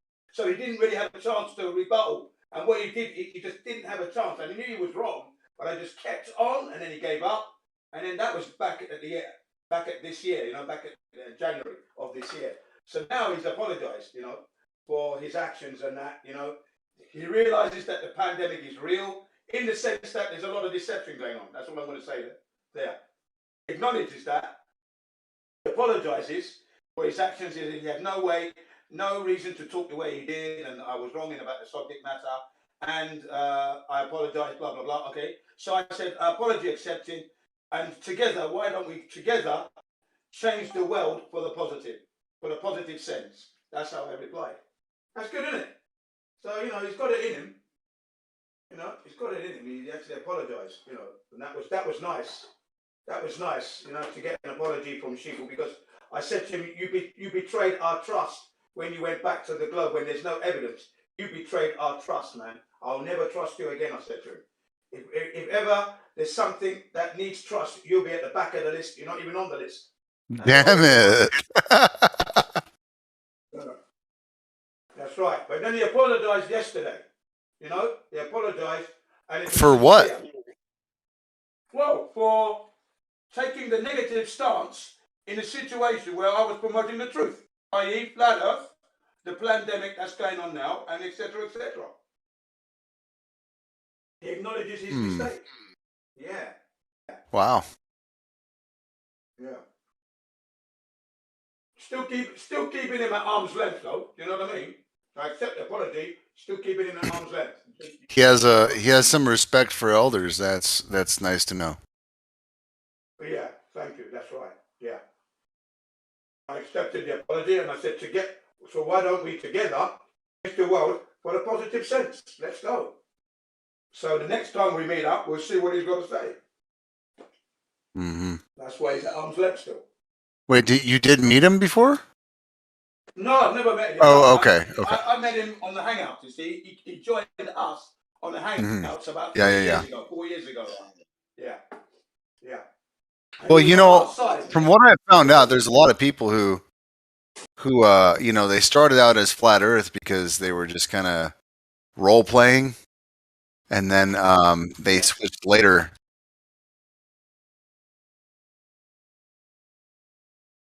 Yeah, and I mean, we could probably guess a couple of these people. Yeah, yeah, yeah, exactly. I don't want to be that guy. No, don't name names. Just following the trend. Just following a trend. Uh-huh. Yeah, and it makes sense. I mean, that's that's the internet, you know. Like, what a great scam, you know. Yeah. No. Yeah. That's one thing I thought was always funny about the globalist side. It's like the need to LARP. You know, Yeah. where like what is up with that? It's like, Well, they don't see reality as a threat. Is the problem. So like instead of realizing that they're living in a sea full of piranhas, they think everything's just like this happy little fishbowl. That's just not the case. Yeah, they don't see any consequence to adding more turmoil to the problem. oh, I see, yeah. And maybe even adding turmoil helps them advance their agenda, because if they can keep it just bizarre, crazy, and chaotic, they can just keep their default setting that we did this stuff, that, you know, we're having to worry about the rest of humanity. Hmm. Well, I don't know all the reasons, but I do know it comes from just a slight ignorance of the total turmoil at the time.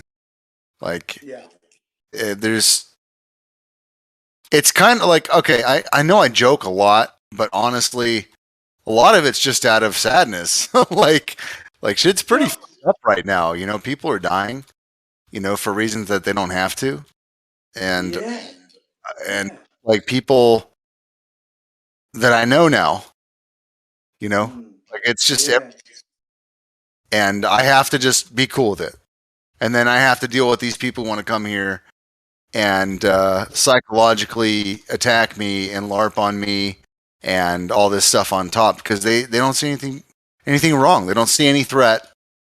They'd rather just, I don't know, man, just take life not very serious at all. Well, I mean, the way that you're speaking now shows you that you're handling it quite well, because you can actually divide it. So you know your actions are coherent. You're not going mad. You know what's going on. You're putting a brave face on it when you have to. But That's in the- realization, as you're saying now, you are really sad. So yeah, I'm with you. That's the biggest problem, right? Like, okay, when you now, I didn't come to truth the way that other people did. Like maybe they heard about it or they saw something that they looked into, you know, and that's great and all, but like I actually experienced firsthand the corruption that deals with all the same actors that we're here talking about Flat Earth today with, and I know what they're capable of, and I know how they covered their shit up and how they lie, and like it's everything that you guys are saying it is, the Flat Earth side. It's everything you guys are saying it is, but it's worse. It's actually worse than that because these guys are emboldened. They've been doing this lying thing for so long, like upper society. It's not about like actually giving people right information. It's just about like, how can we automate this lie? That's really all it's about, because that gives them the leisure that they're looking for in their upper class lifestyle. You know, and then on top of automating the lie, how do I get the notoriety? And how do I, you know, it's just like everything about upper society. It's just a division of one of those things that I just said. Yeah, you're right. And you know, they're amongst us. They've already infiltrated us. They're here already. So I know they're here. That's for sure. Those people you're talking about, you know, they've been trying to push the other narrative, the falsehood. Yeah, they're paid to do that. There are paid shills, as you call them. They're here. They're already amongst us. I know. Yeah, that's what the government is. They're just paid shills, and we pay them. Yeah, they have to be here. They have to be here, because if they're not, they won't know what's going on. To what level do they realise, and how far are they? How far are they prepared to go to change the world? Because that's what I'm talking about, really. They want to know that. They want to know how far we're prepared to go, and that's why I'm just saying to them, I know you hear it's revolution. You know that already. So, not necessarily the angry mob. Just imagine though, like there's so many lies happening right now. Like this is the maximum. Like right now in history, we have the most lies being spread at one time than ever the day before it, or ever in history. So imagine. I mean, and I know, like the lies are happening. So if this is real, then they have to have like at least a city or a country or just a fucking continent where all they're doing is maintaining these lies. Like somewhere that's not part of our society, like somewhere else. Yes, we call it the nerve center, the hive. Yeah? I don't know. Yeah, man. Of course they've got that. They've got that well organised. Could be Area 51 for all we know. I mean, I don't know, but you know.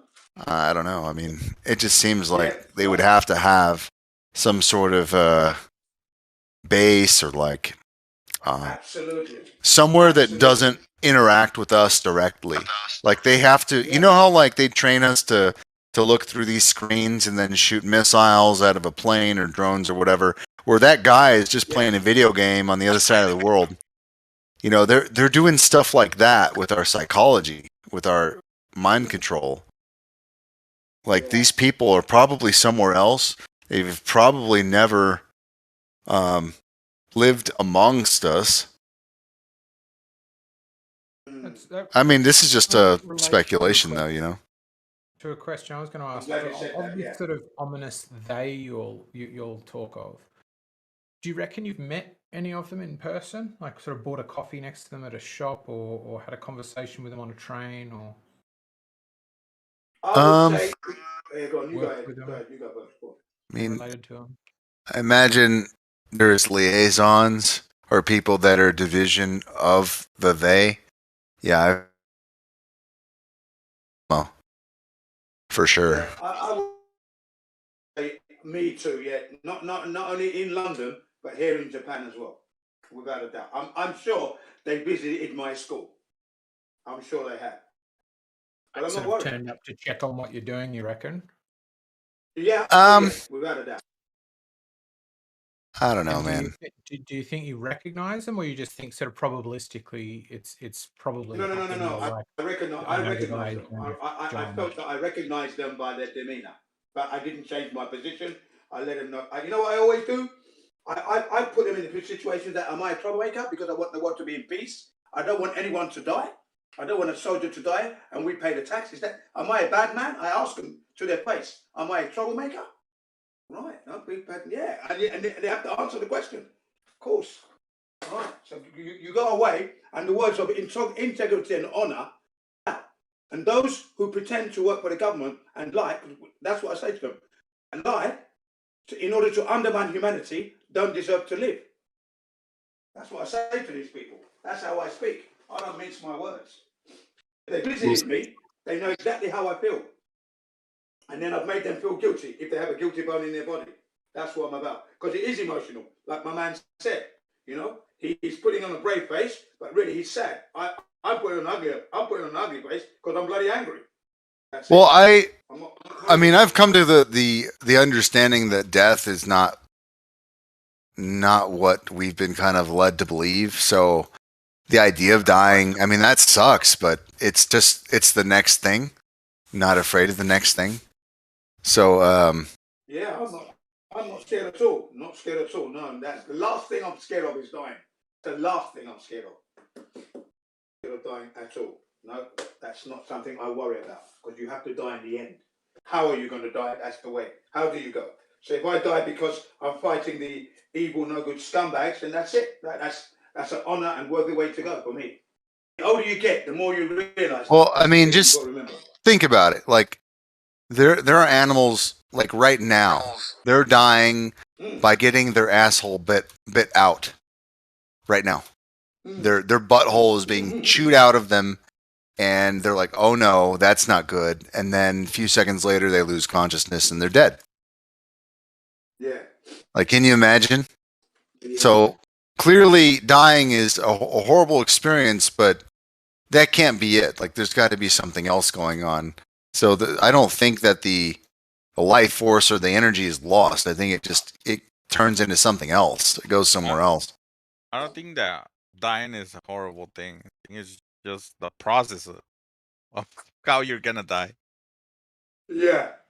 If you get shot in the throat, that's a horrible thing. That's a horrible death. Shot in the throat. Well, can't you kind of manage how you're going to die for the most part? Can't you kind of manage that? What do you mean by that? Like manage, like how? Like limit the possibilities? Do you have any control into that at all? No, I don't think so.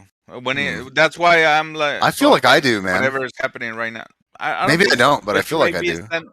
Well, you may be standing in a corner and somebody's just gonna come and hit you with a car. Well, jump Yeah, but you're over the still car. controlling it to that point. Jump really high? I don't know, man. Like maybe it's just ego talking, and probably is, but I feel like I have some control over how it happens a little bit. Of course you do. But you never know when you might fall down the stairs, and have a wipeout. So you never know.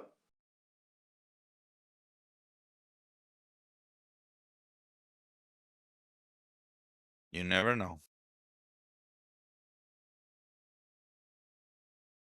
And yeah, eggshells, I'm not sure if like I've met, I maybe bumped into one of them, okay, but mostly I bump into their handlers, and yeah, I've absolutely bumped into their handlers, absolutely, no doubt.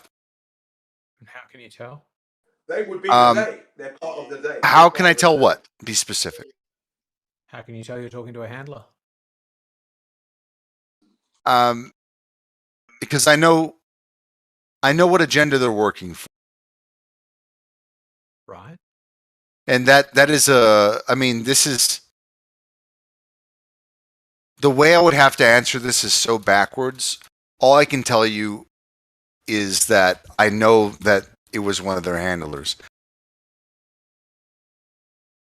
They may not even know it, by the way. It's set up that way. So somebody is unwittingly a handler.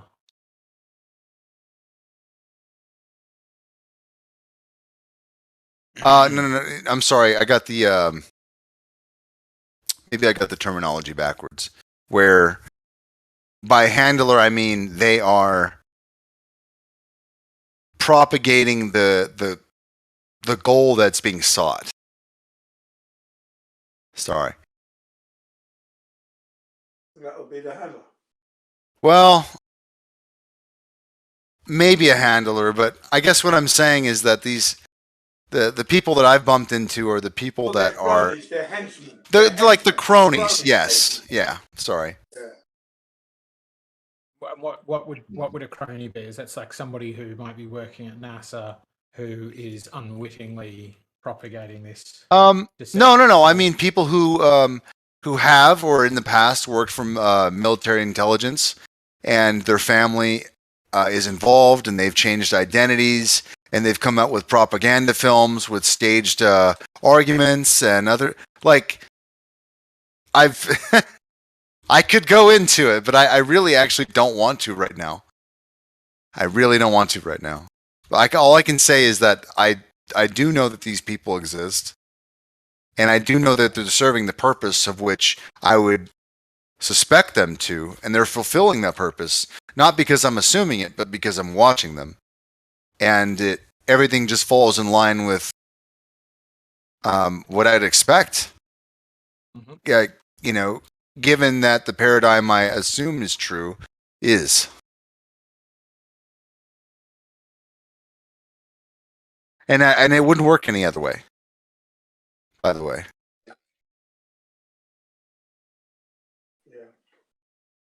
Like that person wouldn't it wouldn't exist, for example, if what I thought or have concluded wasn't actually happening. Well, it doesn't make. What do you mean by that? Well, what I'm saying is that, like, I know that you see maybe this flat Earth idea, or the people who I guess you could call subscribe to it, are kind of just giving up, and they're kind of like embracing ignorance because you have a deep faith in science. So in contrast, physics is real, science is real, and you guys are just deniers. Like, this is kind of like the general attitude, right? Like, this is the paid NASA shill attitude, right? And I understand that. That makes total sense to me. But at the same time, I've seen things and know things that are tangential and actually directly related to this belief system that would mean that at least most of it is true. And some of them could be here or there. Doesn't matter either way. But most of it's true. And I agree with that. You know, because I mean, I was privileged enough to bump into these other things that, like I said, they would have no existence if it wasn't true. Like, it wouldn't even just be a LARP or anything like that. Like, these people have made dedicated efforts, like lifelong dedicated family efforts, like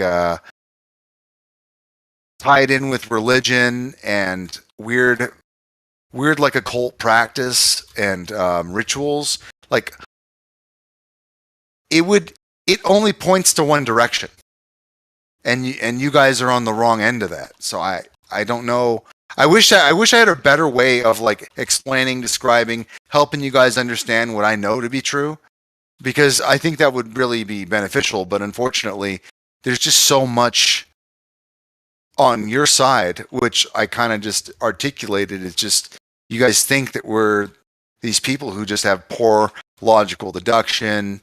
We kind of embrace ignorance, and maybe we just want to feel special because we're uneducated, and just all these other things. I don't think they think that, though. I think they know better. I think they know that we're. I think they know. I think they believe that. I think a lot of them believe that. Some of them do. Maybe some of them do, but they wouldn't be here wasting their time if they thought we were idiots. No, some of them would, because they need the ego boost. That's ridiculous, though. Come on, after this many years. For a lot of You know what I'm saying? So one thing I do notice is there is a staggering number of ex-conspiracy theorists amongst the sort of low community. No, there's not. There's only a couple. Go ahead and name them. I don't get what you're saying about that. Go ahead and name them. Sure. Myself, BioJule, Sean G, Sheeples Phoenix, Ranty. You think Sean G's an ex-conspiracy theorist? How long was your stint? That's what he's disclosed to me. I'm not able to tell you Wait, what I know about other people. Never mind about anybody else. You don't think there's conspiracies all of a sudden? Like, you don't think conspiracies happen? What sense does that make? Topic, but of course I do. Oh, okay. I thought you said ex-conspiracy theorists. I'm sorry. I didn't mean to misquote you. I mean, if you don't know what I mean by that, it's going to make the conversation difficult. I think you do. I think you're just trying to split hairs to try and make it a more difficult conversation to have. No, absolutely not. I'm not trying to obfuscate whatsoever. I just came in, just thought do you know what you I were mean saying. when I say conspiracy theorists? I thought you said ex-conspiracy theorists. Yes, like, you used to be a conspiracy theorist and now you're not. Yeah, he names himself in that list. Yeah, I don't have a problem doing that. So you're saying that you used to think conspiracies were real and now you realize you were wrong. Is that what you're saying? No, that's what I'm saying. You're clearly. I mean, do you not? If you don't understand it, then I'm probably not going to be able to have a functional conversation with you, because I don't even need to be a part of the conversation. I was just trying to clear that up of what you were trying to say. Go ahead and just explain it. Never mind. I wasn't trying to, honestly. I mean, look, if you didn't know what I mean and you don't want to have the conversation, just, I don't know, stay quiet. I just repeated your words, dude. I repeated exactly what you said. I wasn't trying to obfuscate anything. Those are your words. Rick, did you understand what I meant? Yeah, I understand, but I mean, I've been at least around Discord for the last 6 years, and that comes out to one person a year according to your list. So, and not only that, but half of those people, I'm not even sure that it's a good argument. So I just don't agree with your position. Riggs, can you explain what he meant to me, since he won't? Yeah, is another just one. 1 second. Just 1 second. Just before Go you ahead, begin. Jin. Hang on. Just before you begin, guys. Listen. Walking on eggshells. Listen, Dave from New Perspective. He is a very learned man. Okay, he's not here to belittle you in any way. If there was a misunderstanding and a genuine one, okay, there's no need to be that hostile. Being hostile with me, I understand.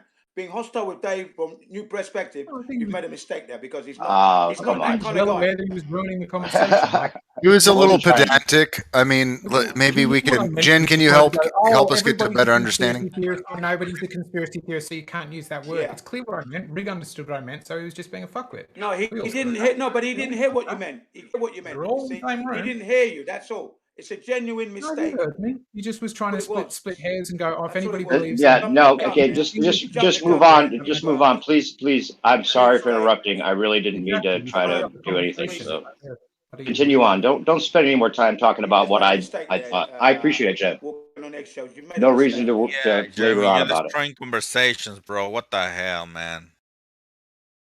That kind of person. Yeah, I sound like Jeremy, I Your guess. people perspective say. is all about the facts, and let's Oh, have you're a not genuine Jeremy? conversation, no matter No, where. it's Dave. New perspective. People think I'm Jeremy all of a sudden. I have to listen to his voice to see if I sound like him. I don't think I didn't notice it, obviously. You did a little bit, yeah. Anyway, Yeah. sorry to interrupt. I really was confused by what you said. I don't get why conspiracy theorist was the word you used, and that you didn't mean that directly.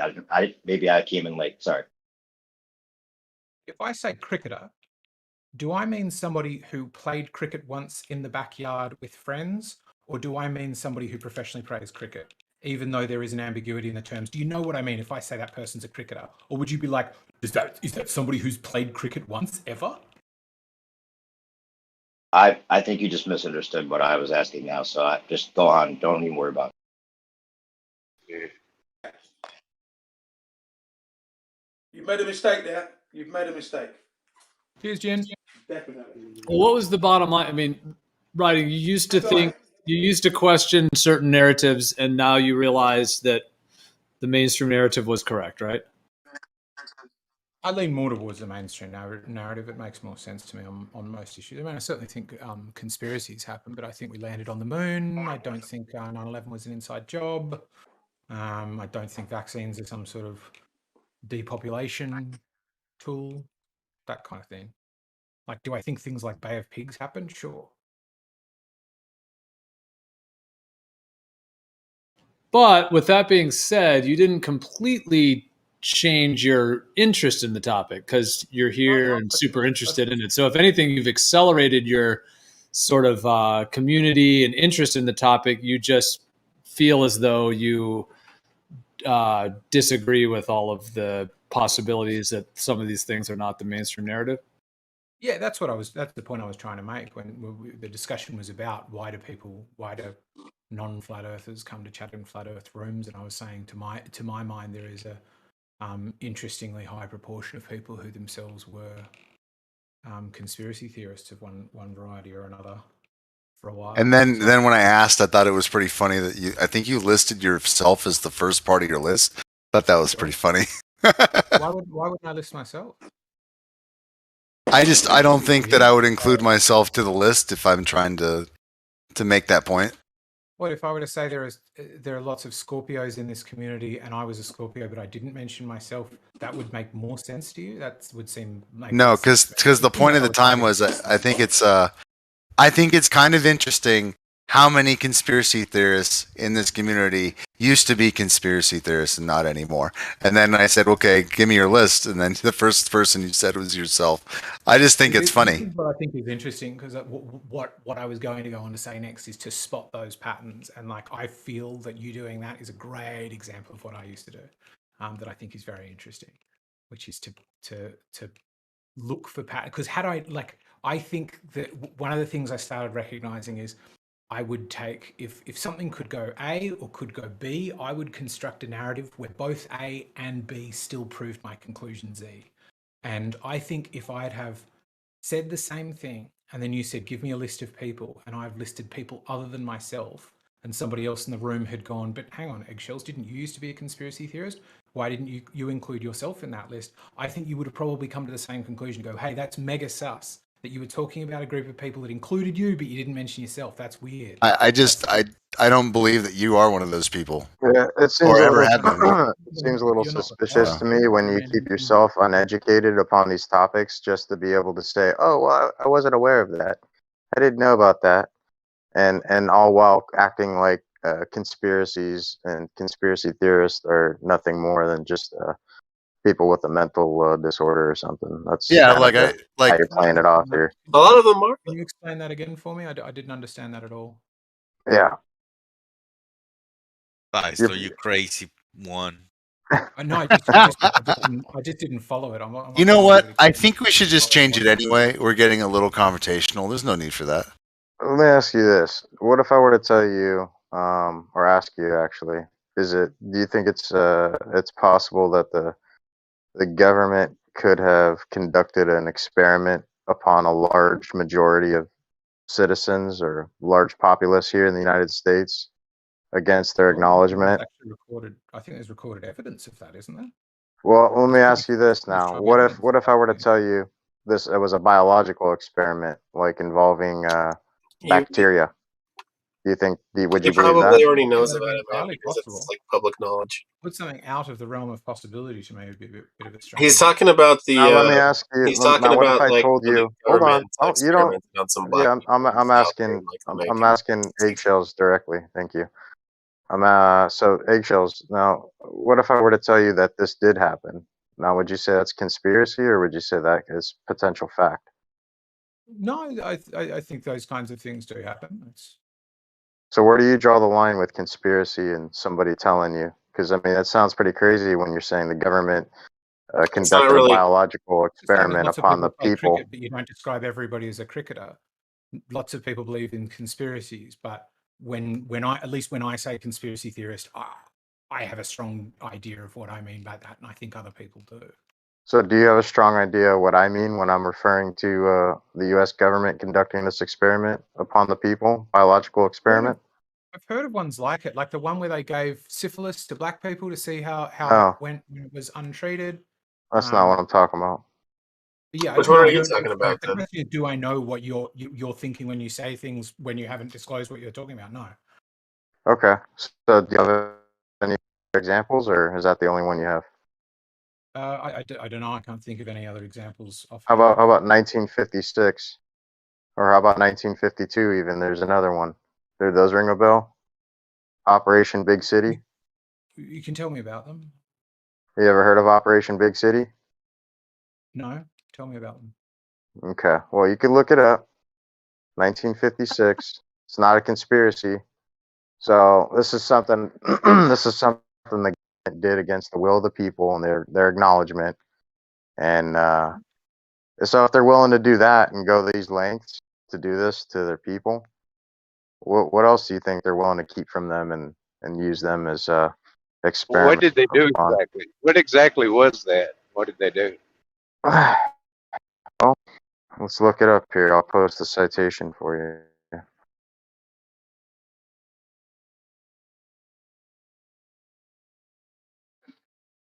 Nineteen.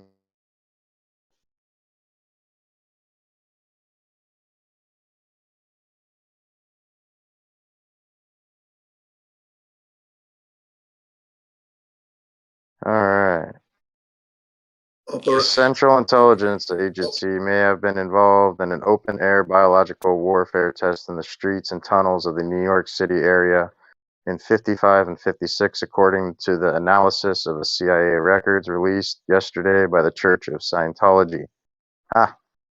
The 4-month analysis suggests that the CIA purchased supplies for experiments that included the I can't even pronounce that word. Basically, they they drop aerosol devices mounted in suitcases and in the exhaust of specially modified 1953 Mercury, according to the church's report. Can you get a source other than the Church of Scientology? Okay, that was let's see here.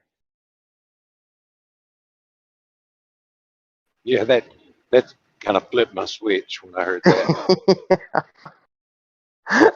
Yeah, that doesn't sound too credible, but let's see what else we got here. Open air biowarfare testing and the evolution of this is some kind of government website.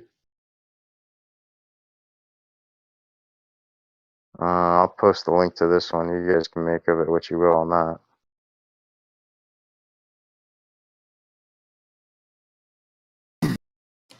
Riding, do you consider yourself a truth seeker? Is that like a term that you would?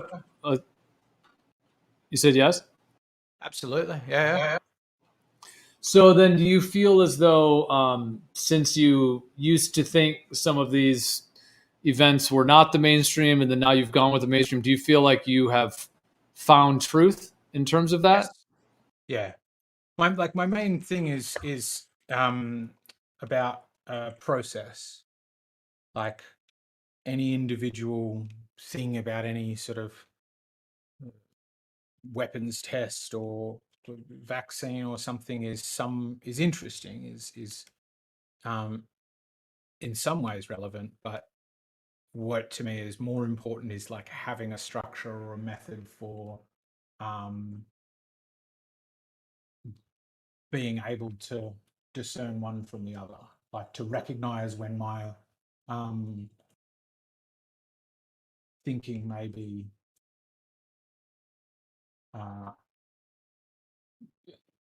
bunk or something, like to recognize, like I was saying just a moment ago to Rick, like if I realized after watching, I was listening to some talk by a psychologist who was talking about the thinking patterns behind conspiracy thinking, and she was like, well, every conclusion leads back into it, so it sort of, it becomes self-reinforcing and nigh impossible to disprove, because if you do get a video of the, and she was pointing out, like, if you do get a video of the 9/11 thing, then you go through that video and that video becomes proof that there's a conspiracy. But if you don't get a video, that's also proof there's a conspiracy. And while both lines of thinking might not necessarily be completely illogical, they do mean that you only have a method to increase confidence and never a method to decrease confidence.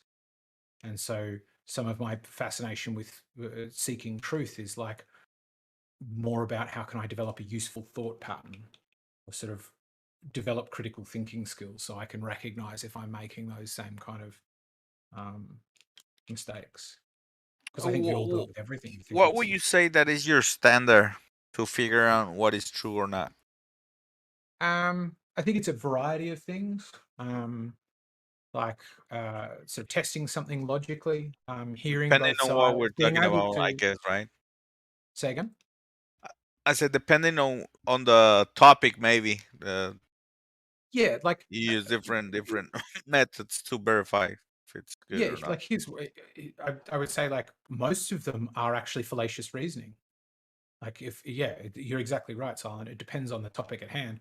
And if the topic at hand is what day of the week is it, I'll just go, well, I'll just ask people around me. And then you go, well, that's fallacious reasoning, just because they could be wrong. But for the most part, yeah. Like, what do most people say? Then what does the other person say, right? If everybody in the room says it's Thursday and there's one guy in the room saying it's Tuesday, find out what that person's saying and then investigate their reasons for saying it. If they've got good reasons for saying it, like for why they're saying what they're saying, or even why the other team are getting it wrong. I was here for the last 2 days and these guys have been unconscious. And, listen to that reasoning. I think we all have a variety of different standards. I would hope. To me, to have one standard would make it okay. That being said, walking on eggshells. That being said, where are you regarding the redundancy? The redundancy of the Earth's spherical ball that we can't measure, and then the flat Earth. Because as far as I'm concerned, I'm a helium balloon. I'm absolutely not wrong at all that the Earth is indeed not a spherical oblate spheroid, but it's a leveled flat plane. I'm a helium balloon, so I'm never coming down anytime soon. Where do you stand in that? Truth seeker. Don't understand the question. So there's a sphere and a helium balloon. Where are you in this? Where is your confidence? Where is your confidence? The question is, where is your confidence? A truth seeker. You have your standards, apparently. Where are you in this? That's the question. Yeah, I'm fairly confident we live on a globe. And that'd be some of it. Like, investigate one side and what they're saying. And if their style of thinking, like, if I can immediately, like, if you said to somebody, what day is it?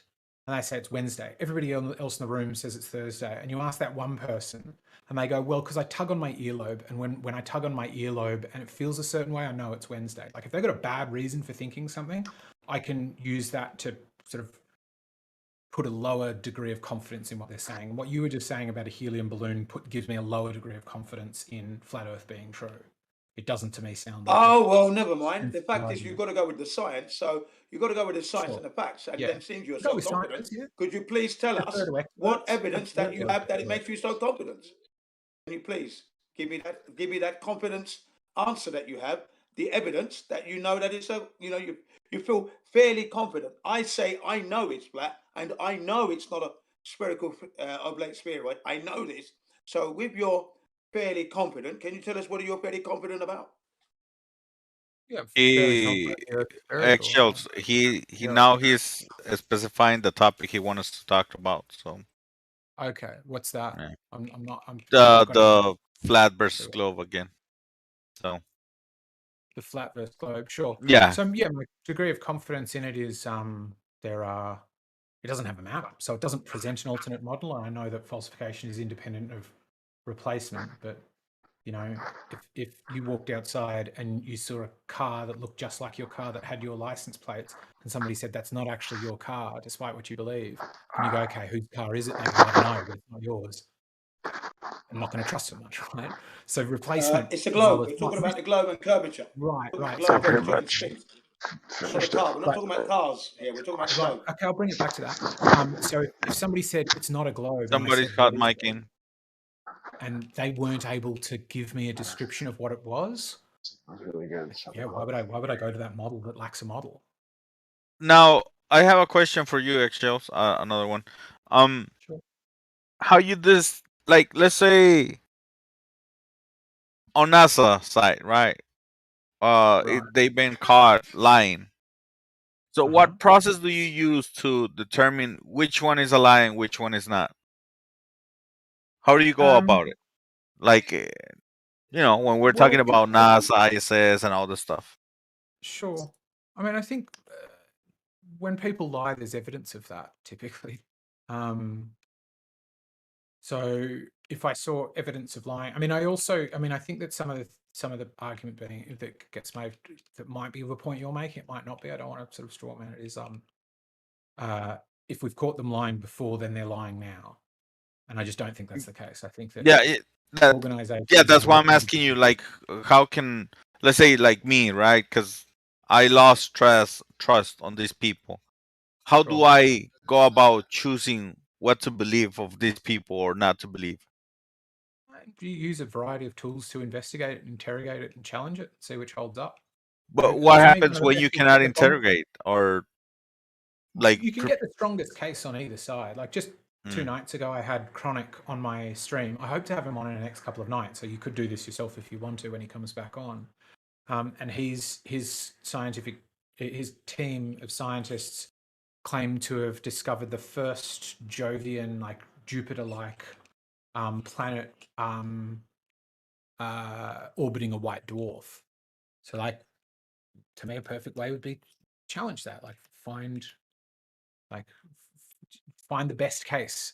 The person best able to make the case that. I remember when Chronic was easy to talk to, and ever since his supposed finding, man, the sophistry just oozes out of the dude. I am so disappointed. Very interesting to talk to. He's very interested in himself, a very high opinion of himself. That's unfortunate. That's a poor character flaw right there. He's a great. He's sounds like he does interesting stuff, and he's a good science communicator. So I quite enjoy talking to him. But yeah, I would say in answer to your question, Silent, like find that person who's giving the best claim of one side, find the person giving the best claim of the other side, and stack them up against one another. So in the case of Chronic, I don't know what you guys talking about, find out or whatever, but he says, find out a new something. He gives you the explanation for that. He shows you, I don't know, whatever, a picture of some points or whatever he shows you. That's good enough for you to like to believe it? Like if I heard a strong case for the opposite, I mean, what I would say about that science is, I think a lot of it is. Why would somebody have a opposite case for the opposite? It's a new thing.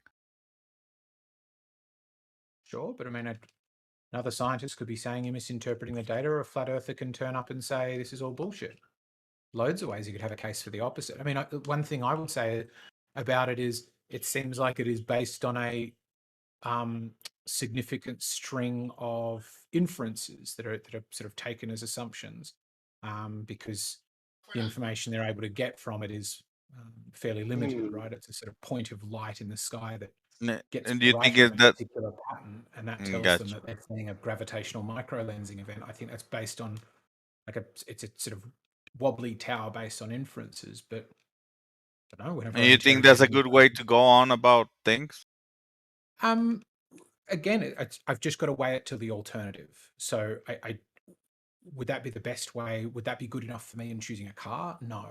But like if one side is saying, hey, here's all this stuff we do to determine this, and the other side is going, well, that sounds ridiculous. And when I ask for their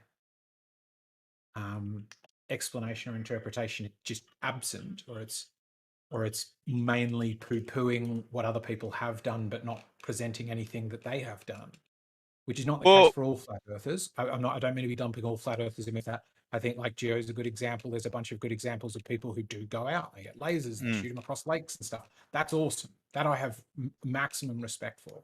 Well, not But people who just sort necessarily. of We don't sit even. around I going, don't. "Oh, that sounds like bullshit." That doesn't compel me much.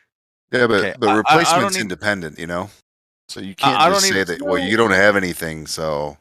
Scientifically, yes, but like, you know, like go back to the one you guys like to talk about. I saw someone banging your girlfriend. Oh no, that's not true. Okay, why is it not true? Well, I don't actually have to give you an alternate theory. I just have to tell you it's not true. Versus someone saying, actually, I saw a body double. You know, or giving to take anything where something's trying to be disproved, and you would agree, like a murder trial, right? I give you an alibi. I don't have to give you an alibi, but will an alibi, an alternate theory as to where I was, do a lot to get me off murder? Sure, it will. And most of us can see that. And I think most. So you haven't Wait, seen hold anything. on, guys. Oh, okay. just I didn't posted hear this you. in Sorry. chat. No worries. I just posted this in chat. And what you're saying is basically equivalent to me proving that somebody was not the murderer 100%. And you're saying, nope, that has to be the murderer because you don't have a different murderer to fill those shoes. Like, that is what you sound like. What he's saying is that he's not seen a murder, and that's the problem with this line of questioning is that Silent Zero didn't ask him if he had ever seen NASA like falsify something and then lose his trust, but Silent Zero has. No. Well, yeah, then he just acted like the no murder ever happened. So then that's the surface that we live on. So completely. unless Because I was gonna say, matter. Unless we don't live on a surface, we definitely live on a surface. eggshell. So it's just a question of the two theories. If I'm presented two theories, or if I'm asked to give up one theory and the person doesn't have an alternate one, sure, scientifically, you know, falsification is independent of replacement. You could just show the numbers don't work. Great. But for me personally, if you're asking what had changed my mind about it, is weigh the two models against one another. And one has a model that can be tested, another doesn't have a model that refuses to be tested. You're going too far now from the conversation. I had some disagreement from before when you said that like flat earthers just poo-pooing on whatever somebody's saying, right? And I don't think questioning or being a skeptics about whatever's claiming to find a new thing is poo-pooing, right? If you expect people just to say, "Oh shit, you did find it. Oh, there you go." And if you call us asking, "Well, how do you figure out? How do you know this is? What methods did you use? Did you manipulate anything? What like this question for you is poo-pooing?" Then I don't think you're comprehending, what we're doing here. I don't no. So I don't think that questioning or challenging something is just poo-pooing. But I think the way in which it is done by many people does equate to just poo-pooing. So to question or challenge something by getting someone's data and interrogating the data and going, I found this mathematical problem with it. That to me is fantastic. But just If you have the true, wouldn't you agree? If you have a true fact, you shouldn't have a problem explaining those findings, right? So if people wants to be meticulous and really picky about the method used to find something out, I don't think there should be a problem, right? That's science is for everybody. I think you should be happy to explain to everybody what your findings and which methods you use. But the moment it becomes uncomfortable because somebody's asking you hard questions, I mean, that's suspicious to me. Sure. I think we're kind of talking cross purposes. I think it's admirable to question or challenge something. I'm not saying if they say it's the case, it is the case. Don't challenge them, or you're a naughty person. I'm saying there is a way that if you're asking me what I find compelling, there is a way that I find it more compelling than others. And if the way that someone is challenging the work of somebody else is going, oh, but how could you know that? That's ridiculous. That sounds stupid to me. It's an argument from ignorance and doesn't compel me. Doesn't mean it's wrong. Doesn't mean it's right. It just if you are curious about my thoughts on the topic, I think that is weak. But if somebody says, I've interrogated the data, or I've done my own measurements, or I tried to replicate your experiment and got different results. Like a great example is BioDual did this 48-hour Cavendish experiment in a vacuum tube. Super awesome. And the response to it, largely speaking, for many of the people watching from the Flat Earth side was like, that's ridiculous. How'd you control for X variable? Allow me to respond. Yeah, there you go. Allow me to respond to that, eggshells. See, the problem that we have with this is because BioDual is not a new person on these conversations, right? So he knows exactly what we're gonna contest about the whatever test that he's doing. In this case, the Cavendish, right? Yep. He knows exactly what the like the other side is trying to take into account. Let's say a static, I don't know what else, like a lot of things.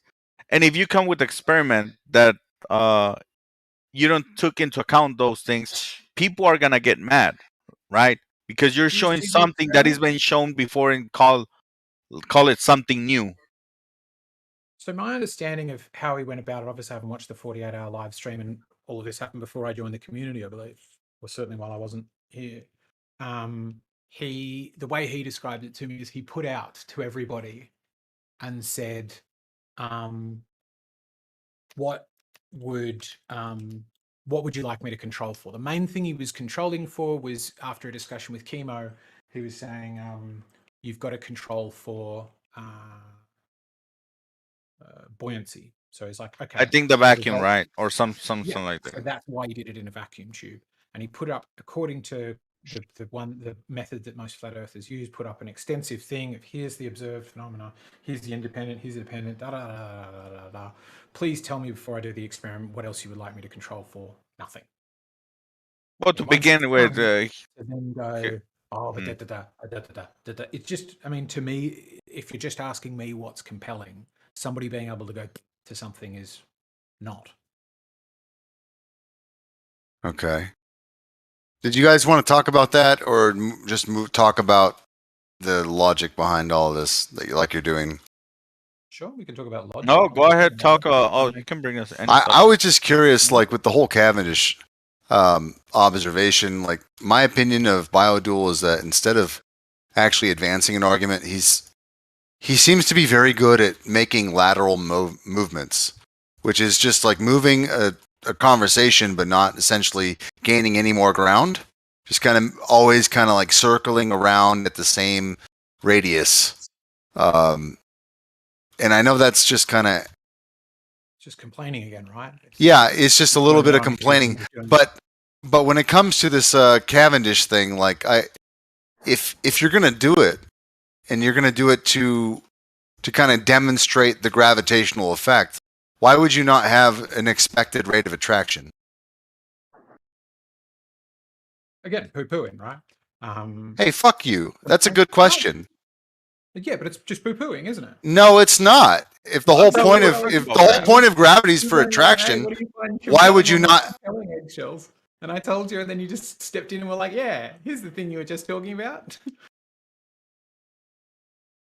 Like, what's the point if you're not going to actually have it adhere to what gravity is supposed to be imparting on the observation? Like, isn't that the whole point, to demonstrate gravitational attraction? Isn't there supposed to be supposedly a rate? Pretending there's no assumption made with the Cavendish experiment, like you're just poo-pooing it to, oh, okay, so you're poo-pooing it by saying that you shouldn't just jump to a conclusion that it must mean gravity is exactly what they told us. That's not poo-pooing. By the way, I was defining it. That was exactly what I was talking about. Well, isn't it is it poo-pooing or is it legitimate criticism? Because it sounds like you're just being shitty. Criticism for me would be investigating what he said, what he was saying about it, and where it matched up. Why he didn't do X when he, by his own admission, invited people to go, what do you want me to test for? Tell me before I do it what you are going to criticize this for, and then I will include that. And nobody did. Or the well, I wasn't there for that, but I'm talking about Cavendish in general. I'm not specifically criticizing Biodual.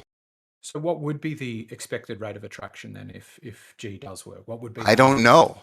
Probably very little. Probably not enough to actually be. Why didn't you give me a number? And I say, what would that number mean to you? What would be the correct number? And you've got no fucking idea. You know, what he did in that conversation, which I listened to, Riggs called him out on not being consistent, which he wasn't trying to say anything about. And then Gio said, it's very interesting. You're trying to make this seem like you're very conclusive about it. But now you're admitting to all these things that are inconsistent about it. And you didn't have an isolation or any kind of prediction that you met. It was a very interesting conversation. I listened to that one. And it's not like all the way you're trying to describe it and laugh at him as if he was the one that was like jumping to conclusions. Like, I'm actually really disappointed in you the way that you're responding to me just asking this question. Yeah, I am also. Hang on a second. I'd like to add my 1 yen word. Hang on. I would like to add my 1 yen. Go ahead, Jen. Thank you. And that is this. Let us not forget that the Cavendish experiment isn't an experiment. Okay? It's not an experiment. It's an observation. It didn't work. It's never been known to work today. And where do we see mass attracting mass? And it turns out that the Cavendish experiment was supposed to be discovering big G or little g, whichever one. So it's a confusion amongst other confusions, to be quite honest. So here's the issue, just to correct you so you can state it better. The experiment or observation, let's say, was to determine the density of the Earth. He needs R for that. Eventually, through the process, they claim to have discovered big G, but Cavendish never put any papers forward, according to his calculations, calculating big G. A few scientists later on, using the method of Cavendish's formula, developed big G according to what they say. But again, measuring the density of the Earth, you'd need the circumference or radius. No, why would you need that? Well said, that man. Well said, that man. Yeah. Why would you need the radius for that? So how would you get the density of an object size if you didn't know its volume or the mass? Even yeah, so, how do you know the mass? Oh my god! Let's ask that backwards. Let's say we give you R. Can you show us how you calculate the mass from R? Go for it. No thanks. Go ahead, you try it. Okay, that's what you would require, though. You were saying he needs to know the mass, and you're saying he needs R. If he's claiming that he can calculate density of Earth, 59. If he's claiming that how do you get mass from R? If he's claiming that he can calculate the density of the Earth through a torsion bar oscillating pattern, you have to have a presupposition to start with to apply your mass or density calculations. You need to have something to angle or base off of. Like it seems that what you're saying is, in order to have the mass of the Earth, he needs to start with R. I'm saying, great, show me that. You've got R, calculate the mass. Otherwise, what you would have to admit is. So is it a according direct to the relationship? experiment, there was a French guy who. Yeah, go for it. So according to the Cavendish experiment, there was a French guy, I can't recall his name. They claimed that he measured 13 angles to get the 1 degree per 69 miles, but it took 13 triangles to measure this one apparent degree out of the 69, so that Cavendish could use that calculation. So Cavendish could use that calculation in his formulation for the density of the Earth. So yeah, it came from originally from a French guy, apparently measuring the radius of the Earth at this 1 degree, or pardon me, the circumference, and through that, Cavendish used that presented information as requirement to calculate density.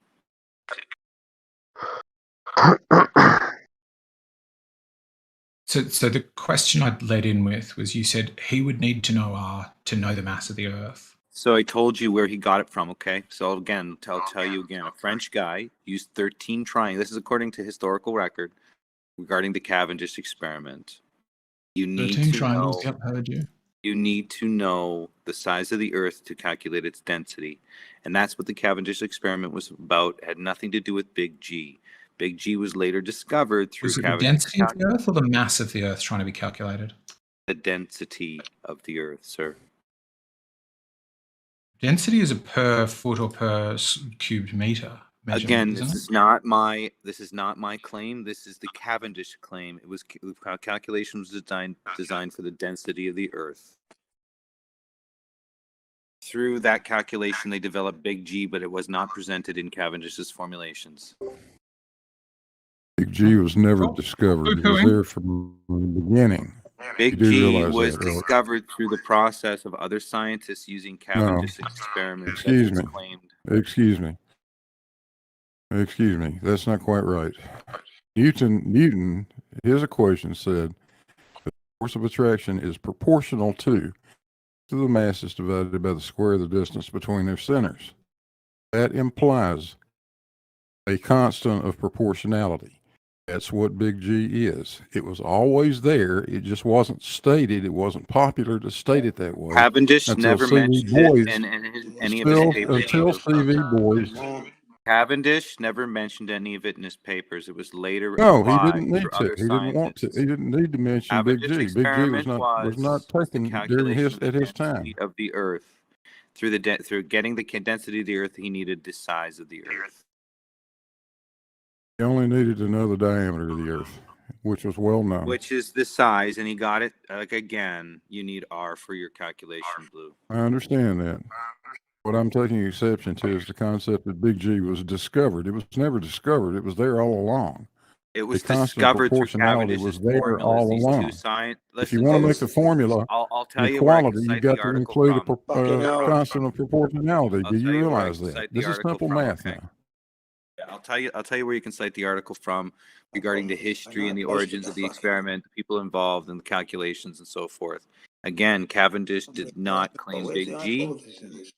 I didn't say he did. Yeah, well, you should tell people that it was just the density of the Earth, and you need rate R for that.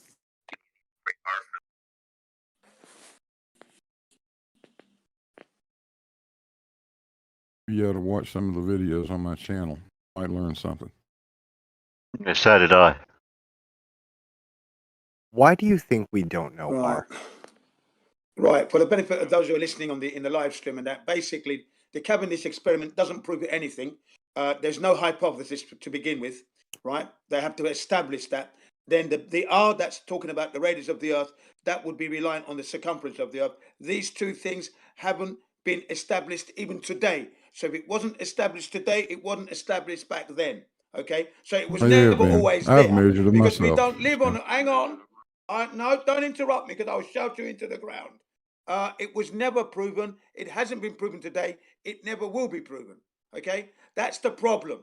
The Earth's circumference and radius hasn't been established today I dare you, and I in fact challenge you to go and prove that.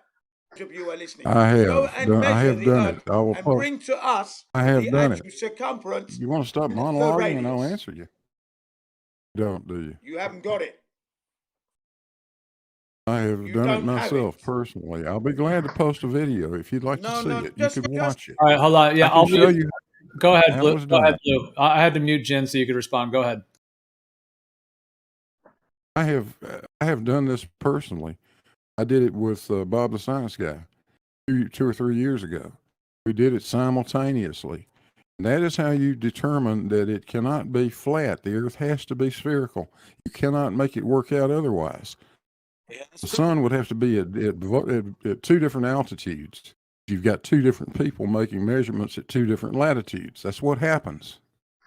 And when I did it, I got within 30 miles of the accepted circumference of the Earth. We can repeat that anytime. Anybody can do this. It's not like it's a secret. It's never been done. That's why we're here. It hasn't been done. And I'm sitting here telling you I've done it, and I'll show you a video of me fucking that's not doing what you it. should do. No, excuse me. Mm-hmm. What What I you should should do, hang on, please allow me to articulate this. What you should be doing is presenting the very fact that you've done that. So go away and bring Okay, back I'll be how glad you to. did that Where so can we I can post all it? see it. All right, where can I post it? There you are, Where do live you want stream 1. Live stream 1. Okay, I'll give you a link to the video right now. What that you did, that's got you in there. Yes, You I did. actually, I did. I did. It will be my look at it. voice Let's have a talking look on at this it then. video. Be all eyes and ears on Okay. this one. Believe you me. I'm fucking waiting. 6 years now, folks. 6 years could be coming to an end. I'm sorry, approaching 7 years. So 6.5 years. Let's have a Even look. even There Sly you got a go. group of people from the northern and southern hemisphere to do it. There you go. It sounds like you're trying to presuppose that he's wrong. Is that what you're doing? I already know he's wrong, pal. That's the thing. Okay. See, well, you thought about it. That's How can you know? I know he's wrong. He was How born can you with know it. he's wrong if you haven't seen the experiment? I know already. I know already by his language. Don't worry. What method did he use, Jen? I said his language. I'm waiting to see his video. What So what when he method posts did it, he use? There it is. there can be no method to posted prove it. this circumference of this Posted Earth. the video, I but you're not posted gonna it. look at it. Can So. you see? Where? Video's right You there post it in in live stream 1. text. Okay, thank you very It much. is in Live live stream live one stream text. Can you not text. see it? Blue Marble Science. Do you see it Check it there? out. Hang on a sec. I'm gonna check it out. Hang on. Blue Marble I'm Science, getting onto the right Eratosthenes page. I was measuring the actually Earth. on the wrong page myself. Excuse me. I'm open to a few methods. I said, how did you do that? Yeah. No. You offering Aristophanes. Everything about Aristophanes, one word, assumption. And as was said in the movie with, as was said in the movie with Steven Seagal, assumptions are the mother of all fuck ups. Are assuming. Sorry, So Aristophanes will not do. Aristophanes. I see your will not do. Aristophanes, and I You just raise you assume an aeroplanestes. Give me the aeroplanestes for the win, please, and keep your Aristophanes back where he belongs 1,000 years ago. We got aeroplanes now, okay? Can anybody describe to me a scientific experiment that doesn't have an assumption built into it? Exactly. What do you think Everything's a presupposed. hypothesis is, you fucking idiot? Thing is presupposed. What is a It's hypothesis suggested. if it's not an assumption? All right, hold on, Blue. We don't do. It's a Blue, hold on a suggestion. second. Jin, chill out for a second, dude. There are other people in the chat that may want to speak, so keep that in mind. Also, Blue, we don't do insults and abuse here. Please don't do that.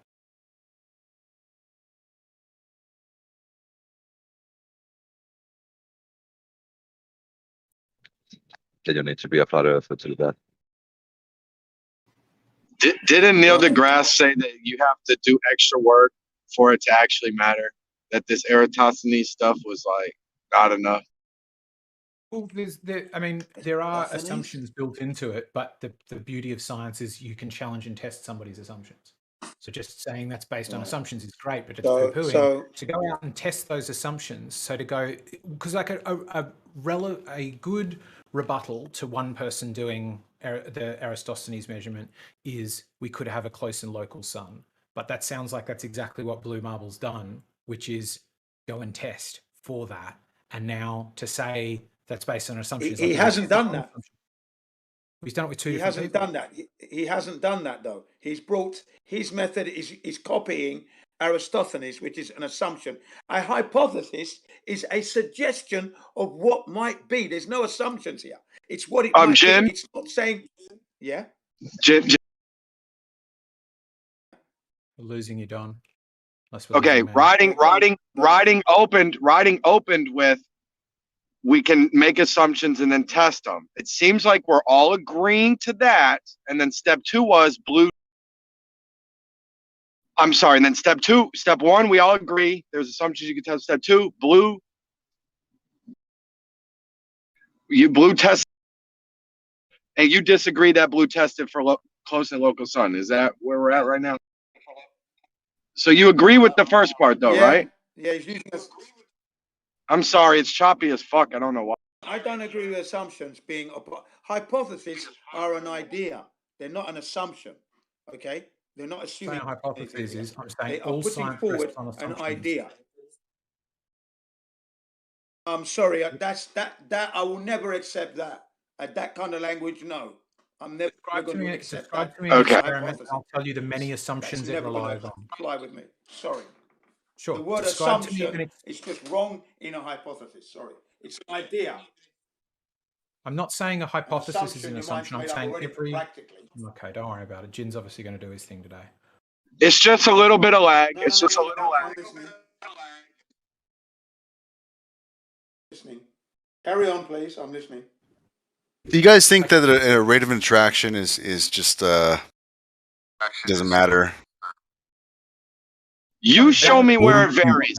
You go up and drop something from a height where it's 99% of Earth's gravity. You show me 95% of Earth's gravity, 99, anything but 100% of Earth's gravity. You show me that. That's where the deception is. They try to trick you with this same gravity everywhere. Show me different gravity.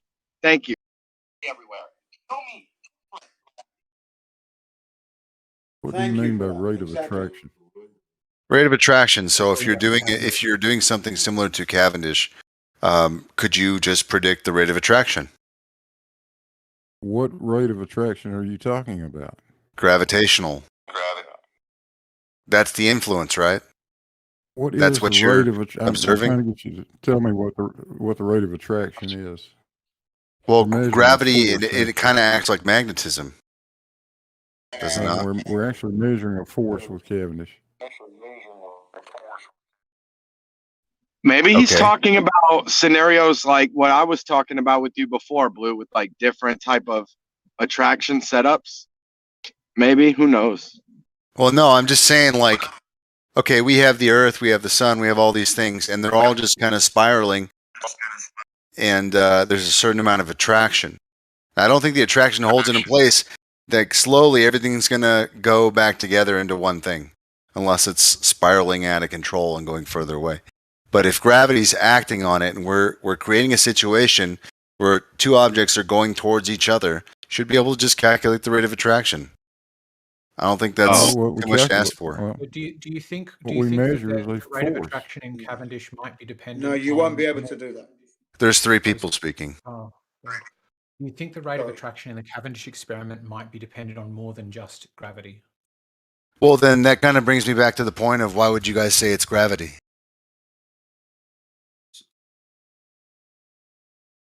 Influence in that attraction. So I think it's fair for me to ask for the rate of attraction to hold you to your point. The point I'm making is if you're using a torsion bar, the point of using a torsion bar, at least to my understanding of it, is that it should maintain its position if there's no forces acting on it. What that means is it's going to be offering some resistance to the turning, which means you would need to calculate the torsion bar too, right? You're not going to be able to just go, here's what gravity is, because it's not a perfect frictionless system. It's not a system without some loss to it, which is why BioDual set it up for ages so that it could measure it over the course of I think it was 48 hours, wasn't it? He said about 24 hours straight. But I think he had to, maybe he was saying 48 hours because I remember also he said he had to reset it because he bumped something. Okay. Start again. So yeah, I don't know, but I mean, Well, I'm not even talking about him I specifically. don't think you need rate of attraction. I think that just ends up becoming like an endless circle of, but you could have calculated for more things, right? We want to limit the things we're calculating for, or take some assumptions as granted because we have to. Otherwise, you'd never get to do the experiment, right? You just always have somebody go, there's some problem with that. It doesn't. As Bansaw used to jokingly say, well, who took into account whale farts? In some degree, he's right. How could you possibly take into account whale farts? Man, you have a very particular way of like loading a non-point and then trying to associate it with something that is totally unrelated. Like you literally make less sense by making that point. The whale fart has nothing to do with what we're talking about. It doesn't even make the point. It doesn't even strengthen your point. You have a very keen way of doing that. So like I said, if you're going to isolate and make a claim that if this is gravity causing the attraction, you should be able to calculate. You should be able to calculate the rate of attraction. That's all I'm saying. What is it? See, and there's a loaded question right there. Where's what? Are we looking at something specifically? Do I have anything to calculate right this second? No, I don't. You're just being an ass. Where is it? Where is it? Well, Fuck you. Can I ask a question? Name of the attraction is irrelevant. You should be there going, here's the number he should have had before it, not just he. Dude, I don't even know the exact stuff he had. Exactly. But I'm saying if you're going to make a claim that this is attracting this, there should be a rate. You should be able to figure that out, no? Yes, we do. I mean, and now you do. So now, like everything up until this point, everything up until this point has just been wasted. Okay. You're just going to talk over me. No, I'm not.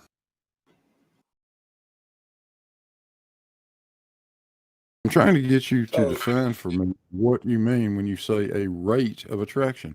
In terms of what? What units are you looking for? This will be your units. It'll be your gravity we're talking about. There should be a rate of attraction. I can measure it in nanonewtons. In your pseudoscience world, is that a rate? What is that rate? I can measure it. Okay, I can measure the force of attraction between the two masses in nanonewtons. Is that good enough for you? I don't know. It's not a rate. It would be good enough. It would be good enough if we could see this gravity in operation. Well, I've shown it. Offering up hundreds of hours of video, because I've got. Well, you hang on a second. I've shown it with hundreds of hours of video. All you have to do is go watch it. It does the same thing every time. It's irrefutable. Offer up as a video of the Aristophanes. That doesn't prove anything because that came from assumption. What I want to see is you yourself actually going out step by step, showing us the curvature of this earth. That's what's going to be convincing to me, not just telling me here. And you haven't offered that up yet. You haven't established the method by which you have actually proven to us. You haven't watched the video either, Jen. We're looking at you out there in the wilderness, proving to us that the earth is indeed curved. You haven't watched the video. I do all of that in that video. Not yet. I'm going to watch it later on. I'm planning to watch that later on. Okay, watch it, and then you'll find out that I've done everything you just said. Okay. Can you post that video Watch in Cavendish. the live chat Watch it. so that we can see that for ourselves? What video did you prove step by step that the Earth is curving? Please post that video so everyone can see it. Since we're on YouTube, It's already been put in. Gio's about it might be a good idea to like play the video to the YouTube audience and have Blue Marble explain what he's doing and why he's doing it as he goes through it. I'd find that fascinating. Well, at some point, Blue, we have a system here for doing live stream hosting, and we also have a temporary live stream host role. So, for example, if you wanted to do like an hour or two presentation or something like that, that's possible. So, if you're interested in that, you can let me know. That'd be cool. Essentially, I we would could give do you that. the temporary live stream host role for however long you would like, an hour, 2 hour, 3 hour, and you would have the ability to mute people for that time, voice mute people, and you'd be able to host it and present what you'd like to present. Yeah, we could do that. See Blue being really good at that. That'd be great. I'd love to see this. And with this, with the stream, yeah, like it's a 1080p stream. So yeah, any like video or screen share, we can put that on the actual YouTube stream as well. And then I can also make that, like if you were want to do that, I could make that into like a, like a specific 2 or 3 hour video or however long it is, on the YouTube. And of course you could mirror that as well. But, instead of just being a little part of a huge 12-hour video, it would be a, specific, 2 or 3 hour video or whatever, however long. Guys, I see Xanax here. And I was wondering, Xanax, if you've done that calculation yet that we were waiting on. You were waiting on a calculation from me? Which calculation was that? Yeah, the one like an average. Remember, we were talking about like an average plane, or a copter or something. I think, what did we say? A couple tons. You don't remember this? We said a couple tons. How much force does it have? How many newtons of force does it have? Like if it's going 1,000 miles an hour? Oh yeah. All I need is someone to give me a relative value for one of those floors, and in a ballpark distance. I can give you that number in about 5 seconds. But no one came for. I couldn't find it anywhere about how much the mass of the building was divided by how many floors there was. I had no value. So what I can tell you though is the number. If you throw some numbers into a basic physics equation, it's mind-bogglingly huge and well beyond anything that any floor could withstand. It's not designed to withstand that kind of forces. That's right. I remember we were talking about that, and then remember we were talking about how much force like the plane had at certain points, and then spread out and stuff like that. But we went from there to we were talking about the kind of like orbital stuff, or yeah, we were all over the map. So I mean, asking me a question. Yeah, I love to give Don. I love when you ask questions, and I like to go. I'm trying to figure out how much calculations like that, but things like this, like not hurricanes, but tornadoes and things where they see straw stuck into telephone poles and things, or even something as simple as when remember the game we used to play where a guy would hold his pencil and you would snap the pencil on his pencil and break it. And you want to know how many times you could do that before there was no pencil left to break in half. Right. See, that's why is one pencil breaking exactly. and the other? So I know you can do this. You talk the big game, and remember, we've been hung up on this rotational stuff, and we trying to watch the Earth spin under us, and so we needed the force that the jets, or how much the jets had to fire to counteract the newtons from the initial, momentum. I told you 1.5 miles an hour per minute is all they had to adjust that direction for to counteract the change in tangential velocity. Please focus, master. Please focus, teacher. I need you to help me talk about not the north-south, but we was on the east to, like if you just wanted to hover in place, if you just want to lift off from the equator, counterfire, and then say that you've counterfired to what should be equilibrium. Then we can talk about the wind catching you back up again. Well, think about it. Again, remember, you leave the ground, you retain the angular momentum as well as the linear momentum of that object. You'd accept that, right? So there's no reason why anything. The linear momentum is contained by gravity, though. We don't shoot off in space. That's not what. Gravity is a centripetal force. The tangential velocity is part of the momentum calculation for that object at a velocity of the rotation of the Earth tangentially. Right. Well, I'm going to have to look at the formula like about 50 times before I remember. So now, you just give me the number. You just got to give me the number. Well, we know we give it the weight. The weight of an object is that centripetal force. We know this because we can put it on a scale and weigh it. So we know there's a force acting down, and we also know we can measure the force change as we go up in latitude, and that tells us, and it comports directly with what that value would be with a spinning sphere at the angular rotation that we all agree on. So if we didn't, we agree on how many hexes does a soccer ball have? That's a good question. I have no idea. How many hexes are black? 1 out of 6 or 1 out of 7? What? Or less? I said 30. But 20. Sanic, really, what the black hexes are made out of is, see, they get the pink from this special plant, right? They make the special black dye to dye the leather. Yeah. Right. And that's what makes the squares or the hexes black on the soccer ball. That's interesting trivia. Okay. You gotta listen. You do this. So we go from talking about the soccer ball to the fucking ink. That's what you do. Who cares what the dye is made from? That's what you do. No, That's what you do to me all the time. You're making a non sequitur analogy about how I'm explaining how things are measured on the Earth, and you're saying that it equates. You do it all the time. I gotta equated to me giving you an answer is equal to you getting an answer for something else regarding to what causes a soccer ball's hexes to be black. I mean, come on. Pretty much, don't you think? No, come on. I know what you're trying to do, but that's a poor attempt at even doing that. Okay, well, I'm still waiting for an answer to my question. What question is that? You keep on he doesn't even know the question. Okay, once you find out what the mass of one of those buildings is, the entire mass, or one floor, and then I'll tell you what the force would be for it acting on the floor below it when it's traveling at 9.8 meters per second, for example, which is just what happens after about a half a second. Or about 2 seconds. I'm sorry. Or a Me second and you will work on it. And if we got it. It's still queued up. We'll get there. We won't do it publicly. Thank y'all for y'all. But to your point about, and this is the thing that Nathan Thompson always ran into too.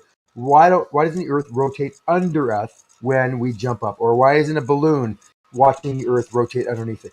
Because that's not how Coriolis works. Right. The real question is, can I finish? how? Let me finish, not how. Because it happens. We don't see it. That's the answer. We're not double speaking. It doesn't happen because in order to have Coriolis, you have to have an object. We're not pendulums. Zanuck, we believe you. Let me finish. Would you come on? Who's in Geo? Please help me out, buddy. If you have Coriolis, you have to have an object moving through in a rotating reference frame. It has to move through it. It can't just be sitting there. So that's the first problem. Absolutely right. We all know you're right, Zan. We all agree. I don't think we all agree, but no, we do. We agree. You're right. We all know. So the thing is, though, you're not going to see Coriolis or something just hovering in the air. That's why. Although we do see the Earth. Hold on. We do how? See it. Oh my not God. Why don't we doing the stupid things that we do? No, my turn. My turn. My turn. The thing is not why don't we see it? It's what would we have to do to make ourselves see it, or what would assume to be it. That's what I'm working on. All right. Okay, I'm not on this stupid shit that the stupid people you're talking see it. This is not hard to do. You shoot, if you could do this and fund this, you shoot a 50 caliber cannon 25 miles north. You had a really good set of a very high powered telescope from a very high vantage point that could see 20 miles away. I've done this before. It's a mountain near my house. I can see it all the way to San Francisco Bay and see the Bay Bridge from my house, and that's like about 30 miles almost from here. So if I could do that, and I saw this projectile, I would aim it there, and I would watch the shell, or watch where I couldn't see the shell because it's going too fast. But when it lands, it'd make an explosion on the bridge, and it would be 1,000 feet off to where I was visually aiming it to. Yeah, that'd be some cool correlation, and. Well, I'm just saying. It does satisfy. You're right. You're right. Hold on. Let me agree with you. Let me just finish. Sure, it's hypothetical, but that's the kind of thing you'd have to do. Now, okay. Hold on. Wait, hold I on. just want to finish My turn. It was a very succinct thought. It was very succinct and it was very simple. So I know people can come back and say, well, it could be wind, it could be this, it could be that. Well, that's why you do experiments and you keep on doing this test. So that's where we're at. And what I'm saying is when we ask, how do you see it? We're not talking about like what little phenomenon can give us the witness of it. We're talking about, I want to see something where the fucking ground is moving underneath it. And we can say that we've input XYZ forces to make another quote unquote assumption that it's not the thing moving in that direction because we've supposedly counteracted it. And like you said, you can have this third party tell us, like, who the fuck knows? It's hard to work on because of reference frames. Of course, it's hard. No, it's not because we gotta work on it. It's hard because it's unseeable by the human eye. It's literally unseeable. You can't see something deviate due to Coriolis because it's so flippin' minute. But it wouldn't be because of Coriolis. Don, you got to let me finish the thought, bud. All so right, it's so minute. That's why we do things over very long distances, and we can see the test and we can see the results very clearly with all methods of observation. All of we them. all like your ballistics, but you know it ain't enough. You know it's hard to witness. You know that there's not They're big all hard to documents. witness. How about the Skylab, or how about the ISS? Any of the things that have been in space, we can see Coriolis happening with them. It must be. Does he win? Do we have to let him win now? You have to let me win. No, we don't. No, we don't. The ISS is not up there. So that's crap. Well, it's not, It's an assumption. yeah, we measure It's not exactly up how there. far. There's no evidence Yeah, up there. yeah, we There's measure no how far. evidence for the ISS being up You there. keep on pausing and keep on trying to say something. Are you going to stop? And Sir Bernard Lovell, the environment is too dangerous, highly radiated, that no living thing can be there. Okay? Says you. So the Okay. ISS Can I is say? not up there. Can I talk without you interrupt me? Okay, great. No, we know exactly how fast it's going. We can see how far by knowing how fast it's going and seeing it up in the sky, how large it is angularly. We can tell you exactly how where it is, how fast it's going, how high it is, and we can also see people on the ISS going out of the ISS doing maintenance. We've seen pictures of spacewalks on the ISS. So you're wrong. And by the way, just to go back to your little pseudoscience thing and all your scientific evidence of gravity, you still are very confused on the difference between an experiment and the scientific method. Yeah, I knew I couldn't get the sentence out before someone interrupted me. Zanuck, you're completely just steamrolling right now. You've said a bunch of things and you pop to something else. It's not a conversation. Well, because he's always criticizing me on my logic and my scientific methodology. So, okay, sorry. Take notes. I want to chime in on this as well. I even put it in the comment section. Like, he literally said like 2 sentences, and you're like, "Hey," and started talking over him, and let me get this out. It's like, just let somebody else say a few sentences, maybe even talk as long as you've talked prior, and then you can have your turn again. Like, We've gone through this before. I was it usually doesn't 30 matter if seconds. you've gone through it and he was, before. There's look, probably other people listening that have not heard it before. So people are listening. I get it. And so it just needs to be a good conversation. That's all. Shines. Just in all You know fairness. I love you. It's Can all I? good. I know, me too. Hey, She's not finished. She's not finished. Oh my Shut God! up. Are you finished? Are you finished, Shines? No, I'm not finished. No, I'm not you, finished. Shines. She was talking to me. Listen, we all did this measurement last week. In all fairness, I was going 30 seconds. You were going 2 minutes before I was being. Everyone heard that. So listen, you're judging me unfairly. And Shines, I will try to be better. I always will. Okay, And now just saying, Zanuck, wait, can hold I on, now hold add on, my hold on. 1 minute worth? Can I Hold have my on. 1 minute of fame here? You Can can't If have I your can 1 get minute 1 worth. minute Let back, me yeah. just finish what I was saying really freaking quick. Go ahead, Shines. Thank you, Zanuck. Thank you, Zanuck, for conceding to that yes, you do get excited sometimes. And I understand that, like, when we're in these conversations, we're going back to things that have happened prior. But for the rest of us listening, like, we want to hear what's going on. So just everyone, if they can just chill, take it down a notch, and just have a cool conversation, that would be awesome. Thank you. That's all I wanted to say. Sorry if I stepped on your toes, Chime. Of course, it's always ladies first All good. in my book, so I apologize for that. But as for Zanuck, Zanuck's always last. But anyway, as regarding the ISS, I will state it clearly. The event known as Operation Starfish Prime, aka Fishbowl, back in 1962, left behind the end result of that event, left behind a radiation belt 100 times more lethal than the current Van Allen radiation belts that are still up there today. That would mean that any Apollo missions having to go to the moon would have to traverse that third belt, and to the tune of 250,000 rems. Now, admittedly, the radiation does dissipate. Currently, it's at 25,000 rems. Currently. So how can the ISS be there? It's 247 miles up. The ISS is in 240 miles up. So they're in that zone, well within the zone. They're there. How can they operate in that, Zanuck? How? very easily, exposure to that radiation over short periods of time when they went through it is more than achievable, not a problem. Where they are now is not in that belt, so that's not a problem. They're only 250 miles up. The radiation belt isn't there. You're not listening. The third belt that was created by Operation Starfish Prime, it means that the ISS is swimming in that zone right now. 55,000 rems, 70 rems, 70 rems would leave any person up there. 70 rems would leave anyone up there with vision impairment, diarrhea, and vomit.